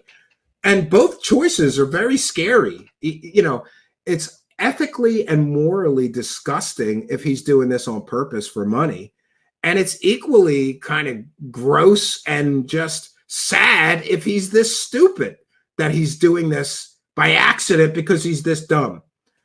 Now we'll talk about a critical examination of the Vetted podcast, who platforms hoaxes and complete and total fake stories, misinformation and disinformation on an almost daily basis. In the age of digital media, podcasts have emerged as a powerful medium for storytelling and information dissemination. However, not all podcasts adhere to rigorous standards of truth and accuracy, or even any standards, to be honest.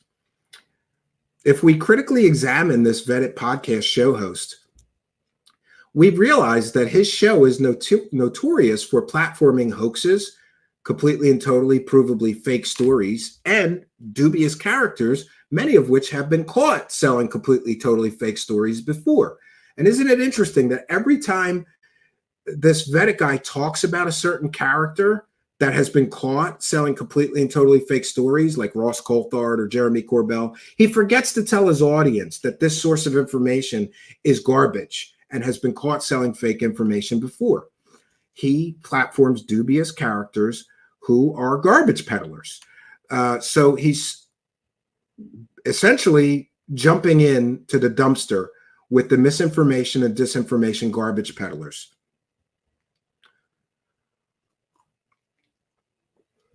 Next, by analyzing the methods that this Vetted show host uses to show,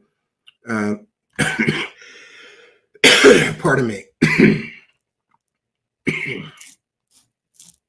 by analyzing the methods used by the show to present these narratives, which are false narratives, we can expose him for a complete and total lack of thorough research, or any research at all, and the deliberate omission of counter evidence. That's the lie by omission, and the broader implications of promoting misinformation.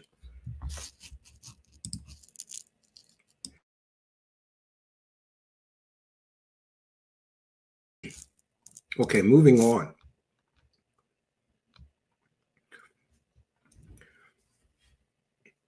So podcasts have become a significant source of entertainment and information for millions of listeners worldwide. Among these, the Vetted podcast has gained a following for its sensationalized clickbait stories and controversial topics. However, a closer look reveals a troubling pattern of Vetted promoting hoaxes and fabrications without any actual proper vetting, any research, fact-checking, or investigation whatsoever. We can delve briefly into the tactics that this show host uses at the Vetted podcast to perpetuate these falsehoods, examining how the show's approach undermines the credibility of legitimate research and fuels the spread of disinformation, misinformation, and false narratives. So there are some methods of misrepresentation that both the Vetted show host use and other people like Third Phase of Moon. All these garbage peddlers use these same tactics. First is selective storytelling. One of the primary methods employed by the Vetted podcast is selective storytelling. The show often presents only one side of the narrative, carefully curating information to support the most sensational and compelling version of events. By omitting crucial facts and evidence that contradict the story, the Vetted show host creates a misleading impression of credibility and truthfulness. This selective presentation is a form of intellectual dishonesty that deceives listeners and viewers into believing his completely fabricated or exaggerated tales. And let's be clear, we've covered this many times before. This is how the UFO scammers work. It's called the lie by omission. This guy talks about Jeremy Corbell's latest video, but he forgets to tell you that Jeremy Corbell also promoted a convicted pimp fake scientist to the tune of millions of dollars that never worked for the government. He forgets to tell you that Jeremy Corbell has been caught promoting completely and totally fake UFO videos over and over and over and over again. It's the lie by omission. Then Of course, there is what I believe is the purposeful lack of any fact-checking or vetting. The Vetted podcast frequently platforms guests who make bold, evidence-free claims. These guests, often self-proclaimed experts or witnesses, are given a platform to share their stories without any critical scrutiny whatsoever. The host's failure to challenge these claims or provide context leads to the dissemination of unverified and often completely fake and debunked stories. This lack of fact-checking not only misleads the audience, but also lends undue legitimacy to dubious figures. And then, of course, there is the vetted show host's role in promoting misinformation. Is there a deliberate ignorance? A significant factor in the vetted podcast promotion of hoaxes is the host's deliberate ignorance. By purposefully avoiding in-depth research or any research at all, or any fact-checking at all, any investigating at all, the host creates an environment where fantastical stories can flourish without any burden of proof. This approach allows the host to present tales as more credible than they are, exploiting the audience's trust and curiosity. Of course, there is the omission of contradictory evidence. In many cases, the host of the Vetted podcast actively omits or forgets to mention information that would debunk or discredit the stories being presented. This deliberate exclusion of counter evidence is a calculated move, in my opinion. It's used by all the clickbait, sensational garbage promoters like Vetted. It's used to maintain the allure of the narrative and prevent listeners or viewers from questioning its veracity. By controlling the flow of information that viewers get, the host ensures that the most sensational elements of the story are highlighted and amplified, while inconvenient facts that prove the stories are fake are conveniently ignored and left out of his broadcasts. Of course, there is an impact of his platforming hoaxes. And let's be clear, this guy promotes hoaxes constantly. He's promoting Ashton Forbes now. Before that, it was the Ron James toys. He showed pictures of toys, of models, claiming they were real UFO photos. And this idiot let him. Did no fact-checking, nothing. Then there is, there's the alien mummy hoaxes, the alien interview hoaxes, and how many other hoaxes. And we're going to show you some examples of that and why this person is trash. Sorry, not sorry. And by the way, a lot of people expect me to be more diplomatic, be more kind. I have no obligation to be kind to garbage peddling shit peddlers who lie to their audience on a daily basis for cash. I have no obligation to be kind to people like that. They're liars, grifters, and scammers. Would you be kind to somebody lying, grifting, or scamming your grandmom? Neither would I. I have no obligation to be diplomatic or kind to these people. The Vetted podcast promotion of hoaxes and false narratives constantly contributes to the erosion of public trust in media and information sources. When listeners repeatedly encounter fabricated stories presented as the truth, their ability to discern credible information from falsehoods diminishes. This erosion of trust is particularly damaging, I should say, in an era where misinformation can have significant real-world consequences. Then, of course, there's the exploitation of the audience. For sure, this Vetted guy is exploiting the audience. By presenting sensational but false stories, the Vetted podcast exploits its audience's fascination with the extraordinary. And this exploitation not only misleads listeners and viewers, but it also encourages a culture of cynicism and skepticism towards real, legitimate research and evidence. The show's prioritization of entertainment and sensationalism over truth undermines the integrity of real storytelling and information dissemination. So just to conclude and we're going to get to the video, I'm not sure how much of it we're going to go through. The Vetted podcast serves as a cautionary example of how podcast show hosts can be completely and totally unethical and immoral. And some would say even cross the line into consumer fraud by manipulating their audiences. And it's an example of how media producers can be manipulated to spread misinformation and promote hoaxes. through selective storytelling, a lack of fact-checking, and the deliberate omission of contradictory evidence, this vetted show creates a distorted reality that captivates but ultimately does nothing but deceive every audience member. It's imperative for listeners to approach such content with skepticism and demand higher standards from show hosts, especially full-time show hosts. They should demand higher standards from full-time show hosts when it comes to truth and accuracy in the media that they promote. All right. 1 second here. I don't know what that was about. I apologize. So now we're going to get into some of the video, but I have to take a moment to thank Rotary Motion, who just gifted a free membership. For those unaware, you should hit the subscribe button. People keep gifting free memberships. And by the way, I'm making one Patreon and members only video a week now because we have just hundreds and hundreds and hundreds of new members, thanks to people gifting all these memberships. But for those unaware, when people gift memberships, they get randomly distributed to people who are subscribers of our channel, but not yet YouTube channel members. So hit that subscribe button and you may get a free membership from Rotary Motion. Thank you, Rotary Motion. Raise the cash, raise the cash, raise the cash. Oh, I forgot. I have to get to the Twitter stuff first. I've retweeted a lot of things. And I was going to say earlier that since this vetted show host wants to attack me, and by the way, I never did anything to him, never said anything to him, didn't even know who he was. So all of this tonight is his fault. He put himself on my radar.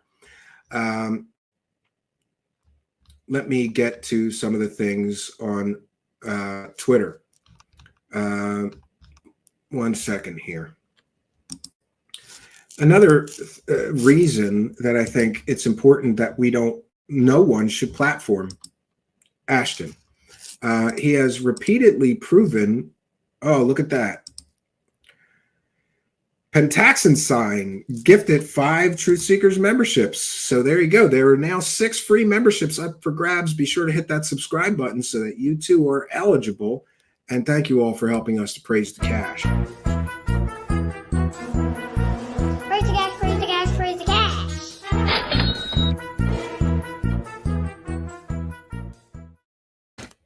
Praise the cash, Pentaxenstein, who not only became a member themselves, but gifted 5 free memberships. Very generous of you.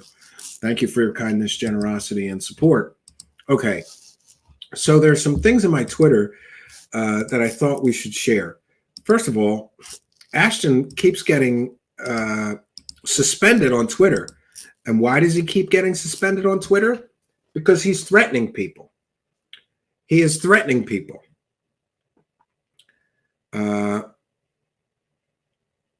Turd Ferguser says, going to be a significant headwind for the Magic Free Energy Machine commercial funnel. All those hot Twitter leads down the drain. Yeah. So Twitter found violations in his account. Those violations are him threatening people or threatening to dox people. And we're going to get into more proof of that. Mr. Vetted podcast host, why are you platforming somebody that keeps threatening people who say that free energy isn't real on Twitter? Why are you platforming somebody who correctly says that those MH370 videos are fake? And, why are you platforming Ashton, who is threatening people who say those videos are fake? Embers to ashes. 1 second. And here is the research that Vetted didn't do before platforming Ashton. In spite of what Ashton Forbes is claiming, he has not shown a video of a real over Unity device. The device in question was open source, and all builds have proven not to work. So there's multiple researchers who are now coming forward, besides myself, and confirming that this magic device that Ashton Forbes is selling, it does not work, friends. It doesn't work.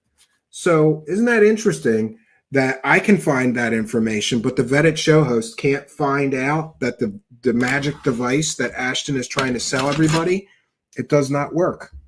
Isn't that interesting? How come he cannot show, he can't do 5 minutes of research to find the same things I did? And by the way, here's those documents I shared earlier. Doesn't sound like the guys in the emails below had much success, does it? Shockingly enough, either did the fella in the following video, who also made his own. And to be clear, I say this with the utmost respect to Leon Hayden, who passed away a couple of years ago, and to the best of my knowledge, made no attempt to grift. No, the person who invented this device essentially open sourced it.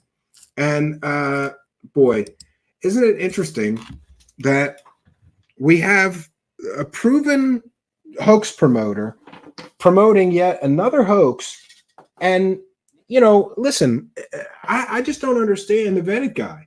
Like, you know, Ashton promotes fake shit. Why would you bring him on your show unless, oh, I know what it was. You wanted to jump in and get your piece of the money, right? You wanted to get a couple of bucks out of this, out of Ashton's grift too, right? Is that what it is? It appears that that's what it is. And just bear with me 1 second, friends. So multiple people have looked into this device. Multiple people try to build it. Nobody's been able to successfully build it. But we're all supposed to believe that Ashton Forbes did. All the other people that built it weren't able to get it working, right? But Ashton Forbes, a man with no science training, no science degree, no, qualifications insofar as electronics engineering or anything like that. And by the way, maybe I'll build this device from plans just to show everybody it doesn't work. Let me know in the comments, should I build this device from plans? They're open source now, just so that we can prove once and for all that the device doesn't work. And let's be clear, that's the device that Ashton is claiming that he's going to be selling people for $50,000, a device that's been open sourced for many years and no one has been able to get working.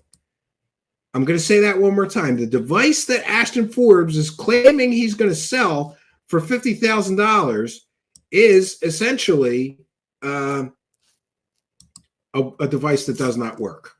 But Ashton is going to sell it to people for $50,000. Nobody else has been able to get it working. But Ashton Forbes, a man who spent the last year promoting fake hoaxes, he got it working, right? And we're just supposed to trust me, bro. I got it working, right? I don't think that Ashton Forbes can solder a single solder point on a circuit board. But somehow we're supposed to believe that he cracked free energy devices when everybody else trying to build that device failed miserably, right?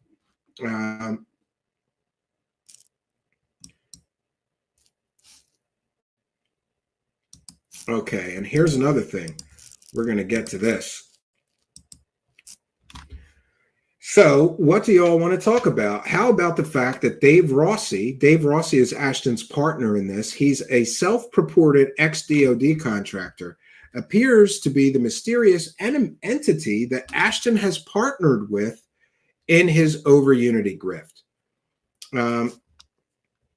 And if we go Dave Rossi, we can see that on YouTube, Ashton Forbes has interviewed this Dave Rossi twice. He is a self-taught pseudoscientist. He's not a real scientist. 1 second. And I'm going to show you some interesting things about his partner. Now, in Ashton's videos, he claims that Dave Rossi is a Department of Defense contract engineer. Can you prove that? And he runs the Generation Z podcast. That's what I want to show you. I want to show you the Generation Z podcast. Now, remember, Ashton Forbes is claiming that him and his partner are going to sell everybody free energy devices for $50,000. Now, oh, this is going to be good. Let's share this tab. This is his partner from Generation Z podcast. And look who he's promoting. Linda Moulton Howe. Alternative Black Sun, Hollow Forms, the Sphinx, The Unseen Hand of Human History, a deep dive conversation. Human Vibration, Cult of the Black Cube. Look at this. Jay Widener, great. Oh, that person is promoting Ross Coulthart claims. The guy who's been caught selling at least, he's interviewing Coulthart. And in this interview, he doesn't mention to Ross Coulthart that Ross Coulthart's been caught selling at least 5 completely and totally fake stories. Nope. All he did was lick Ross Coulthart's asshole. He interviewed Lou Elizondo and never bothered to mention that Lou Elizondo is a fake program director, right? And where it gets interesting is here he is promoting secret space program whistleblowers. And this person, Dave Rossi, also has some interesting claims about blue aliens. This is the person that is Ashton's partner in his free energy grift. A guy who's promoting secret space program nonsense. A guy who's promoting Ross Coulthart and Linda Moulton Howe. This is his partner, a garbage peddler. So it's no wonder that Ashton went on a garbage peddle show like Vetted to promote this nonsense. It's no wonder. Listen, Ashton, do you want to talk about how your partner believes Corey Good's stories and secret space program nonsense? I'm the guy who busted Corey Good's stories as completely and totally fake with those depositions, right? But your partner is a guy who's promoting secret space grifters, storytellers, right? Talking about their battles on Mars or whatever bullshit. It's funny. His partner in this free energy grift is essentially a garbage peddler. So it's no surprise that one garbage peddler would get together with another garbage peddler in order to promote this nonsense. Yeah. One second. I thought we had some other information to share on him, but I think that's enough. Hey, Vetted show host, did you know that Ashton's partner in this free energy company is a garbage peddler like you who promotes fake grifters selling fake nonsense, disinformation, and misinformation? Did you know that? Well, now you do. So that's another nail in the coffin of this free energy thing. I don't believe Ashton will ever prove any of his claims. And here he is with Ashton on his show, right? And he believes those MH370 videos are real. Ashton's partner does. So you know what that means? That means that Ashton's partner is dumb as rocks, just like Ashton, or just complicit and wants to help his buddy grift off those videos that he knows are fake. Those are the only two possibilities. But I think it's pretty funny. Ashton's partner is a wackadoo. So all you people who hoped maybe that Ashton would have a real or working device, sorry, I think you better think again, because his partner is a complete and total wackadoo that believes in Corey Good's secret space program tales and other secret space promoters, fake space tales, right? Incredible. So I have a few other things to share from Twitter, and then we're going to get into this video. Yes, this is something that's important too. The owner of the video that Ashton stole the screenshot from updated his video. Donald Conley, the owner of the 14-year-old over Unity device video, has updated his YouTube description to clarify that he has never been affiliated with anyone regarding this device. And shouldn't Ashton apologize for stealing a screenshot from a video that he doesn't own? No, Ashton said that they took the screenshot from a device that was created previously by his business partners.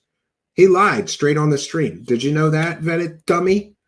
He lied to his audience, but you lie to your audience all the time, don't you, Vetted guy? So, you know, this is no big deal to you.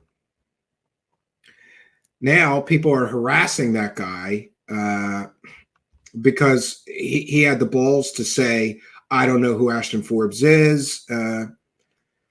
And so there could be no backtracking later. There are some tweets confirming the entity's affiliation. So the person who made the video that Ashton is sharing a screenshot from says, I have no affiliation with him whatsoever. I don't know why he's taking stills from my video and making these claims. It's wonderful. A couple more things to share, and then we'll get to the video.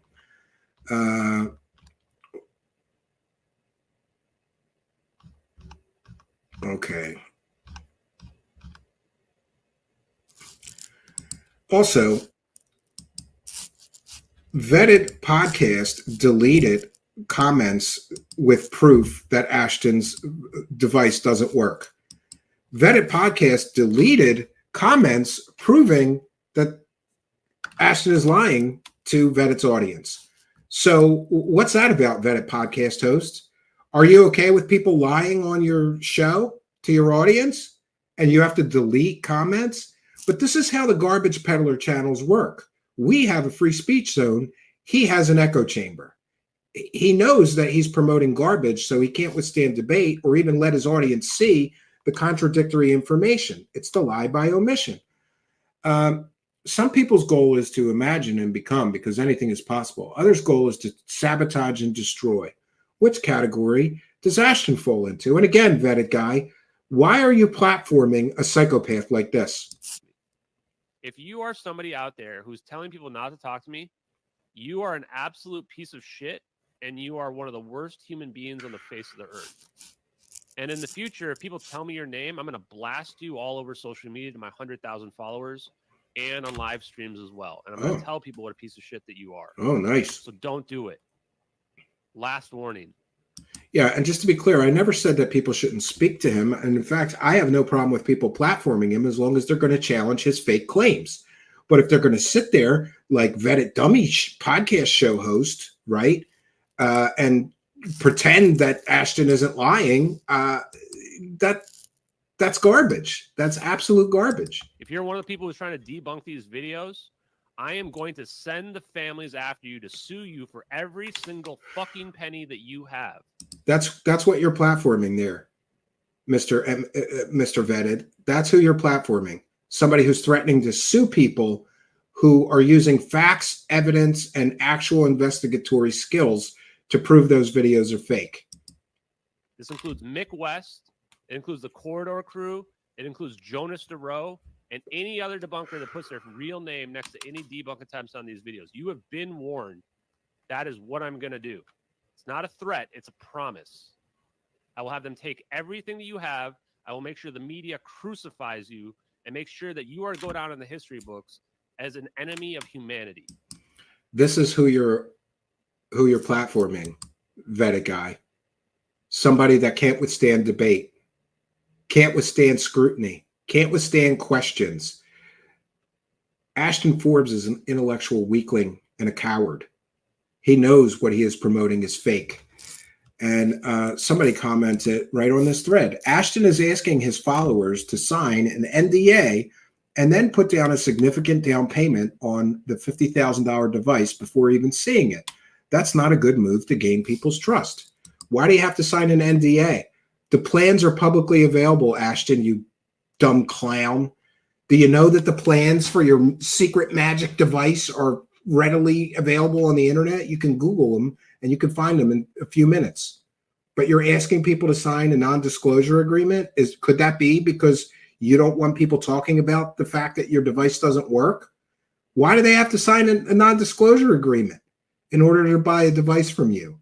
Wouldn't you be proud of it and want people to talk about how great it works? Oh, that's right. It doesn't work. It's fake. Just like those MH370 videos are fake, right? And by the way, Vetted show host guy, were you aware that Ashton is paying people for people's personal information so that he can dox them and sue them? And what was that person's crime that he's doing that to? Saying those MH370 videos aren't real. You are platforming a psychopath. and you are encouraging his psychopathic tactics and behavior. You're saying it's okay. You're co-signing. I think it's wonderful. I think it's wonderful that this vetted show host needs money so badly that he has to platform garbage peddlers like Ashton Forbes in order to eat. And you know what? I'm going to start a food bank for this vetted show host. We're going to start a canned good drive. We'll send him some, cans of beans or chili. We're not going to let you eat for free, like real good, but we'll send you some food so that you could stop being a garbage peddler. I'll send you a box of canned goods every week. I can go through my pantry. I'm sure my wife has some shit in there. She buys a lot of canned soup and stuff that I don't really eat, and a lot of things. And I think that my audience is very generous. Maybe we can get your address and everybody can start sending the vetted show host food so that he doesn't have to host scammers and grifters every day of his life to eat that day. I think that would be a good thing to do, right? And let's continue. Here is more psychopathic behavior from Ashton Forbes that the vetted show host is apparently co-signing. He's saying this is okay. I'll platform this guy. It's not that he thinks he did. He 100% did more than just respond. He made a debunk video. So he's going to lose all his credibility for the rest of his life. It's not my fault.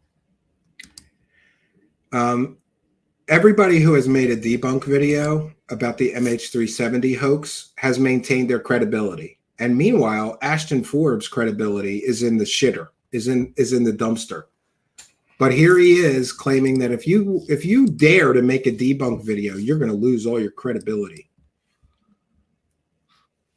We got more. Should we post the next one or should we save the next one? I don't want anyone to think that I'm trying to blackmail anyone. I'm just trying to put the information out there as soon as possible. No, he's not trying to blackmail anybody. He's just doxing people, right? He's just doxing people and threatening people. Why would you dox people? Interesting. And Ashton says, "Oh, I'm not doxing. I didn't dox anybody." Yeah. Here he is. If anybody can get me T-Pal's real identity confirmed, I'll shoot you $50 in Cash App. Direct message me. I'm going to sue him for defamation. I don't even care if he has nothing to take. At least I'll make him spend all his money on lawyers. The reward is up to $150. Apparently, I'm not the only one who wants his information to sue him. We're already close to finding him. Thanks for the assistance. Send any info you have about him to narrow it down. I think we got him. Took under an hour. And here's one of his unhinged followers. Get him. That's the orb up version of F around and find out. No. So congratulations, vetted show host. You are platforming scammers who are paying for people's personal information so that he can terrorize them with lawfare tactics and sue them for defamation for having the audacity to say that those videos are fake. And let's be clear, vetted clown, they are fake. Those videos are fake. Just like Ashton's free energy device is fake, that you were too dumb to realize was fake before rushing in to get your couple of bucks so that you could eat today. What a loser. You know, what level of depravity, what lack of morality and ethics, what a disgusting, despicable scumbag you have to be to say to yourself, I could get a real job or I could just sell fake shit to stupid people every day. And then I don't need a real job. And then I could pretend I can't do any research because I have to put out a show every day so I can keep eating, right?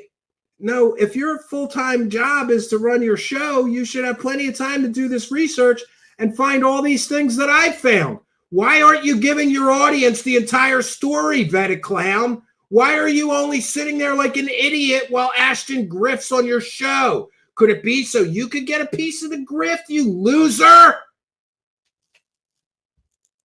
Ridiculous. That's what we're at, the point of ridiculousness. And let's be clear, Anybody who is platforming Ashton is encouraging his behavior.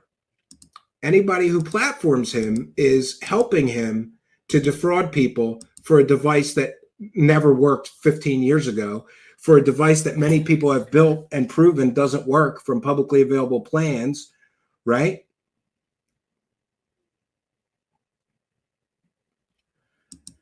It's incredible. Incredible. I just don't even know what else to say. We're going to get to the video. I don't know how much of the video we're actually going to get through.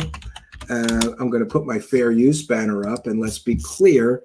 Sometimes these garbage peddlers really don't like when I use their own show to make them look like ass clowns to their own audience. So they falsely copyright claim me. We have won every single false copyright claim. I have excellent lawyer letters standing by. We're going to put our fair use banner up, and we're going to get to the video where the vetted show host left out all the information and let Ashton sit there and lie to his audience for an hour straight, a little over an hour. I think that, birds of a feather. Of course, this guy is helping Ashton promote a complete and total provable hoax. So this is fair use. This is a transformative work. We're educating the public. And by the way, I just want to be clear, Mr. Vetted, should you falsely copyright strike my channel, I will appeal on the basis of fair use, and I will win. We have won every single time somebody falsely copyright claimed us, we have won. And in several instances, including Jimmy Church's case, the copyright strike reverted to his channel. So if you want to strike on your channel, strike me for sharing this video. It's a publicly available video. And we are informing the public that you, sir, are a garbage peddler who does no vetting, does no fact checking, does no research, and just shows up to get paid while people promote garbage. And that is in the public's best interest. So this is educational work. We'll be critiquing and talking about this video that we are sharing. And by the way, maybe you should educate yourself on free energy before you actually promote free energy. I've done an excellent deep dive into free energy scams and claims of the past, and you would benefit from that. I know that I know you're a full-time show host, and you definitely have time to spend 5 hours watching a video. Like, for example, you should have done that the night before you hosted a new free energy guy. You should have looked at the history of all the free energy people that came before him and how many of them proved their claims, but you didn't. Free energy, 0 point energy, vacuum energy. Today's episode, we're going to learn what those terms mean. No, you're going to let Ashton tell you what those terms mean. A man who has no education in electronics or physics. But hey, congratulations, Vedic guy. You learned the buzzwords of free energy scams and the buzzwords that all free energy scammers use to sell their fake nonsense. So congratulations. He did take the time to learn the buzzwords before promoting fake garbage. I brought on Ashton Forbes, who you may know from the MH370 videos. Yes, so you're knowingly bringing on somebody that promoted a hoax for over a year now. A 100% provable hoax. To understand what this episode is going to be about, I thought I'd show a clip from a renowned expert talking about it. Yes, and the renowned expert hasn't been able to prove that he has a device that works. 0 point energy. 0 point energy is a technology. Oh yeah, this is the renowned expert, the guy from Limp Bizkit. And I get it. Maybe he makes a joke about that, but this is the dummies that they use. Oh, well, Fred Durst from Limp Bizkit said free energy is real, so let's put that in there. Technology that's been around for a long time, that's been kind of dark shelved and buried, that you could take energy from the vacuum in space to power everything we need. Okay. Yes, sounds good. And you know that saying, if it sounds too good to be true, it probably is. Okay, that was Fred Durst from Limp Bizkit, but he makes a really good point, right? He makes an uninformed point. a man that has no training in science saying that these things are real, when every physicist on Earth that actually investigates these comes away saying that it's all a scam, Patrick. Check out these other clips. The technology to create unlimited, clean, free energy has existed for over 100 years. Your tea glass there, that mug. Oh, and this is great. He cites Stephen Greer. Hey, vetted guy, did you do any research into Stephen Greer's free energy claims before you ran with them? Did you know that Stephen Greer years ago created something called the Orion Project, in which he defrauded the public, allegedly defrauded the public out of more than $500,000 to create a free energy device? And then he never created a device. What happened to all that money, vetted podcast host? Do you know? Do you know what happened to over $500,000 that Stephen Greer allegedly defrauded the public out of to create a free energy device with his Orion project? And then he never created it. Then Dr. Stephen Greer went on to grift another $500,000 to make a film about free energy that you talk about on your show like it's great. That means that you just promoted somebody who collected $1 million from the public for free energy and never proved shit. That's how dumb as rocks the vetted podcast host show host is. He's so dumb as rocks that he talks about Stephen Greer's energy film like it's great, and Ashton mentions Stephen Greer's energy claims, but they just forget to tell you that Stephen Greer collected a verifiable over $1 million for free energy, and he never showed a working device. He never open sourced and gave that device to the world like he promised when he was collecting the first $500,000. And by the way, I don't believe he spent $500,000 to make that free energy garbage film that he made.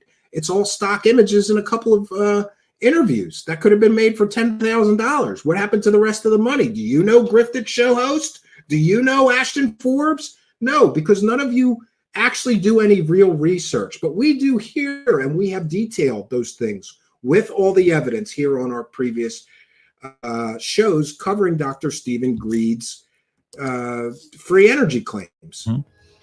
The amount of potential energy in the space in that mug is enough energy to boil off all the oceans of the earth. And that is a long time free energy grifter. And that thing he said, oh, the energy in an empty teacup is enough to boil off all of the oceans of Earth. Nobody's ever proven that, but they all use that fake line. And here is Lieutenant Colonel Thomas Bearden, who spent decades talking about promoting free energy, getting paid to speak about free energy. But he, after decades, could never prove that he had a working device. But let's quote a guy who made all this money and for years promoted this stuff, but has never proven anything. That's our proof. Another grifter. Our engineers are taught to throw away about 10 trillion times for a typical average case as much energy as they pull out of the vacuum without even knowing it in a generator and a battery. So, without further ado, let's welcome Ashton Forbes to Vetted. Well, what great information sources. A free energy grifter, Fred Dersh, and another free energy grifter. That's his proof. That's this show host's proof that free energy is real. Some grifters said it, and Fred Dersh from Limp Bizkit said it's true. Now let's bring on twice proven hoax promoter Ashton Forbes to tell us about his magic free energy device. And his only proof was a still image that he stole from somebody else's 14-year-old YouTube video. Joy. Got Ashton in the house. We're going to be talking free energy. What does that mean? I don't have to pay for energy anymore? I honestly don't know what that means. I probably will get it wrong if I try to describe it. So brought Ashton on. We could probably, because you're dumb as rocks, talk about what this means and how he's involved and what he's got coming up with it. I find it very fascinating, and I cannot wait for this conversation. So let's jump in. What's up, Ashton? Hey, Pat. How's it going, man? Awesome, man. So excited to talk about this, dude. Yeah. What do I like when I hear free energy? I think, oh, like just my electricity bill's gone. Like, what does that mean, free energy exactly? Yeah, it's a great way to start because free energy is a bit of a misnomer, which is why I've been using the term over unity or 0 point energy. Because yeah, he's using that term because most people with a brain know that there's no such thing as free energy. Now, some people can argue that solar or wind is free energy, but it's really just a transfer of one form of energy into another. There is no such thing as free energy. So what the free energy scammers do is invent new terms like 0 point energy or over unity device, which generally means in over unity, you're getting more energy out of the device than you're putting in. But Ashton Forbes says these things are possible. He just never proves that they're possible. He's literally, arranging contracts for people to sign non-disclosure agreements and pay him $50,000 for a device that he cannot prove exists or actually works. And in fact, his only proof is a still image video that he stole from somebody else's video, in which the creator of that device said, I built it from plans and it doesn't work. Just like everybody else who built that device from plans said it doesn't work. Patrick from Vetted. Great vetting. Great vetting. A lot of people think free energy and they think, oh, well, you're just going to have energy for free. And that's kind of true, Yes. I guess, but it's more of like, the solar. That's a great point. Glenn Fritz says he used one video or one clip from the Y files, and he pretty much proves it wrong too. He just didn't show that part. Selective editing. That's what garbage peddlers need to do in order to prove something's real. They selectively edit. He took a clip where they said, where the Y files was talking about the claims being made. He wasn't saying that that's true. Patrick from Vetted, you dumb as rock show host, full-time show host. You're selectively editing in order to sell a fake story. Great job. Great job vetting.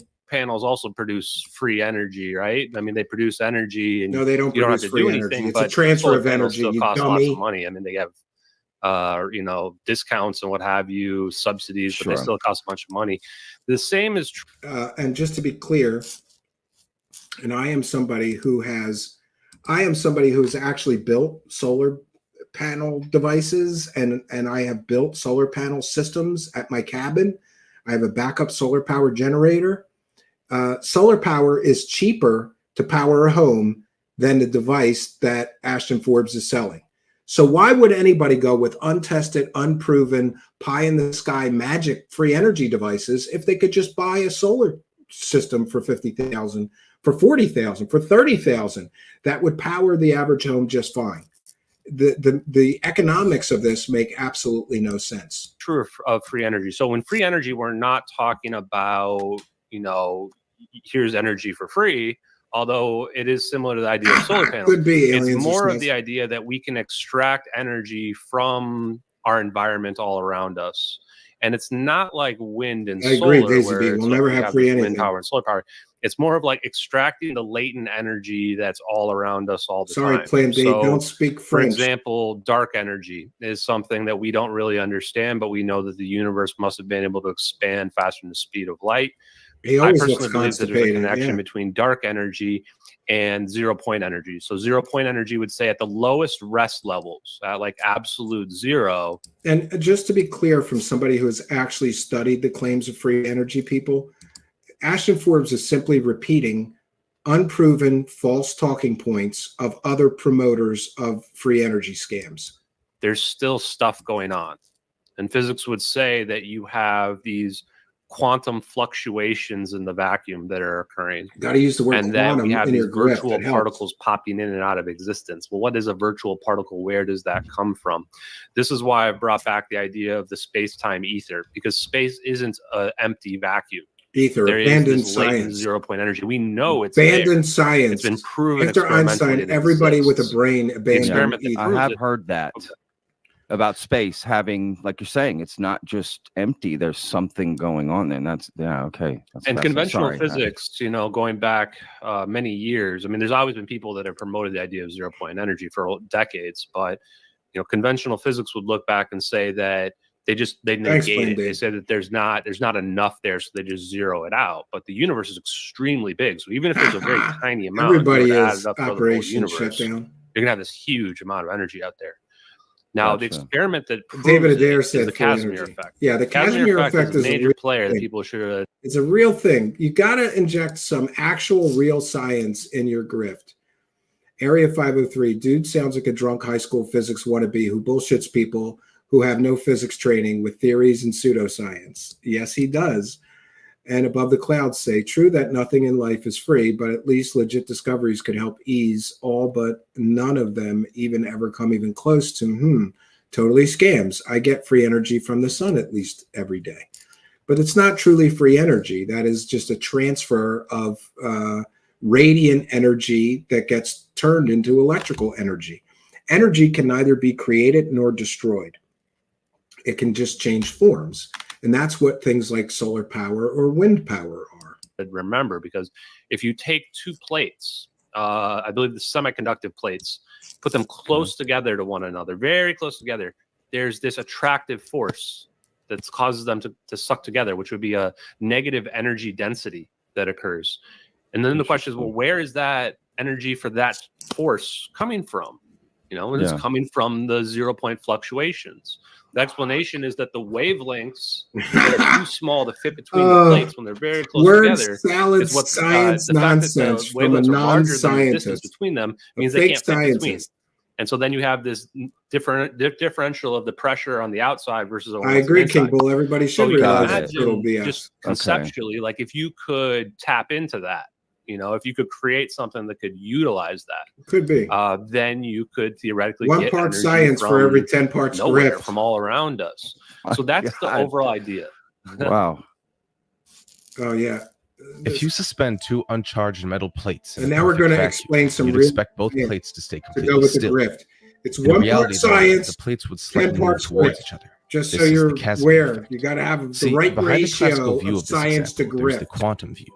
Here, the quantum fields of different fundamental particles are constantly interacting with each Barry, other. thanks for being a member. Although this Says, interplay of fields is WTF, complicated to what is fully he even understand, talking the about? resulting Yes. effect is that there are infinitesimally small reactions facts, occurring on a bamboozle them with subatomic grifty scale. bullshit. We Yeah. call these reactions No virtual one knows particles. what he's saying. These Yes. particle-like entities pop Now in he's and out of talking Ken existence, Wheeler, barely ever being angry a part of our photographer reality. nonsense. However, as they interact with Yes. each other, they produce extremely small forces. When Physicists taking have into been account looking that for there's free almost an energy for infinite decades, amount of spending these virtual billions and not particles, finding it. their This guy combined thinks he could force use becomes quite 50K to substantial. open it up. When does And the since there's movie more space start? on either side of the metal plates than Yes. between them, the virtual particles exert a net force that pushes the plates towards each other. So even in a vacuum, the universe announces itself through the Casimir effect. When did this, or historically, it may be hard to determine, but historically, like how long have people been you said decades, like People have when been did grifting someone off of this first for like decades. Yes. think of So, this idea? Do we know? I think if you watched the best video I watched recently, I think you watched it as well, was the Y-Files episode on free energy. Great episode. Yeah, so awesome, dude.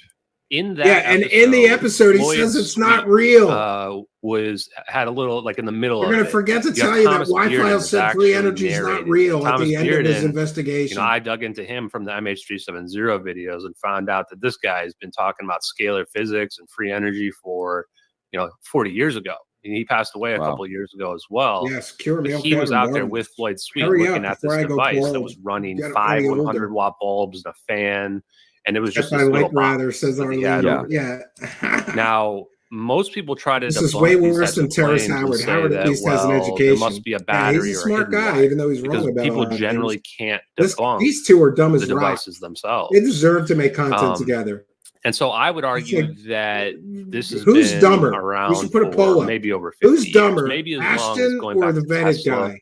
I mean, even Tesla could have figured it out. Yeah, we're gonna because do that. in that documentary, and also Patrick Bet David did a documentary as well, and they point out correctly that JP Morgan was the investor in Tesla, and that he didn't invest in this idea of free energy or over unity because you couldn't put a meter on it. You couldn't sell it. This is anywhere. another Because technically, if often you have a used device talking that's a point. free energy This is device, another often used talking point. Oh, JP Morgan shut down Tesla's free energy research. Tesla did very little actual real science or research into free energy. His intention with the Wardenclyffe Tower, if you actually did some research, Ashton, was to transmit energy, not create free energy. and JP Morgan pulled his funding. But it wasn't that JP Morgan was pulling funding for free energy. It was that Tesla was going to broadcast energy through the stratosphere. You are completely and totally misinformed. But hey, don't let things like facts and evidence get in the way of a good grift. Over unity device. And I just want to clarify, the definition of over unity is coefficient or performance greater than 1. what that means is that Area you're 503. putting some energy in, but you're getting more energy out than what you're putting into your device. Got it. And that's possible because there's a third input, or the second input, an input from the energy all around us, from the ether, if you want to think of it, from the 0-point energy field, etc. Dumb and Dumber. And then the interesting part about that is it means that your device doesn't have to be 100% efficient, because you have this input coming in. No, it has to be more than 100% efficient. And even if it's 90% efficient, as long as these 2 times 90% is greater than 1, you're getting over unity. You're getting coefficient of performance greater than 1. So I don't know exactly what kind of device Floyd Sweet used, but if you look back, there's been... He used one that doesn't work, Ashton, or he would have proven that it worked. He never proved that he had a working device. He's mentioning all these free energy grifters from the past. He's just forgetting to tell you that none of the free energy grifters in the history of free energy grifting have ever proven that they had a working device. None of them. Isn't that important when you're talking about a fake branch of science called free energy or over unity or 0-point energy? Isn't it important to know the history and know that everyone who ever made claims like Ashton Forbes, before Ashton Forbes, everyone who ever made claims like this never proved them or showed an actual, real, verifiable working device? Isn't that important, Mr. Vetted? Maybe you should have told your audience that nobody's ever proven they had a real working free energy device. And Ashton, I predict, will be no different, Mr. Vetted. All kinds of different devices that have claimed to be able to produce over unity. In fact, cold fusion, I believe, is a form of over unity as well. These tokamak reactors, they say, oh, that for is a like 30 seconds or to a stupid minute, they were able to produce coefficient of performance of greater than 1, more energy out than what it took to put into it.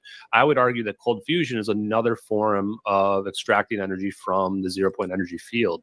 And I think there's multiple ways. He has no idea what he's talking about. I think that you might be able to use the Casimir effect, which is something that's probably like a device that doesn't have any moving parts. Exactly. There's so the always Holcomb some generator power loss. is There's one no such example thing that as Dr. 100% Greer has efficient promoted. device. I checked out their website. It doesn't have like a ton of specifications, but it does talk about their. So here Ashton is talking about a device that Stephen Greer, who grifted over $1 million out of the public on free energy device claims and a documentary. Stephen Greer grifted over $1 million and never proved that a device exists that works. But here Stephen Greer is, here Ashton is mentioning him as if that is a verifiable source of information, a guy who grifted over $1 million on free energy claims and never proved anything. That's your information source, Ashton Forbes?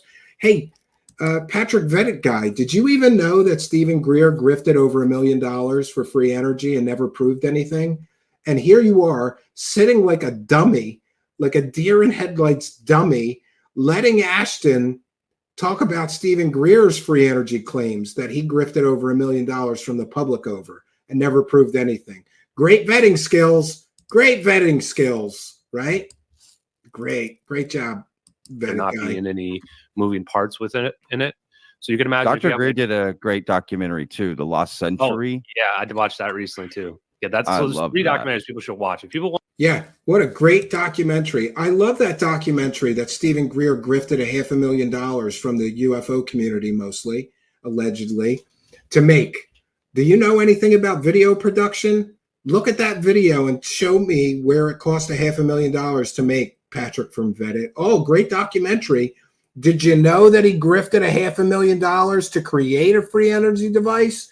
Then he wasn't able to show that he had any working device, so he waited a bunch of years and then grifted another $500,000 off of people. Patrick from Vettit, did you even know about the Orion project? You need to educate yourself. Do some goddamn research before you platform free energy scams and scammers. Ridiculous. This is your full-time job and you didn't know that? How come I know that? And this is a tiny, tiny part of my business, maybe 10% of my actual business is doing this show. But I was able to do that research, and I know the truth about Greer, and you don't. You're going to promote his garbage on your show like it's a good thing? What a garbage peddling clown. Want to know our free energy, because like it's making a research. I'll put the links in the description for that for sure. Yeah.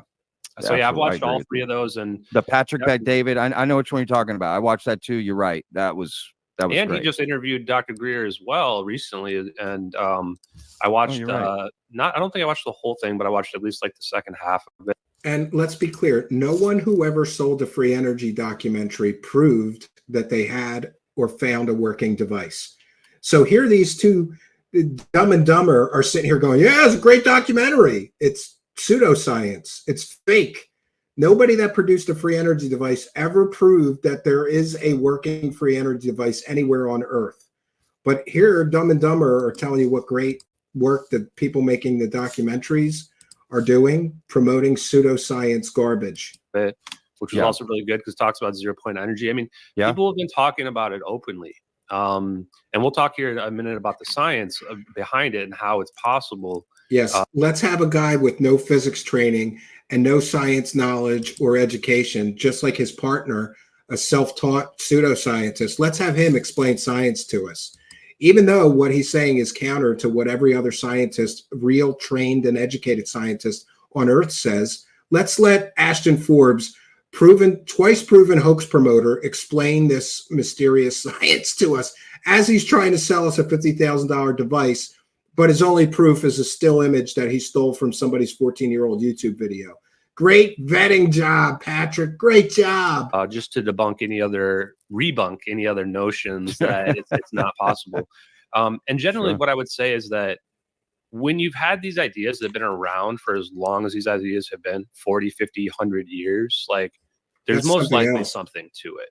It's not a situation probably where these people were all just coming up independently with this idea and they're all wrong. You know, it's kind of like in UFOlogy. They say that you only need it to be right one time. You know, if you're right one time, then it proves that it's all possible. Then show us where somebody proved that it was possible once. Ashton, even if it's not your device, show us a working, verifiable free energy device. You can't and you won't because they don't exist. It's pseudoscience. It is snake oil. It is magic beans. That's what free energy or over unity or 0-point devices are. And in my belief is that, you know, the sun could very well be proof that over unity is possible by itself. No, the sun is explained through science. It is a nuclear fission device. It is a perfectly engineered energy device. And it is not a free energy device because it will burn out eventually. It will expend its fuel and burn out. And we have examples of that. So Ashton Forbes doesn't even understand how the sun works, but he's going to create free energy devices and sell them to you for $50,000. And Patrick, the goober here, Mr. Wackadoo promoter, is just going to sit there as Ashton Forbes spews completely factually inaccurate fake science and act like that's possible. You know, look, he's nodding his head. Yeah, the sun's a free energy device. Yeah, I'm an idiot. I'm a full-time show host and I don't know how the sun works. Do some goddamn research, you dummy. Is, you know, producing more energy out than what's taking in, or you could argue that the reason why the sun can last as long as it is lasting is because it's somehow tapping into the 0-point energy field. We just don't know enough about the sun in general, but yeah, that's interesting. Yeah, and I think because anything that's called fusion could theoretically be producing it. So I don't know for a fact that that's the case, but sure. I don't know that this is true, but I'm just going to say it anyway because I'm an idiot and I'm trying to grift off of fake free energy. I would say that there's probably then at least 3 different ways just off the top of my head that over unity can be produced, which would be cold fusion would be one of them, which is... Yeah, well, why can't anybody show us a working device then? Why can't you, Ashton? You claim that you have a working device. Show us the working device. Prove us all wrong. You can't and you won't. You know, the power of the sun in the palm of your hand. The idea of abusing the Casimir force and Casimir effect. You know, maybe you make like a coil or something like that. Yeah, and listen to this. Oh, well, maybe you just make a coil and then you get free energy out of it. Sounds real scientific there, Ashton Forbes. That, like, you know, has some type of oscillation or something like that. Or oscillation, I'm not really that's what sure. Maybe makes there's the another free way to pull it energy off. Thomas Bearden had something called the is Meg, so and there's stupid. a 15-minute or 30-minute video where he talks about it. He even goes into detail about why it's not been able to be commercialized or brought public, and the difficulties and challenges. And this is the excuses that people give. If you challenge a free energy grifter and say, well, why hasn't this been mass produced? Or why can't you show me a working device? What you get is excuses for why. Oh, the men in black, they shelve they make the devices secret. And associated with it, which primarily, because a lot of people will say, like, if this is real, why have people not been able to produce them? And I would say, first of all, they have been able to produce them, but there's economic and business. They have been able to reproduce them. Then show me proof of a working device. See, here is where the vetted podcast host is a dummy. Ashton Forbes just said people have been able to make free energy devices. The first thing that a show host should say when a grifting free energy guest says that is, great, show me some working examples of a free energy device. But the vetted show host is a garbage peddler like Ashton, so instead of challenging him on a completely and totally false statement, like people have created free energy devices, he just lets them talk. This is grifting 101. This is how the grift works. You gotta just continually let people make unverified, unproven pseudoscience claims. Business limitations. First of all, if you patent it, you may get hit by the Invention Secrecy Act of, was it 1952? Yes, that is something to do with national security, and it has nothing to do with the suppression of free energy. I wanted to bring that up because that was like, what? Like, yeah, we just hello? have this, like, we have this law that's like, if you put out anything that like threatens national security, we can just steal your patent. It's eminent domain of your ideas, right? Instead of land, it's like, well, we'll take your ideas, and it's a real thing. Prove that it's a real thing, Patrick. Show me examples of a working free energy device that was withheld from the public due to this National Security Act. You can't, and you won't. That is a free energy grifter fake talking point that no one ever proves. But hey, don't let things like facts and evidence and real history get in the way of a good grift, right? How much money have you made promoting this? How much money have you made promoting this fake free energy with your tactics of selective editing, not including the rest of the story, right? How much have you made? We're going to let people know how much money you made sitting there like a dummy, pretending that Ashton Forbes has a free energy device. Remember, the truth does not require your participation, but a lie does. And Patrick from Vetted is participating in a lie for his own personal profit. That's what's happening here.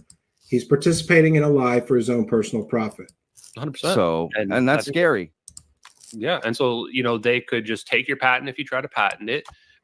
They could theoretically kill you or silence you in some other way. But then there's another big limitation. There's actually two other limitations. One is just, how do you make it economical? Like, okay, let's say I can make a Holcomb generator, but now it costs $500,000. Who's going to buy that? Like, maybe companies might buy that and they might be quiet about it, but individuals, you can't really afford that, And I think that a lot of these devices are, like, I just looked at like the whole. Well, what's the point of getting that then? My bill for my life isn't going to be $500,000. My electric bill, that would be. So that's the big rub, so more right? excuse. So that's the thing, is that there's this economic barrier to entry, which is, how do you make it make sense for something? Because if it's so expensive that you're not going to make your money back, then it's a problem. Like, even solar panels, I think some of them cost upwards of $30,000 or more. And you can power an entire house from a $30,000 solar system. And I know that because I know how to do basic third grade math. Apparently, Ashton Forbes doesn't know that because he can't do third grade math. That's how smart Ashton Forbes is. 100%. And the Vetted podcast host. He couldn't do the math. It's a great example. And they finance them, and then it's like, okay, well, you're going to save a bunch of money, but you have to do the math and figure it out. The same is true for free energy devices, over Unity devices, because it's not going to be free. And then the next barrier to entry, and Thomas Bearden talks about this as well, is that there's only so many people that know how to build them. And yeah, like I said, if you ask a free energy grifter to show us a working device or why isn't everybody using this, what you get is excuses for why everybody's not using it. Oh, the men in black killed people who invented them. Oh, the government came in and scooped them up. Show me a working free energy device that the government suppressed. And by the way, I'm not a huge fan of the government, but there's no proof of this. These are free energy grifter talking points that Ashton Forbes stole from people like Stephen Greer and John Searle and other promoters of this fake pseudoscience nonsense. And these people are generally extremely well compensated already. A lot of them are already working for private military contractors. And so if they're working for those PMCs, that's short for private military contractors. Oh, I like that. It's a new term. Okay. Yeah, PMC, I like it. I like it too. I'm not big on acronyms generally, but there we go. Oh, I invented an acronym. I'm smart. If you hear me using PMC, that's it. I love it. But they're very well compensated. There's only a few of them. Like from my research, Well, there's very few people that know how to make these devices, and yet there's plans for them all over eBay. There's plans for free energy devices all over eBay. But Ashton Forbes just said that there's very few people that actually know how to make them. Free energy device plans. We'll just search for that on eBay. Free energy device plans. There's very few people that know how to make free energy devices. And yet there's free energy plans on Facebook. Here you can buy plans and build your own device, right? Free energy devices and systems, volume 2, 3-ring brighter, loose pages. Great. There's very few people that know how to make them, but there's plenty of scammers selling fake plans, none of which works. By the way, I own these. In my younger years, I built a lot of these. Do you know how many worked? None of them. None of them worked. And Ashton and his supporters can call me, stupid. You didn't build it right, whatever. There's always an excuse for why the devices don't work that people sell plans to. But here, Ashton Forbes is saying very few people know how to build them. And yet there's hundreds of people selling plans to build them. There's thousands of people experimenting with this. Look up free energy device on YouTube. You'll find tons of plans. Tons of people apparently or allegedly showing working energy devices, but they never prove it. Until like the MH370 stuff in science, like we're not even talking thousands of people. I don't even think we're talking hundreds. Like I think we're talking dozens. And so there's only a few dozen people that can even engineer these devices. There's only a few dozen people that can even engineer these devices, but Ashton is one of them. Ashton's going to manufacture these devices. So talk about a bloated sense of self-importance. Ashton here is saying that he's one of the only dozens of people on Earth that know how to engineer these devices. And he's counting himself as one of them, even though he's never even seen a working device. He's never seen a working device. The closest he's come is a 14-year-old video on YouTube that he lied and said was an earlier device from the people that he was working with. He lied to his audience, Patrick from Vetted. He lied to your audience, and you let him. And when you find out how much money Patrick made to do this, you're going to laugh. This guy is a bottom-feeding parasite leech. You know how much money he made making this video with Ashton? About $100. Do you mean to tell me, Patrick from Vetted, your personal integrity, your personal ethics and morality can be bought for just $100? You have to sit there like a dummy while Ashton lies to your audience so that you can make $100? Awesome. And they're all already well compensated. Thomas Bearden talks about, it's like, how are you going to entice one of these people to make devices for you? Again, excuses for why you can't see a device. And they don't want to risk other stuff as well. So these are the main reasons why it's very difficult to bring these types of things so difficult. Market. So, but he's going to do it. Just to rehash the 3 main ways that I know of that I believe are all viable are cold fusion. That's not a free energy device. Some type of manipulation of the Casimir force, which would be like probably no moving parts. And then the idea of a magnetic. He's saying you can create a free energy device with the Casimir effect. Then show us. Show us you creating free energy with the Casimir effect. He can't. And the show host just sits there and lets him lie. Motor. So there's been several different Speculation. versions of magnetic motors. Oh, that, magnetic motors. Yeah, that's how we'll make free energy. Go look on YouTube. There's thousands of fake magnetic motor generators on YouTube. Thousands of videos of those. Magnetic motor generators are a scam. They don't work. If they did, everybody'd have one in their house, Ashton, and they don't. You know why? Because free energy is not real. Just like those MH370 videos are fake. So is free energy. So no surprise that you jump from one fake hoax into another fake hoax. That are out there.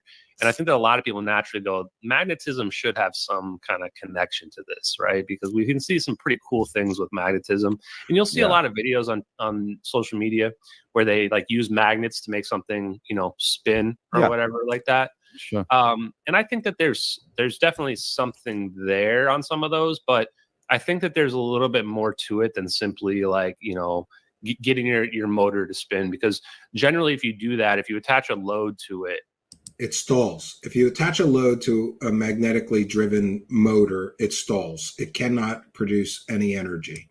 It's going to end up slowing down. So No, the biggest, and just full disclosure, I started a company, EtherTech, which is technically an energy consulting company. He started a company with a secret space program promoting grifter. That's not a real scientist. And Ashton's not a real scientist. So he started a science-based technology company with him and another fake scientist. Awesome. Awesome. But we are selling over Unity devices that are magnetic motors. That's about as much detail as I can go into. Why can't he go into more detail? Because the plans for the device he plans on selling that he claims work have been publicly available for years now. And everybody who built one of those wasn't able to get free energy out of it. So what's different? What's the secret sauce, Ashton? Why is your free energy device work when everybody else who built it from the plans that are publicly available can't get it to work, Ashton? I did post a video of a magnetic motor that is, call it like a similar version to the version that Oh, now it's a similar version. Before it was a previous version. Now it's a similar version. No, you posted a picture of a video that came from a guy who bought plans on eBay, then built it, and it didn't work. That's what you showed people. A similar model that doesn't work, Ashton. It doesn't work. What you showed doesn't work. And Patrick from Vetted is sitting there like a dummy. He doesn't know that Ashton showed a video of a device that doesn't work. A still image from a 14-year-old YouTube video. That's Ashton's proof that he has a working free energy device. And this guy, this show host is sitting there like a dummy going, yeah, sounds good. That's out there. But so you're going to be selling a free energy device. Technically, I'm not going to call it free energy because it throws a lot of people off on that front. Oh, okay. He didn't even know. This is this guy's vetting skills. The vetted show host didn't know that Ashton Forbes will be selling a free energy device before he interviewed him. He didn't even know about any of the claims that Ashton has made. False claims. Hey, Patrick, completely, totally, provably false claims that Ashton has made about his magic secret device that has been open sourced with plans available on the internet for more than a decade. You didn't know any of this before interviewing him, and you call the name of your show is Vetted? Great vetting skills. Okay. Yeah, and the people that I'm working with have already sold many of these behind the scenes, and like they're only doing this. The people that he's working with have sold many of these working devices behind the scenes. Great. So take us to a house and show us a house being powered by this free energy device that was sold by the people you're working with. Again, what a shitty show host this Patrick is. He just said, Patrick, that the people he's working with have sold many devices to people. And in fact, in previous broadcasts, he's claimed that they've sold 30 working free energy devices. So you as a show host, your first question should be, can we see a working device then, Ashton? But you didn't. Why is that? Could it be because you know that he doesn't have any real devices? Mr. Vetted, whose vetting skills are about as good as a crackhead. The Vetted show host's vetting skills are about as good as a crackhead, right? And this show host is about as credible as a crackhead holding up a gas can asking you for gas money to get home. That's how credible both of these people are. They're both as credible as crackheads. Sorry, not sorry. Because like they've seen the attention that I've got from promoting the science that's out there. And then for B, it's like they want to help get this information out there as well. Well, if they've already sold 30 working devices, couldn't that make videos of all 30 houses being powered by this mystery magic free energy device? And that should get people interested. Wouldn't that be enough?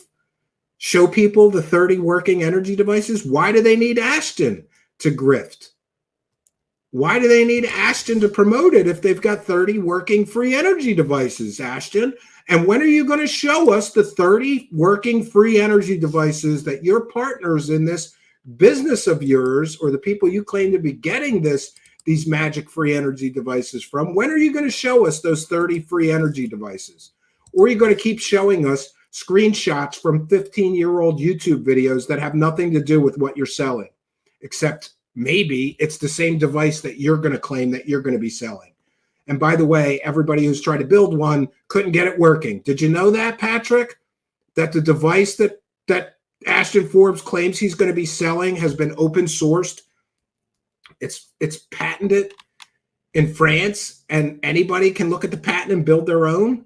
And the plans are available from a scam free energy plan seller who is in my opinion, a proven con artist, the man who's selling the plans to the device that Ashton Forbes claims that he's going to be selling with his fake scientist partner. And you don't say anything about any of this? Awesome. And get the devices out there to people so that people can realize that it's possible.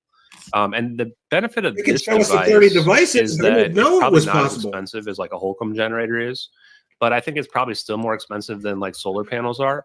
So I think that it's not going to be for everybody right away, but like my true hope is that if we can begin to commercialize it, then we can improve the design, get the cost down, and it sounds like rockets, like you know what? Yeah, now he's going to compare Ashton Forbes to Elon Musk. Oh, you gotta love it. What Musk did with Tesla, right? Like he realized you got to bring the cost down of these rockets, right? So I get your point here. Like also electric cars. I mean, he did with electric cars too, right? Like electric cars have been possible forever, but we only like when did Tesla even start? Like 10, 15 years ago. It's not even that old of a company. And everybody was, short selling Tesla and betting against Tesla and all this stuff as well. But that's a lot of people would say, well, you just open source it. But if you've been listening to this discussion so far, that's not really how it works, because we can't. It is open sourced. The device that Ashton claims he's going to be selling, the plans are available all over the internet. It already is open sourced. He doesn't even know the definition of what open source means. Anybody can just produce these devices out of nowhere. Like, you first of all have to have the right design, and then you have to be able to tune it correctly. Thomas Bearden talks about this a lot in the Meg video, where it's like you can make Thomas Bearden, another free energy promoter that has never shown a working device. Ashton, were you aware that Thomas Bearden has been promoting free energy for decades and he's never shown a working device?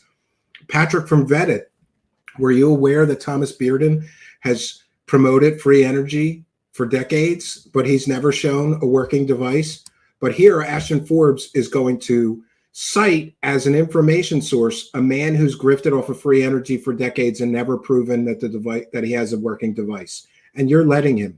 Great vetting skills, vetted guy. Make the right device with the right materials, and you will have this extra energy that's being extracted from the environment, but you have to capture it. You have to capture that energy so that it then can be used as coefficient of performance. It's called a battery. You can use a battery. Let's take a moment to thank some kind and generous people. For those unaware, I actually vet things, and I actually investigate things, and I research things, and we give our audience true, real, and accurate, verifiable information. And this vetted guy, I'm sure I don't know how much money he makes selling his fake shit, but I'm sure he makes more money than us. Just want to put that out there. If you want to make money, promote garbage like this guy. He's a garbage. He ought to wear a sanitation outfit on every one of his shows. In fact, I'm going to find his address and send him a trash man outfit, because Patrick from Vetted is the trash man of the UFO world. There's many trash men of the UFO world, but he's one of them. Thank you, Nivik. Spill Coleman. I always have trouble saying your name. I apologize. For a kind and generous £2 super chat. Can't repeal the laws of nature. Ergo, there is no free energy. I agree 100%, Nivik, and thank you for your kindness, generosity, and support. Dustin Hayden with a very kind and generous $9.99 super chat. Keep up the great work, Stephen. I love your show, and I am happy someone is willing to call out all these phonies. Well, that's what we do here, and we thank you for your kindness, generosity, and support. And we also thank Nivik. Thank both you guys for helping us to praise the cash. We read every single super chat. Sometimes it takes me a little while to get to them. And we thank every single person that becomes a member during our live broadcast. So click that join button or click that little money button down there, and we will give you a shout out and a thank you. Thank you, Dustin, and thank you, Nivik. Praise the cash, praise the cash, praise the cash. All right. So we're going to continue. I don't know how much more of this I can take. These two are dumber than rocks, both of them. Greater than one. Is the idea that this machine would be like something you plug into your house, or like how does this He work? doesn't even know how it works. Great question. So the device that we are selling, like technically you need some input to get it going. And once it starts going, then it starts to produce coefficient performance greater than 1. So that could be that you plug it in for a second, and then once the magnetic motor starts going, you unplug it, and then it just runs forever. And then there's Ashton hasn't been whacked. Strange indeed. Yeah. So you can hook it up to your circuit breaker, or you can. Here's where it gets interesting. You can set it up to have build in a plug into it. So there's like an outlet, like AC energy, and then you can just plug right in. Now, of course, the limitation there would be how much energy it's producing, right? You can't, if you put too much load on it, then you're not gonna be able to power everything that you have. So. The neat thing is it can be scaled up or down. So right now, the reason why we've just started our alpha rollout stage, and we're only looking for a few people initially to get involved in it. We're not really interesting. We're not trying to be famous, and we're not trying to be like. Well, we know that the Vetted show host is deleting comments that are critical of his guests because he's an intellectual weakling and a coward. And the fake information that he presents on his show is so piss poor and so easily proven to be false information, disinformation, and misinformation that he has to delete people's comments. But Genuine Argyle is saying Patrick has Stephen Cambion or Truth Seekers censored from his comments section for when someone should request actual vetted sources that expose the BS. I don't know if that's true, but it wouldn't surprise me. Billionaires off this. We're just trying to get the devices and information out there to people, because would this be the first time this has ever happened? No, I think this has probably happened before, and I've been told as well, just through other sources that I have, that I already just mentioned the people that I work with have already sold like 30 of these devices behind the scenes. They're not the only ones who are doing this either. Great. So not only has Ashton's partners sold working free energy devices, but other people have. Can you show us those other people so I can interview them about their world-changing technology, Ashton Forbes? Can we interview the 30 people who bought a device from your business partners so we can interview them about the world-changing technology that you are selling? Oh, that's right.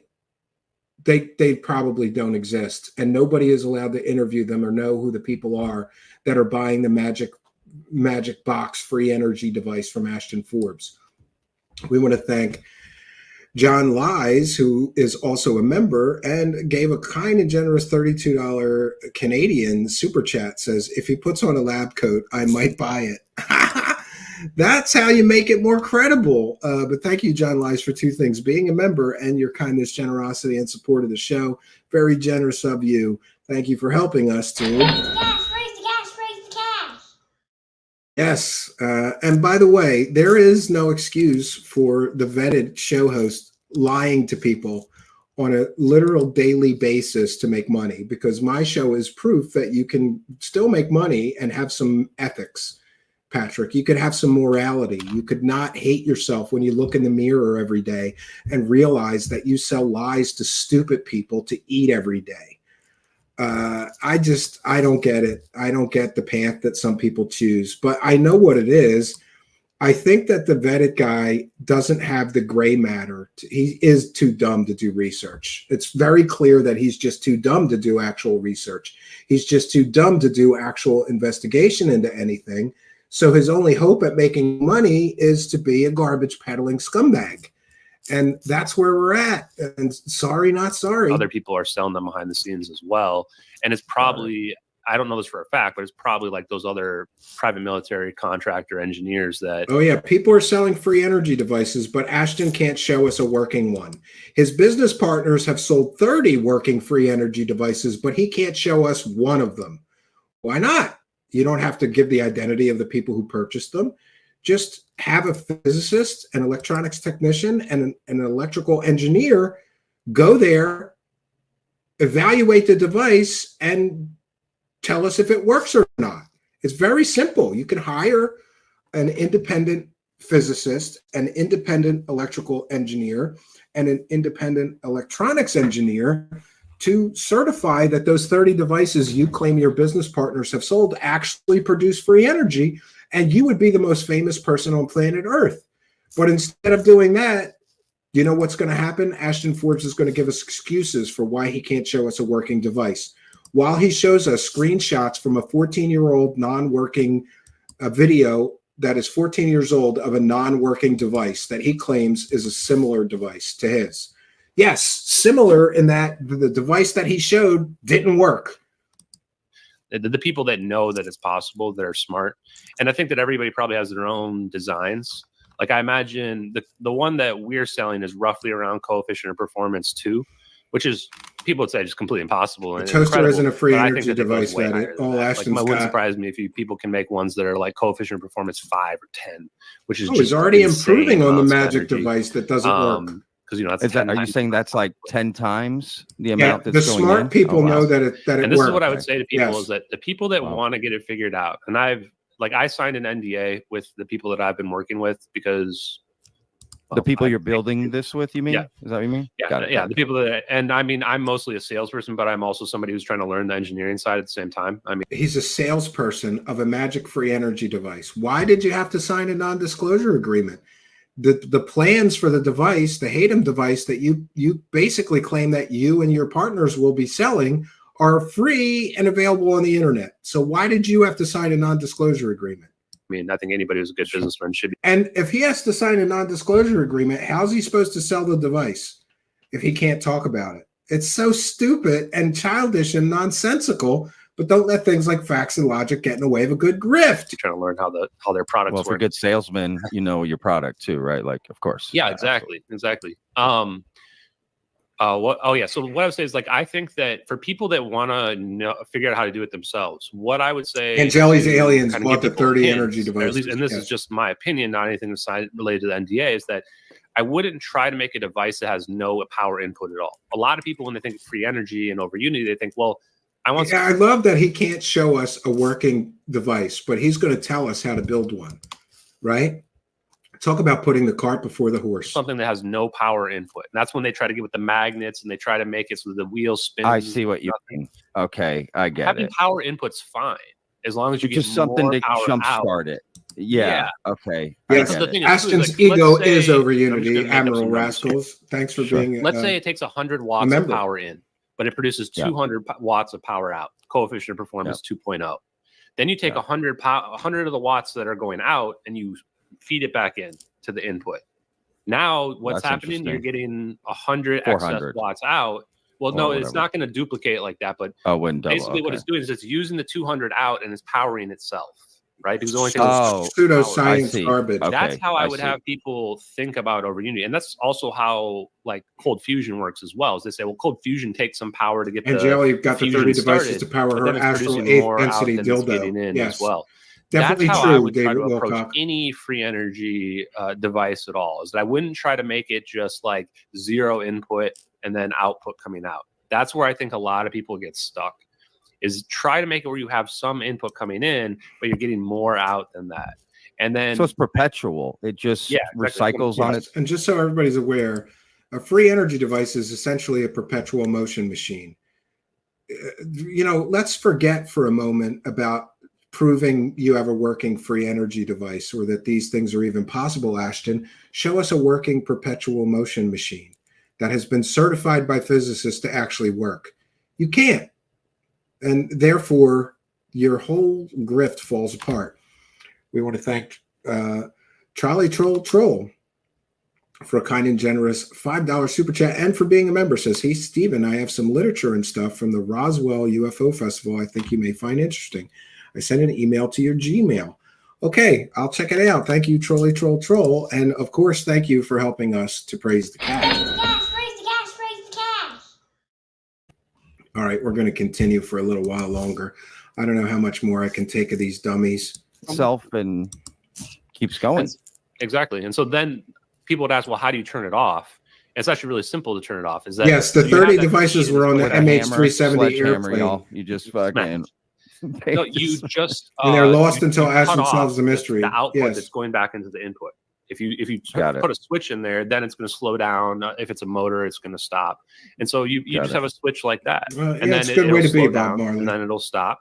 And then if you need to start it back up again, you either just plug it back in again, or You know, there's a saying, Bob Marley, and saying that I like. It is always forgive your enemies. Nothing annoys them more, or something like that. The best way to get at your enemies is to just forgive them. They hate that. the magnetic motor situations usually do have a battery, but it's Me, I not don't a forgive battery or forget. that is like We're here tonight not because this cheating the dummy system. It's attacked that me. You want to have the Right? energy that you're So you talked creating a lot of stored trash about somewhere. me, didn't you, Patrick? You And I imagine in the dumbass. future, like over Welcome Unity to devices your in new. general, as they get Oh, better by and the better, way, they'll that's always what I be was paired gonna with say. something. I have a message for Patrick from Vetted. I am the Vetted Podcast's new fact checker. I'm just going to put that out there. Every time Ashton platforms a grifter, I'm going to be here to fact check for Vetted Podcast. That's right. You heard it here first. Stephen Cambion, the Truth Seekers show host, is now the Vetted Podcast's official fact checker. And whether he likes it or not, good luck selling scams. Good luck selling hoaxes, Patrick, because every time you do, I'm going to do a show. And I don't care if I have to do 5 extra shows a week because you put out so much garbage. I'm going to start fact checking through your garbage. Oh, by the way, here, this will be interesting. Yeah, let's see here. We'll share this tab. Specific details about recovered alien bodies. And this is, he made a video about Glenn Dennis, who is a completely and totally discredited Roswell witness. And he left out all the information. And so I just want to put on the record that the Vetted Podcast show host purposefully or by accident put out completely and totally debunked false information from Glenn Dennis. Glenn Dennis, who worked at the Ballard Funeral Home in Roswell, New Mexico, claimed that in July 1947, he received a series of mysterious phone calls from the Roswell Army Airfield inquiring about child-sized coffins and the preservation of bodies that had been exposed to the elements. Dennis further alleged that he later encountered a nurse friend who confided in him about witnessing alien bodies at the base. The story added a new dramatic layer to the Roswell incident, suggesting a government cover-up of extraterrestrial life and bodies that had crashed during the famous Roswell event. But here's the information. Here's the information that, oh, I'm sorry, I didn't realize. It's this one, the Glenn Dennis. This is Vetted show host putting out garbage. And it's easily proven false information because of the inconsistencies and the fabrications that Glenn Dennis was caught in. And the vetted guy didn't do any vetting, didn't do any research, no investigation, no fact checking. You can go to Wikipedia and find out that Glenn Dennis was full of shit. But instead of doing that, the Vetted show host put out a video just essentially co-signing Glenn Dennis's false claims. The crux of Dennis's account rests on the testimony of an unnamed nurse whose identity he initially claimed to protect. But then over time, Glenn Dennis provided a name, Naomi Self. But when researchers attempted to verify her existence, no such records of any person working at the Roswell Army Airfield Base existed. Dennis then revised his story, claiming that the nurse had died in a plane crash shortly after the incident. But again, no documentation of that plane crash with the nurse dying in it. Remember, fatal plane crashes in the Army would have a mountain of paperwork. There was no paperwork from Glenn Dennis. There was no paperwork to support Glenn Dennis's claims. His claims are completely and totally false. This shifting narrative and his false claims, provable false claims, severely undermines Dennis' credibility in tales of alien bodies. There's a lack of corroborative evidence because extensive investigations by UFO researchers, journalists, and authors have failed to find any supporting evidence for Dennis' claims.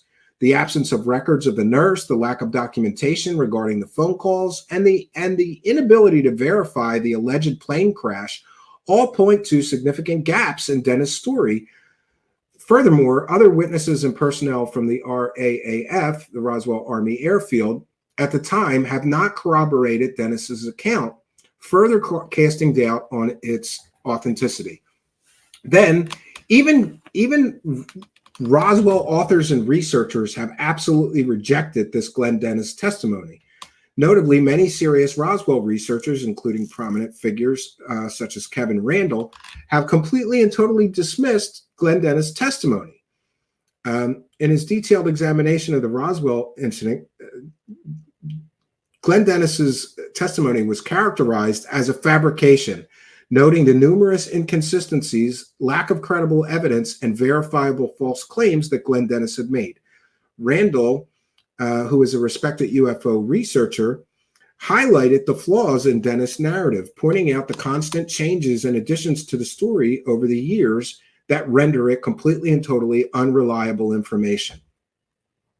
So Glenn Dennis's account of the Roswell incident, which was once a cornerstone of UFO lore, has been thoroughly discredited and debunked through rigorous real investigation and analysis, something that the vetted show host knows nothing about. Here he is promoting completely and totally false testimony of a fake Roswell witness that claims there was bodies at Roswell. That story is completely and totally fake. So, hey, remember I said that this vetted show host, he caused all this. He wasn't even on my radar. I didn't even know who the hell the guy was till he started attacking me viciously. And then, like the intellectual weakling and coward he was, he blocked me on Twitter and then proceeded to talk shit about me. Listen, you can say whatever you want about me, you clown. I'm not promoting fake Roswell testimony. You are. And this is what this guy's integrity and morality costs. He promoted specific details about recovered alien bodies from the Roswell UFO crash. That's a completely and totally false information, misinformation, disinformation. He promoted that to get 10,000 views, which translates to around, depending on your CPM rate on Twitter, or excuse me, on YouTube. He did that. He lied to everybody and left out all the facts of this story for $80. That's how much, that's what a cheap whore. He is a cheap whore. That's who the vetted podcast host is. He's a cheap whore who's willing to lie to everybody on YouTube, including his own audience, for $80. He sits there and just lets this fake guy tell his fake story for $80. So, but congratulations, Vetted. It's about time you had somebody vetting and fact-checking the information you put out. And you started all of this. You did. So now, every time you put out a fake story, I'm going to make a video proving that the stories that you put out are fake. Congratulations. You finally got a real investigator. You finally got somebody that's going to vet things, investigate things, research things, and vet things for you. I am the new vetted podcast show official fact checker. Well, unofficial fact checker. I'm going to do it as a public service. You've had a nice run selling fake shit, Patrick, but those days are over. You better start doing some research, because if you don't, I will. And how dare you delete comments? You better not delete anybody posting my video to your YouTube channel. But it is what it is. These garbage peddlers, they never get better. They get worse and worse. How many hoaxes has this vetted guy promoted now? Let's see. MH370, Mexican aliens, the alien interview hoax, right? Hoaxes from Jeremy Corbell, this Glenn Dennis completely and totally fake story. It's amazing that this guy, that maybe his audience just wants to hear science fiction stories. And by the way, I have no problem with people promoting things as entertainment, but you got to label it. This is just entertainment. It's not real.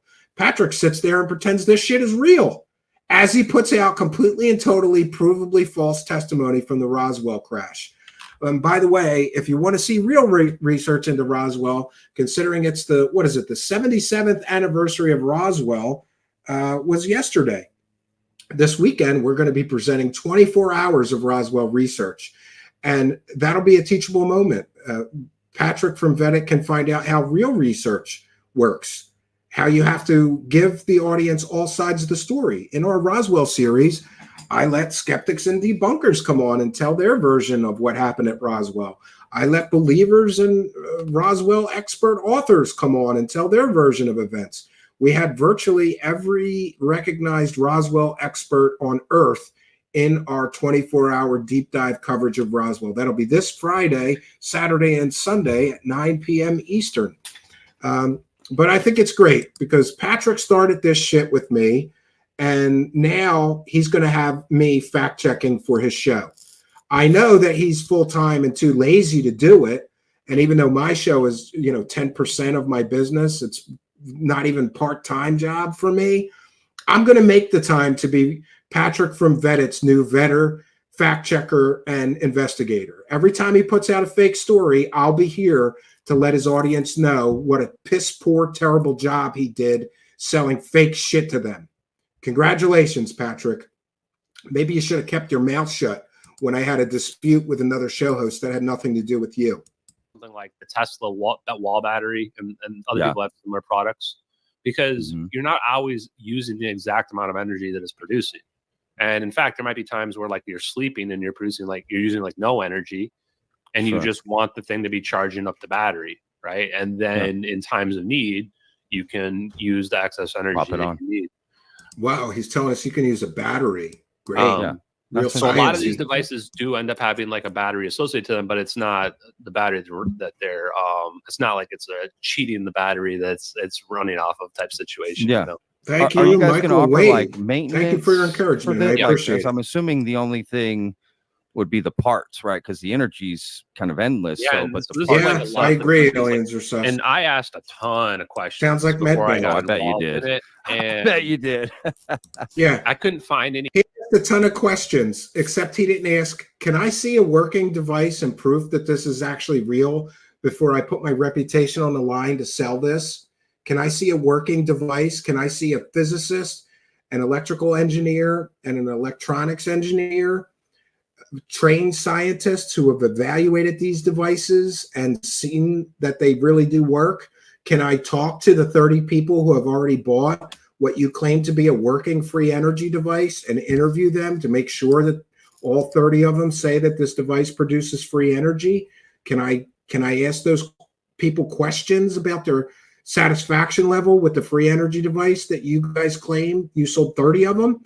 Yeah, he asked a ton of questions. He just didn't ask any of the right ones. Why doesn't he have any evidence or proof of these magic devices? Could it be because they don't exist? Any gaps in any of the logic in anything related to it? And I've also answered a lot of these questions on my live streams. There's my bad. basically no maintenance. No, it's fine. I'm happy to go through the main questions with you guys. But there's basically no maintenance associated to it. The things that people have brought up are, and so we're so confident that there's so little maintenance that we're willing to give a warranty on it. The amount of years is yet to be determined. It's probably, who cares about a warranty? Why don't you show us that the device actually works? I think that would be a little more important than a warranty. But he's saying, oh, this is a maintenance-free device. And listen, I'm going to go out on a limb here and say that Ashton has never manufactured a product. I have. Do you even know what the EMF readings are out of the device? Do you have shielding? Has it passed government inspection for a device that you can actually sell and market? Oh, that's right. You don't know shit about actually manufacturing anything. You don't know shit about electronics or the federal laws around EMF radiation for electronic devices. By the way, I do, because I once tried to market a computer. Bad idea. We were going to design and build a certain kind of computer, and the regulations to get through just for EMF shielding make it virtually impossible for a small business to manufacture an electronics device. But Ashton claims not only is he going to manufacture an electronics device and get through all the government regulations, but it's going to produce free energy and also be maintenance free. Friends, there's no such thing as a maintenance free device. All devices with any moving parts require maintenance. And he would know that if he knew anything about actual engineering. But instead, we have a pseudoscience guy who's speaking word salad, pseudoscience, quantum gibberish, claiming completely ridiculous things. Especially in the alpha stage, it'll be like person to person, like, 5-10 years, something like that. I don't know. Sure. I think we're more concerned with people. Yeah, the logistics of tooting around in hover breaking cars. it and claiming that Good point. they did something to it. But some people ask, well, would the magnets lose their magnetic force? Magnets, especially powerful ones like neomagnets, they range for at least 41 years. And even after 41 years, like the worst case scenario, they may only lose like 30% of their magnetic field. So in 41 years, I mean, that's more than most people's like adult lifetimes. But it would have already produced so much excess energy. Moody Mongo, you're right. He suffers There'd for be us. no question in terms of its Bro, any product that lasts 41 years, you're happy with. I mean, Jesus, the way things are built now, let's be real. So let's get to the part of extraordinary claims. Not only has Ashton claimed that his partners in this business venture have sold 30 working devices, but it's maintenance free and it will produce free energy for 40 years. Can you show us a working free energy device, Ashton? Can you show us a working free energy device that has operated maintenance free for 40 years? Folks, if it sounds too good to be true, it probably is. And in this case, Ashton is making absolutely scientifically, not only scientifically implausible claims, scientifically impossible claims. And he's shown zero evidence or proof of his claims, except remember that he did go as far as showing us a still image from a 14-year-old video of a device that never worked. You gotta love it. 1 second. I'm trying to find that. I just want to make sure that we understand that Ashton Forbes' only proof that he has a working free energy device is from an image from a 14-year-old YouTube video, which was made from eBay plans and didn't work. That's Ashton's proof that he has working free energy technology. A still image that he stole from a 14-year-old YouTube video of a device that never worked. And remember, everybody who tried to build this device he plans to be selling that he just said works for 40 years, it's maintenance free, and produces free energy.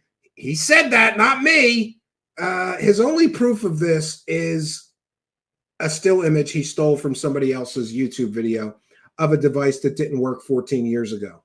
But he claims it's a similar device to the one that he's going to sell. But I guess his work, and everybody that tried to build this device, by the way, have reported that it didn't work.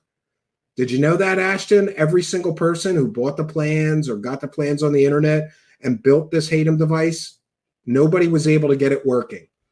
I think that history is important. And history is our greatest teacher. Apparently, Ashton is not a student of history. He'd rather just sell bullshit. Same for Patrick.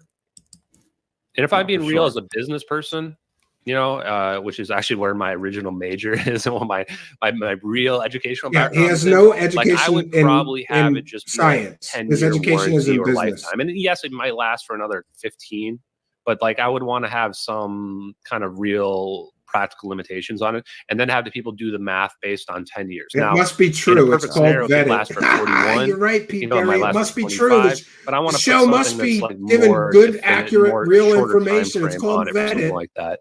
Sure. And if they modify it, it voids the Yeah, warranty. it creates 1.21 Yeah, and so they're gigawatts. definitely going to be like the contracts that we sign with people are going to have a thing that you can't tamper with the device. It'll void your warranty. Blah blah blah. I mean, that makes sense.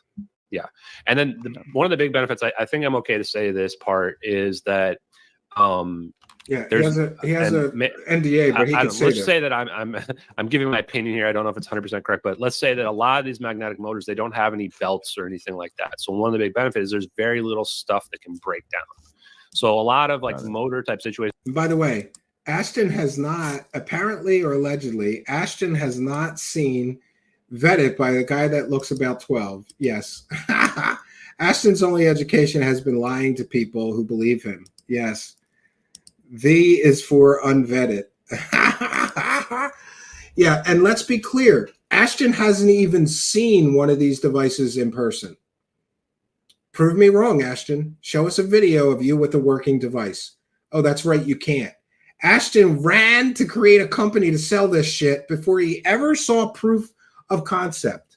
And by the way, one of the reasons that I know that Ashton is full of shit is because I run a technology company. And I'm not going to speak much about that. I tend to keep my real world separated from conspiracy land here. But I know a lot about technology and technology startups. And one of the first things anybody would do is that you got to see proof of concept. You got to see that the device works.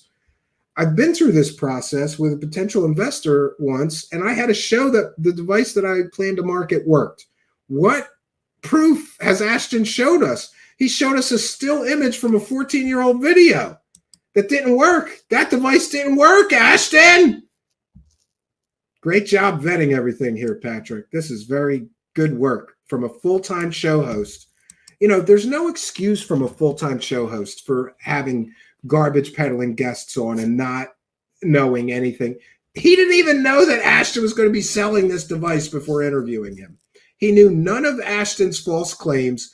He knew none of the history of the Hatem device and how many people have built it and it didn't work from plans.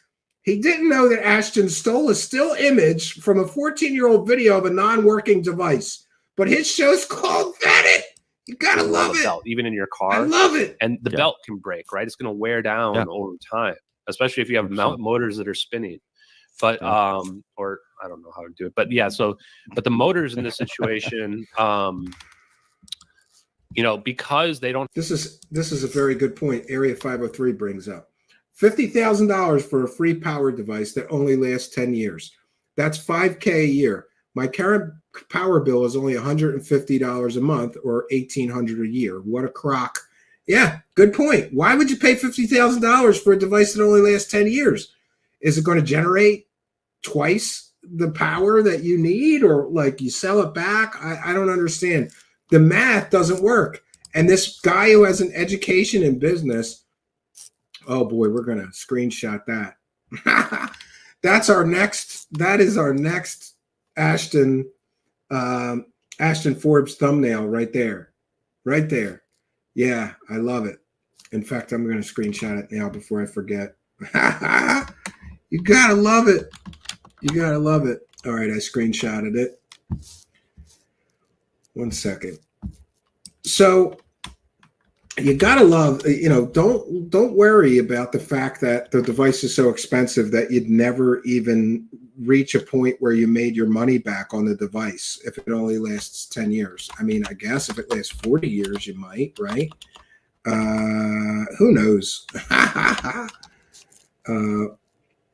1 second. So I don't know how much more of this I can take. These guys are both dumb as rocks, and they're pushing verifiably completely fake information. Don't have any like belts or anything potentially tied to them. There's very little very little friction that's happening there. You know, maybe the worst case scenario, and I'm just speculating, would be like maybe you have to put like a little drop of oil or something on it if it's. He's just speculating. He claims he has a working free energy device, but he knows nothing about the maintenance of the device. So he has to speculate about what kind of maintenance his working free energy magic machine needs. You see the problems here? Awful lot of problems here. You know, the wheel isn't as connected to the thing. And that's part of why Dr. Greer also, though, talks about like devices with no moving parts, because no moving parts means like, you know, it's going to have basically no maintenance. And again, Ashton, for proof, is citing a person who grifted $1 million for free energy. You got to love the fact that Ashton is citing somebody who's already grifted over $1 million from the public and never proven that free energy is real. Grifts of a feather, grift together. But minimal moving parts is also going to have very little maintenance. So from a maintenance perspective, I think there's very little issue with it. To me, the biggest issue is having it produce enough energy to run your whole house. Because you know, how big does the device have to be? How costly is it going to get? How much energy you're using? I think that a lot of people don't realize or they just don't know how much energy you're using. I don't know how much energy I'm using. And for those would people, you hook it up at your house? This man doesn't know how much energy he's using, yet he's claiming that this device can power your whole home. I'm going to say that one more time. This man is claiming he doesn't even know how much energy his own home uses, yet he's promising people a device that will power their entire home. And now Patrick just asked him, would you hook this up at your house? And now we're going to get excuses from Ashton Forbes. Hey, Ashton Forbes, you know what a great way to prove this isn't a scam would be?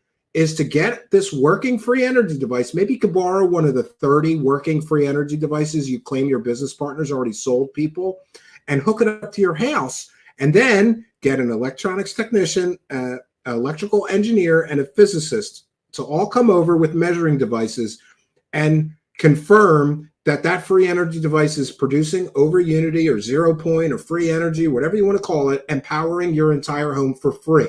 That would be a great way to prove that this isn't a scam. And if you can't do that, there's a reason he can't hook it up to his house. So Patrick from Vetted just finally asked one good question. Are you going to hook this up to your house? Let's see what excuses Ashton Forbes comes up with. Because if he hooked it up to his house, he'd have to prove it worked. Can't hook it up to my house. Shouldn't that be the first test? You hook one up at your house, man. Yeah, I don't want to go too much into my living situation, but let's just say it's not super practical for me based on my living situation to do it. But Mommy, what I will say is let him hook that things up in the basement. it is possible that I will have one handy here and sometime in the near future. And if I do, then I probably will talk about it a little bit. I've kind of avoided talking. He's claiming that he'll have a working device in his possession soon. Shouldn't you have a working device in your possession before you start a company and start selling them to other people for $50,000? I don't know. Call me kooky. I'm just a business owner. And before I sold anybody a $50,000 technological device, I would want to know that it works. Not Ashton. Not Ashton. Shouldn't you have one that works, Ashton, before you start selling these for $50,000? He doesn't have a working device in his possession, but he's starting a company with a fake science guy and him selling these devices for $50,000. You got to love it. Talking about some of the stuff with the business because great job breaking in, Vetted. You probably haven't noticed, calling him on this bullshit. All of the same haters that I had from MH370 have all now just shifted to hating on the free energy. Oh yeah, everybody is a hater that says that you lie to people. No, we proved, everybody that proved those MH370 videos were fake proved that you are a liar and a grifter and a conspiracy theorist. By the way, Ashton's defense is, well, none of the family members ever complained. There are now multiple family members complaining, not specifically about Ashton, but about people grifting and scamming off of conspiracy theories around MH370. There are multiple family members complaining about that. Has he stopped grifting off of MH370? Of course not. Of course not, because he's a scumbag. And that's exactly what a scumbag would do, grift off the tragic death of 200 people. right? Who cares what their families think? I need to make money off this fake MH370 nonsense. Bro, no matter what you do, they're gonna come after you. Because it's bro. not. It was never about MH370, right? It was always about just coming after me, and that's just goes to show what it's about. Which there's probably some in the chat right now as well, but I just call them my fans. Don't worry, Patrick will delete them. By the way, Patrick was deleting messages from the live chat that was challenging Ashton's fake claims. He was also deleting comments from the video that was challenging Ashton's fake claims. Hey, vetted guy, are you that much of an intellectual weakling and a coward that you can't withstand any debate whatsoever or any comments challenging your guests making completely and totally scientifically provably false statements? In general. But I would ask people. This is my chat, and they're probably talking about me right now. So, like, your chat is actually pretty awesome, man. I do have to be honest. I've checked out some of your stuff, and a lot of you guys are really awesome. You've been doing, by the way, you've just been doing a great job, man. Yeah, Ashton is saying that this hoax promoter is doing a great job. How many hoaxes has he promoted, Ashton? And you're saying he's doing a great job promoting hoaxes, Ashton. That's what he's doing. And he's very consistent in promoting fake stories, provably debunked fake Roswell testimonies, provably debunked fake alien mummies, provably debunked Jeremy Corbell videos, provably debunked alien interview. And by the way, I don't have any problem. For those unaware, that Jon Stewart guy came here and we ripped his fake alien interview to shreds with facts and evidence and science. And we proved that the guy interviewing Victor in the video is interviewing himself. Did you even know that, Patrick? When you take the voice disguiser off, it's the same voice asking the questions that is answering them as the Victor character. We proved that here. You didn't prove anything. You just took the money and ran. This Patrick guy has promoted multiple hoaxes from Jon Stewart, the alien interview hoax and that other one, right? How many hoaxes? Ashton is saying he's doing a great job. Yeah, he does a great job promoting fake shit. That's why you're there, Ashton, because you promote fake shit. No, thanks, Ashton. Have you even missed a day yet on these? No, dude. You've been consistency is amazing, man. Like that is, you are solid. And I'm glad you're doing this, talking about free energy, and I'm glad you had me on to talk about it because Hank, I do think that it's a thing where I just want the world to have it, because I think that like wind and solar are just a big scam. And I mean that just kind of tongue in. He's saying that wind and solar are a big scam. I have a working solar generator, Ashton. It works. I can prove to you it works. I can hook up multimeters and show you that it produces 14 or 15 volts, several amps, and it works. I have a wind turbine, which I haven't ever hooked up at the cabin, but I can spin it and put a multimeter on it and show you that it produces energy. People who have solar generators or wind power generators can show you that their devices work. Ashton cannot show you that his device works. All he can show you is a screenshot he stole from a video of a non-working device from 14 years ago. But he's going to sit here with a straight face and say that solar power generators and wind power generators are a, quote, scam, unquote. And chic. I mean, of course, if you live off the grid. Don't get me started. I think it's a scam too, dude. Oh, Patrick thinks wind and solar is also a scam. I could go off on that if you like. Patrick thinks wind and solar is a scam. And again, Patrick, I can show you a working solar power generator. So can anybody who owns one. But your guest here, Ashton Forbes, can't show us that his device works. All he can show us is his fake evidence that he has a working device. He just admitted he doesn't even have a working device in his possession. You just let him talk. You didn't even stop him and say, shouldn't you have a working device before you start selling them to other people for $50,000? Ashton, shouldn't you hook it up to your house and prove it works by having a physicist, electrical engineer, electronics engineer come and certify that the device works? Of course not. Why would we want to vet things when our show is called Vetted? What a joke. If I'm being real. Wind power kills a bunch of birds. Solar power stuff. Like people don't realize. Dude, the piping that they've got to lay the cables outside the city. It's killing animals. I'm with you, dude. I could go off. I'm with you.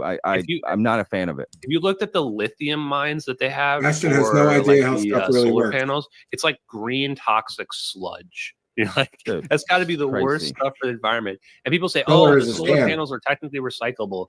I don't think that they really are. Come to Generally, see my like Blue only like Yeti 1 in 10 hooked up solar to panels solar, being and all the recycled, fans and are it's solar. not cost Good point. benefit. There's no Pete cost Berry. benefit to You it. can show your Most solar of the stuff device with solar works. panels is like He they get can't show destroyed his and just get fake thrown in the device, dump. magic And device now work. we've got more Yeah. trash.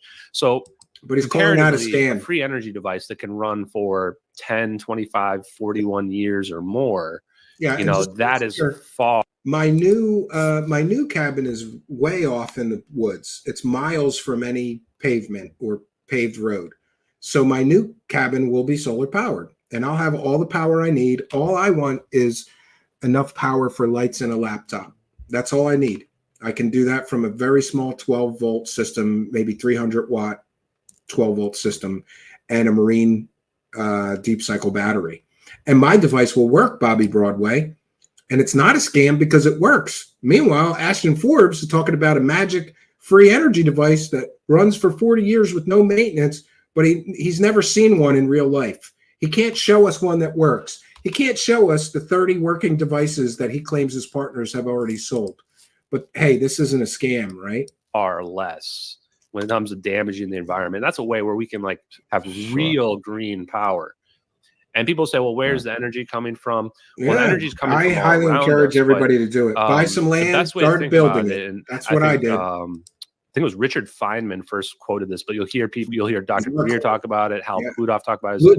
TTI. There's enough Sorry. energy. I'll just use. I looked at them bottle here. out of my price league. Although you don't even need a bottle this big, but there's enough energy in this entire bottle here. If this And here is the grift. Here he is repeating 100% repeating the false claims of Dr. Stephen Greed. He's about to repeat them. You got to Richard Feynman first quoted this, but you'll hear Dr. Greer talk about it. Hal Puthoff talk about it. Is that there's enough energy. Right. He's quoting Hal Puthoff, who scammed the government out of $22 million and scammed the government out of money for the Project Stargate, in which he claimed that somebody using magic tricks had real psychic superpowers. He's quoting Stephen Greer, who grifted the public for over $1 million and repeated this false talking point. This is the false talking point. There's enough energy in this thing to boil off all the water in the oceans. I'll just use this bottle here. Although you don't even need a bottle this big. But there's enough energy in this entire bottle here, if this was full of water, to vaporize all the Earth's oceans. Great. Show us it. Show us the energy in that bottle, Ashton. Or are your magic fake pseudoscience talking points fake? You know how many free energy grifters have used this fake talking point? There's enough energy in this to boil off all the oceans of the earth. Nobody's ever proven it, but Ashton just repeats grifter talking points. He's not even original. All of his talking points were stolen from other free energy grifters like Dr. Stephen Greer. And when you think about it like that, like E equals MC squared, like how much energy you can produce from a very small thing. Now imagine we only need a little bit of energy from you need free energy to power the your Limp environment Bizkit, to be able course. to power everything around us. And the truth is, even though we may have a lot of Puthoff doesn't devices put at out. home, that Greer is energy in the relation to top the of the size of the college. universe is infinitesimally small. So even with these types of over unity devices extracting energy from the environment, it's like taking a little teaspoon and pulling water out of the ocean. How long and till he thinking gets that you're going to fitted for a drain the ocean, straitjacket? right? It's Yes, just John Live. literally impossible. Yeah. It's never going to happen. Sure. It's infinite. I see what you're saying. You're not going to pull all the power that's around here, right? So Like yeah, I think this we would idea, have to be like a type 3 civilization before we get to the point where we have to start worrying about how much energy we're pulling from the environment to have any appreciable effect. Although that might be something we worry about in 1,000 years or whenever we achieve that. So for the power levels that we're using, you know, like these types of devices, I think there's basically no risk. It's not going to give you cancer or anything like that. It's not going to lift off the ground and take off. Although there does seem to be some connection between this idea of free energy and anti-gravity, which I think is interesting. But the amount of energy the devices that we're talking about producing, it's too small to have any type of major effect like that. How big is these machines? Like, what are we talking? Like refrigerator size or? Qualcomm one is like refrigerator side. The one that we're selling is like, and it's motor, you know, magnetic motor type situation and setup. So what we've been telling people is maybe like 3 by 3 feet. So it's like a square, like a generator type size. Okay, yeah, There's, you know, a couple pieces to it. So it's, and it can be boxed up or what have you as well. It can be EMP shielded. But generally, isn't it great? He's never seen a device in person, but he knows exactly how big it is. I guess he got specifications from his grifty partners. Who knows? People have stored inside, out of the elements, like in their basement or in a closet somewhere where it's not going to be in the way. It makes a little bit of noise, but it's pretty damn quiet. I mean, just because imagine spinning wheels. So yeah, not too large in general, but I imagine too that they could be miniaturized. One business idea I have for it is if we could get very small magnets. Yes, poor Ashton. He even screws up a simple point in physics. Like some kind of portable charger that's like just a free energy charger. Because I saw people that had these when I was at the Cosmic Summit, but it's like solar. Yeah, so those you can, actually work. Battery from like a solar panel, and then you can plug your USB to plug your phone into it. Imagine having a little device like that, but that's just extracting energy from the environment all the time. So you just have a portable charger everywhere you go. That's always charging. That's pretty cool. Pretty cool, right? That's very cool. He meant EMF. Even if it was exactly only producing a little bit of excess energy, as long as there's like a little battery connected to it that is charging up all the time. Chad is allowing it. Like that could be awesome. So get the magnets from Sarah Adams MedBed enough where like that's like good a idea. Different type of product as opposed to one that's just powering your whole house. Another device that didn't work. That's a more mainstream one, right? To sell, right? It seems like. Have you talked about price of this publicly? I don't want to bring it up. Yeah, and I kind of got attacked for it, but I've always tried to be transparent about it. So, like the price range. Yeah, I try to be transparent, but I can't show you any proof that I've ever even seen a working device, let alone have one in my possession. I've never seen the proof that 30 people bought a working device or talked to any of the purchasers of it to verify that the device that they purchased, all 30 of them worked. Changes wildly. So it can be anywhere from like as low as potentially $5,000 to $10,000 all the way up over $100,000. Do you know you can power probably a 3,500 square foot average house from a $50,000 solar system? But hey, why buy that when you can spend $100,000 for Ashton's magic device he can't prove works? He's never even seen. And he's stealing screenshots of 14-year-old YouTube videos as his proof of concept for these devices because it can be scaled up or down. Now, if you have a device that's on the lower end, you're really talking about something that's just going to be able to charge the potato battery and stuff like that's that. Real free energy. If you're looking for something that's like going to power a house, then you're looking Patrick's at whatever you say, Ashton. Sure, but the way that we have it set right now is we don't have specific products. Like this is the model. What's that the we're price? selling anywhere from $5,000 to $100,000. Although I don't that's know. information I don't even know what the price is. Alpha rollout where we get I a don't few know people what it on board costs. with contracts related It'll to be it. sold at But Lowe's. for now, it's Yes, built get your custom free to energy spec, device at and they can be Lowe's. scaled up or down. And one of the main questions that we asked that amount of energy was that amount how of much money power are you trying to generate? This is a good point. That amount of money would pay for more than a lifetime of energy for anyone, you dumbass. Ashton is a dummy. He doesn't even stop to think. I doubt. I mean, I'm very thrifty with electric usage. Do you know at the cabin we have on-grid power, but our bill there is like $35 a month because we only use it for lights and running power tools, really. And I do that sort of sporadically. But King Bull makes a very good point. For $100,000, you could just pay your electric bill for your whole life, probably, or most of it. So why invest in a magic free energy device that the seller of which has never seen in person, the seller of which won't hook it up to his house, and the seller of which can't prove that he has a working device? But I'm going to give him $100,000 instead of just paying my $100 electric bill every month for the rest of my life. Because then we have to figure out exactly how big the device has to be. Okay, I see. So like, wait, what are you going to use this for? Yeah, right, there's a whole list of I got questions. you. Like it's probably on my Twitter page. It might not be pinned there anymore, but there was a big list of Where questions. people can go find more information, right? Okay, cool. Yeah, and they can find the email address. I mean, I'll just say it right now. The company. Yeah, we're gonna stop it there because I don't want any potential victims of Ashton to email him and give him $50,000. So what did we learn tonight? We learned that Patrick from Vetted is a garbage peddling, bottom feeding scumbag who doesn't vet anything. He doesn't know anything about the guests that he platforms or what they're selling. He doesn't know anything about science. He doesn't know anything about physics. He doesn't know anything about the history of free energy scams and free energy scammers. He doesn't know anything about Dr. Stephen Greer and how he collected almost more than $1 million with grifting off of free energy claims and never produced any verifiable proof of his claims.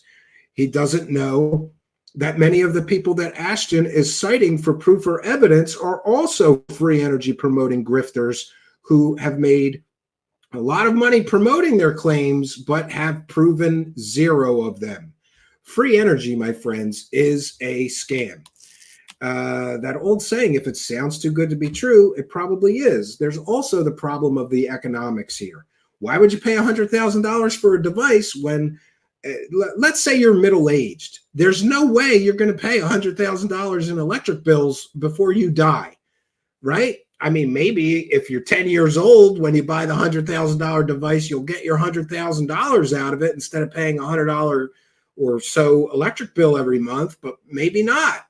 It's so stupid. And why would you buy a magic free energy device from a clown showing still images of a 14-year-old video of a non-working device as his proof that he has free energy technology? It's so childish and so stupid. We also learned that Patrick from Vetted is right there to get his little piece of the grift pie. He's a grifter. I'm sorry, not sorry. Patrick sells a false reality to people. He does no research, no investigation. He does no vetting. His show's called Vetted. Did he vet the claims that Ashton is making here?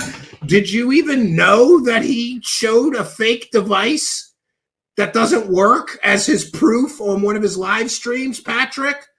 Are you going to apologize to your audience for promoting pseudoscience fake shit? Probably not. And, you know, what I'm left with is that grifters are going to grift, and grifts of a grifter grift together. The grifters come together like magnets. One of them comes up with a way to make money, like grifting off of free energy. And then the bottom-feeding scumbags like this Vetted host jump in to get their piece of the money. He sold out his audience and let a guy say completely and totally nonsensical pseudoscience fake shit for an hour so that he could make like $100. Patrick from Vetted, I'll send you $100 so you don't have to grift anymore, right? Maybe that's what we'll do. We'll start sponsoring Don't Grift Fund. We'll make a GoFundMe. Please stop grifting and please stop promoting hoaxes. And, you know, I get that this guy is a full-time grifter, but you don't have to lie to people every day of your life or promote pseudoscience garbage or proven hoaxers and hoaxes in order to make a living. Mr. Vetted, wouldn't that be a better way to go about doing what you do? What value does he offer the world? Is there any value in selling lies? Is there any value in selling fake pseudoscience proven grifter garbage like Ashton is selling? Is there any value in promoting Roswell hoaxes? Well, there is value because it puts money in this clown's pocket. And, you know, maybe he hasn't made a lot of money with the Ashton grift, but let's take, for example, the Ron James grift, where he let Ron James sell completely and totally fake pictures of the Roswell or some kind of UFO crash on his show. Got 44,000 views. So if we're conservative in our estimate, let's just say Patrick's CPM, that's how much he's paid per 1,000 views, is $8. That's very conservative. And we times that by 44, he made $352 promoting the Ron James hoax. That's good money for a grifter. Great job, Patrick. You're doing very good promoting fake shit. That's what Patrick from Vetted does. He promotes fake shit. And if you're going to reward him with clicks and views, just know that what he's selling you is fake. We can go through all of his videos and show you just how many fake stories and fake nonsense he has sold. That's what he does. He sells fake stories to stupid people. Don't be one of them. We live in an attention-based economy. And what Patrick is betting on is that you, the viewer, will not fact check just like him, will not vet anything just like him, will not do any research or investigation into any claims, will not fact check claims his guests are making. He's betting on you to be just as lazy of a slob as he is and just believe the garbage that he is putting out on a daily basis. Are you a stupid person? Only stupid person would watch somebody with a proven track record of promoting hoaxes constantly. Only a stupid person would reward a lazy slob full-time show host who can't do 5 minutes of research. Only a stupid person would think they're getting the truth from a show host who keeps getting caught lying to his audience or doing the lie by omission or selling provably fake people, selling provably fake stories. Only a stupid person would be his viewer. Don't be one of them. All right, I think we've done what we can. And by the way, you can lead a horse to water, but you can't make him drink. And the sad truth is that lazy slob full-time show hosts who, remember, he's got to keep selling fake shit in order to eat every day. So lazy slob show hosts who do no vetting, no fact-checking, and no research, those are the people that will be successful because people love fantasy. Reality is boring. People aren't going to tune in for you to say, you know, this whole story is fake. I mean, we do pretty well here. Yeah, we do pretty well. I just am shocked and amazed that there's so many stupid people in the world. That's all it could be. And Patrick from Vetted only has one out here. He either has to apologize to his audience for promoting all the fake shit and hoaxes he has in the past year. Remember, he's only been here for a year. How many hoaxes has he promoted in 1 year? All he does is promote fake stories, fake people, and hoaxes. We just showed you an example. He's pushing Glenn Dennis's testimony, which no serious researcher thinks is true. Every serious researcher in Roswell completely discounts Glenn Dennis as a fantasy-prone bullshitter. But he made his $80 selling that fake story. And, you know, those $80 add up. So the only play that this Patrick from Vetted has is the dunce hoax promoter defense. We talked about it earlier, but just to bookend things, I will, thanks to Fringe Quest, who copied just the text. So Patrick from Vetted is going to use the dunce hoax promoter defense. That is his only defense for promoting. How many hoaxes in 1 year have you promoted, Patrick from Vetted? How many hoaxes have you been caught pushing and profiting from? How much money did you put in your pocket promoting each of those hoaxes?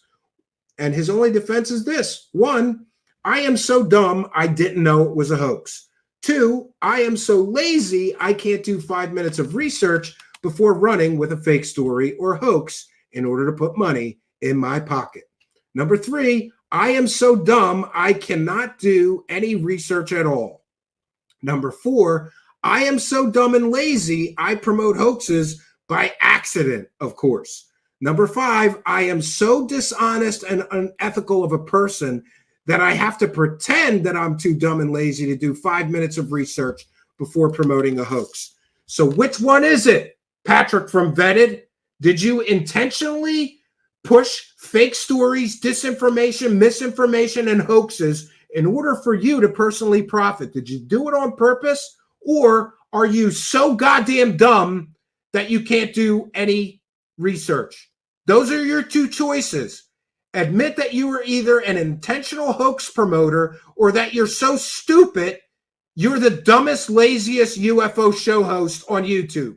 Those are your choices. Either you are an intentional hoax promoting grifter or you are the dumbest and laziest show host on YouTube. And, you know, some people earn their spot as a full-time show host. I still haven't. I have to have a real job. And there's a reason for that. It's not for lack of time, energy, dedication, research, investigation, fact checking, interview skills. It's not for any of that. The reason that I can't be a full-time show host is because, unlike Jimmy Church, Goof On, Third Phase of Moon, Vetted, Christina Gomer, That UFO Podcast, and hundreds of other garbage peddling bullshit hucksters, I won't sell my audience fake stories. And I also won't sell my audience half a story and leave out the other half just so that I can personally profit. So, you know, it's like trying to compete with these grifters is like break both my legs and then expect me to run a marathon. I might finish the marathon, but man, have I got a handicap here. And it's called having integrity. Patrick from Vetted has the integrity of a crackhead holding a gas can, asking you for gas money to get home. Patrick from Vetted is about as credible as a crackhead holding up a gas can, asking you for money to get home. And anybody from a major city understands that analogy. If you live in a major city, you pull into a gas station, there's always a crackhead with a gas can claiming that he just needs $10 to get some gas to go home. You know what they do when you give them the money? They buy crack. That's what they do. And again, I don't wish any ill will on anybody, Ashton or this Vetted clown, but I will say that they should both look into the history of hoax promoters. Look at what happens to them. Most of them die penniless and alone, and a great many of them I have seen become horrific abusers of drugs and alcohol. Because I will say it once again, what Patrick from Vetted does is corrosive to the soul of anybody with a conscience. I mean, maybe he's a psychopath and doesn't have a conscience, or a sociopath. You know, there's some people that have a mental condition where they have no guilt scamming people. And by the way, I'm not a psychiatrist. I'm not diagnosing him. We're just spitballing here. But I will say that Patrick from Vetted and Ashton should look into the history of hoax promoting grifters. A great many of them I have seen become horrific abusers of drugs and alcohol. And I think it's just my opinion, but my opinion is that lying to people every day and promoting fake shit that you know is fake in order to make money is corrosive to your soul. It's corrosive to your spirit. It is corrosive to your human condition. Imagine the hellish existence. I feel sorry for this guy, Patrick. Like I said, maybe we should start a GoFundMe so he can stop promoting hoaxes, or we can, you know, everybody send him some canned goods, maybe some canned soup, some ramen, whatever, so that he could eat every day without lying to people, without promoting fake nonsense, without promoting scams, grifters, fake stories, proven disinformation, proven fake information. You know, imagine the hellish existence that every day when you wake up, you have to say to yourself, you know what? I'm going to have to lie to people again. I'm going to have to sell fake stories today so that I can keep the money rolling in, so that I can eat. Like I said, I believe that's corrosive to the soul. And that's why you see so many grifters like these people. They're just getting started. They've both only been here a year. Imagine them 10 years from now, what they're going to be willing to do and say in order to keep the grift going. I have seen so many tragic stories of people like these two that become horrific drug addicts, horrific alcoholics, because they need to medicate themselves, self-medicate themselves, because it's so corrosive to the soul. It's so despicable what they do every day, lying to people, that they have to self-medicate. We've seen various examples of other people like them that have become horrific drug and alcohol abusers. You can't, as a human being with a conscience, do this every day and suffer no ill consequences. There will be a karmic debt. And hey, you know, I'm sure some people will say, oh, you're just jealous because his show's getting more views than you. No, I am never jealous of grifters. I'm not jealous of Third Phase of Moon or Goof On or Christina Gomer or Jimmy Church or any of the other That UFO podcasts, Matt Ford. I'm not jealous of them. They sell lies every day. There's nothing to be proud of. Like, oh, I did a great job today. I got 10,000 views selling a fake story. That's not something that you should be proud of, you dummy. But this is where we're at, and this is where we find ourselves. Now, I want to thank all of our kind and generous benefactors. Just checking in to make sure we don't have more to read out. For those unaware, we're a viewer-supported show. And by the way, somebody started sending me money on Buy Me a Coffee, which we haven't used, but I'm going to start using that, because for those unaware, the YouTube VIC is like 30%. So if you send $10, we only get 7 of it. And then I have to pay taxes on top of that. That's another third. So very quickly, a $10 super chat turns into a $4 or $5 actual income for our show. We'd like to encourage you, especially if you have any large pledges. If you're feeling generous, send a PayPal pledge. Just send a PayPal pledge through truthseekershow@gmail.com. You can always send a PayPal there. Add a note with your chat room user ID. We want to thank Maria for a kind and generous $100 PayPal pledge, who says, the shows lately have been great and I'm loving the replays. Please don't stop running the replays on the weekends when you were off. Yeah, I apologize. This weekend, for those unaware, I was at the cabin with a whole cabin full of family. My wife's got a huge family. She's got 8 brothers and sisters. We had a whole bunch of them staying at the cabin this weekend. I didn't really have time during the week or weekend to make the replays or classic episodes. So we kind of skipped this weekend. We will have Friday, Saturday, and Sunday this weekend covered with the Roswell material. It's a 24-hour deep dive into the Roswell event, the deepest dive that's ever been on the internet. So if you're interested in Roswell, don't listen to garbage peddlers like Patrick from Vetted pushing completely proven fake information about Roswell. Listen to good researchers. We've got alien scientists in that. We've got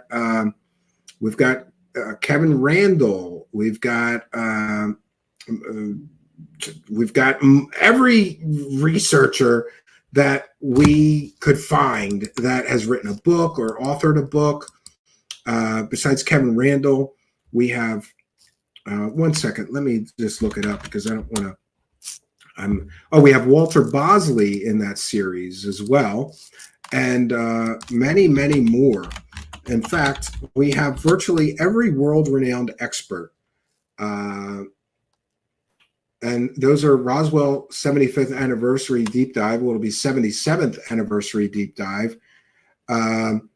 Yeah, one second here. Stanton Friedman is included in that, a recording. We have Don Schmidt.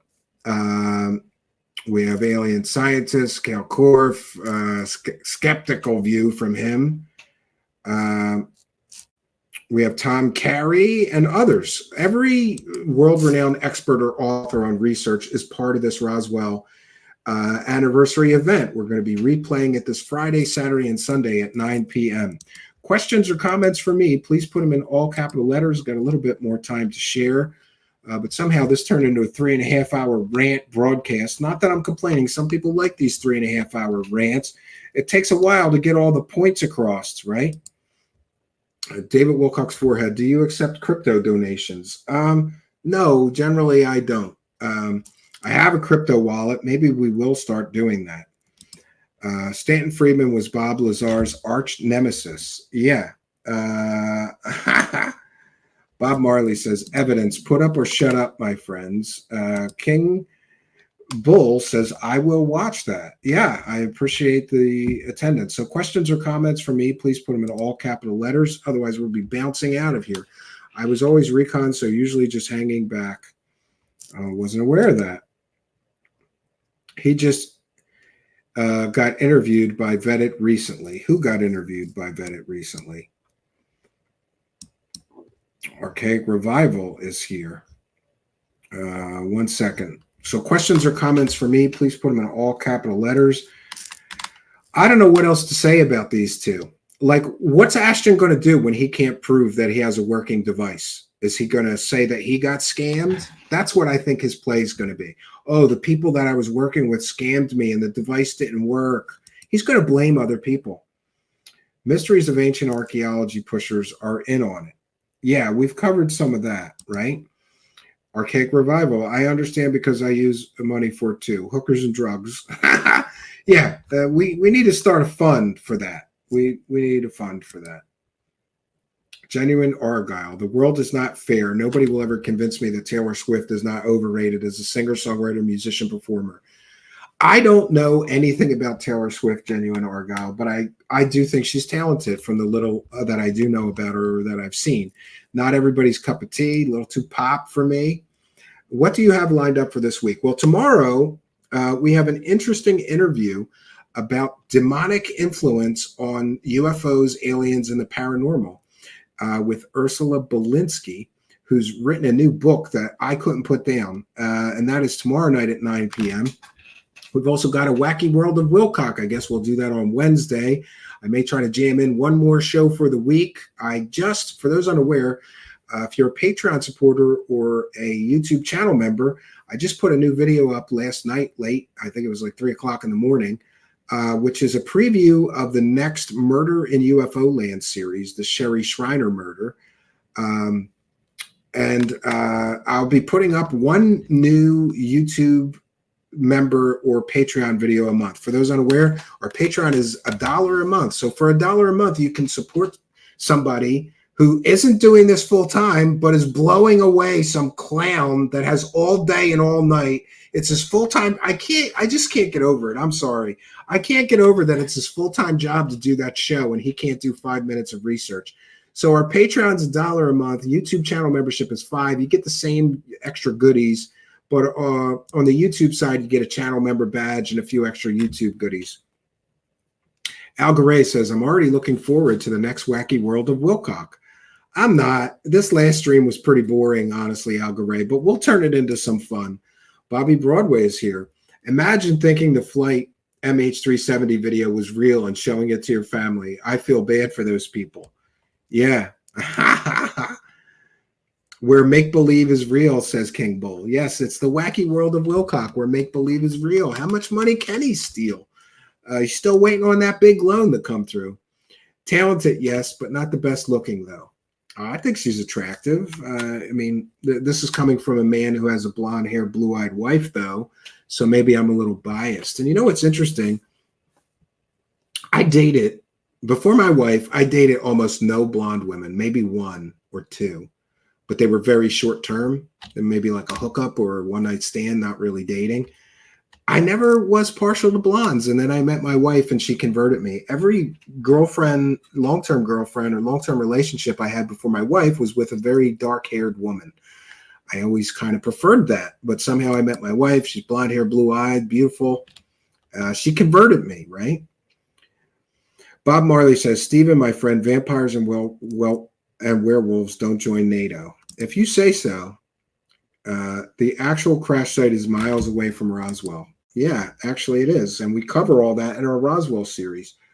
The families might try to sue him after they find out he's still promoting fake CGI MH370 video. Could be. I mean, I don't wish any ill will, but if I was a family member, I would sue him for every dollar he made promoting that scam hoax with these fake videos and then some. I'd sue him for every dollar. I'd subpoena how much money. By the way, does anybody have any guesses? How much money has Ashton Forbes made on YouTube promoting completely and totally scientifically proven fake videos? How much money has he made promoting lies?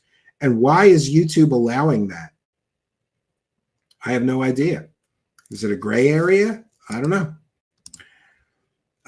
Forbes magnetic motor vividly reminds me of Searle effect generator. Yeah, we did a whole series on that. I'm sorry, I don't know how to say that name. 1 second here.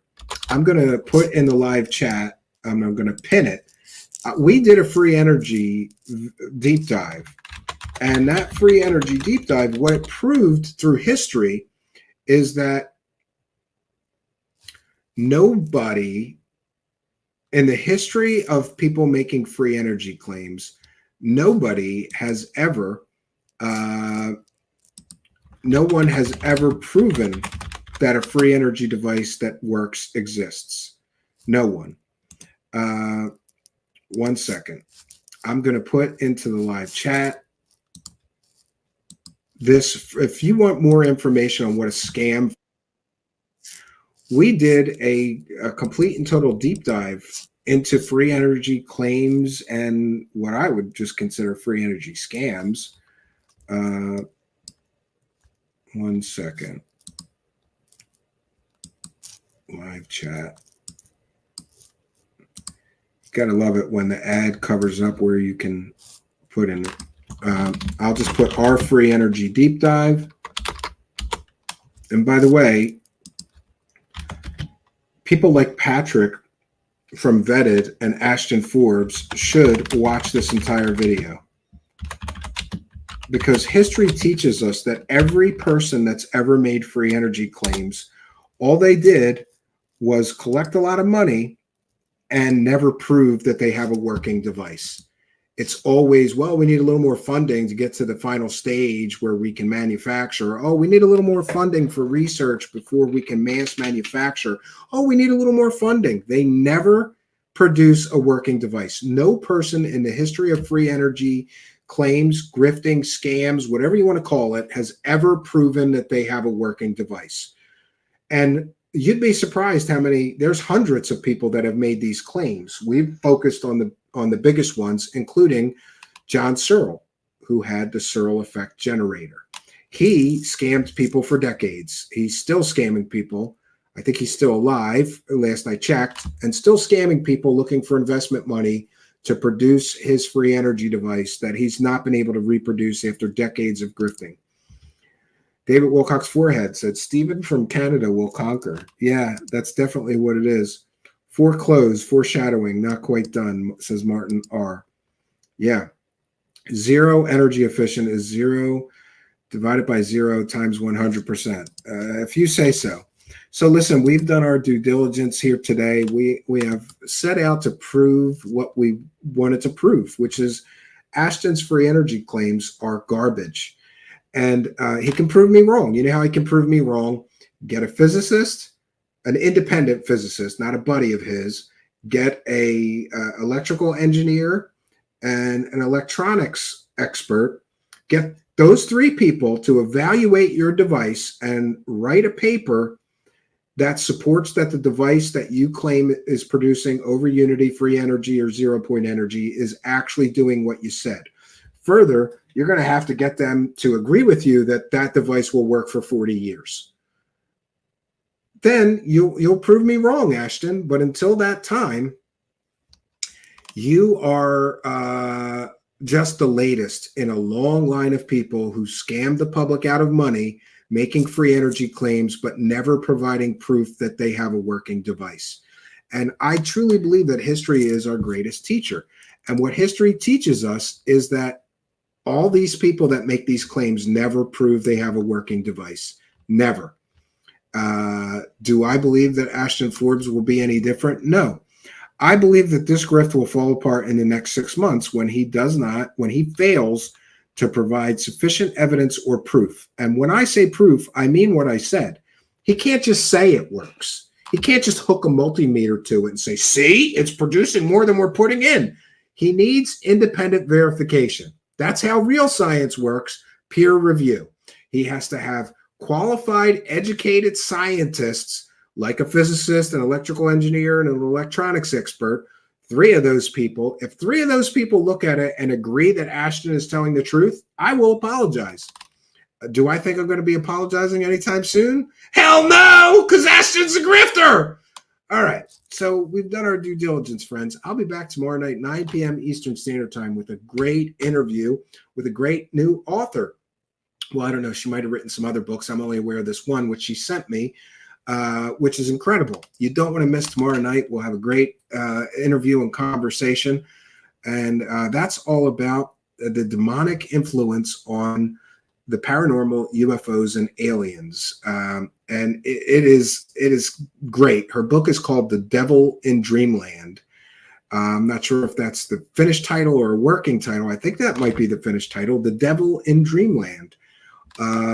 You'll be blown away by some of the things that she has to share. That's tomorrow night, 9 p.m. Eastern Standard Time. I'll be here, and I hope you will be too. So for tonight, that's all I got for you, friends. Until next time, my name is Stephen Cambian. Good night, and God bless all of you. And God bless Ashton, and God bless Patrick from Vetted. I will put them, I mean this thoroughly, and sincerely, I am putting those two on my daily prayer list, because the hellish existence that both of these guys live, selling people lies every day, I truly believe it's corrosive to the soul, and I wish a road to redemption for them. They should do something meaningful and something that has value. I truly am a believer in the fact that God, the great spirit, source, whatever you want to call it, has given each of us incredible gifts. And we are our best selves when we are using those gifts and sharing our God-given gifts with the world. And despite everything else I think about Patrick from Vetted or Ashton Forbes, I believe that they have God-given gifts and talents, and they should use those God-given gifts and talents to do something better with their lives than lie to people. So that's all I got for you, friends. Good night, and God bless all of you.